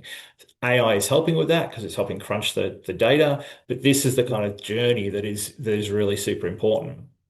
I touched on traced keywords before as well. If you're spending money on PPC, do you know how you're spending that money? Do you know how long that customer's staying with you? Do you know which words are attracting long-term customers? Do you know that which words are working better in some locations than others, some which are more seasonal? It's really understanding the data of PPC, tying it back to your customers, and understanding that PPC isn't just about an inquiry. PPC is about a conversion and how long that person stays with you. And again, understanding how PPC is being changed by the AI and the AI searches, all this kind of stuff you need to stay on top of. Even app usage. So, you know, we've got an app at the moment. So our app, you can basically manage the whole store. You can open the gates, and even for all our stores, you can open the gates, provide access to your units, pay your bills, all that kind of stuff. And again, we're seeing more and more customers using that app. While initially it was probably at just the early innovators, it wasn't so common, but now we're seeing more and more customers that are completely engaging with us through the app and not using it any other way. And I think, again, that's going to start becoming more common. I've said before in other seminars before, we're already starting to see people, if you look at the tech expos that have just been the big CX tech expos that have been held recently, a lot of technology there was about keyless access to doors, to front doors. There's front door locks out there now that are basically the same as an electronic lock in a self-storage store, so that you just turn up your mobile phone and the door opens for you. So if you've got a handful of children or shopping or whatever, you just bump your door and the door opens. So you don't need a key to get into your front door anymore. You don't need a key to open your car anymore. A lot of hotels, you don't need a key to open a hotel room. You can even hire a car without a key these days. You know, keys are becoming a bit, you know, outdated. So how long before your self-storage customers are starting to say, hey, you know, why do I need a key? I need another way to go into this store. So you need to be completely on top of the digital journey, completely on top of the technology. You know, can you do that as an individual operator, or do you get advantages in having a management company that can do all this for you, can do the data crunching, can work out when's the right time to commit to the technology, when's the right time for your particular store, and really understand the technology and where it's going? I really do think that the industry is becoming much more data driven, and the more data you've got and the more accurate data you've got, the better decisions you can make. And one of the part of the ways that we work data and we understand data is by doing testing. So testing concepts on different sites. Data is the key for pricing. It's the key for marketing. It's the key for resale. Data is a big part of everything we do. And if you've got data across multiple sites, that gives you an advantage. Also, if you've got the ability to test things on individual sites, that gives you an advantage. So, the more and better data you have, the better decisions you make. And management companies not only have access to more data, they have the capability of using it more efficiently. They get to be able to develop complex pricing algorithms. They get to be able to track the customer journey. They get to be able to use the data for as much as they possibly can and really maximize the output of it. It isn't. A lot of business speakers have been telling us that data is the new petrol of the economy, so to speak. Data is what is going to drive a business forward, and self-storage is no different. The great thing about self-storage is we know so much about our customers. We know the life-changing moment they've gone through. We know why they're using storage. We can use a lot of that data to better manage our customers, to better manage our yields, to better understand our marketing. All this can be used, to basically increase revenue for your business. And the more stores you've got, the more resources you've got, the better you're going to be able to manage them. So the question is, can you keep up with all this change, or will you be left behind? Does this stuff excite you? Are you keen to be out there kind of implementing all this technology, understanding this technology? Have you got the time to be understanding all that while you're managing your yields and looking at your revenue and managing your staff and dealing with the broken lock on Unit 65 and all the other things that you have to do on a day-to-day basis? Or do you want to free your time up to be able to look at the things that you are good at and that you focus at and that you're enjoying? Because if you don't keep up with this technological change, if you don't get up with all the things that are happening in self-storage, then you genuinely will be left behind. So, what does self-storage management systems mean? Well, essentially for owner-operators, this gives you the opportunity to kind of earn the income without the stress. It allows you to do what you want to do. Now, again, this isn't for everybody. There are lots of operators out there that are perfectly happy kind of running their stores and doing the day-to-day, and that's what they enjoy, and good luck to you. And in a lot of cases, you'll be running a really, really efficient, well-run store because it's what you're 100% focused in and what you're 100% passionate about. But if you are one of those people that just doesn't really enjoy everything about managing a self-storage store, if you are one of those people that really doesn't enjoy the day-to-day, that they'd be rather out there building a new site or acquiring a new site or looking at the technology or running the strategy or doing bigger picture stuff, and you don't really enjoy that day-to-day, then you're probably not doing that day-to-day as well as you possibly could. And there's definitely an advantage for you to have someone else look after that and free yourself up to do kind of what you want. If you're not staying up with these technological changes, if the idea of AI running a business for you scares you a bit, then again, it's probably time where you get someone else to kind of look at that and free yourself up to do something else to do. A lot of operators enjoy finding and opening a new site a lot more interesting and exciting than running the site. So again, this gives you the opportunity to free your time up, look for more sites, look for the ability to grow your business.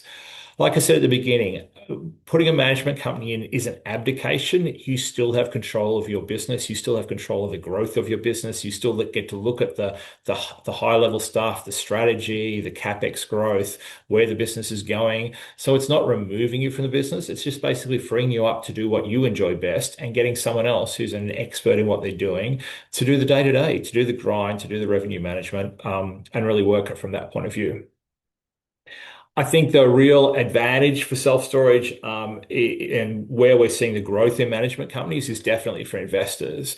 As we're seeing more institutional investors come into the industry, as we're seeing more people wanting to invest in the industry, people are realizing that this is not just a passive investment. This is not like a retail park where you just get a few anchor tenants and it kind of looks after itself. You review the rents, you review the leases every 5 or 6 years or 5 or 10 years, and away you go.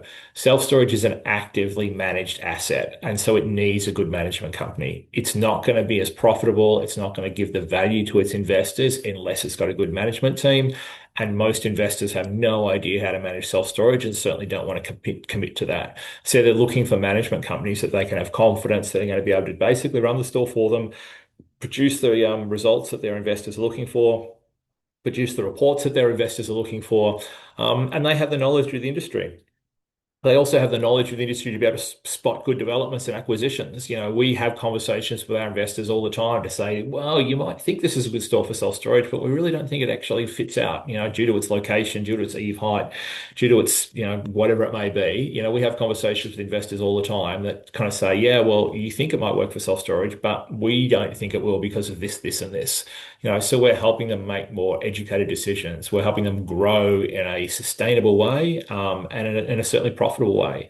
We also give them opportunity to sell to other investors with no rebranding, no change in management. So going back to what I said before, it gives us advantages in terms of being able to sell the properties to other investors or other people within the platform, or at least for people that have a confidence that the store has been managed well. Now, obviously, different investors have different timelines. We've got PE out there, which has got 5 or 6 year turnaround times. They want to be able to make money out of it and then flip it off again. So exit's a big part of what they're thinking of. And obviously, having a solid management platform, gives them advantages in terms of their exit strategy and their end-to-end value. So I guess what are we talking about in terms of third-party management? No, it's not for everybody. It suits some people, well, it doesn't suit others. There are investors out there that might have their own management teams, or that might be a scale big enough to be able to actually have their own management teams, and so be it. We don't actually tend to have many of those in the UK at the moment, or in Europe at the moment, but there certainly are some in the States. But if you're looking at the European market, we don't tend to have as many management companies as certainly the American market is, and that's growing. We are getting more investors coming in, so we're getting more demand for this kind of product, and it's certainly becoming a more sought after service. But in terms of owner-operators, again, like I said before, there are certainly owner-operators out there that love self-storage. They're fully committed to it. They love every part of self-storage. And those kind of operators are probably not going to get the benefit out of a third-party management.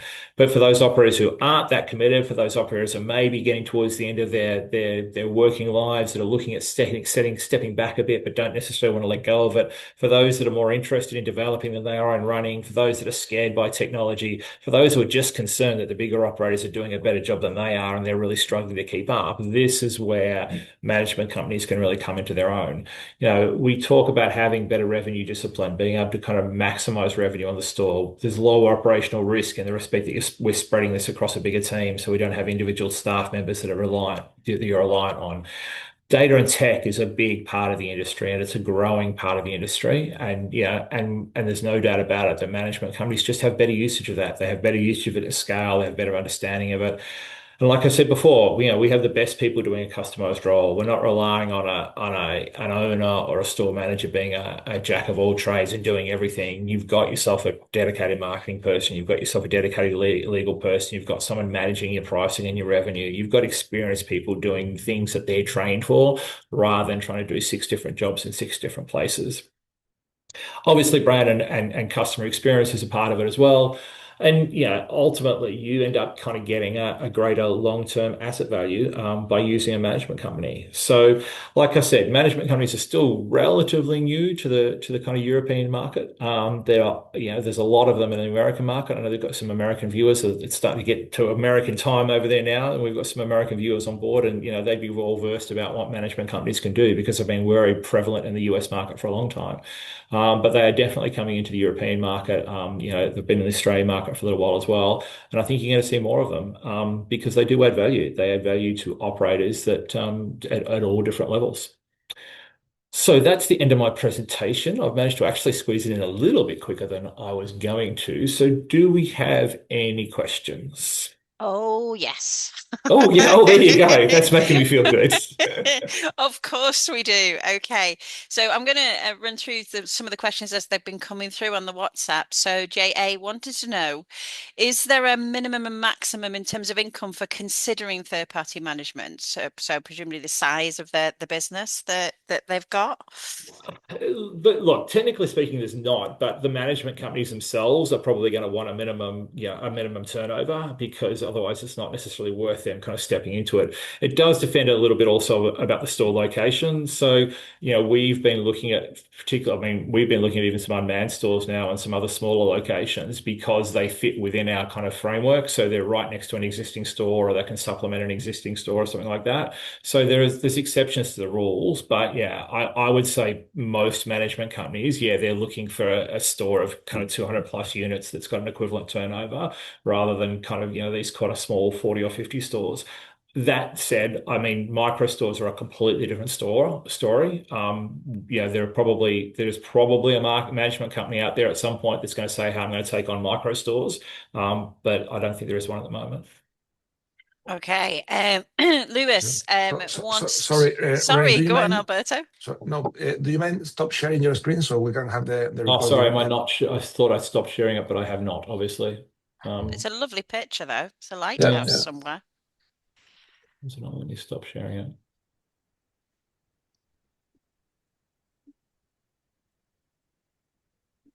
It's not letting me stop sharing that screen. Geez, you think I'd be good at this, wouldn't you?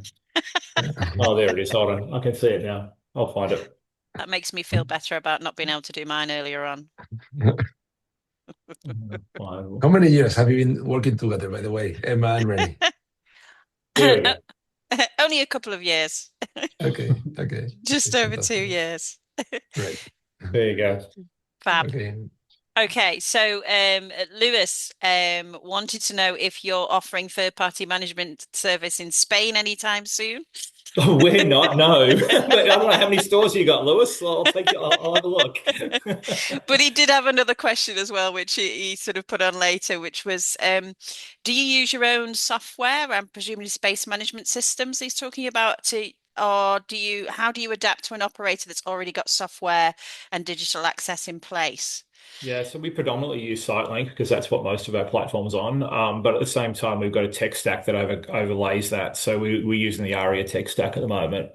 So the tech stack will actually work on multiple platforms. So so our preference would be use the one management system across all the stores, but the tech stack allows us to adapt to different stores, whether that be or any of the different management companies, basically. So it can be done that way because I think the way the industry's going is that a lot of the data testing you want to do has to be done outside the CRM anyway. None of the CRMs really have the level of data analysis that we need to do in terms of tracking PPC and all that kind of stuff. So ultimately, we have to pull the data out and run it through our own tech stack regardless. So it's easier for us in terms of training staff and management and all the rest of it to have a single management system. But in terms of the data and all the rest of it, we could do that across any of them. Fabulous. And JA was back again, wanted to know the average term of contract that you can get with you guys. Yeah, well, so this will depend a little bit on if we're doing. So we do cradle to grave. So we would potentially develop a site for you, particularly for our institutional investors. We do development of a site and maintaining it, running it up. And on those kind of sites, we're looking at like a minimum of 10 years because we're obviously investing in the start. We've got to push it through, fill up, and all the rest of it.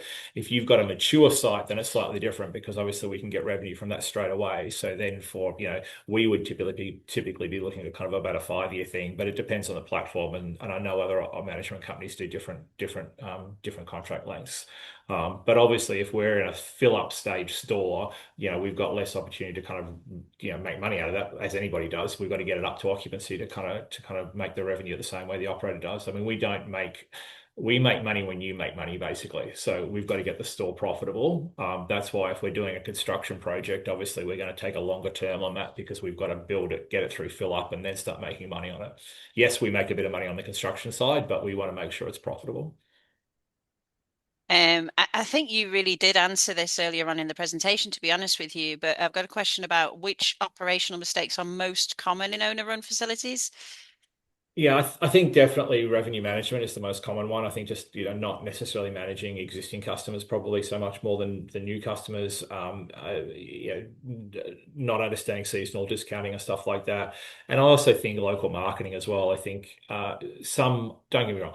I'm generalizing here, but the people that come to us, the people that we talk to in terms of third-party management, and not so much with Flexis, but also with my previous role, the people that are there are struggling with marketing as a whole. They're potentially putting a lot of money into PPC and SEO and not necessarily looking at local marketing.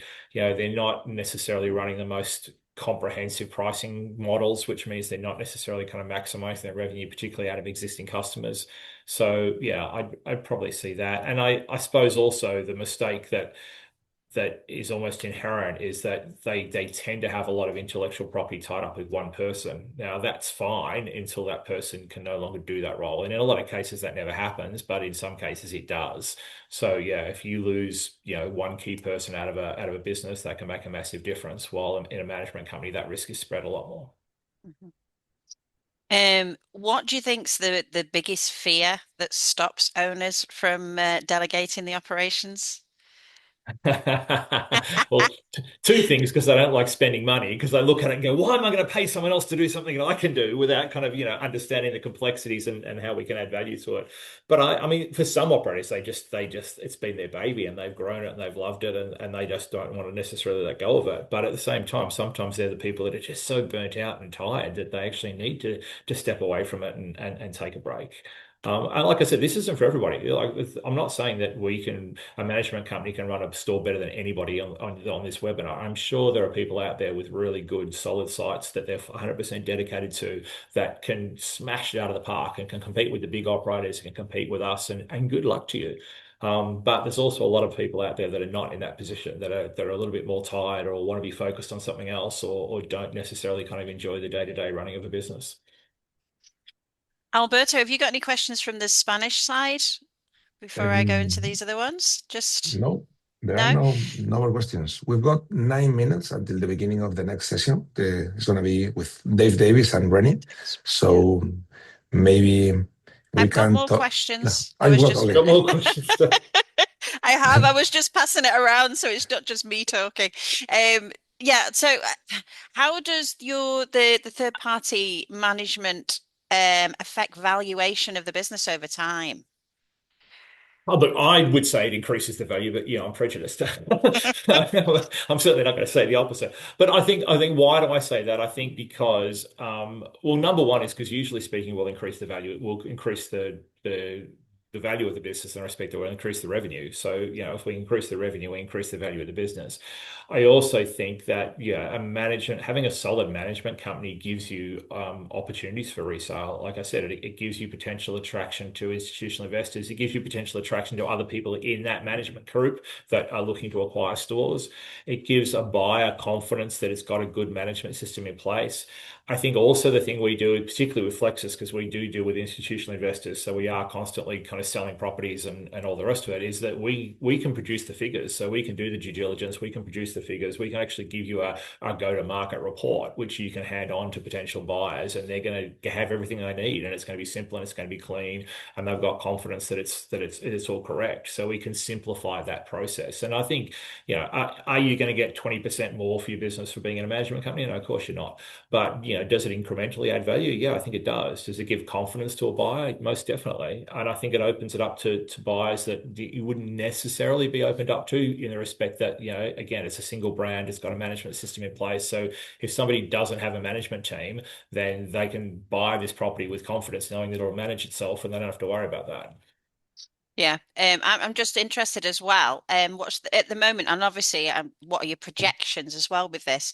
But in terms of the differences of percentages of owner operators that use you guys and investment companies that use you, what's the split? Yeah, so we specialize in investment companies. So so that's basically what we deal with at the moment. So yeah, that's what we're working on, and that's what we're focusing on. So yeah, that's owner operators is not necessarily our kind of ballpark for what we do. Now I know there's other management companies that specialize in that, but in terms of Flexis, our focus is on the institutional investors. That's what we're really kind of working for, and that's what we've got our systems all set up to kind of deal with. And I think you've covered this. You see, you're too good, Renie. I've got questions here, and I'm thinking, no, we answered that earlier on. But what are the two clearest signs that it's time to stop operating the facility yourself and sort of start delegating it over and let somebody else do it? Would you say? Two. Two. One, you are finding it's hard to compete with you're finding competition hard. So you're finding that increasing competition is making your business harder, and you think that you're not doing as well as you used to be because you've got either more competition or you're struggling with technology or whatever. So basically your business is not doing either it's not doing as well as you think it should, or you just think it's not as easy as you think it should. That'd be number one. Number two is you go home at night and you still think about your work, and you go to bed and you still think about your work.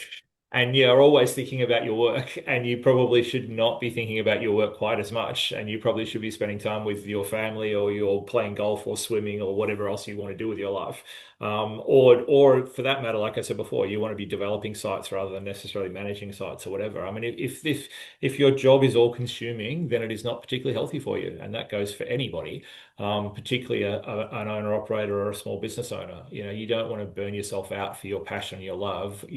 You still have the chance, like I said right at the beginning, this is not giving your business away. You still have control of your business. You still get to influence the business in terms of strategic. Well, you still get to control the business at a strategic level. You still get to hold your business. It's still your business, and you still run it the way it needs to be run. But it just frees you up from the day to day, and it frees your life up to enjoy life. Cool. Thank you John very much. McGlynn knows all about that. He knows really well how to, free life up. He never seems to be in his stores. He seems to be, like he said, every single self-storage conference in a year. I mean, that man knows how to run a business. I did like the way he said about Australia that they're still fairly civilized earlier Yes. on, or relatively civilized. I noticed. That did make me giggle. Civilized enough to have learned how to play cricket. I'll leave it at that. Oh, that's fighting talk. Okay. Okay. I am going to put Dave Davis in the screen. Dave, I'm gonna send you as a panelist. You have to accept me. And he's coming. Shall I give Dave his big introduction while he's accepting that? Yes, I think you should. Okay, so Dave Davis, in case you don't know, self-storage consultant, is well known and accomplished throughout the industry with over 21 years of self-storage experiences. For 17 years, he was an executive board member at SafeStore, joining in 15 stores and 40 employees. As a member of the management buyout team in 2004 and the IPO team in 2008, he played a major role in the company's success and its growth to an FTSE 250 company with over 580 employees and 134 stores. Dave has a unique mix of industry knowledge, business growth experience, coaching and development skills, and quite frankly, is a thoroughly nice bloke. Having spent some time with him. So both Renie and Dave are going to discuss raising prices without pissing off your customers. Why weren't you around doing this when I was running stores? That's another one of Alberto's awesome. I'm sure that's not how we pitched it, was it, Dave? Listen, these are my words, not Alberto's. So Dave is heading for his second retirement, apparently, although he's still around, but still loves the industry. And he said to Sully, he would also like most people to remember that he was able to give them at least one piece of advice. Okay. So over to you guys for your presentation. I'm going to be writing notes because I've got to do something like this for the SSA.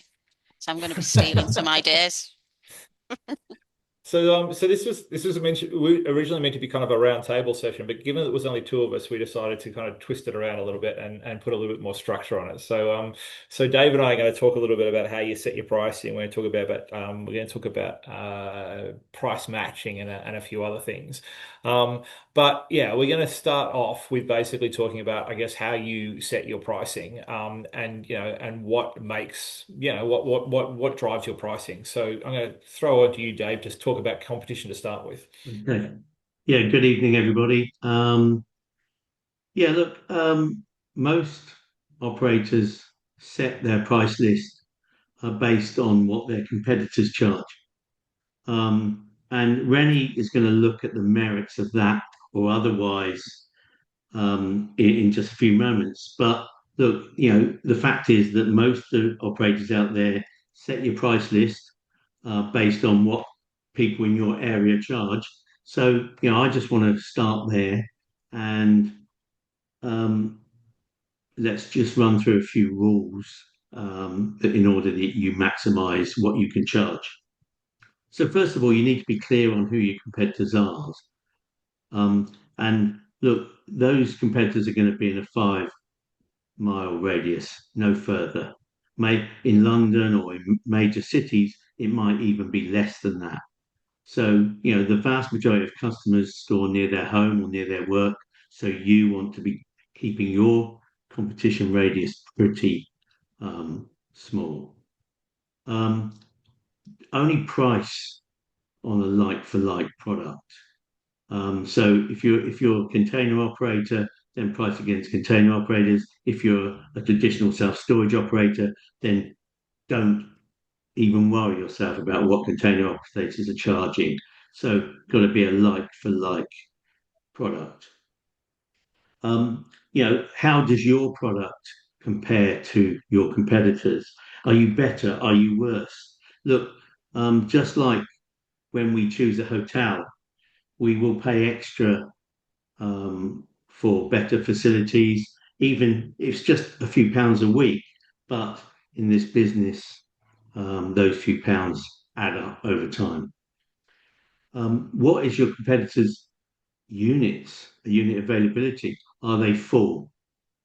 Are they in growth? Are they in growth mode, or are they mature? You need to know these things. And equally important, test out your competitors. How do they handle their inquiries? Because look, they may be £10 cheaper than you a week or £5 cheaper than you a week, but if they don't answer their inquiries, then they're not going to sell any units, and that's where you will have the advantage. So you need to know that. So what I'm saying is you must know your competitors, not just their prices. You need to think carefully about where you sit in the market and charge accordingly. Where do you sit? Are you premium? Are you the cheap end of the market? You decide where you're going to sit and price accordingly. What is your occupancy? Are you growing? Are you mature? As I said before, what are your competitors' occupancy? And the message is, price is not the only thing we worry about. If not, we'd all shop at Aldi and we'd all drive, a Ford, and BMW and Mercedes wouldn't exist. So it's not all about price. The message is be competitive, not cheap. You need to be, if there's a new customer deal in your market, then my advice is just set that to the one that's prevalent in your market, and collect the data. If your £50, if your 50 square foot unit is £2 dearer than your competitors, but you're 80 or 90% full, then why would you match their price? Okay, so don't follow, use the data, be proactive. So the thing about pricing based on your competition as well is that you need to, know your business better than they do. And like Dave said before, in terms of data as well, you've got the data on your business. So, if you're pricing entirely on your competitors, does that mean, are you saying that they know more about your business than they do? So you don't know what's happening in your competitors' stores. You don't know why they're pricing that way. You don't know if they've just had a big customer move out. You don't know if they're planning to do an expansion. You don't know anything about what they're doing in their business. So it's really about understanding your business.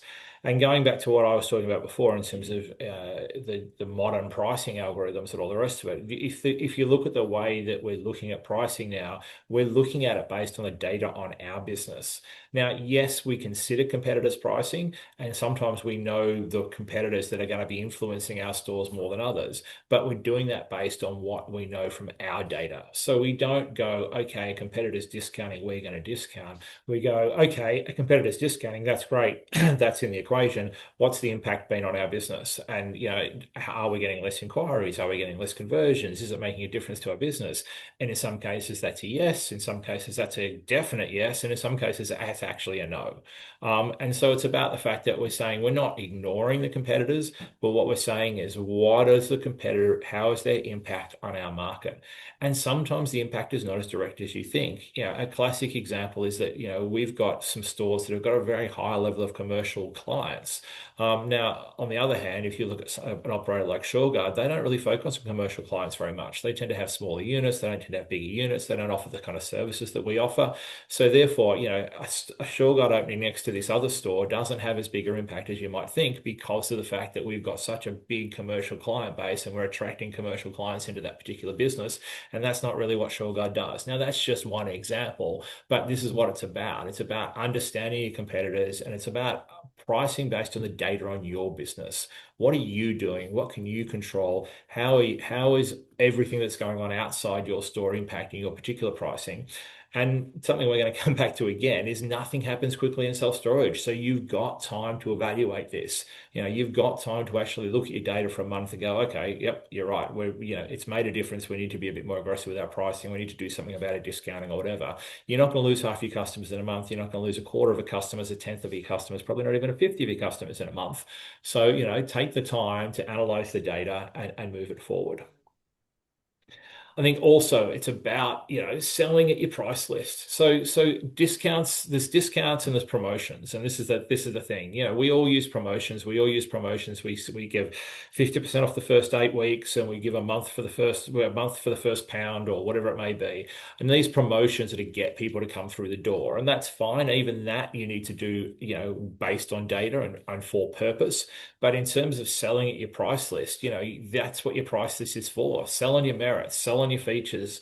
You know, the customer wants to store with you for a reason. There's a reason they're having a conversation with you. There's a reason they're trying to get you down on price, because they want to store with you. If they didn't want to store with you, they wouldn't be having the conversation at the same time.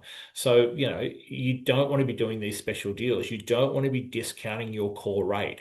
You've got a promotion. The promotion has got to get people through the door. Once they get through the door, once they had that conversation with you, you know, you want to be holding your rates and understanding what your rates are, and try not to do those special deals.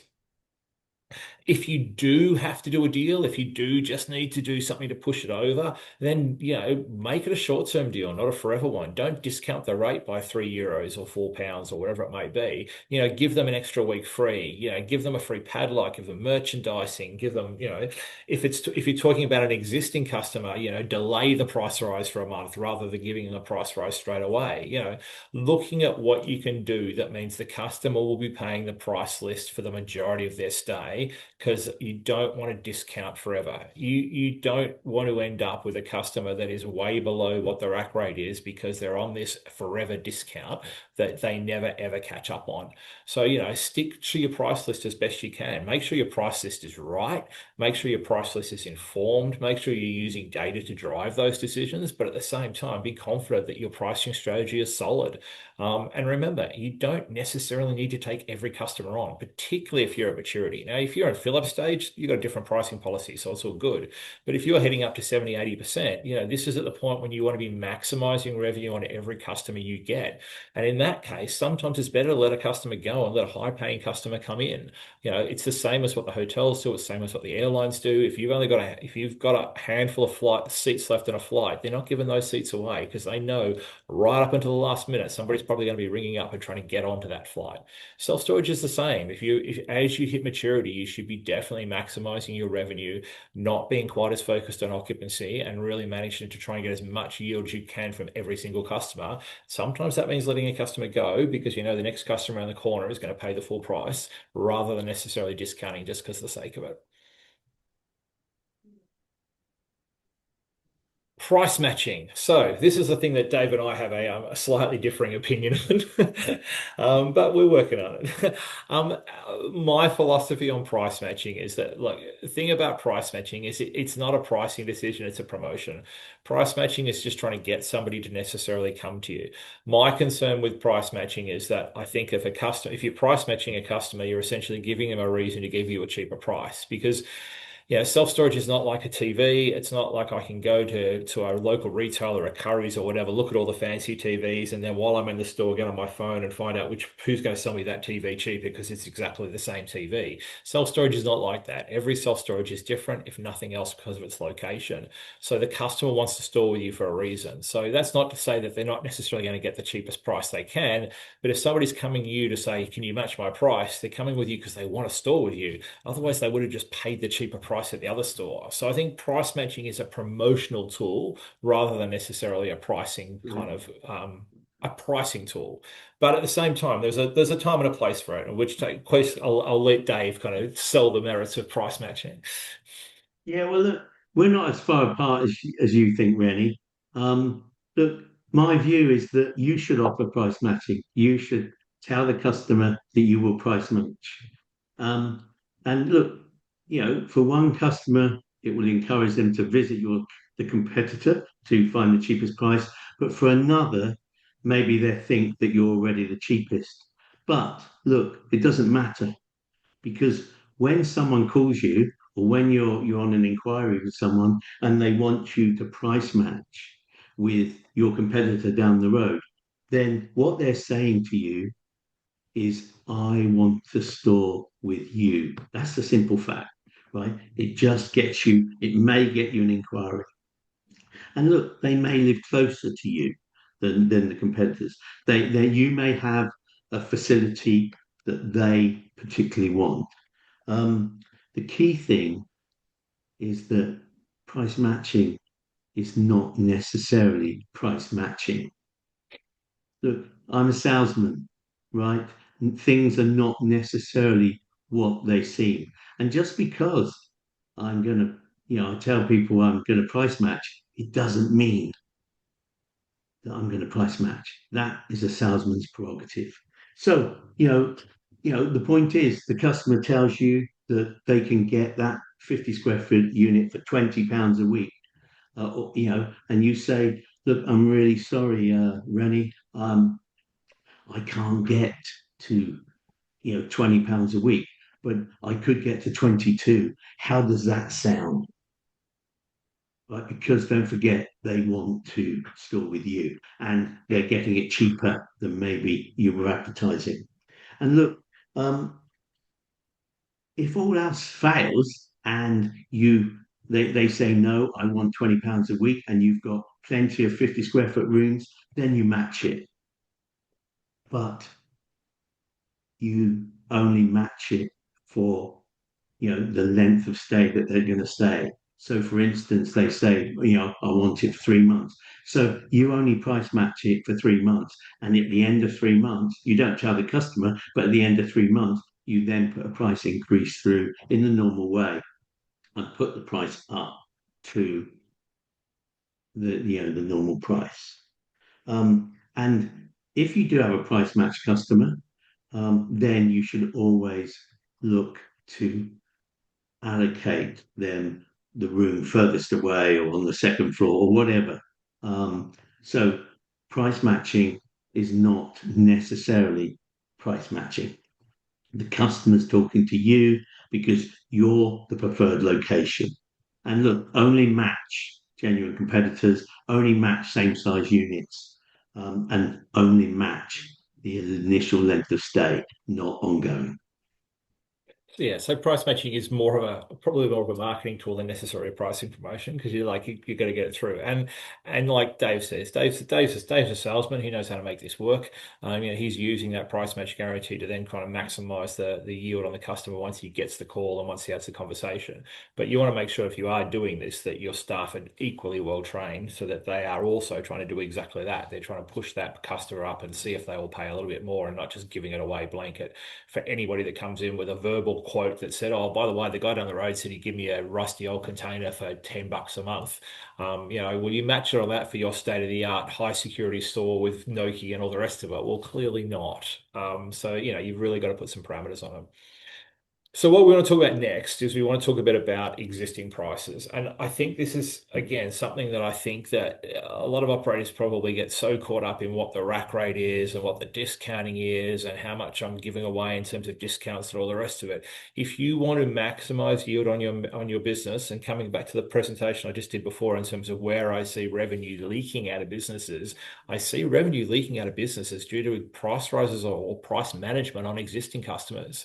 Yes, your upfront discounts are important and your rack rates are important, but you want to make money. You're going to make money on your existing customers. You've got a whole stack of existing customers that you can revenue manage every day of the week. You only bring in so many new customers a day. So if you tinker with your discounting and you tinker with your upfront pricing, yeah, it's going to make a difference, but it's not going to make as much a difference if you suddenly put a 10% price rise through all your customers overnight. That's going to make a big difference. So it's about how often you increase your prices on existing customers, and how much. Yeah, look, I've been rabbiting on about price increases for 25 years. And to all my clients in the last sort of 9 or so, I've been out consulting. And look, price increases are part of life, right? We're all customers. We get price increases every day. Vodafone goes up, Sky, whoever, right? We get price increases every day. And so, we should increase our customers because, it's fundamental to the success of this industry and your business. And look, once in storage, we know customers have to go to a lot of time, effort, and cost to move out.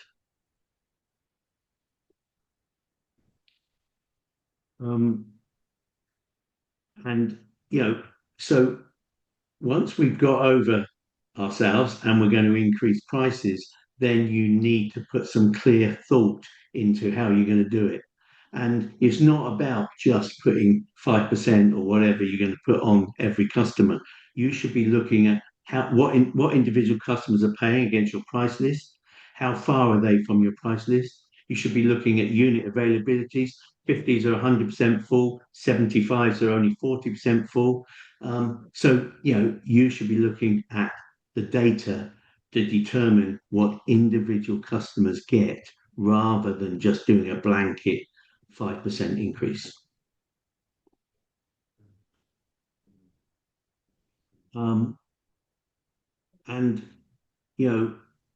Don't get too hung up on, we need to inform customers of the increases, but we should not be writing monologues. We should not be justifying or apologizing for the increase. If you've got Sky, then you've had an increase. It just says your bill will increase by £2.40 a week. And my view is that that's all we should say as well. So, what happened? Have we gone back? I did. I don't know how that, but anyway, there we go. Increase amounts. People ask me every day, what should we set? Well, they should be well over inflation. I would be saying at the moment, you should be increasing by 10% minimum, even 12%. So timing of price increases are important as well. So I talked before, we're no longer in a set and forget pricing environment. So there's no point kind of saying, hey, I'm going to put all my prices up on the 1st of January or the 20th of March or anything like that. And everybody that's been around for a certain period of time gets that price rise. That is just so old school and outdated. It's just ridiculous. So, you need to be putting your price rises, spreading them through the year. So they're priced on an anniversary. They're not priced annually. So after a customer's been a certain number of months in their unit, you need to be giving them a price range, and that number of months can vary as well. So, if they're in a highly high demand unit, if you have got a shortage of small units, if you know the rack rate on your small units has gone up, then those small unit customers potentially get a price rise a little bit earlier. If you've got a customer that you know is going to be in for 2 years or 3 years, if you've got a business customer, if you've got a long-term customer, again, maybe you can be a little bit earlier with a price rise for them because you know they're not necessarily going to be moving out so it's that quickly. So coming back to what I said before, the timing of your price increases is also going to be data driven, but it's definitely not going to be on the case of, we're all going to put all these price rises up at once. Now, obviously, if you do price rises at a periodic basis, you're not getting a whole lot of complaints. If you put 100 customers' prices up and 10% of them complain, that's 10 reviews you're getting on your FIFO site or wherever it may be, or 10 people ringing up the store complaining about it all at once, and it just hits a glut. If you're doing it periodically, you're only putting a few people's prices up every week or every month or whatever it is, then you get to measure that. So you limit your complaints, you limit your social media. You also get the fact to measure it. If you do actually have a bit of backlash, if you do have some people moving out, then that gives you the opportunity to pause, to step back, to kind of go, okay, well, maybe I have pushed it a little bit too much. Maybe I need to think about it a little bit better. And it obviously spreads the workload, so you're not kind of doing all your prices at the same time. But it is very much about being data driven. What data have you got on your customers, and how often, how can you use that data? But potentially preempting a question we tend to get when we do this presentation: how often should you put your prices up? Most commonly I see kind of 9 months is the time to be reviewing prices. Now, again, you might not necessarily put the customer up at 9 months because that might not be the right time, but 9 months is certainly the time to be reviewing it, and every 9 months after that. Now, some people do it slightly differently. Some people do it at 12 months. Some even do it at 6 months, but it doesn't really matter as long as you've got a process where you're going through that review process. And if you're finding that you're doing these price rises and you're having limited impact on your customers and the customers are paying it and everything is good, then that's a good sign. That means you can maybe do them a bit more frequently. You can maybe push them a bit more, but that's what the whole point of the price rise is, to be able to measure it and try and understand what the value of self-storage is to each customer. I think it's really important to understand that in terms of modern pricing and moving forward, is that self-storage has a different value to every customer.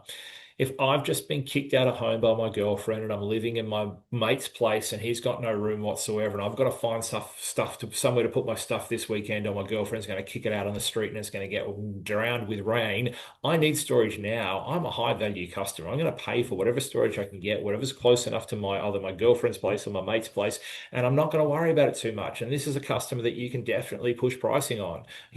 This is a customer that doesn't need a discount. This is a customer that just needs a solution.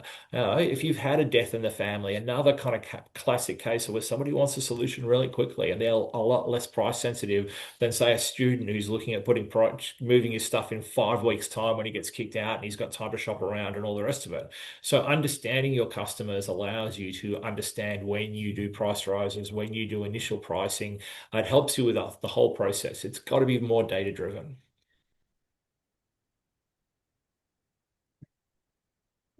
A really big, important part of doing price increases is being prepared to handle the complaints.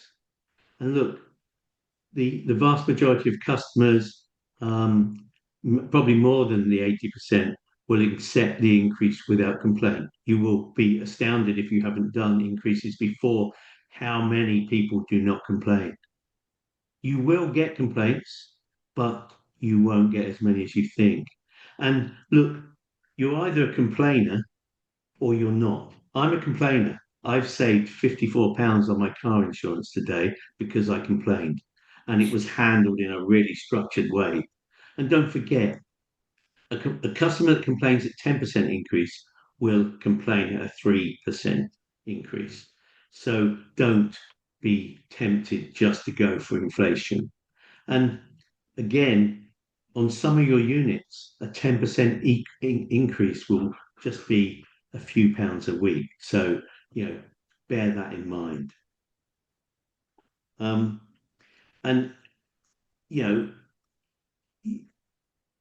if a customer complains at a 3% increase, where do you go in appeasing them? So you have to price at a Wake the Dragon level. So you have to price, let's say 10%. If the customer then complains, and you decide, if a customer complains, they're saying, hey, I want to store with you, but I don't want to pay the increase. You can say, right, look, we will do 7%, or maybe we'll do 5%. But that, at least you've got a 5% increase and not a 3% increase. So look, you need to build in what I call wiggle room, and so room to negotiate. And look, other ways, some of my clients, they don't give a discount on the increase. They just delay the price rise a month, or maybe for a couple of months, and then they charge the full amount, a little bit like Renie was talking about, price matching earlier on. You will wake the dragon, and you will remind people that they've got storage that's costing them £20 a week or whatever, and they will decide that they don't need it. So you will get vacates. So therefore, you need to factor that into the increase amount, because it must be big enough to cover the lost revenue of those people moving out. I think the other thing to remember as well is that if you're sending these price notifications out, if you're increasing your prices to your customers, don't over-explain it. Don't get too caught up with it. You just literally send them a letter that says that, hey, by the way, as of next month, your new storage fee will be this, or it's or whatever. You don't need to go, due to the fact that the cost of labor's gone up, or this or that. You don't want to give people an excuse to turn around and say, well, hold on, this isn't right, or whatever else. It's just simply, Dear Dave, as of the 1st of July, your new storage cost will be this, or your storage fee has gone up by X, Y, or whatever it may be. But keep those notifications kind of simple as well. So in terms of price increases, there's some golden rules. Customers expect price rises in every walk of life. So, this is not something to be afraid of. It's going to happen. Customers are expecting it. No customer is going to ever ring you up and go, am I due for a price rise? Because I haven't had one for 12 months and everything else has gone up, but I haven't had a storage fee yet. Do you want to maybe put my prices up? Never, ever will you get a customer that is going to say that. But at the same time, every customer expects prices to rise. It's what happens. Like I talked about, anniversary or periodic increases, not annually, spread that risk around. And like Dave said, the increase amount's got to be high enough. If you're going to do a price rise, make it worth it.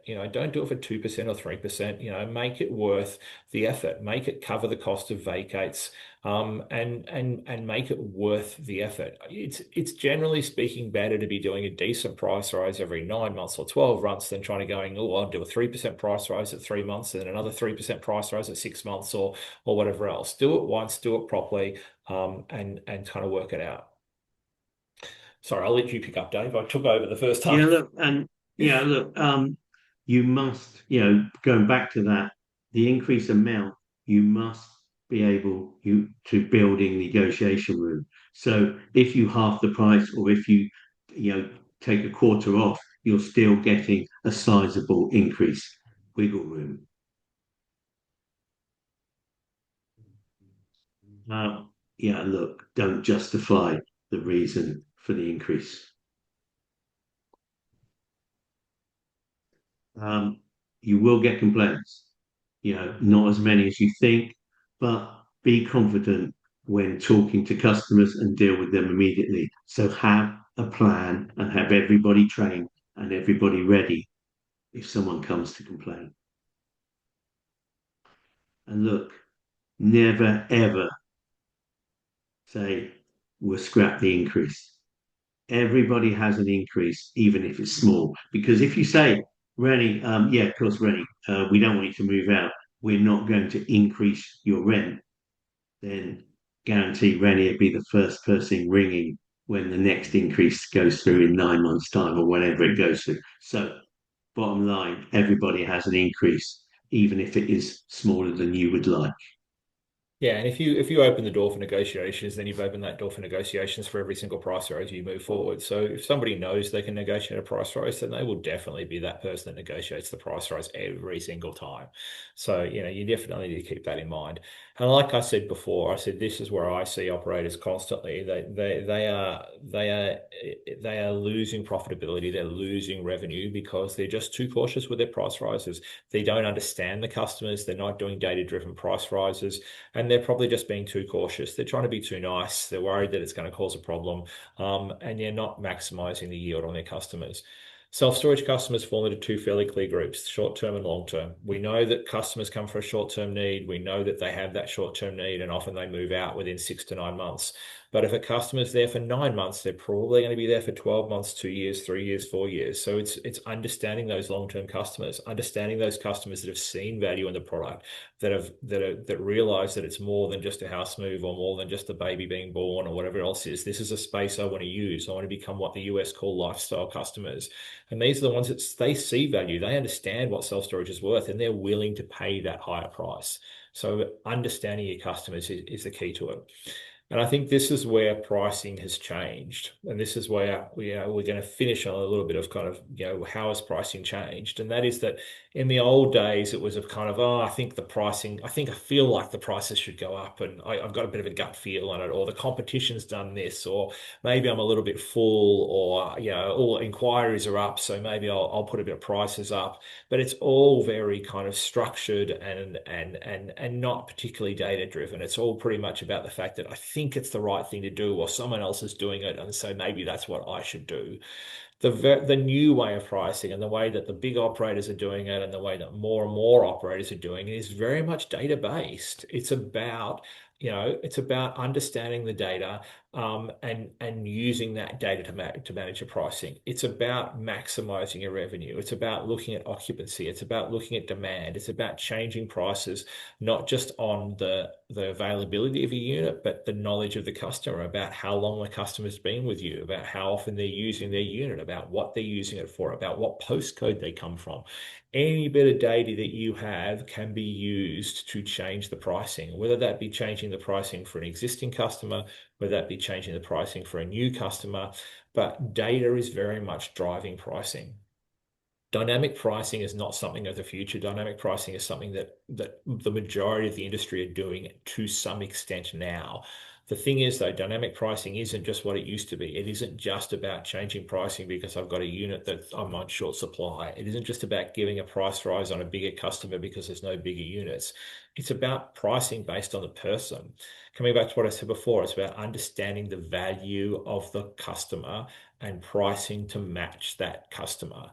And you can't do that if you don't have the data. And if you're not gathering that data, if you're not crunching that data, if you're not using that data to influence your pricing, then you're missing out on yield and you're missing out on revenue management. And this is most prevalent on existing customers. It's most prevalent on existing price rises. If you want to squeeze every value, every euro or every pound or every dollar out of your business, then you will do that by revenue managing your existing customers and having a really, really solid data-driven revenue management process. And that's what's going to make a difference. And this is what the new way of pricing is. It's not just set and forget. It's not just a price list. It's all very, very data-driven. You want to be able to basically maximize revenue by using data to design a pricing that is individualized to each customer. Maybe you're not there yet, but that's definitely where you need to be heading, because that's where the industry's heading, and that's how you can basically maximize the amount of value you can get out of your customer. So it's really about an individual pricing to each customer. And like I said before, this is not new. The airlines do this, Amazon do this, hotels do this. I mean, Amazon is the biggest person to do it. I mean, they have so much data on their customers. Do you think the discounts you're being advertised on Amazon are the same discounts that I'm getting? No, they're not. You know, you can go onto Amazon and get a price for a product that I will get a completely different price because it knows that I buy this product about this time every year. So I'm probably going to buy it again. While you've never looked at this product before, you've been fishing it around in and out of your basket for months now, and you just won't damn well buy it. So, you know, they're going to use that data and price accordingly. We can do the same in self-storage. It's a fixed item product. You can't just make more of it. So, you know, make sure that every customer that comes in is paying as much as they possibly can and as much as it's worth to them. And that's really what it's about. It's about what is the product worth to the customer? Can we price it so that it's maximizing what the customer is willing to pay for it? And you can't do that unless you know that. You can't do that unless you have the data. So it's very much data driven. So what have we got? We've got, you know, we've got the revenue per square foot you're getting. We've got inquiry levels. We've got conversion rates, lead times. We've got all this stuff that you know about your business. All the stuff on the left-hand side you should know already, and you should be using to influence your pricing strategy. It's the stuff on the right-hand side, which is the stuff where it's pushing the envelope, which is kind of new. You know, what was the source of the inquiry? What were their contact points? Who was the salesperson? Because some salespeople are going to do better than others. What ad word was used? What PPC did it come through? What time of the day was it? Are people more likely to commit quicker if they're inquiring at night? You know, what type of customer is it? Anything that can influence the sale, if you can measure that data, if you can look at that data and kind of look for patterns and see if you can work out the value of it to a person, then you've got the ability to kind of change that price. Dave's favorite saying, which I've adopted very, very happily, is that nothing happens quickly in self-storage. So you are not going to lose all your customers overnight just because you make a bit of a tweak to a pricing policy. And the beauty of that means is that you can make a change and you can measure it. So you can change your pricing policy, you can change your marketing, you can change anything you like. You can do it for a short period. You can do it on a certain amount of customers. You can do it on one store rather than all your other stores.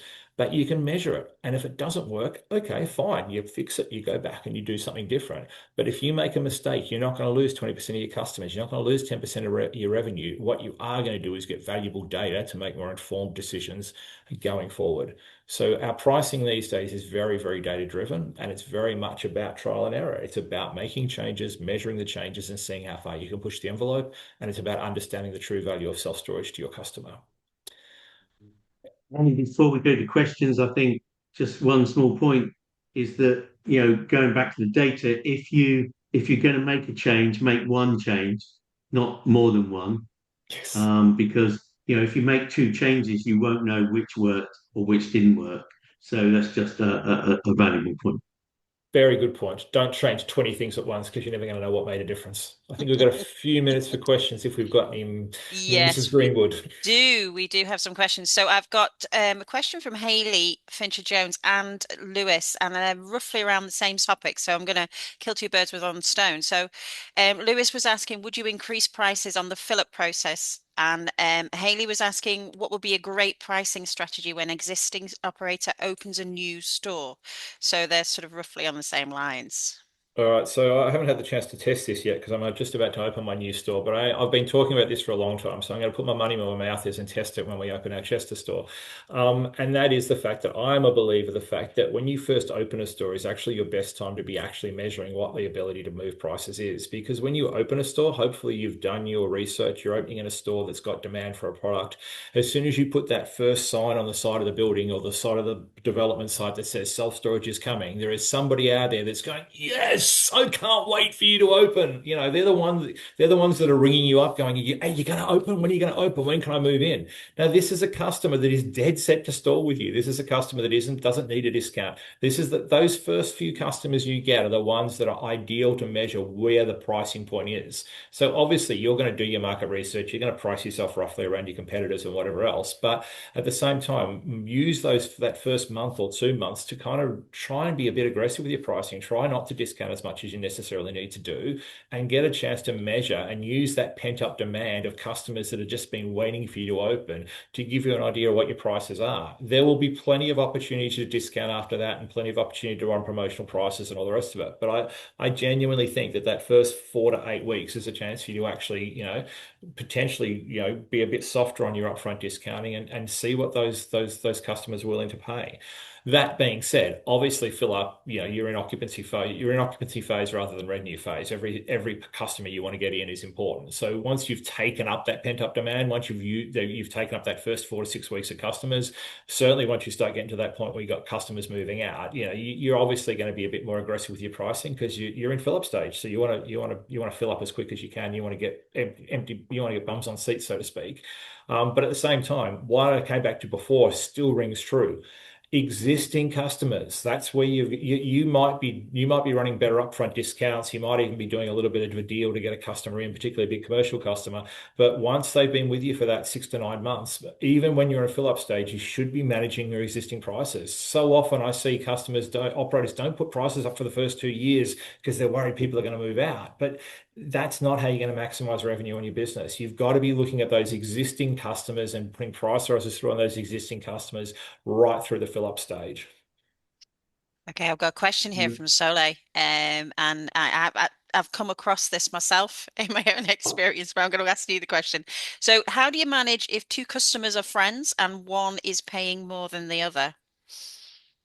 What advice would you give operators? If you need to, then you price match it down to the other customer. But I would say, how many self-storage stores have customers that are friends that actually talk to each other about the prices? I would have to say that would happen so infrequently it would not be a problem.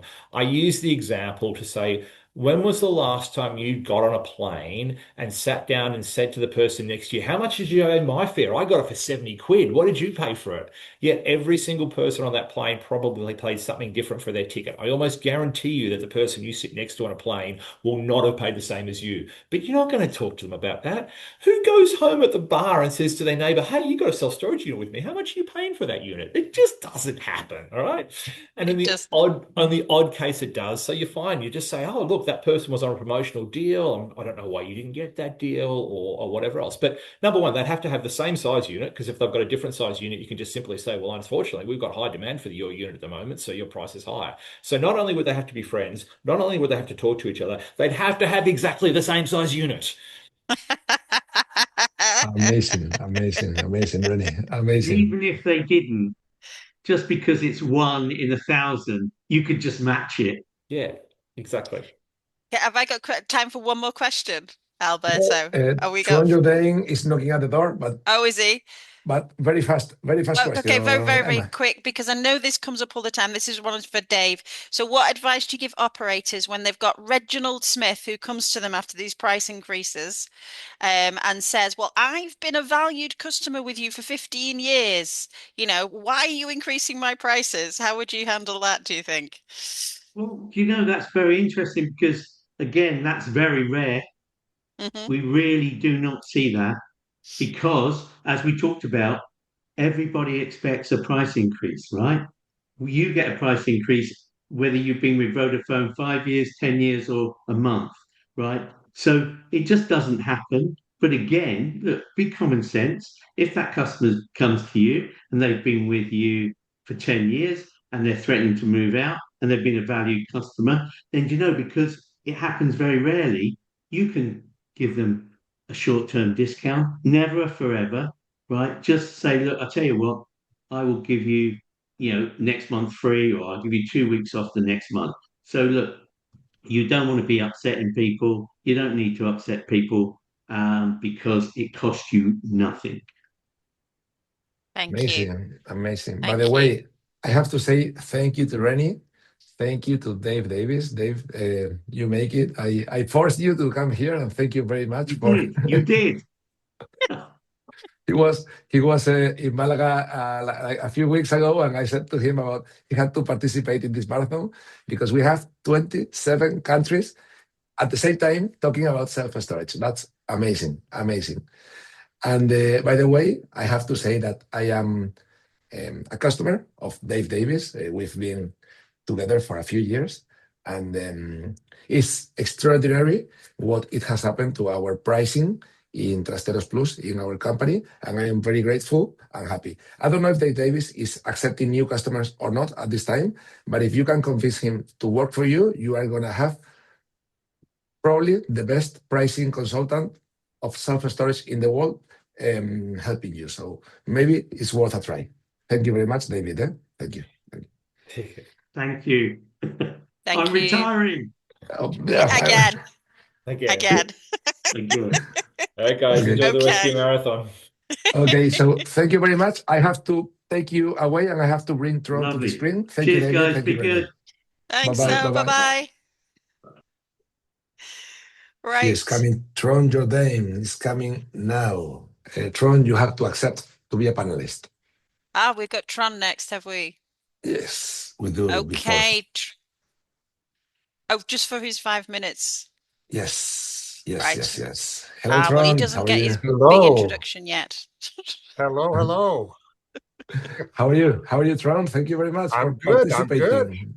Thank How's you. everybody doing in the marathon today? What a wonderful thing to do. This is so interesting and fun. Thank you for Yes. doing this, Alberto and Emma and Soleil and everybody else. So Thank you, Tron. Thank you, Tron. So it's our pleasure to receive you in this marathon. You are one of the most expert persons in self-storage wise in the world, and you did not hesitate when we asked you to participate in this marathon. You said yes at the first moment. So we are very happy that you accepted. oh, well, thank you so much for the kind words. It's my pleasure. So for people who don't know me, I've been in the self-storage world for 25 years now, and I've worked with some very big companies and some small companies and everything in between, and been a part of some amazing teams and some amazing innovations. And I wish I could take credit for a lot of them, but these were teamwork projects for sure. And for the last, quite a few years, I've been mostly working as a consultant to self-storage companies. So I work a lot with sales and marketing.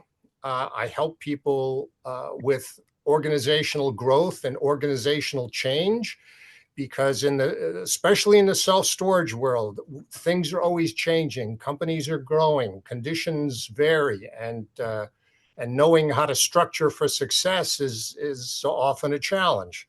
I'm also somewhat of a specialist on contact centers or call centers, or however you want to call that. I've worked with many clients doing that kind of work in so many different ways and so many different flavors of structure. It's fascinating to see how many ways you can build a wonderful call center with one agent or hundreds. And I think one of the things I bring to the table that helps a lot is I focus on cultural competency. So I speak a tiny bit of German, so ich kann ziemlich gut in Deutsch sprechen und kann alles in Deutsch machen, wenn es möglich ist. I speak a little bit of Spanish, pero no mucho. It's a work in progress. I speak a little Norwegian, and I've been to 7 countries to work in self-storage, both as a consultant and as a speaker at conferences. So I've worked in Italy and Spain and the UK and Mexico and Hong Kong and Canada, as well as work in the US. I may be forgetting someone there. But it's been fascinating to see how self-storage is the same everywhere and how self-storage is completely different every place you go. Sometimes from one street corner to the next, it's a different environment. And then you take into account local habits and customs and language and dialect variations, and take into account the many different ways people like to structure their business or how they like to structure their life to be able to do their business and live their life at the same time. It's been very interesting, and I'm usually have a little capacity for new clients, although sometimes I'm pretty busy, but I'm happy to talk to anyone about their challenges, and I'm easy to find. Just go to LinkedIn and look for me. I'm there. You can also go to selfstoragestrategies.com. That's my self-storage website. And one thing that I do that is really a lot of fun is I gather with a small group of friends in Hawaii, usually every year, to just talk about all the interesting and challenging things we run into. And you can look at that at HawaiiUnconference.com. And if you want to get in touch with me, I'll have a special coupon for people at the Self-Storage Marathon if you'd like to come join us this June in Hawaii. So, Alberto, thank you for letting me introduce myself to everyone. Thank you, Tron. Oh, what a good experience must be the Hawaii Unconference. By the way, Tron, I believe you are inside the WhatsApp community group for the marathon. If you could leave your contact or your LinkedIn or your contact and also the website there, it will be easier for us to look at it. Perfect. And can you tell us a little bit about what is this Hawaii Unconference self-storage? What do you talk about? How many days? And Yes. So usually our conference is from Tuesday to Friday. So Tuesday evening, we have a reception out on the beach or on the lawn and watch the sunset. And then Wednesday, Thursday, and Friday, we get together for roundtable breakfasts.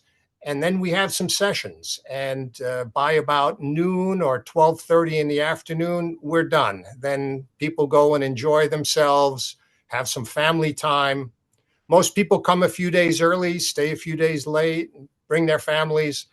Sometimes the sponsors will host some different events like a golf outing or fishing or snorkeling or something fun like that. And the thing that works so well is we become a very tight-knit group. It's very hard to be distracted by what goes on at home when you're way out in the middle of the Pacific, far from everyone in a gorgeous place. And we end up having some fascinating discussions about real challenges. It's not just, hey, hi, how are you? I'm great. Sure. See you later. That is not at all how it is. It's a wonderful thing. So it's been a joy doing that for, I think we did the first one in 2009, and we've done quite a few since then. Love to have you join us if you can make the trip. Emma, what do you think about Hawaii? What do you think? It sounds awful. I wouldn't want to go there, obviously.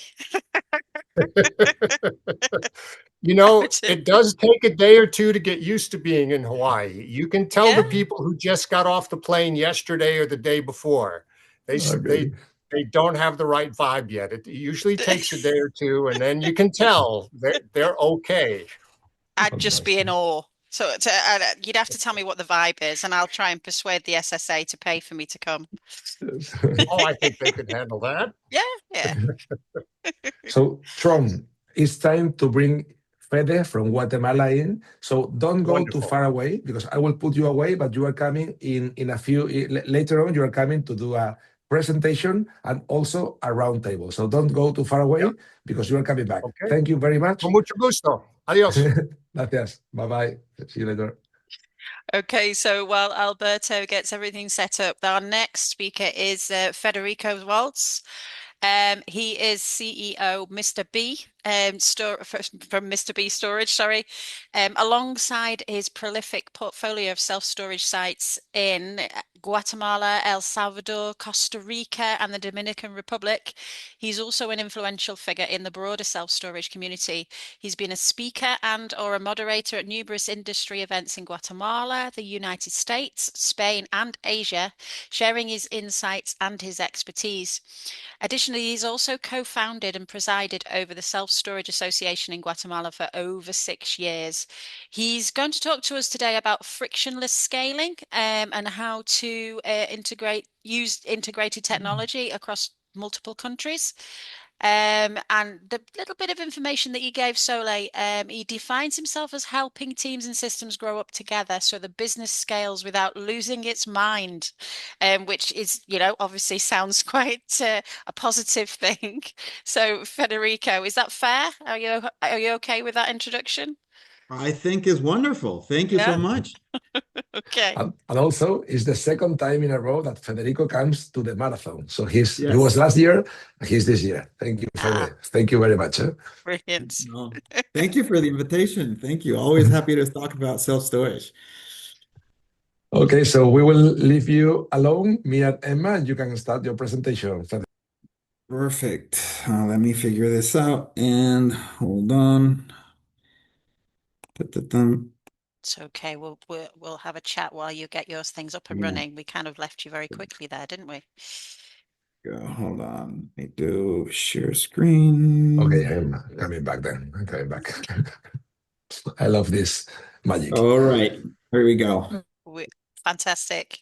Thank you. All right. So, I've prepared a short conversation about what it means to grow and start in a small country, and basically, grow into a multi-country platform.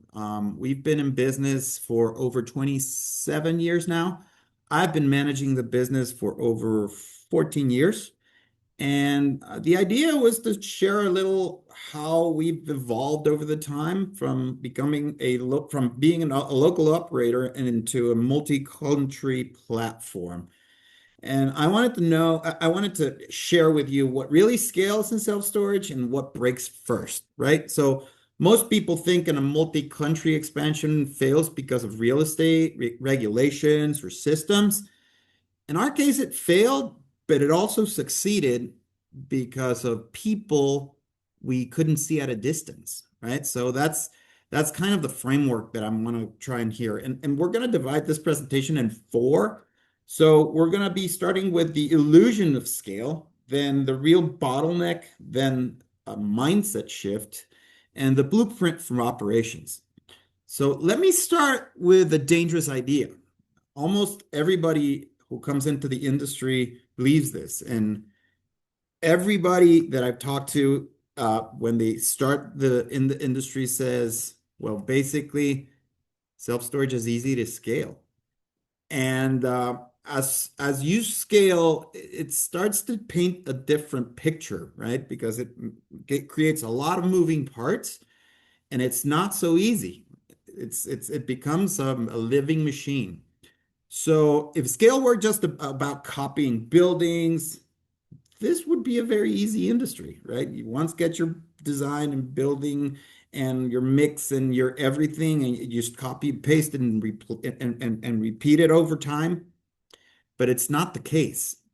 So it looks deceptively scalable, but we've evolved over time. And I want to show you how we started 27 years ago. This was our company. We even had a different name. We were called Mr. Bodeguitas, or like a Mr. Little Warehouse. And over the years, after evolving through city expansion, different countries, a learning process and everything, it just became Mr. B. And it completely changed the image of how we do self-storage in Central America. So it's the same boxes, same customers, same pricing logic, but this dynamic is totally and ever changing. And many operators assume replication is linear, but actually it's exponential. It really changes over time. So the reality check here is when scale multiplies what you control, scale multiplies what you can control and what you can't control. So basically, if you're doing something wrong, when you scale, you multiply that and it compounds, right? So if you're doing something wrong, then it will be a pile of wrong. If you're doing something right, it also will become something that you will have as a benefit in or within your company. It amplifies the scale. So we changed our building strategy from suburban to urban dense. As you saw in the last picture, we were building more the traditional self-storage outside the city limits, where you had like your single-story or two-story buildings with your drive-up units. And we became much more urban dense and becoming, being on main. We changed our brand. We improved our systems and we grew our team. We're already hitting around 90 people in our team. And those numbers don't come from expansion speed. They come from stopping, fixing, and rebuilding foundations, basically, right? So where are we now? So we operate in Central America. We started in Guatemala. Guatemala is the largest country in Central America. For all you, I know we have 27 countries here. So Guatemala is right below Mexico. And so we are an isthmus that connects North and South America. We consist of 7 countries where we operate in 3 of those countries right now, Guatemala, El Salvador, then we expanded to Costa Rica, and we then moved to the Caribbean, to the Dominican Republic. And so those are the 4 markets we're operating right now. So it's 4 countries. We have 18 facilities right now, and we've got about 73,000 square meters of net rentable area. So that's more or less what we've done over the years. We're expanding into our 5th market. So we're actually building right now our first facility in Monterrey, Mexico. And so it's going to be now 5 countries. And what we've been able to do is basically grow our Central American company or Guatemalan company throughout the years and learn to adapt and fix things that we discover along the time. And therefore, we've become very flexible in adapting to different markets and nuances, right? So here, that was the illusion of scale. That is easy, right? So now, what's the real thing, the bottleneck, right? Where is the issue, right? And this is where most expansion stories quietly start to break. And so what is the real bottleneck? So basically, people and culture and systems at a distance, that could be that bottleneck, right? So, and you have to understand that technology scales your processes, but culture tells them what to do when nobody's watching. So the evolution we've had over time is we started with the integrations of systems. So we took best-in-class systems from the industry, and we wanted to start those systems to be talking to each other. Then we started with the automation of these processes that along, all touch points within the customer journey, right? And then we also evolved into, okay, let's get the information those systems are producing, and let's do a culture of reporting and information, right? And take that information into account to make better decisions, right? And just the thing that we discovered is that culture scales judgment. And so these are our strategic meetings. This is in Antigua, Guatemala. I invite you all to look into Antigua, Guatemala. It's a wonderful colonial city, about 35 minutes away from Guatemala City. And we do these retreats, and we start, strategizing what things we need to improve. What is the team looking like? What is the sentiment? Who are the leaders that are, becoming from the people who have been involved in the company? And so that culture tracking has become part of our DNA. And then as soon as we did that, we started, being able to replicate our construction and our development model into a little more streamlined. And that became the last part of our digital process, which was the construction management at a distance, which I'm going to tell you about in a couple of slides. So I want to continue and tell you a little what I'm talking here. And I'm going to tell you a little story about Costa Rica. So that Guatemala and El Salvador are really close knit together. We're really close in distance. So it takes us about 3 hours driving time to go from Guatemala City to San Salvador. And it's an easy way of reaching a new country and expanding your borders. Remember that Central American countries individually might be considered small countries, but if you add them all up, if you add Central America and Dominican Republic as a whole, we could be the 4th largest economy throughout Latin America. So us Central Americans, we usually think regionally, and we have to, and we push ourselves to expansion throughout the isthmus, right? And it's very different, the cultures within the countries. So what we did at the beginning is we started in Guate, we perfected our model, we kind of understood what we were doing, we expanded naturally as every Guatemalan or Salvadorian company, they expand within each other because it's easy to get there.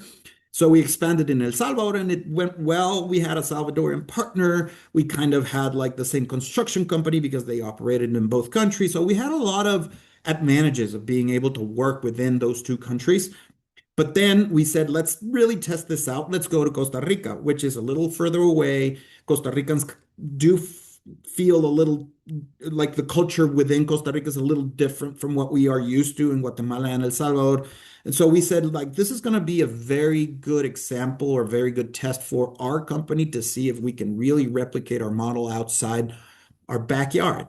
And so what happened there is that when we expanded there, we misdiagnosed the problem, right? We thought it was the country because we were not being able to perform. It was not according to format. And we said, okay, it's the country. They don't know us. We don't have a brand positioning. Oh, it's our first facility. Oh, the performance is a little underwhelming, but I mean, we'll get there. Oh, there was a tax regime change. Oh, it's the competition because there's a lot more competition in Costa Rica. Maybe it's a timing issue or a demand issue. And we started kind of, pinballing, different situations regarding those reasons. We were struggling, expanding in Costa Rica. The manager really appeared compliant. We had a great relationship. But what we discovered was that we were misaligned. And that was one of the aha moments through our expansion.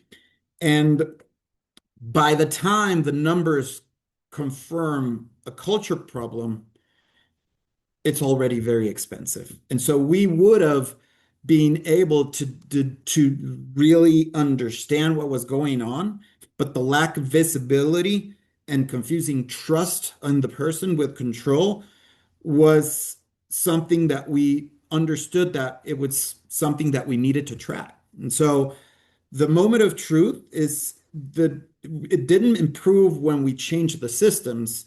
It improved when we changed the leadership. And that's important because sometimes you want to listen to what is the best system, what is what you're using. And I want to try and paint a picture here that systems is a great way of expanding and controlling your operation, but systems are used by people, and culture and leadership is what drives this, and it's what's most important. So when we discovered that and we made the leadership change, we were able to adapt our systems into a better managing organization and tracking not only processes and funnels and marketing and business metrics, but also our leaders, like our team, basically trying to see how our culture is being replicated within those different markets. Because you have to understand that with 18 facilities, they're like 18 mini worlds that people really need to understand what the culture of the company is. So we kind of understood that was something that our systems and our implementations had to consider also. So that was an aha moment that we discovered over time, and I'm going to let you know how we fixed it with those systems. So then what I wanted to tell, or the other story that I want to tell you about is the time when distance stopped being the problem for expansion. And you have to understand that during construction, when you're like, I don't know, an hour away, 15 minutes away, because it's in your home base, supervising a project, it's not an issue. Like, there's an issue. Can you come over? For sure, we can go over. But when you're working at a flight's distance, then detecting the issues and making immediate action without organizing a flight might be something that you need to consider. Distance stopped being a weakness. It became a control advantage. So we implemented this software that after Costa Rica, that where we realized that something else, which is with the right culture, distance was still something that we need to tackle with systems. We implemented this open source project, which allows us through AI, you upload all your blueprints, and then the foreman or somebody at the job site has a 360 camera in his helmet, and he does rounds every day at the job site. That it's uploaded to a cloud, an information cloud, and you can track where you're standing and go back in time to see how that specific task or project has evolved over time. And we have been able to make swift decisions without having to, travel, be away from the family, and basically, take and be more expensive. Obviously, being at the job site is really important, but this has made us more efficient in building and constructing and designing and executing projects. And therefore, that's when we realized that systems and AI and information is something that when you consider it and you plan it with the right people and culture, becomes or stops being the real problem in distance, right? So that was the second story. And then going to the next phase, well, those were the bottlenecks, distance and leadership. We had like the mindset shift, right? So after expanding into multiple countries, we realized something, right? So that you don't scale buildings, countries, or technologies, you scale decision frameworks. You need to not only take care of the buildings, not software alone, like what is the next tool that we need to implement or adapt, and what is the right software. There's multiple softwares out there that you can use and implement, but it's basically finding a repeatable way of thinking and behaving. A great set of people who truly feel part of something great. But being able to do that over long distances and not seeing people all the time at your office is something that we have been able to track, adapt, and whenever we're there, we take those values and culture into the country and we keep on doing it. I want to tell you a little story. When we turned 25 years old, like when the company turned 25, we had we flew everybody into Touhey, and we had a wonderful celebration. It was the first time everybody was together, and it really felt like, I felt like I've known you forever, just because we do have some activities remotely that make us feel connected so much that people didn't feel like they were meeting somebody new. It was just like a culmination of being together at the same physical space, having time and sharing. But it was nice to see that everybody kind of had something in common, and they could talk about it, and they felt like they were working at the same office space. So that's something that with culture we've been able to make work, right? And so what we created was the 3-layer backbone of our organization, which is first the culture. We hire by values and we promote leadership. We all are aligned in purpose. And so the culture is the first leg of that 3-legged stool. The second is the operating framework, where how stores are run, how performance is reviewed. Everybody knows what they need to do, how we escalate problems, who needs to make those decisions, and how much empowerment do we delegate into these decision-making leaders.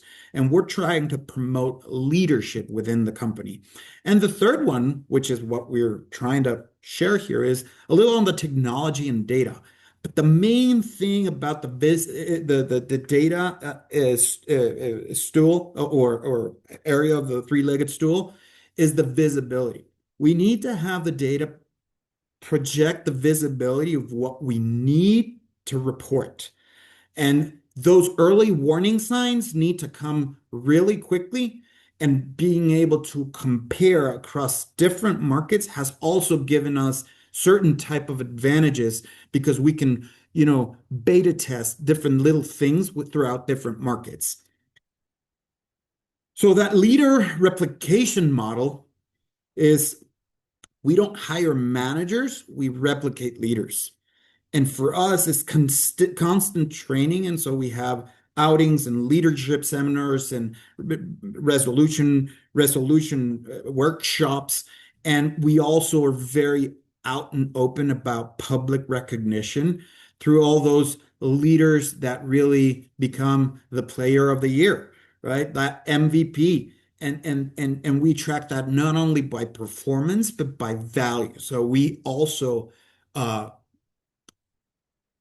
award value-based leadership within the company. So if you opened a store tomorrow without visiting for 90 days, would it still feel like it's your same company? And that's one of the key questions that we have to answer as we evolve throughout more geographical area and different cultures and nuances of different areas where we operate. We are a company that takes a lot of effort in value first selection. So we hire people by values. We have very clear expectations of autonomy and empowerment. We have early cultural diagnostics so we can understand how things are happening. And those have been lessons that, as I told you with the story in Costa Rica, that we learned over time, and that we have our eyes really wide open for that. And we do faster intervention when misalignment appears. We've made the recurring wrong decision of not making swift decisions when something is wrong and taking swift action and delaying changes that really affects culture, that sends the wrong message.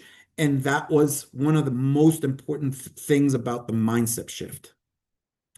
So, what is the blueprint for operators? What do we see here? So, I want to see, if you can't govern from afar, you're not really ready to scale. And so I wanted to give you a blueprint for operators. The first is define the culture and values, but more in the cool and not cool behaviors for people saying, honesty, loyalty. Those are very abstract things. What is cool? It is cool to perform your task in time.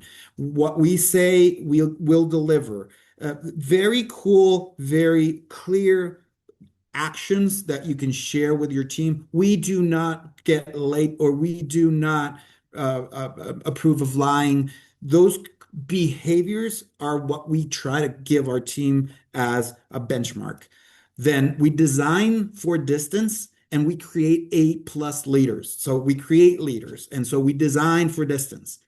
We replace faster, so decision delays compound that damage size. So that's something that we need to take into account all the time. And we expand what you can govern. And we use a method to control execution. I recommend you all taking the scaling up methodology into account. It's a really nice way of being able to track execution, team, cash, and basically do it across, and starting from the top level and your basic, long-term goal all the way down. So we've adapted in our core a very replicable system of execution, so everybody speaks the same language and we're all aligned in a very clear way. And then we build visibility. Systems and reports are very important, but one dashboard could be 10 reports, and we've been doing that very actively. So as I told you, and I'm going to show you now the systems pyramid, that it's not a secret recipe. I mean, you could use many other different systems that what I'm sharing here. But basically, the first layer of that pyramid is, what are your management and ERPs? For us, we decided to go with SiteLink, and we interconnected, and that was the first interconnection that we built way back when with the APIs. with SAP. So SAP is our ERP, that's our accounting system that we use digital invoicing. So our governments ask us to have a specific number imprinted in our invoices. So we had to develop an interconnection with the IRS or the Haciendas or wherever you are, or the revenue agency from each of the countries we're operating in to imprint that government approved invoice number in our invoices. And that was done through SAP. And then SiteLink is the system that feeds the business information, but that was the first link of information. Then we also implemented OpenSpace, which is the software that I told you about for tracking construction management, right? So then on the second layer, we have the CRM and call tracking. So we've connected our marketing efforts into our CRM. So we use Pipedrive. So every lead comes into and flows automatically into our CRM. Our CRM is linked to our phone system, which is an asterisk-based phone system, and we can track all of our calls, our contacts with our customers. We've also had WhatsApp's API link into our managed CRM, and so everything that we work within our environment and our digital pathway is also recorded as a customer interface and relationship management in that CRM. We're also working now with implementation of AI driven salespeople. That is in beta testing right now, because you have to understand that we operate across 4 different markets with 4 different ways of saying our industry. So self-storage is widely known. In Guatemala is bodeguitas. In Costa Rica is mini bodegas. In Dominican Republic is mini almacenes. And there's different ways of saying and, delivering that proposal. So that's the other complexity about this, right?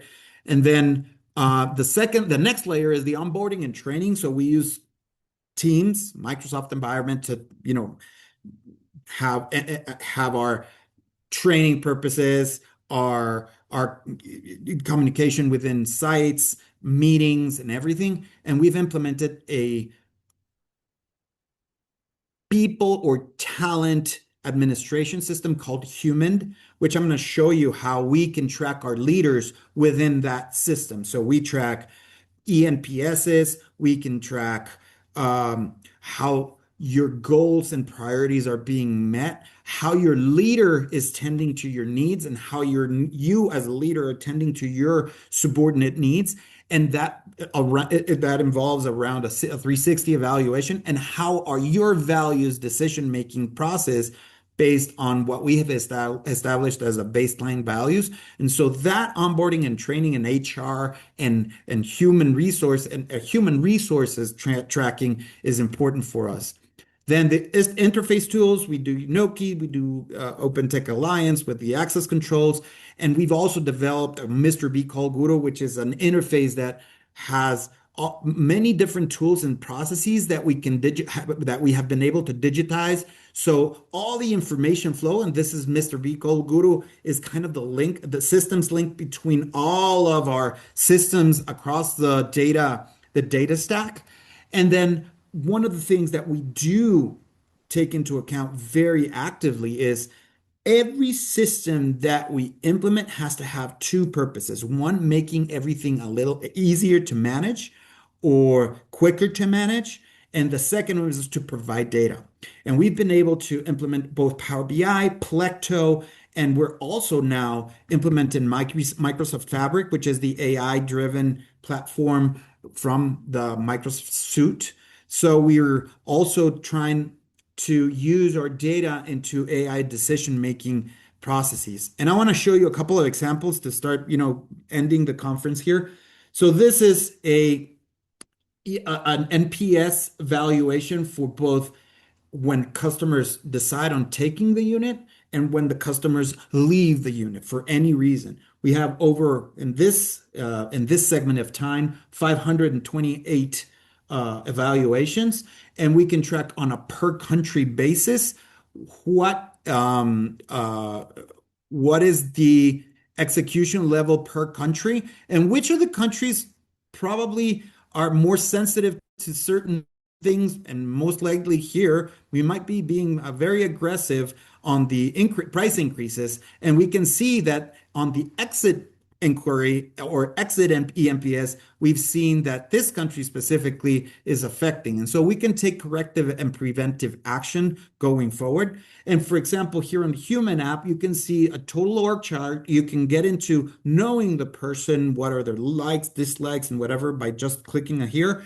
Then everybody has their own capabilities, sorry, not capability, but KPIs and priorities for the quarter. And then at the end of the quarter, we have the 9-box talent model, which correlates potential and performance and puts in a different people at different within the matrix. And we can take certain people with high potential becoming a future leader to take them out and basically exploit them and take them into a further training process into creating that specific leader in the future.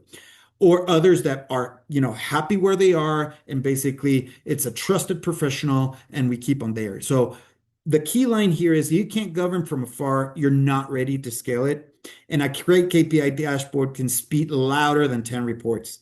Implementing a way to track your talent and leadership, or the leadership creation pathway, is as important as the business metric, especially by tracking value-based decisions by your team. And so ending here, where are we today? Well, we're working on our purpose, in which is we're creating spaces that stimulate entrepreneurship, personal growth, and improved living quality. And from our Central American origins, we strive to set a global benchmark for self-storage. And hopefully in the next 5 to 7 years, we're going to be growing to our goal of becoming the largest Latin American self-storage operator, growing to 150,000 square meters of rentable area, improving and unifying our customer experience.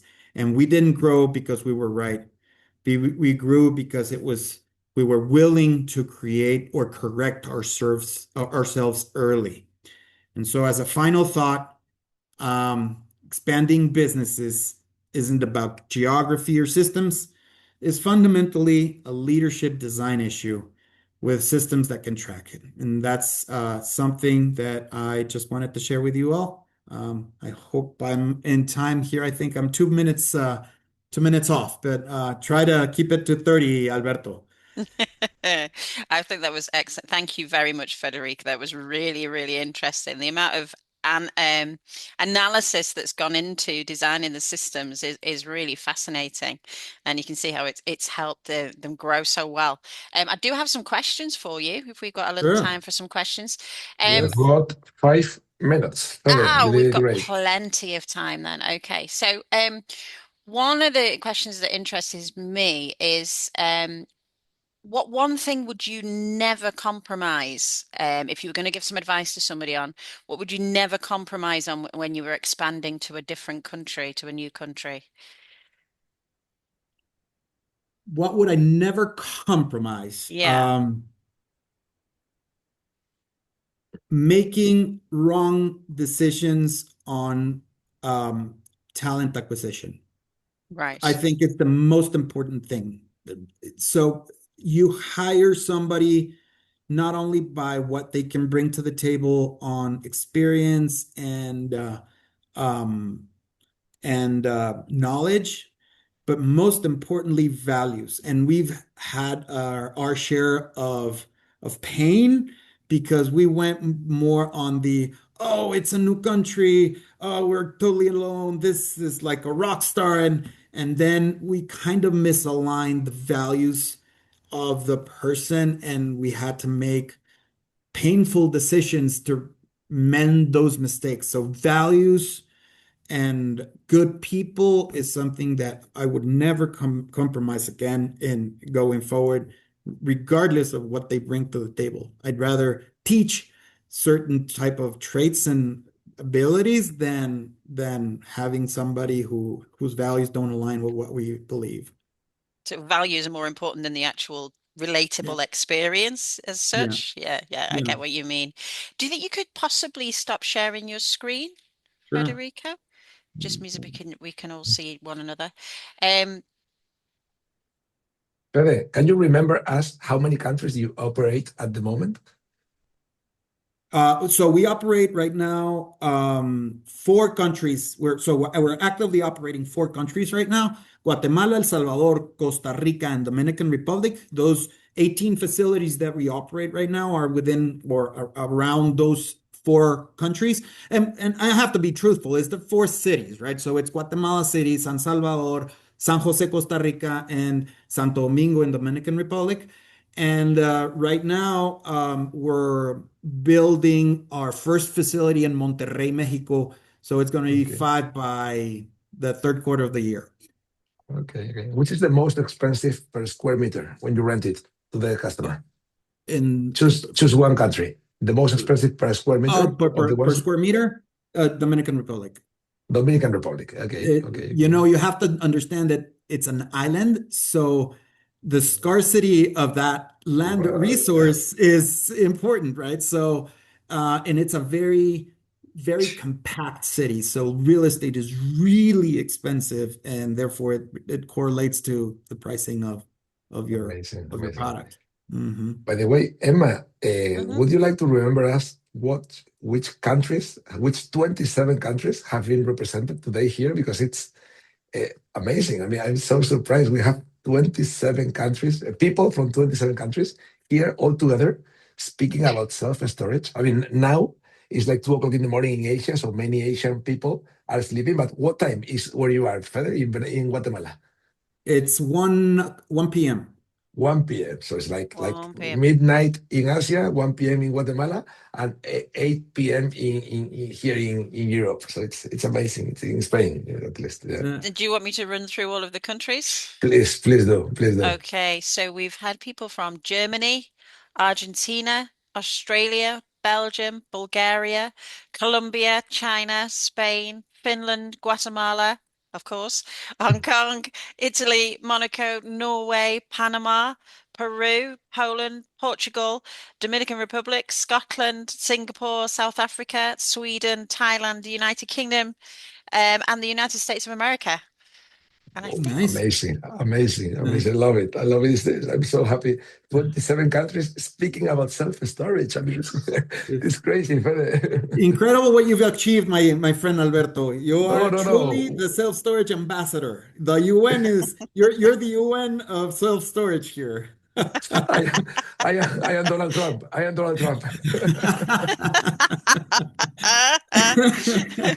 Please no. Okay, don't go, Fede. Let me put together Tron. Tron is the next speaker we have because AG Osborne could not make it, so we are making Tron Jordheim is coming out, and we want to talk a little bit with you, Fede, about the international vibe because Tron, he's very international as well. Tron is coming in a few seconds. Okay, he needs to put on your camera, Tron. Here he is. Tron.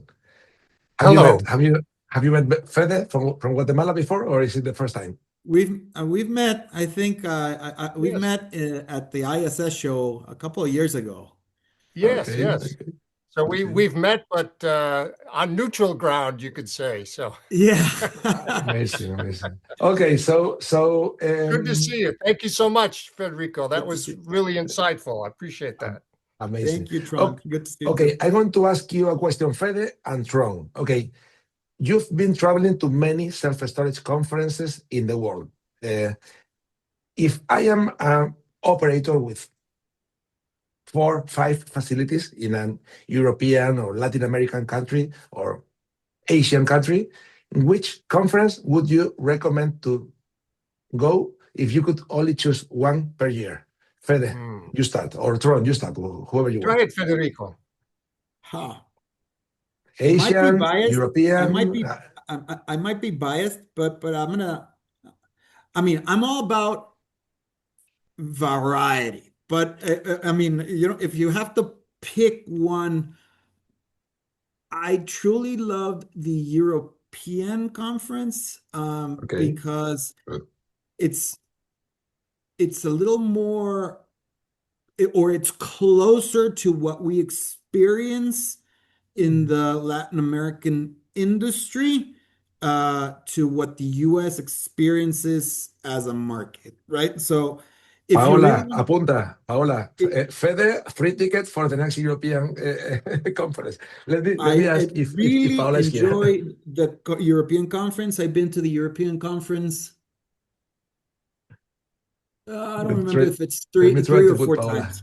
Four times. Okay. I think it's 4 times. So I like that one. I've been to Vegas every year. For us, it's a lot closer, Okay. lot cheaper to get to the US. But yeah, Paola, you're with your I like kids. FEDESSA. Paola, Fede deserves a free European ticket next year. Fede? Well, we can talk later, Fred. Hola, Paola.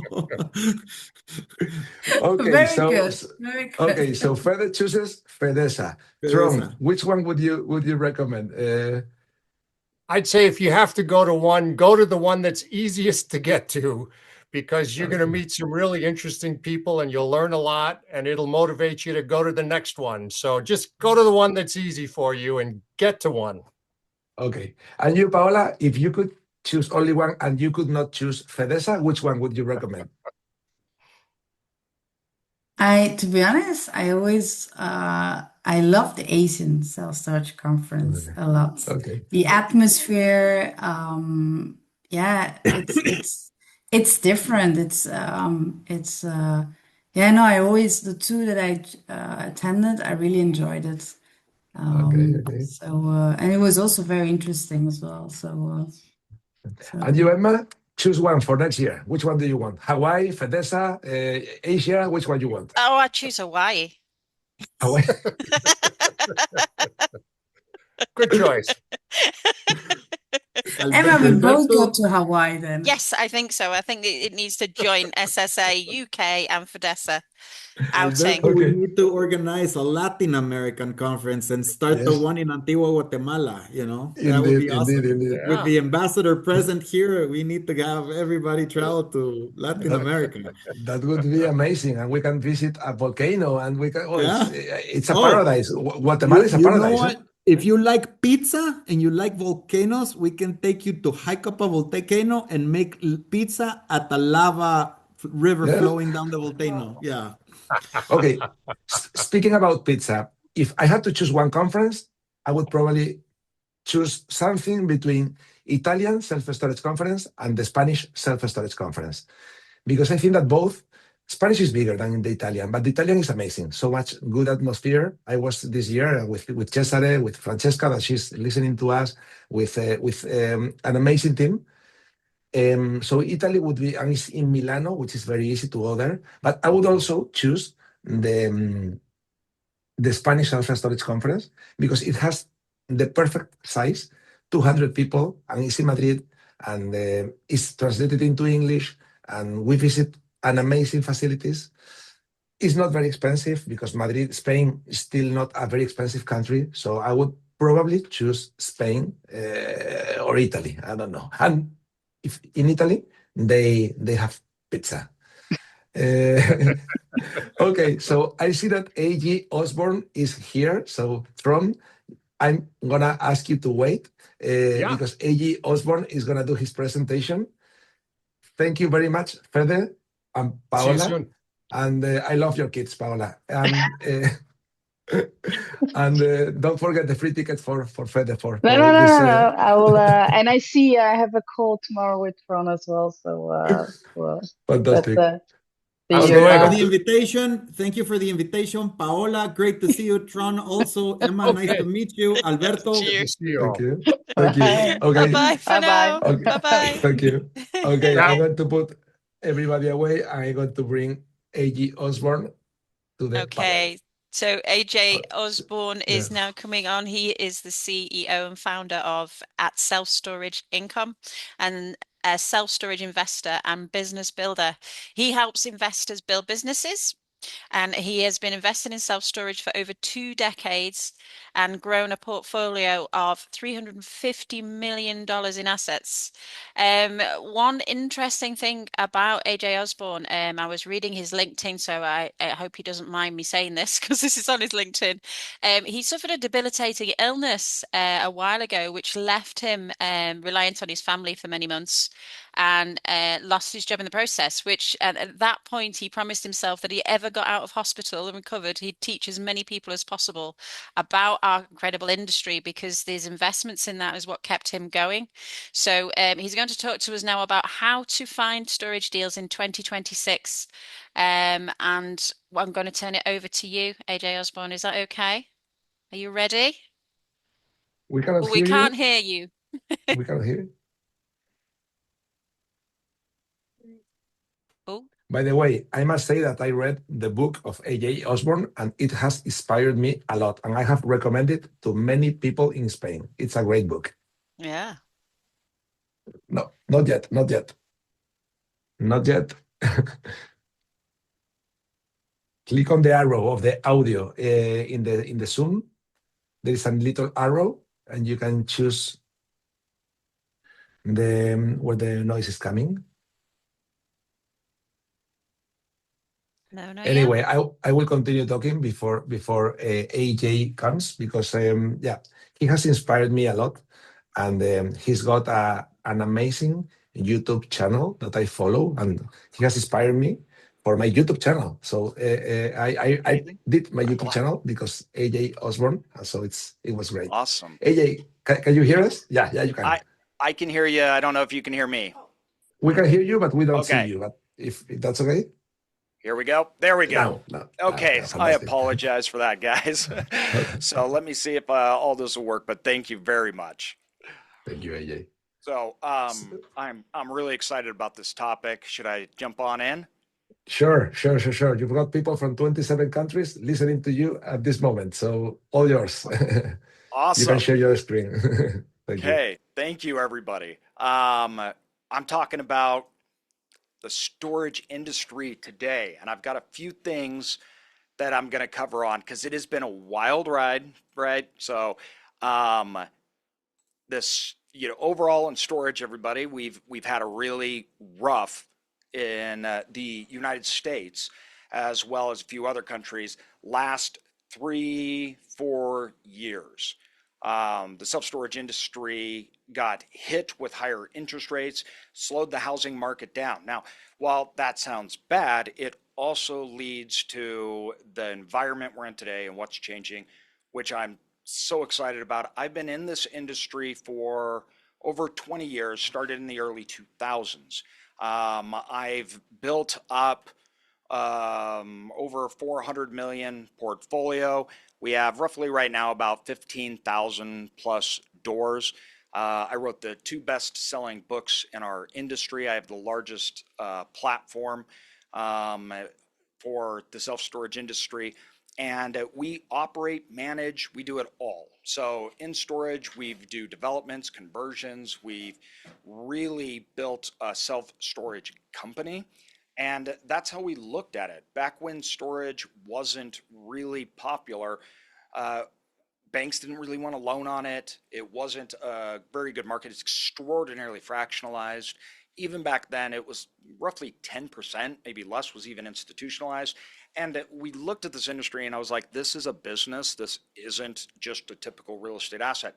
That's what I loved about it.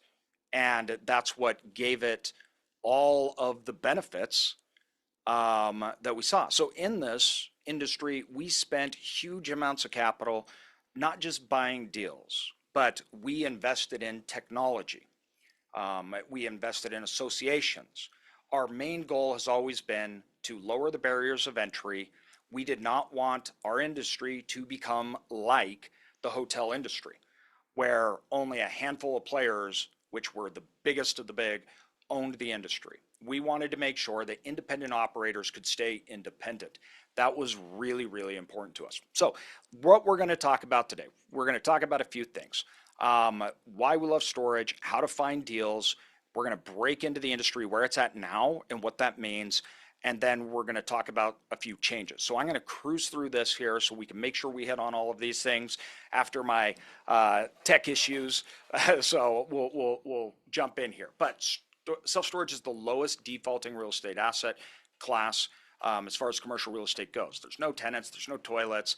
It is month-to-month leases, and we are able to operate it as a business. A majority of it still is owned mom and pop, but that has changed. So from when I got into it to now, the industry has consolidated to almost 50%. So 50% now more large institutional private equity and 50% mom and pop. Now that's actually a good thing. Why? Because that creates liquidity. It also makes the assets value more.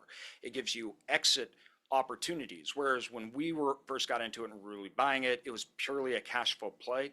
We did not expect there to be decompression in cap rates, the market values to go up.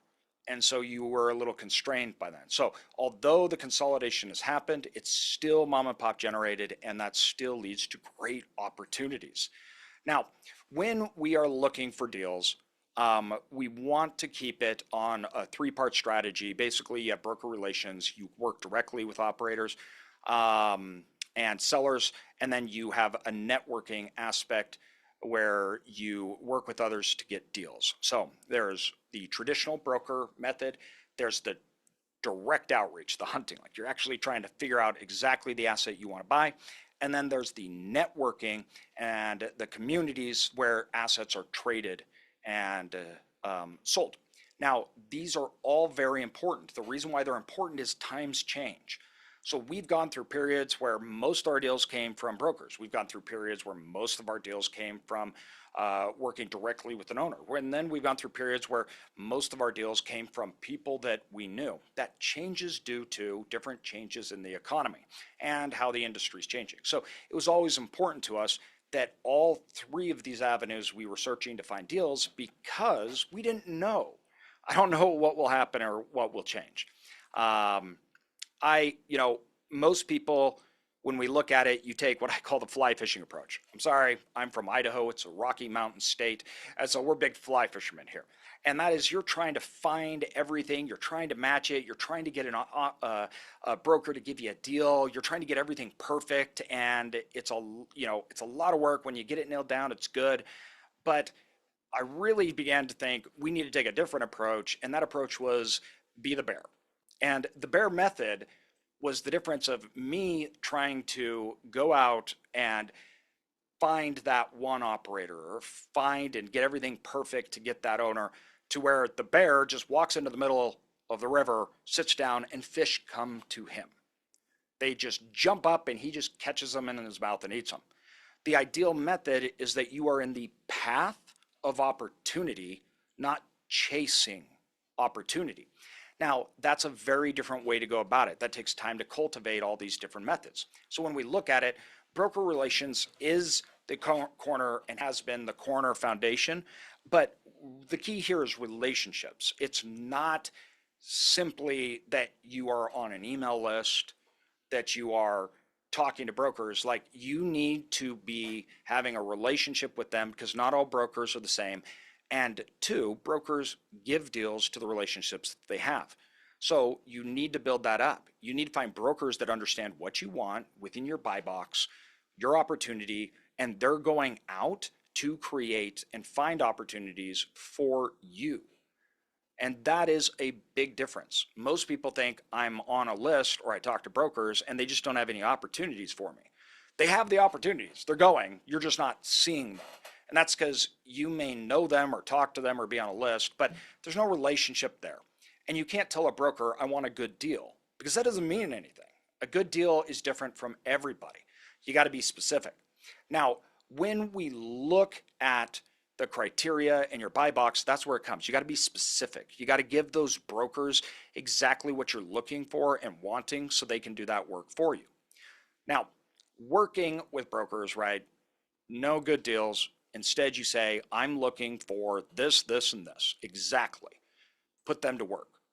Now, when we are looking at, I'll come back to those. All right. So when we are looking at the broker relationships and working directly with sellers, they are not individualized. Like we view those relationships as we're working together to have a target. If I have my buy box, I know what I'm looking for, then I can find people that meet that buy box. I can find people in the markets, and then I can start reaching out to them, try to create relationships with them. I can inform brokers. The idea is to get a deal. Now, most of our deals, when you look at it, a lot of these people selling, some of them don't want to use brokers. They've either been burned in the past or something else has happened. So this is a really important way. Also, they can't sell a property how the broker wants it to be sold. So they're interested in things like seller financing, which this is a ginormous advantage to you. And so we do a lot of these deals where the seller is actually financing the deal and they're not working through traditional methods. And that's because we built a relationship with those owners. So where do you find off-market deals? So when you're looking at it, like where do you start? The big thing is you need to pick geographic area as well as the individual asset. Now we do this the same with any business we're buying, with any real estate asset. It was very simple when we started. I just created a large circle and I said, I want cities that meet under this criteria that have assets that look like this. And then I plotted them all out on a map. These are the markets. This is the geographic range. This is the type of assets. And I made a list. And then on that list, I compared that list to the assets in the market, which ones were underperforming, and I got to kind of a top 10 of the ones that I wanted to buy. So strategies for working with owners, everyone looks at real estate as the asset is the value, it's transactional, but that's not true. Business and real estate is a people business. You have to be working on the people. You have to go out and not simply, I want to buy your facility, right? No, you want to work with them, understand their wants, their needs. At the end of the day, all you're doing is you are creating a market. So do not sell like you're in a transactional business. Instead, act like a doctor, right? What you want to do is you want to diagnose. So you're working with sellers, you want to diagnose their problems. Then the next thing you want to do is prescribe. You want to prescribe the solution to it.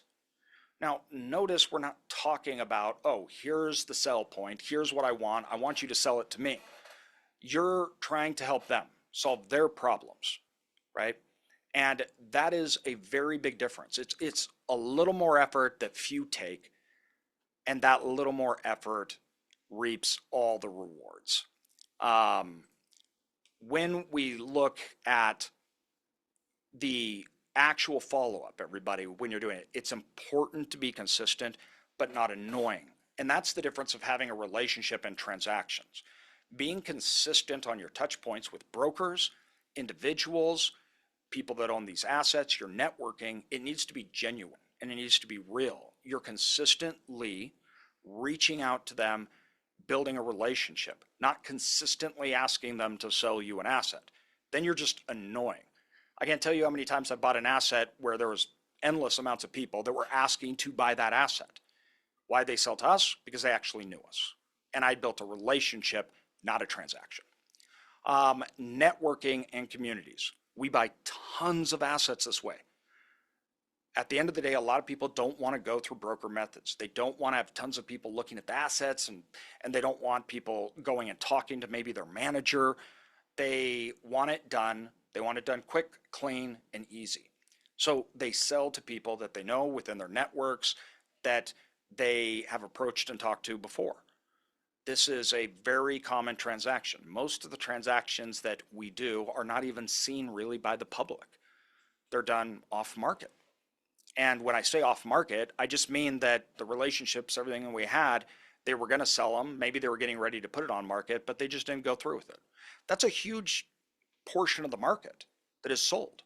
It's not sold when people don't see it. It's sold before it ever gets to that point. And if you're not in that, you're missing out on all of those deals. So when we look at the overall community, and this is not that complicated. Go where the people are. Go where the people are. Tell people what you want. Learn about the industry. Use this as an opportunity within the communities to gain knowledge, to share, to help, to network about the industry that you are in, about the assets that you want, right? I don't care how big you are, how many assets you have under management, anything like that, or if you're just starting out, right? You need to be actively engaged. So self-storage, now let's break into the industry, everybody. Let's talk about where self-storage is and where it's headed. This is really important in the context of finding deals and understanding how to underwrite, what you should pay, and what the future may hold. Self-storage over the last 4 years has been struggling. Higher interest rates lead to lower sell prices because cap rates go up. Owners that have tried to sell over the last 3 years that haven't been able to get the price that they could previously, they're now burnt out and they want to sell. So in 2025, and especially towards the end, we saw transactions really rise. You see, you have to understand that the housing transactions and storage transactions are really correlated. Because when you look at performance in storage, demand is created by movement, right? Death, divorce, dislocation, you have movement. People are selling homes. And this creates that excess demand that's moving. So we have been on a path of a real estate market in the housing that is tightened due to high interest rates. That started right around 2021, and that, through that big shift and going 2022 is when it really started, but going into 2022, that shift froze a lot of the markets. Now, one of the other things you have to realize is that when you go back, private equity or groups that are buying, right, that has grown exponentially, especially in this industry, exponentially, and is on target to grow even more. What that did is it kind of put a ceiling on the cap rates. They could only go so high. Institutional and big money get money at a cheaper rate. They get different cost of buying. So that meant when we were back in 2008 and there was very little institutions, prices would go way up. We were buying 10, 11 caps. We have not seen that, even though rates in the last 3 years dropped more than they did in 2008. And yet we did not see that occurrence. And that has largely to do with the players in the industry. Who is buying? Now, when we look at storage facility yields versus prices, whether it's a good deal or not, at the end of the day, in 2021, we were in what I called at the time the self-storage bubble. And that was that the yield to the asset prices had gotten so far apart because cheap money had driven up prices. We have now inverted that, and we are now headed to a point where the yield to prices is getting to what would be considered a good deal. Meaning that even though the yield hasn't changed, the prices have gone up. Now, delinquency rates have risen, okay? Now, it's important to understand that delinquency rates are still really low, but they're primarily concentrated within development. And so we have a lot of developers that came in when times were really good. It takes 3 years to develop. So by the time when they were developing and when they started in 19, 20, 21, and even 22, when they started to put those properties online in 23, 24, and 25, the world had changed. Their underwriting was off. Interest rates had doubled or tripled. They got stuck. And so they had to let go of the properties. In 2025, we bought, I don't know, almost 800,000 square feet of properties that were brand new, great, gorgeous properties that they're losing. And they're only losing because of external factors. The fundamentals, yes, they changed, but not to a point where you'd even lose the asset. The problem was I have to refinance, but more importantly, the debt coverage ratio. So when interest rates went up by 3 times, the cost to cover that debt rose a lot. And you have all the building costs, the startup cost. So in order to get your debt coverage ratio down, they have to put money into it. And that causes them and forces them to sell. We've purchased a lot of properties at basically the bank note or far below replacement cost, not because they were bad assets, just because of the circumstances, which that's when we want to be buying. That made the cost come down in comparison to the yield from the past, i.e. good deals. Because at the end of the day, you can't change the basis of the cost that you got in. Interest rates, everything else will change. The market rates, those will change. The cost you pay to buy does not change. You bought it, and that's your basis off of it. That has come down dramatically. And so that has made the ratio to yields look even better. Now, when we look at this new cycle, where we're at today and what's going on, one of the major points to this is with higher interest rates, lower performance, the development cycle has contracted massively, meaning new supply coming to the market has gone down in a big way and continues to go down. The barriers of entry, first of all, to get money, to do underwriting, to build and develop have gone way, way up. The cost to build has not come down. So development has shut off. This happened once again in 2008, and that led to increased demand for years to come. You'll remember I said that when you develop, it takes 3 years. So the people that were developing in 2020, they didn't come out till 2024. Well, the same thing. By the time the industry gets good, development starts up, you have 3 more years. This isn't a light switch. You can't turn it on and off. That leads to an undersupplied industry for years because of the swing of supply. Supply drops way down. It takes years for it to recover. That means demand is so far outpacing that supply, occupancy and rents go up. Also, when we're looking at what's moving the future here, we have housing transactions. We are now on the other side of what has been the lowest housing transactions, even lower than 2008. Now, we do not have a problem with purchasing. So we actually have an environment where people aren't bankrupt, they're credit worthy, it's just not affordable. Every time that we see interest rates change or they go down, housing activity picks up. The thing that's different about now that it was in the past, after 2008, they dropped interest rates to 0, but nobody could buy, so it didn't really matter. Today, we see such an immediate increase in the housing market when interest rates drop that we can track this to like 10 basis points and track the move-ins. Immediately, you have interest rates that start to go down, move-ins start to go up. It's very, very sensitive. So it does not take a lot to move the housing market right now. We had interest rates went from 6.8 to 6, and our move-ins tripled. And so the idea of interest rates going to 5.5, we don't need interest rates to go super low to dramatically change the reality of demand in self-storage right now. And that's good because, once again, supply is being limited. So that sets it up for a future where housing transactions normalize. We don't think interest rates are dropping. We think that somewhere in the 5s is probably good. We don't think that they're going to go down to what they were, don't expect it. We don't even need it. But with a constrained supply market and a housing market just going up a little, not anything to historic norms, nothing like that, just recovering a little, so it's not the lowest ever, you dramatically then increase demand. It doesn't take a lot to move the needle. And that's one of the biggest differences. You see, we're at these cycles.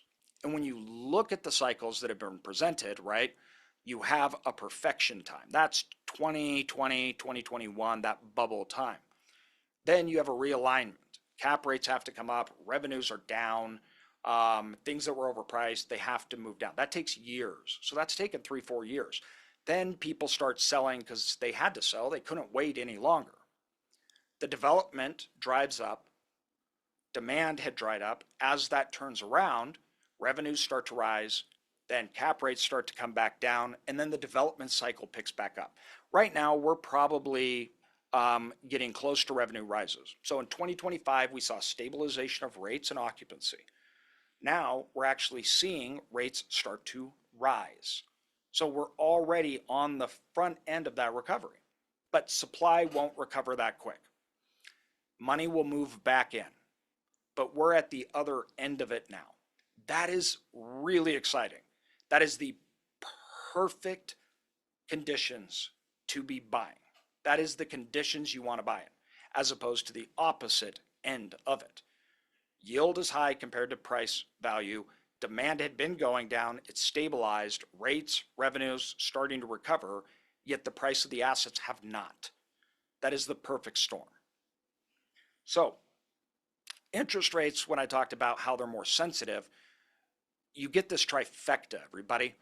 You get higher cap rates, revenue, and expenses. The trifecta of value hit storage hard. Cap rates went up, revenue went down, and expenses were rising.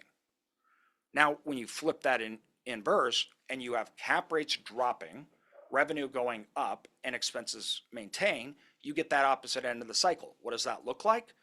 That looks like this. The last time we did this, this is how it went. So this is our portfolio that we started buying after 2008. What we did is we purchased when those yields were high. So the yields were high, prices had really come down, and revenue had started back up and started climbing. That allowed us to purchase on a good basis, give us equity, so as interest rates came down, we could refi, and then disposition those assets when there was a lot of market demand, especially for our product. These are the forces that drive up value. These are the forces that drive up returns, where on the other side of it, it has the opposite effect. And so you are riding this wave. And that's the kind of conditions that end up getting presented in this market. Now, there's other points to this that are really important to look at. One of the big things that we've seen in storage is that self-storage has had a massive influx now of technology. What used to work is that the biggest operators, everybody, had all the power. Why? Because they had the benefits of technology and they could aggregate it. What happened in the big uplift from 2017 to 22 is technology came in. Technology disrupts, and it gives the power of technology down to operators that aren't the biggest and the best. This allows individuals, small companies, to perform like REITs. This is a big deal because now we can do things like revenue management. You can pull all of these tech companies in and you can do rate management. We can now do things that literally only the REITs could do 5-6 years ago.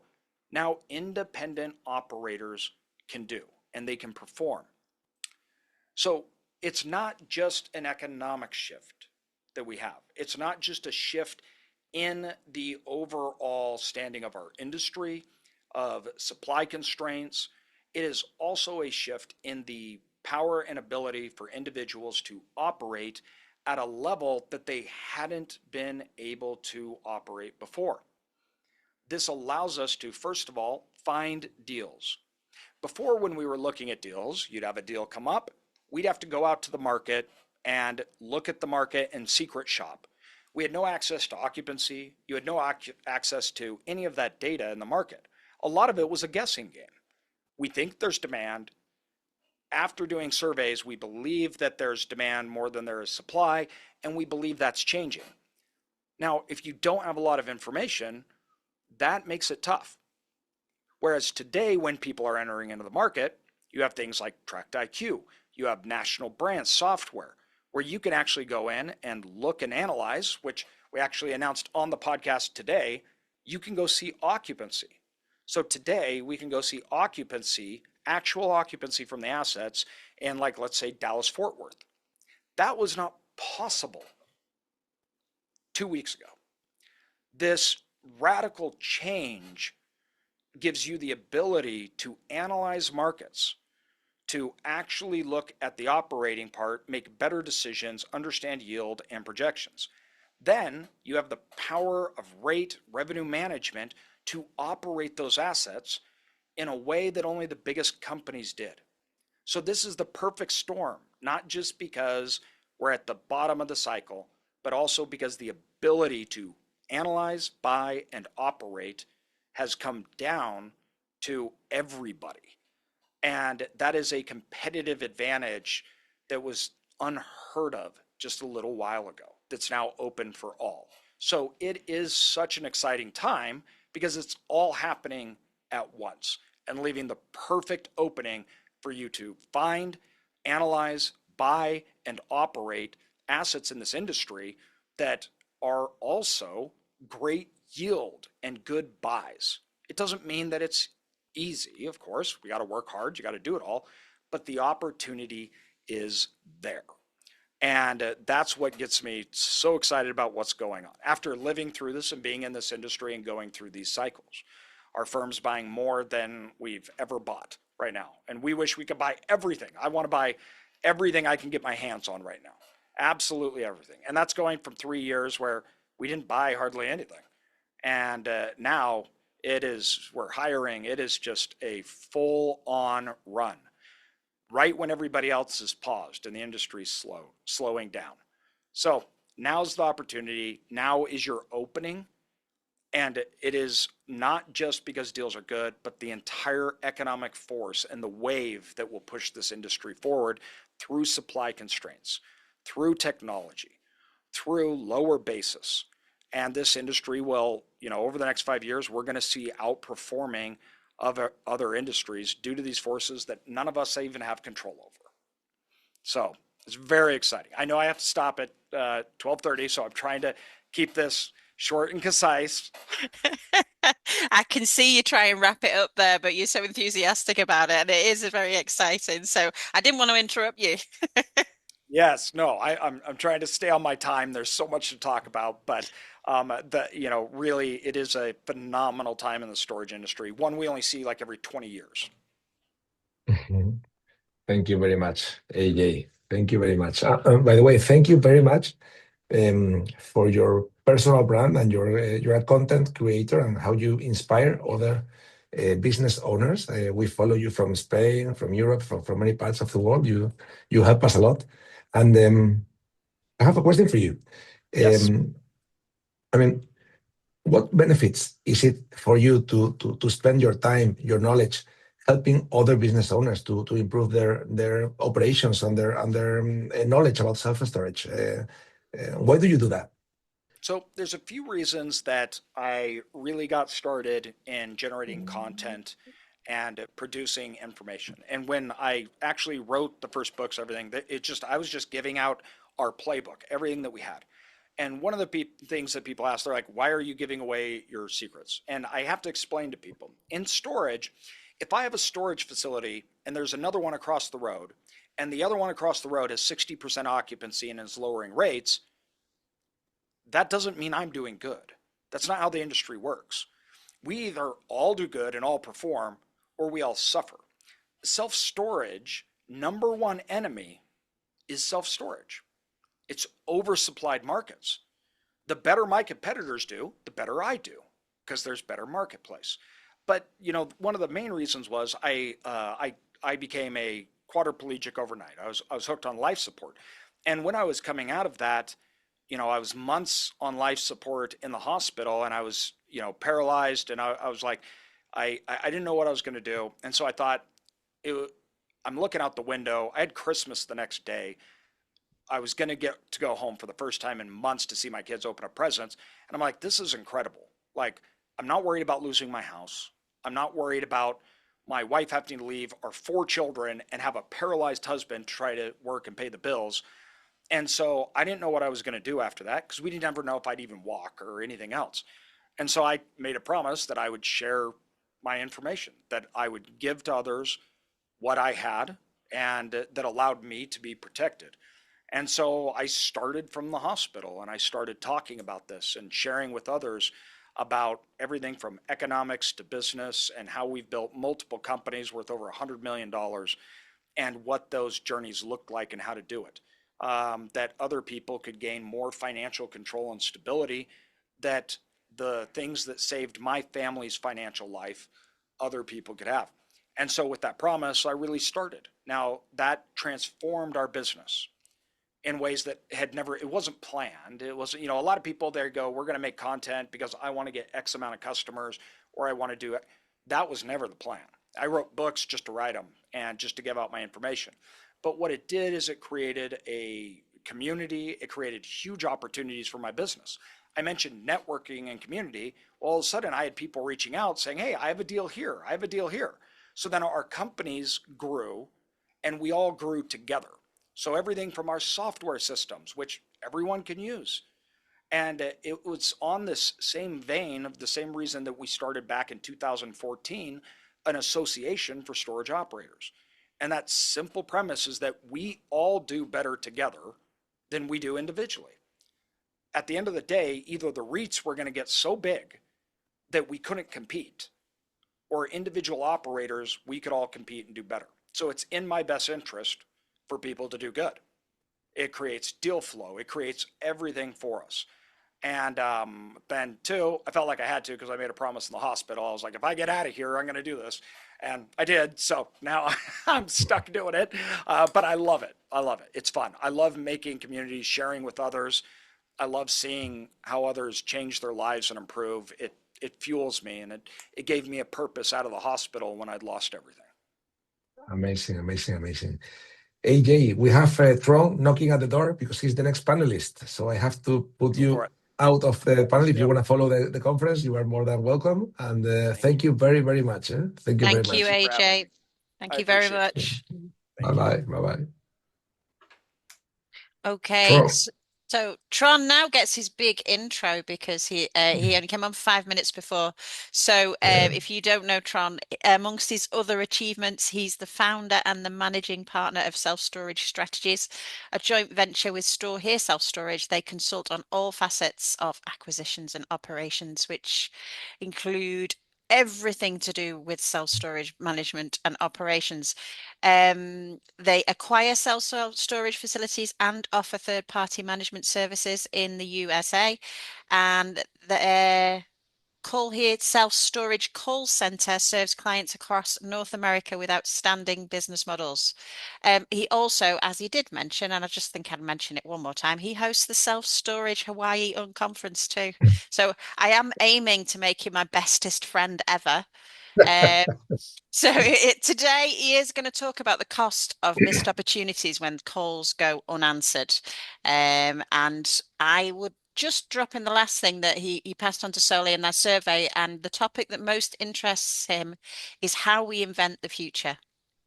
So Tron, I'm going to hand it over to you for your presentation. Thank you. Thank you so much, Emma. I appreciate that. And thank you again for all of you who worked so hard to put this together. It's a fantastic gathering and really fun to be a part of. And I'm really happy to share with you some things that, I've been working on really since I first got in the self-storage business. The first thing I did in the self-storage business was to put together a contact center. And because there were a lot of missed calls happening and no one really understood the value of that. So I'm going to go ahead and share my screen and kind of run through a little presentation. And of course, if anyone would like more information on this, just get with me. I'd be glad to work on that with you.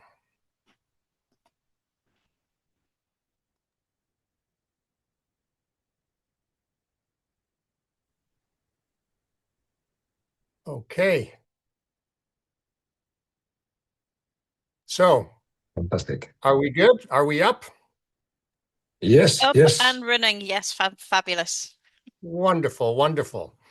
So you can find out all about me by going to selfstoragestrategies.com or going to LinkedIn or Googling me. There's lots of things you can find out if you'd like. But let me help you think a little bit more about the cost of missed opportunities when two things happen: when phone calls are not answered or when they are not handled properly. So let's talk about that a little bit. So you might think that, in a high demand market, you can work towards efficiency on how you handle your phone calls, right? But the big thing to think about is, what does that actually cost? And so what I like to do is to look at what some people just call LTV, or lifetime customer value. And that, I think, is your most important measure of what the cost is for not handling calls well or not handling them at all. So one of the things I'm going to leave you with is just a little calculator. And I think Soleil and Emma have that if you want to ask them to share that, or I can go ahead and share it with you too. And then what I think the next phase of that is to really analyze your operations and see how can you handle that within the structure you've put together, the culture you've put together, and the software systems and management systems you've committed to. So one of the big things is training. And training is not easy. And those of you who have tried to train staff know that it is not easy to get people to adopt new habits or to change old habits. And one of the things that we try to do is to build all of our systems and workflows to encourage the right kinds of behavior and the right kinds of language to help make phone calls really productive for us and really pleasant for our customers. So where you run into difficulties is if you're relying too much on scripted talk and your staff is not prepared to really handle the different things that come up, you're going to have a hard time handling all of the phone calls very well. You'll see this in conversion rates. I've had many, many projects where after some training and some systems cleanup, you see a pretty immediate 10-point bump in the conversion rate of rental inquiries to rentals. That's pretty powerful. Moving the needle 10% on your conversion rates, that's worth a lot of money and fills a lot of units. Sometimes we don't take into account the different cultural buying styles that our customers have. So you basically have three types of shoppers. You have your transactional buyers. They already know what they want to do. You just need to get out of their way and give them a very smooth way to transact that rental. Then you have your emotional buyers. Now, self-storage is an absolute emotional field because people are storing things that mean something to them. They're storing their memories. Their family dynamics are often all tied in with their storage experience. And these shoppers have emotional needs. They don't just need a 10 by 10. They need someone to listen to them. They need someone to assure them that this is going to be a good thing that they can feel good about. So these are the customers that have to feel right about buying from you. Then you also have your cultural buyers. They have to not only feel right, but they also have to feel like you understand the local area, the local customs, the local language uses, the local practices. If you don't sound local to them, then even if you appeal to them emotionally, they may not want to deal with you because you sound imported rather than authentic. So getting to good training takes a lot of what I call and what a lot of people call micro training. You train on little things. You can't. Alberto's going to talk later about how football and self-storage are the same. Well, if you're training someone to play football, whether it's American football, North American football, or the football they play in the rest of the world, you can't expect someone to learn the whole game in half an hour. You teach them little pieces of it. And that is the same thing in telephone sales and telephone customer service. And we have some wonderful tools now available to us that can help us with assisted role play and perfecting practice. So the first thing is to get your training right, because if you're not handling your calls well, and you used to handle 80% of your calls, and now you're handling 90% of your calls, have you really gained anything if you're not handling all 90% of those calls well? I might say you haven't gained anything. Call volume is another thing that drives us crazy in self-storage, because most of us do not have enough call volume to where it will smooth out. And by that, I mean, when I used to run a contact center where we answered for 5,000 self-storage properties, you could pick any day on the calendar and you would know exactly what the call volume was going to look like, because those 5,000 properties were spread all across North America, and you knew exactly what it was going to look like. But if you took any one particular store and looked at its call volume, you would never guess it right, because it's not enough call volume to be predictable, and you have peaks and valleys in the volume happening at weird times. And so a part of the challenge is managing the peak times when you have trouble answering enough phone calls, and then managing the valleys or the slow times when your agents feel like they have nothing to do. And it doesn't matter whether those agents are in your facility or distributed around the world or wherever, you run into the same types of things. So a big part of doing this well is to figure out how you're going to handle queuing strategies to reduce the number of people who drop or are abandoned during your peak times, how to do some sort of flexible staffing so that when you have a peak time, you can add additional capacity. These are things that take a lot of thought, whether you have one property or 100 properties. So think about how you're going to deal with peak call volume. Lots of ways to do this. Some people have moved away from first of the month billing and do anniversary billing, so that instead of getting all of their customer service calls between the 25th of the month and the 5th of the month, they're spread out through the month. I'm not saying you should do that, because there are other considerations anytime you make a change, but that is one way some people do it. So look at your historical data and ask AI for some help in forecasting. There's a lot of great tools that you can use there. Sometimes in self-storage, we just don't have enough volume to be able to make statistically accurate or statistically relevant projections, but you have to make some kind of projections to know where you're going. Use different routing techniques and smart routing techniques and callback features and things like that to help manage your volume. Work on flexible staffing.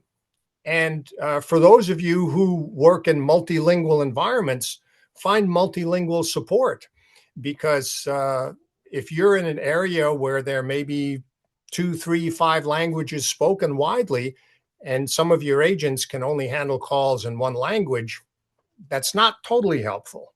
So think about how you're going to handle that. Some people are really thinking about how and where their agents are working from and how this affects their ability to answer calls. So I've worked with people who do totally remote, who do totally on-site, who do some sort of hybrid. There's no right answer to this. The right answer is, what do you want to do? What works for your operations? What do you feel good about personally? Right? That's the answer to this. But there are so many options for remote and hybrid agents that it is really worth exploring. It is challenging to manage remote and hybrid agents, because that is the big plus of having people on site, is you can quickly hear what's happening and quickly make corrections or add encouragement when it happens.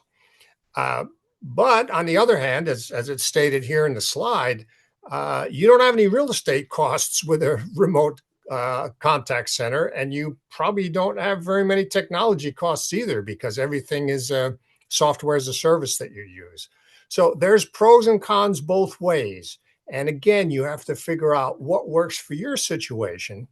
But what you really have to do is think about how this is going to allow you to answer all of your phone calls, because the cost of not answering a phone call is just too high, especially in the environment that many operators are about to move into. The US and parts of Canada are very oversupplied with self-storage. There is so much competition everywhere that you have to answer every phone call to get all the rental inquiries you'd like to get. When we lived in a high demand environment where there wasn't so much supply, you could afford to say, great, I'm only going to answer 80% of my phone calls and really control my costs of my contact center, and you'd still rent enough units. We do not live in that world in North America now, and things are changing in other parts of the world too. As more supply comes into the market, it becomes more important to capture more phone calls. And also, there was a time when it didn't matter what happened to your emotional buyers and cultural buyers, because there were enough transactional buyers to fill up your facility. You didn't have to worry about the emotional buyers or the cultural buyers. That's also not the world we live in at the moment in North America. That may be in other places, but times are changing. Measuring your performance is going to really help you. And so I'm going to give you just a few ideas of what I think are the best things to track. One warning will be that you do not want to overemphasize speed. Okay, so looking at the length of your phone calls is not productive. Trying to push agents to get off the phone more quickly is not productive. You do want to look at answer rate, because this is a big part of driving revenue through your contact center. But the most important piece is your conversion rate. How many leads do you get? How many rentals did you get? It's also important to know, when did you get those rentals? Were they first call rentals? Were they rentals that happened with a follow-up, so that you can better understand how to move those conversion rates up? You should also be thinking about, what's your revenue per call? So every time the phone rings, how much money are you going to make from that? And it's not that difficult to figure out how many new rentals you get in a month, what all those people paid you in your first month, and that can tell you how much you made off of that phone call for 1 month revenue. Now, later on, we're going to talk about how to project that out into the future. First call resolution is really important. Are you getting things taken care of in the first call? If that's especially important for customer service, but it's also very important in sales, because if I'm talking to you, I'm thinking of renting a self-storage unit, and you don't rent that unit to me on the first phone call, what's going to stop me from going somewhere else or looking for better deals or any of that? The other part of that is that most people who use self-storage have not budgeted for this and have not planned for this. This is money they didn't plan on spending because their project took too long. They're in between homes. They've got more things in their house than they want. And what can easily happen is, if I think I have 100 euros I can spend on a storage unit today, and you don't rent me the unit today, tomorrow I get a flat tire I'm spending my 100 euros on fixing my tire, and now I don't have 100 euros for your storage place. These things happen in real life. So think about that. So build out some dashboards and think about how you're measuring these important KPIs. Customer sentiment is extremely important. That is a little less difficult. I mean, sorry, it's easy to figure out. There are some AI tools that can help you with that. But I would encourage you to find all kinds of ways to help you figure that out. Performance KPIs that matter are going to help get you through. So let's talk about being a little more efficient. So I would say efficiency should be about reducing waste. And where you can reduce waste is in the interface that your agents have with your contact center software. How many screens do they have to have open to reliably handle a call? How many places do they have to go to find the right information? If you can help make that easier, that's the kind of efficiency that's really important. I normally caution people, do not chase efficiency. What you want is effectiveness. If you're spending $10 per phone call and you think you can drive it down to $8 per phone call, I would say that's backwards thinking. Instead, drive your conversion rates forward so that $10 per phone call makes more money because your conversion rates are higher. Move for effectiveness, not efficiency. But you do have money leaks, right? And that is all over the place. If your routing is sloppy, if you're having to transfer calls to handle things, if your scheduling just isn't working, if you're not figuring out your peak times, these are places where you can get tripped up and lose some efficiency. If you're thinking about doing global operations with the distributed workforce all over the place, that's great. But you've got a lot of things to keep track of to make sure it doesn't become a management nightmare. My advice to you is to move in small steps. Make yourself a 90-day plan of things that you know you can accomplish, that you can help the team understand, even if it's a baby step.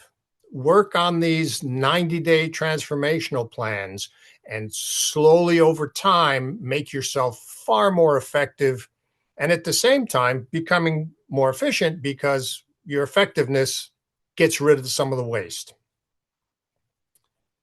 However, your choices are limited. You cannot just invent whatever system you want to invent. It doesn't work that way. You're limited by several things. You're limited by the tech stack that you choose. You're limited by how all of your technology works together. You're limited by how things are interconnected. So when you make your choices of technology and of service providers and of software systems, you have to really think carefully how they're all going to work together and what it's going to look like as you grow. I've worked with many, many operators who had systems that worked well when they were small. As they became medium-sized operators, everything broke.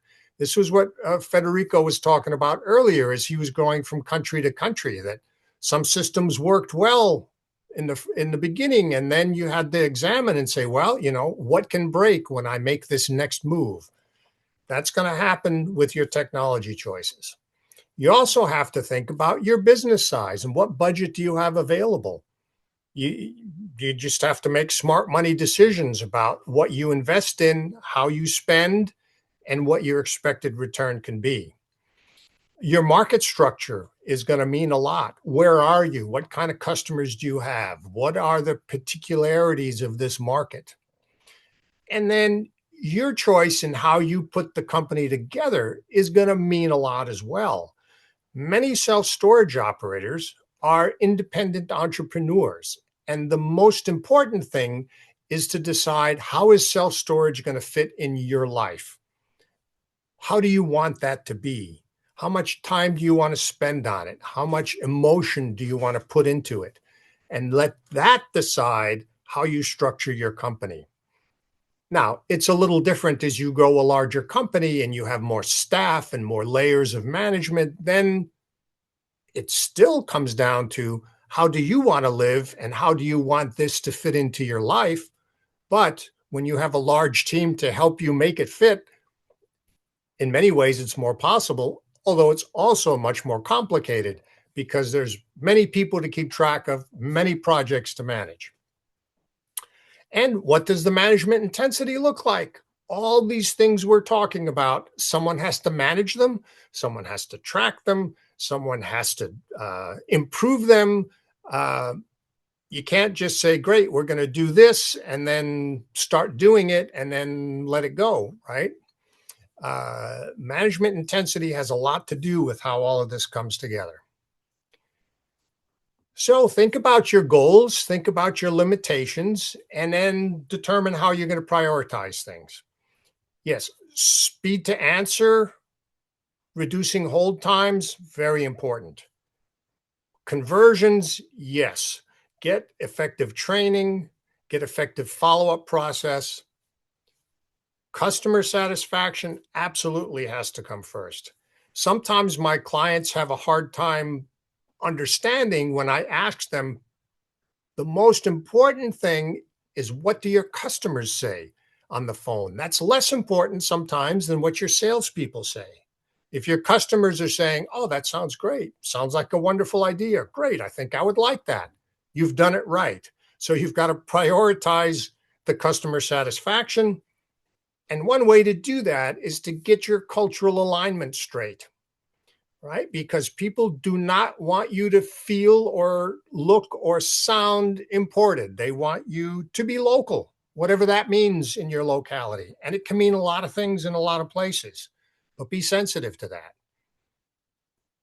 So here's really what's all involved, right? You have your unanswered calls, which you lose money on immediately, and you lose lifetime customer value, which is a big loss. So think about these things. What's your average revenue per customer? What's your length of stay? Now look at your length of stay in two different ways. The length of stay that people are currently renting with you. So what's the length of stay of all of your current customers? And then what's the length of stay of the people who move out? Those are two different groups, and you have to look at them separately and think about that. And then certainly think about your acquisition costs. What does it cost you to get a new customer? And then narrow that down so that you can tell from all of your different channels, all of your different sources, what does it cost you? So let's put this on paper because I would like you all to really think about what this costs you. Now, one thing I will tell you is that I love playing with data. On the other hand, Ron, I'm so sorry to interrupt you. 2 more minutes before we finish your presentation. How much 2 minutes, time yes? 2 minutes, 2 minutes. Maybe That's 3. perfect. But I need maybe 2 3. minutes. Fantastic. Yes. So data bias is really wicked. And so I will tell you, I left a little error in here for you to find, and maybe you can find it. But simply figure out what are you missing? What is the cost of every call you're missing? And then work that through to see what are you losing, first of all, in income, and then what does that mean to the value of your property? Because every dollar you lose has a cap rate put on it. And you should do that by your sales calls, which is what this sheet is, and by your customer service calls. Because if your customer service calls aren't great, you're going to lose customers. Those units stay empty for a few months.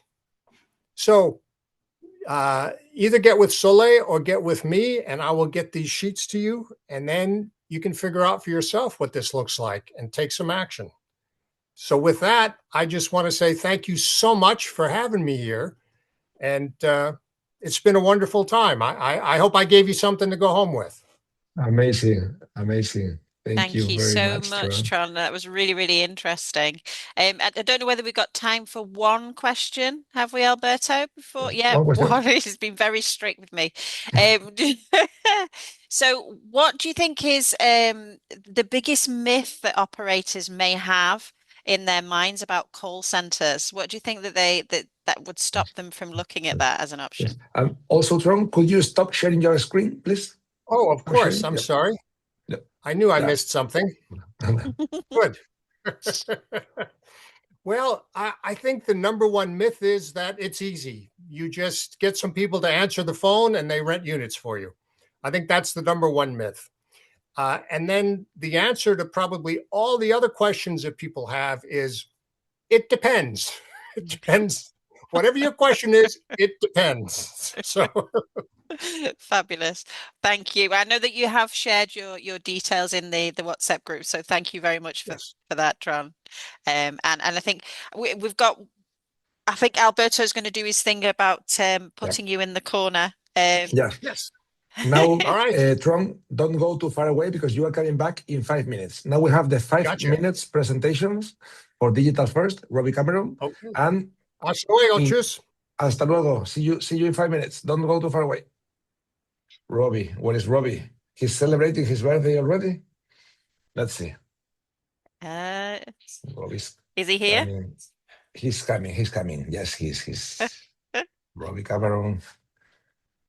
Has it hit midnight yet? Has he officially his birthday yet?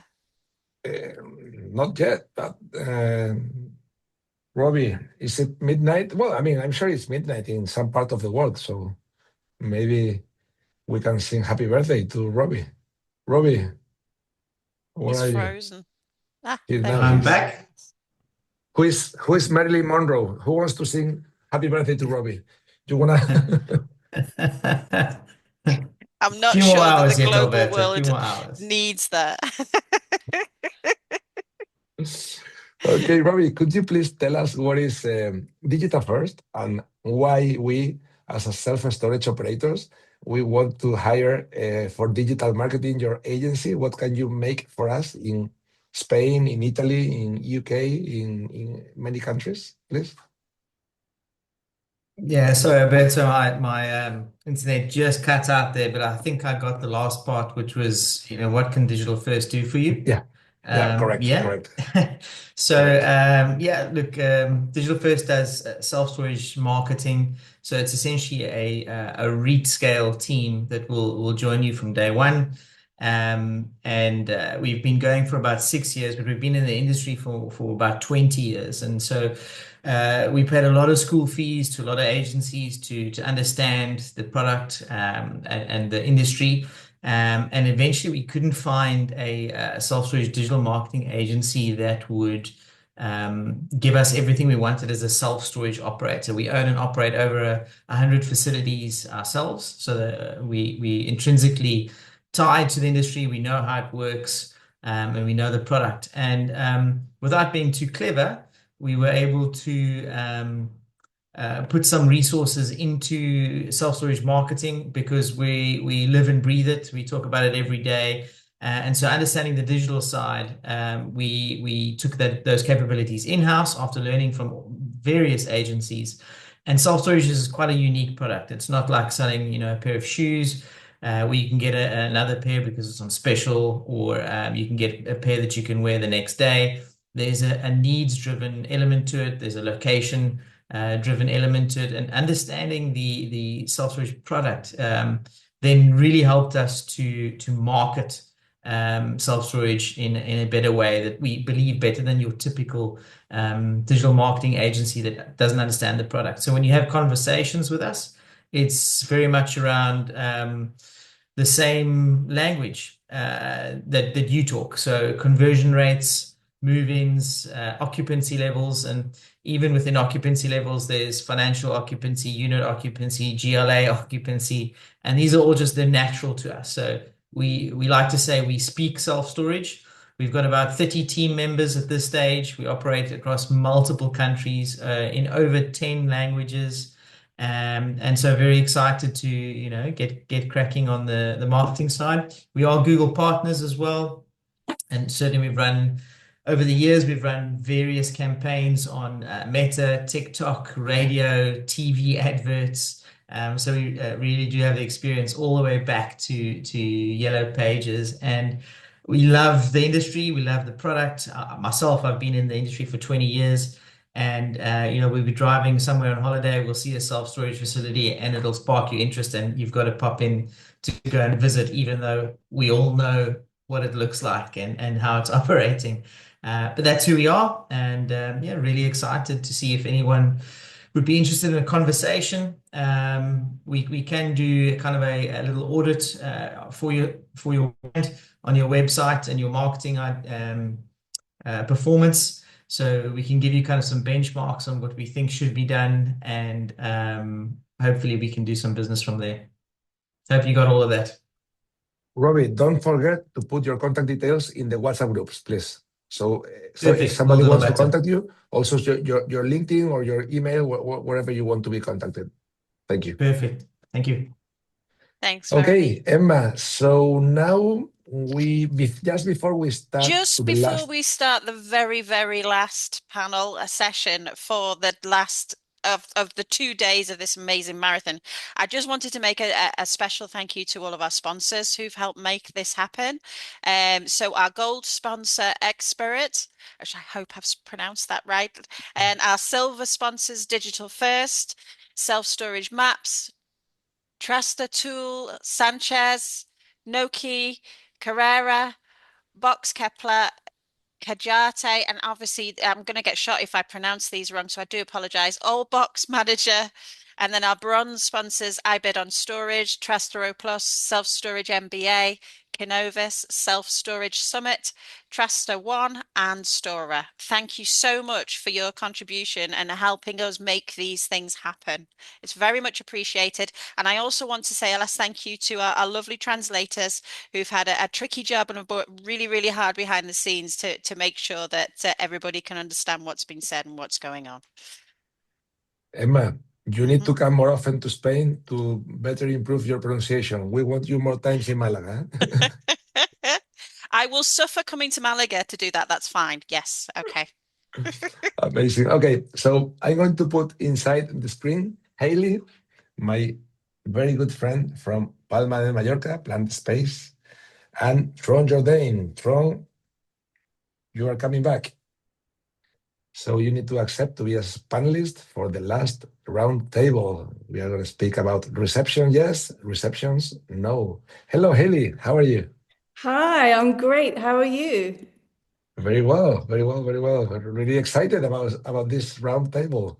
How are you? How are you doing today? Are you having fun or not? It's really stormy in Mallorca, so I almost got blown away today.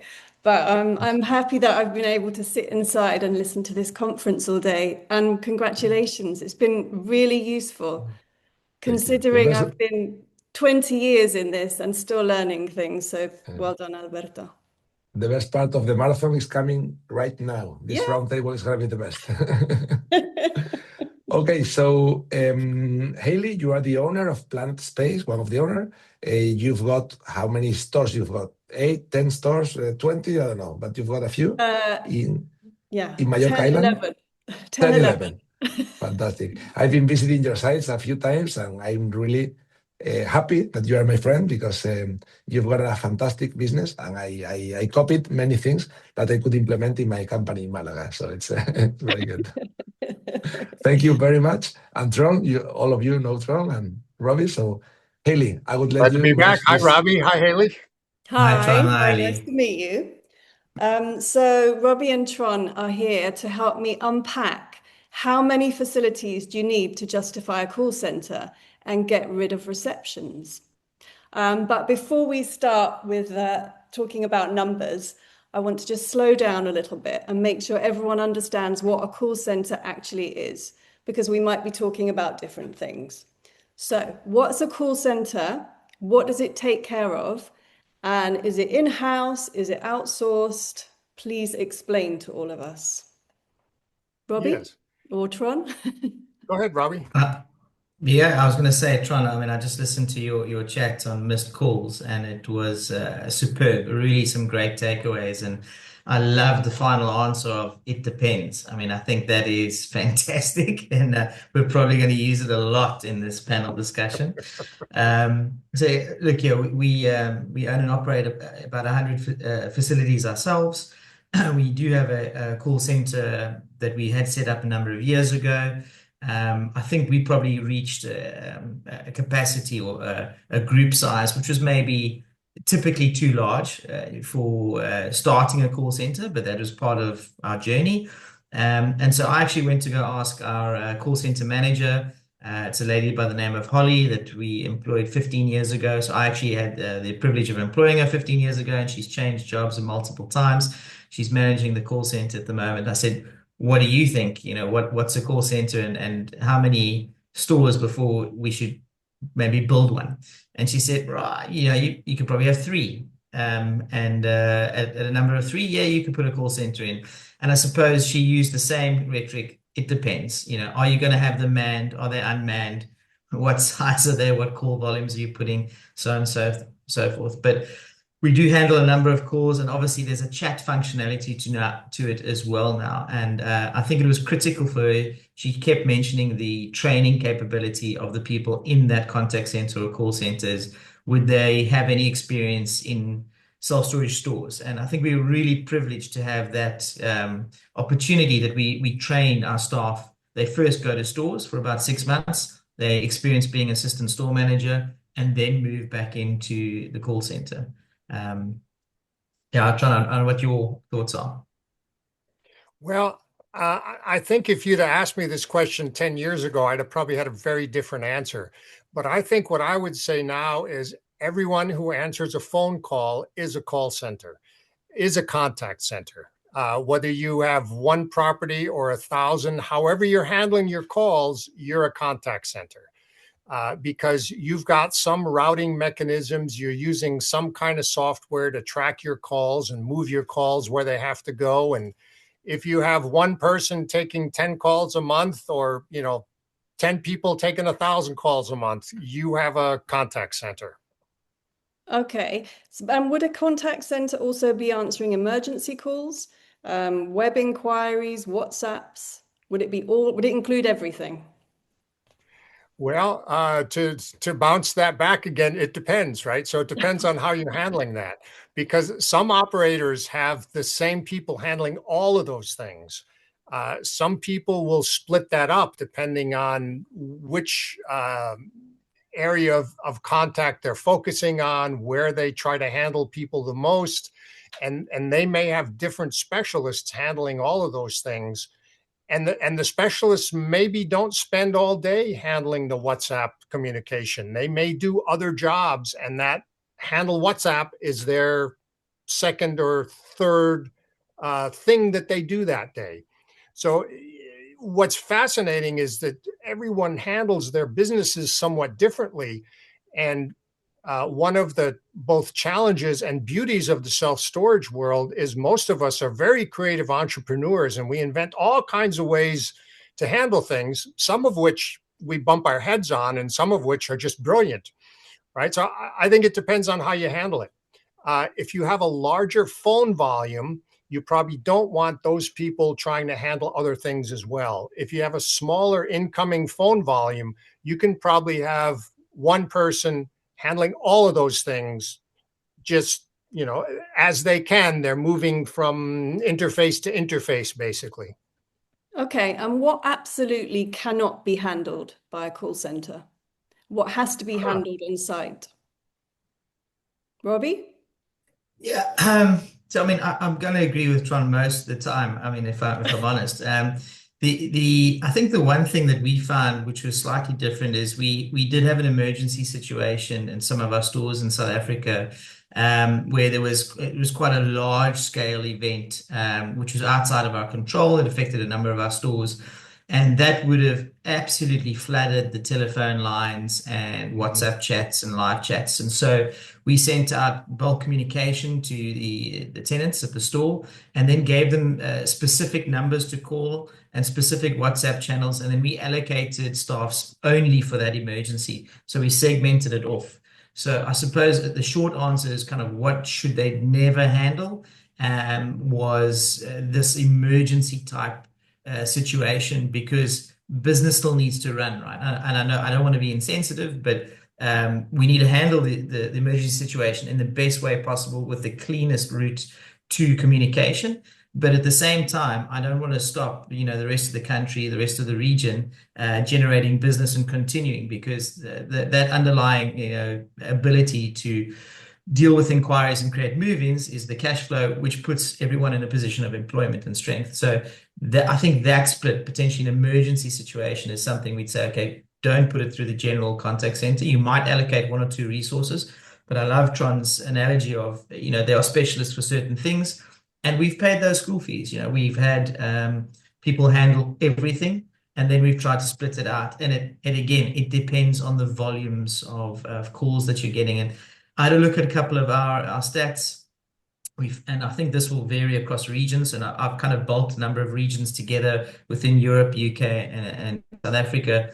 We're finding about 40% of the chats coming through are leading directly to quotes or inquiries. And 13% are current tenants. They're dealing with tenants who are already asking, or with us and asking questions. And 27% are current inquiries. So they've asked, or they've got a quote. They know how much it is. They know where it is. They kind of know the size. And now they're coming back asking a couple of follow-up questions. And so you can already see with that split, your agents are fairly busy, as it is, with some call volumes. And we're finding that at this stage, between calls and chats, that our agents are handling anywhere between 1,000, 1,200 touch points, whether it be a call or a WhatsApp chat in a month, which I think is quite. I think I'm trying, maybe you have got some more data on that, but I think that's quite heavy in terms of the amount of information that they're going through on a monthly basis. And so you do want to segment it.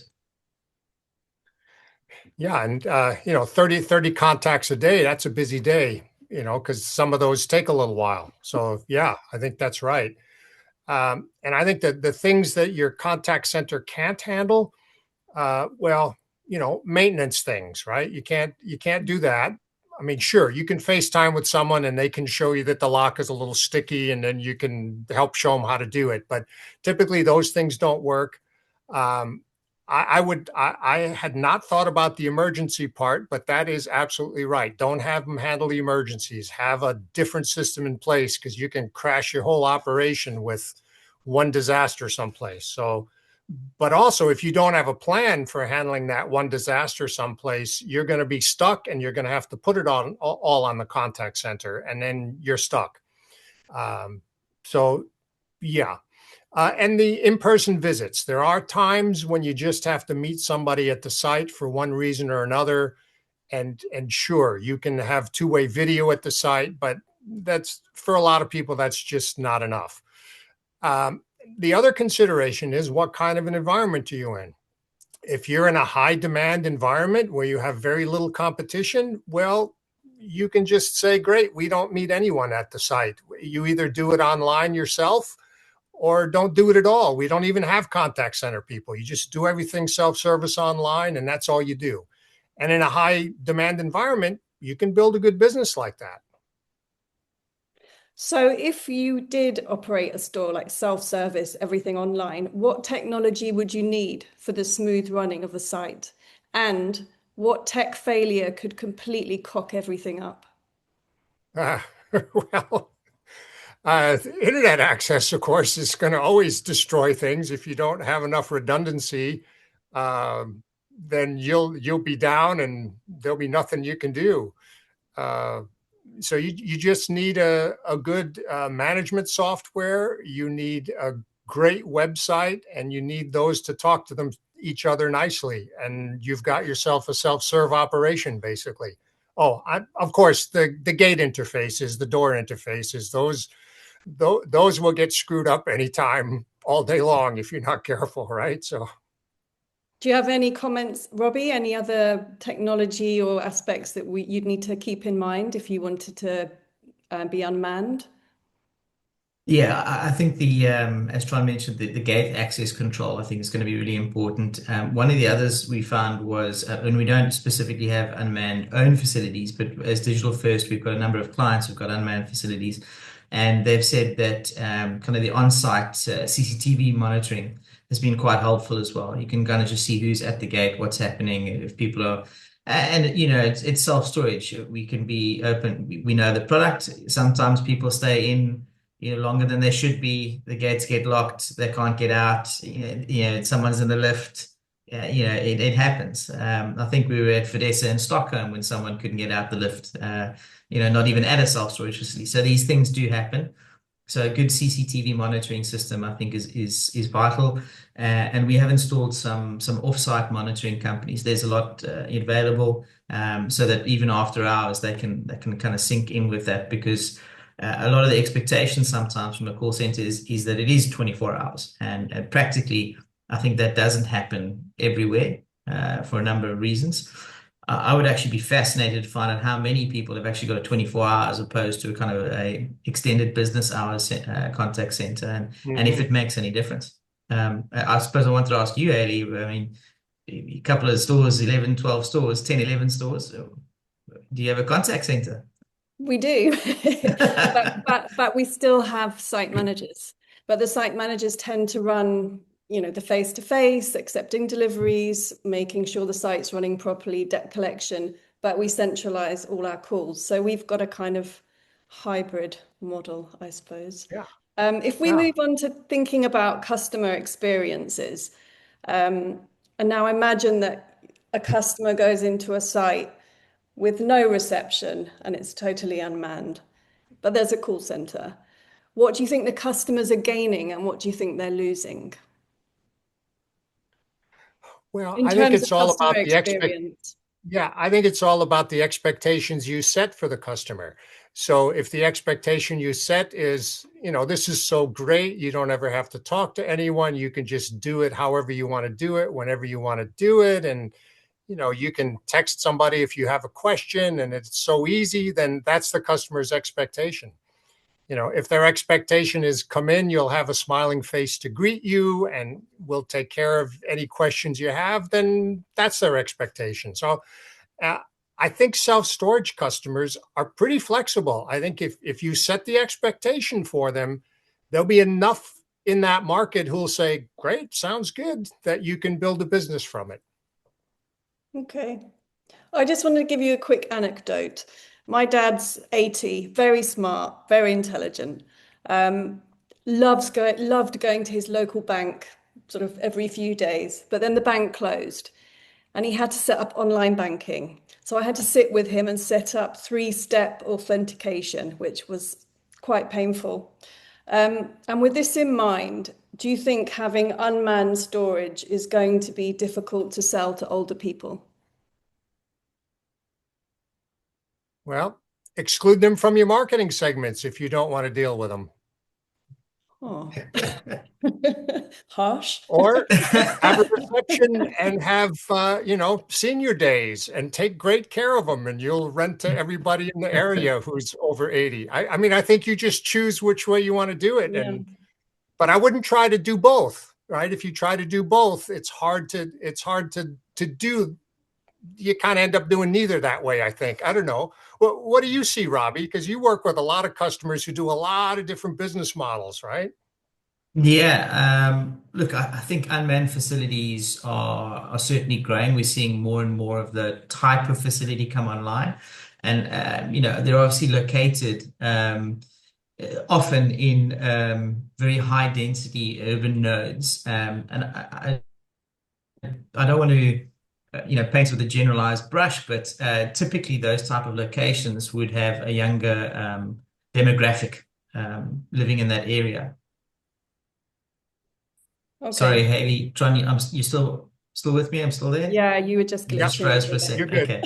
Yeah. So, I mean, the smaller unmanned facilities, obviously they become smaller. Typically, that's what we're seeing. They're not kind of 800 doors, but between, we've seen, you know, 5 units and up, you know, up to 100, 250 units as unmanned facilities typically are in so your high urban nodes. But we do have customers with completely unmanned facilities out in rural nodes, and they are finding they can do business. Most operators are sophisticated enough as well that they run their own demographics on their tenant mix. and find out, who is renting and so on. I think if there's, to Tron's point, if there's no competition, well, then that's how you're going to have to rent it. That's, you can stick to it. And I'm maybe a little bit old school in that I do think that there is value in face-to-face. So I love the store manager in store. I would generalize and say most of the time where I see a store manager at a store, they tend to have a higher move-in number, a hard number. But it's going to be caveated with there's different locations, different models, things like that. And your newer generation, I've got a daughter who's 16, another 13, and a son who's 10. And if they had to make a phone call to someone, the anxiety and panic stations just kick in. They don't want to make a phone call or see someone face to face. But if I was able to chat to someone or rent it online, done deal. So you try and have to, you can chat to me on WhatsApp. Here's a web chat. Here's a web telephone. You can see me face to face. You want to offer as many things as possible. But at the end of the day, I think unmanned facilities are here. They're going to grow. It's probably a good growth market in the self-storage industry going forward. So, to answer directly, what do I do with your dad? I still want him as a tenant. I'm going to do everything. I'll make that phone call through to him to try and keep him as a tenant. And ideally, I think your central sales, your contact center is incentivized to make sure that each one of those leads is followed up and put through. And if you put the right incentive structure in place, that will tend to wash out, I think. So horses for courses, a little bit of everything. That was a lot more succinct than I said, Haley. Yeah, and I think you just have to decide how you want to run your business. And if you're in a market where you don't have to worry about your emotional buyers and your cultural buyers, you can make your self-service processes very sticky and pleasant for people who enjoy self-service processes. But if you're someplace where you either want or need to appeal to the emotional and cultural buyers, it is a little hard to do that well with just self-service options. So I'm getting the picture that it depends. It depends. Spot on. Okay. Imagine, I am a self-storage operator, and I've been listening to this talk, and I think, yes, I want to get rid of that reception area. I can build more storage units there. I want to start a call center, and I'm going to do it tomorrow. What are the steps I need to follow? Try and go for it. Okay, well, let's plan this out a little bit and think it through a little bit, right? How many ways can you bump your head on this plan, and what really is going to work for your area? Because many times a creative entrepreneur hurts themselves by doing what they think is going to be interesting and cool rather than what the market thinks is interesting and cool, or what their customers think is interesting and cool. So you've got to poke and prod all these ideas and try and shred them and doubt them and kick them and then see if they survive. And if they survive, then make a plan and take your time with it, because nothing ever gets implemented half as fast as you'd like it to go. And everything breaks along the way, and you just have to know, if I can do this in 90 days, well, it's probably going to be 180. So just take your time and plan it out and go for it. And what would the typical mistakes be when someone was setting up a call center? So the biggest mistakes people make is they pick technology that doesn't play together well. They're committed to a management software, and then they pick a call routing software that doesn't integrate very well, or that's where people really trip themselves up. Is they go into something thinking it's all going to work, and then they see all the limitations in the tech stack, and it just throws so many wrenches and things. It's I'm sure as you built your company, Robbie, both the marketing side and the self-storage side, you run into so many places where you go, wait, we can't do what we wanted to do. Yeah. We've got to try something a little different or wiggle a little this way. And yeah, I mean, I've got to reiterate what Tron said there as well, is the software that you pick. And I don't know if I'm oversharing, but we had an operating system, a tenant management system that we use. It's very well known. Many thousands have used it. It's one of the top 3. And we then built a layer over it. We called it Store Hub, which no relation to the Asian brand, but that's what we called it internally. And we built this on top.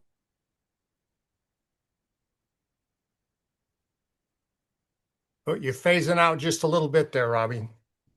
You can send it, so you can send a map pinpoint via WhatsApp. Instantly, it gets multiple quotes for different unit sizes across different locations. It immediately popped up with caller identity. It would see if you'd called before and bring up your previous information. And we custom built it. And there are some tools available online now, which can automatically plug in for these things as well.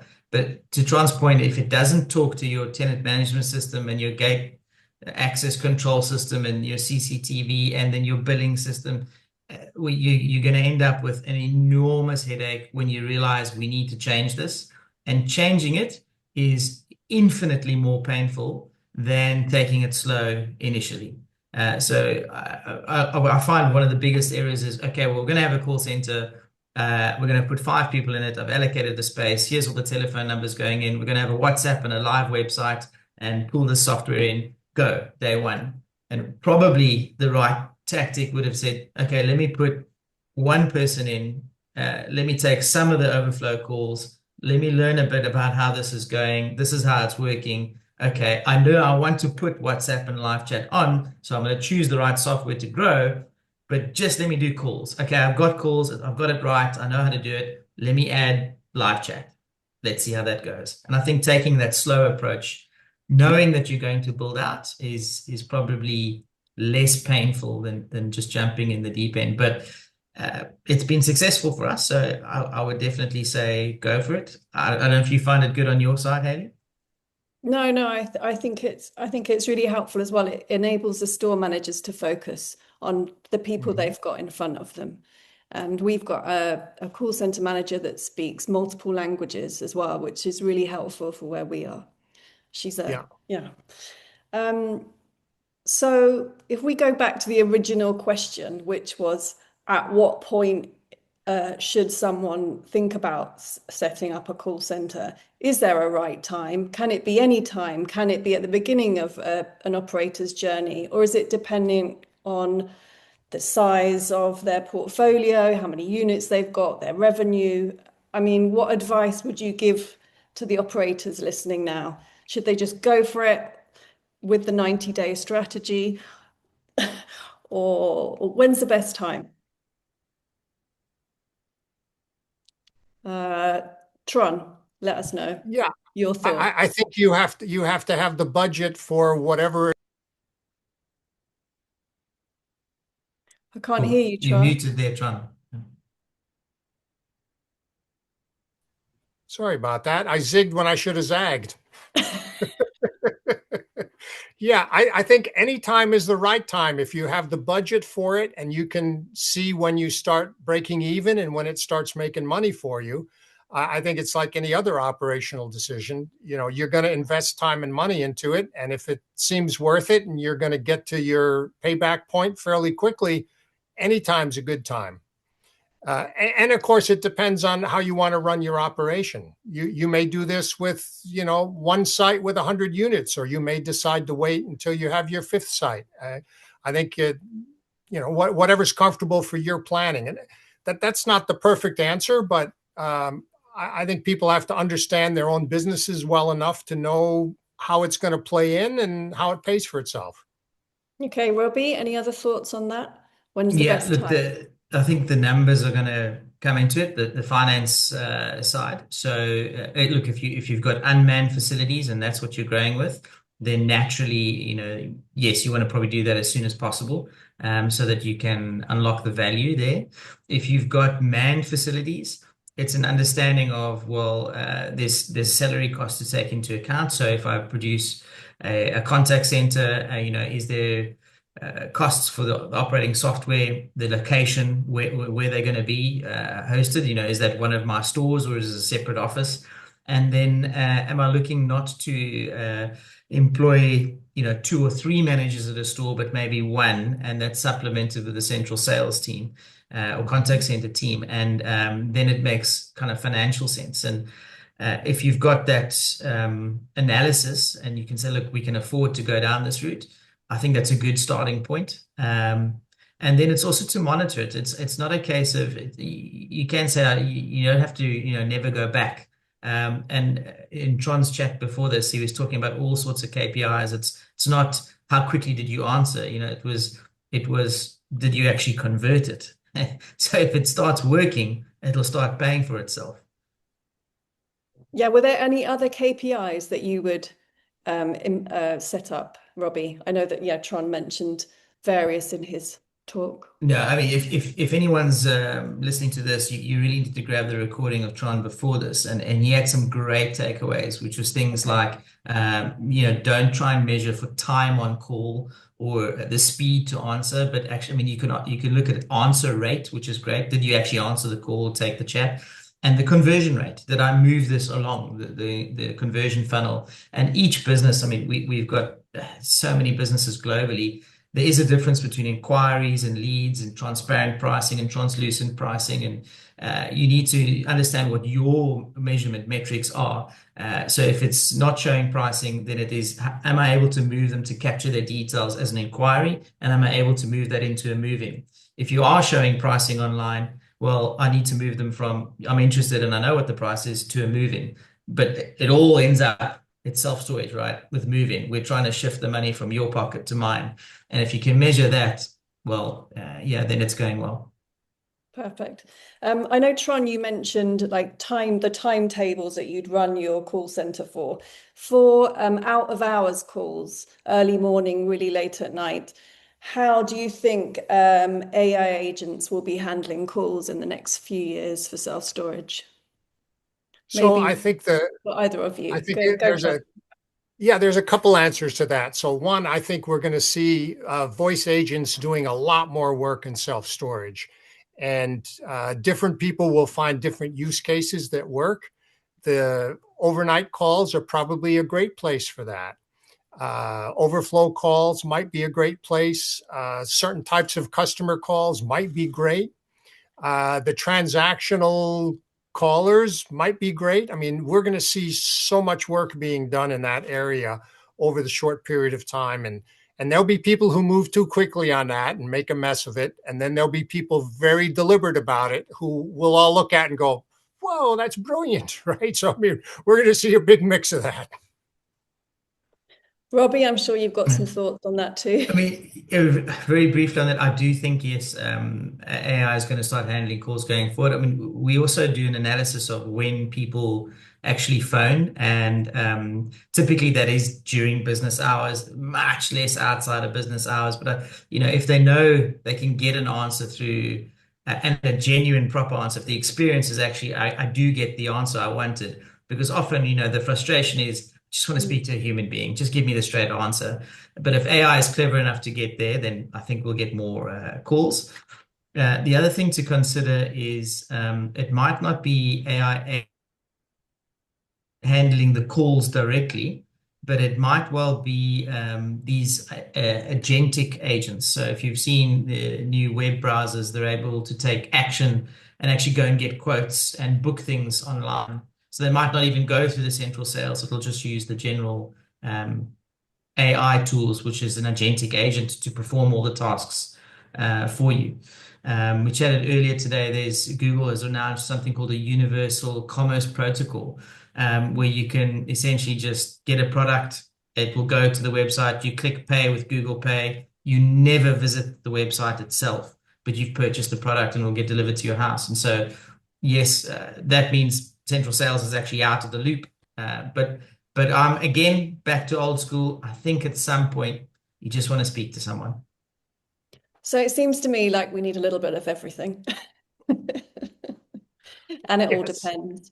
Last question, top tip, main takeaway for our listeners from this session. Can you each give me a top tip? Yeah. Go ahead, Robbie. I mean, there's two I can think of. One is a great help for us has been the ability to take staff from stores and actually understand the product from our stores and put them in the central sales team. You need to go and listen to Tron's previous talk because that's going to give you so many good takeaways. Okay, Tron, your top tip. Okay, so my top tip for this session would be just because you can get rid of the reception desk doesn't mean you should. Mm-hmm. Okay. Thank you very much, Maybe you gentlemen, should. I don't for know. this. Thank you for this late evening debate for us Europeans and South Africans. And I hope everyone enjoyed it. Amazing. 31 countries. I'm sorry, we left away Venezuela, Switzerland, and Lebanon, and Dubai Arab Emirates. I'm sorry for those countries, we left them away, but 31 countries in this marathon. But the most welcome was to from the South marathon, Africa. everyone. Sorry. The most was from South Africa, eh? The most from South Africa, yeah. 31 countries, Emma. Incredible. Thank you very much, all three of you. That was really interesting. Sole, come to the picture. Come to the picture, please, Sole. No. To the screen. Come to the screen. Wait, come Sole's to the coming. camera. Is she coming? Guys, it was very, very nice, very, very interesting. I have taken notes to implement in my company. Thank you very much, Robbie. Thank you very much, Tron. Thank you very much, Haley. Really You're so welcome. good. Thank you for having us. Yeah, thank Really you. good tips. Okay, so we are about to finish. I need to take you away, people. Thank you very much. Thank We you. are Emma and Sole. We are starting to plan next year already marathon. Yes. It will be the third Monday of the year is the 18th of January. So we have to fix that date on our head already. And we have 31 countries. We need to separate these 31 countries. We need to go to at least 32, Emma. I mean, it's just unbelievable how many countries are sort of dialing in and listening to this. That's just incredible. What an achievement. And thank you so much to both of you for asking me to come and do this on the second day. It's been great. I've really thoroughly enjoyed it. And I've embraced my inner storage geek even more. They'll be rolling their eyes back at the SSA office now. It's amazing. It's amazing. Thank you very much, Emma. You did it great. Thank you very much, Sole. You did it great. Thank you very much for all the speakers, all the sponsors, and also everybody that has been following us for the 2 full days. I mean, it's a really good experience. I am so happy and really looking forward to next year arrives and have the next marathon. It's amazing. It's amazing. Thank you very much. It has been so energetic, isn't it? Okay, so we are finishing. We are finishing. What else can we say, Sole, Emma? Happy Where's the birthday wine? to Robbie again. That's important. Happy birthday to Robbie. We wait for and we wait for you all next year. Okay, Emma, you did it great. Yesterday, Sarah did it also fantastic. And yeah, all the sponsors, Sole for the organization, it was super. We had no problem. I mean, we had some issues, but 0 problems. And that's because of you, Sole. Amazing, amazing. Thank you very much. And thank you for the translators as well. They did fantastic. Well, see you next year. See you next year. Yeah. Sad to say goodbye, but yes, thank you, everybody. Yes. Bye. In the next few days, you will receive the videos and they will all be translated and all those things. So thank you very much for your patience. Bye-bye. Thank you. Bye.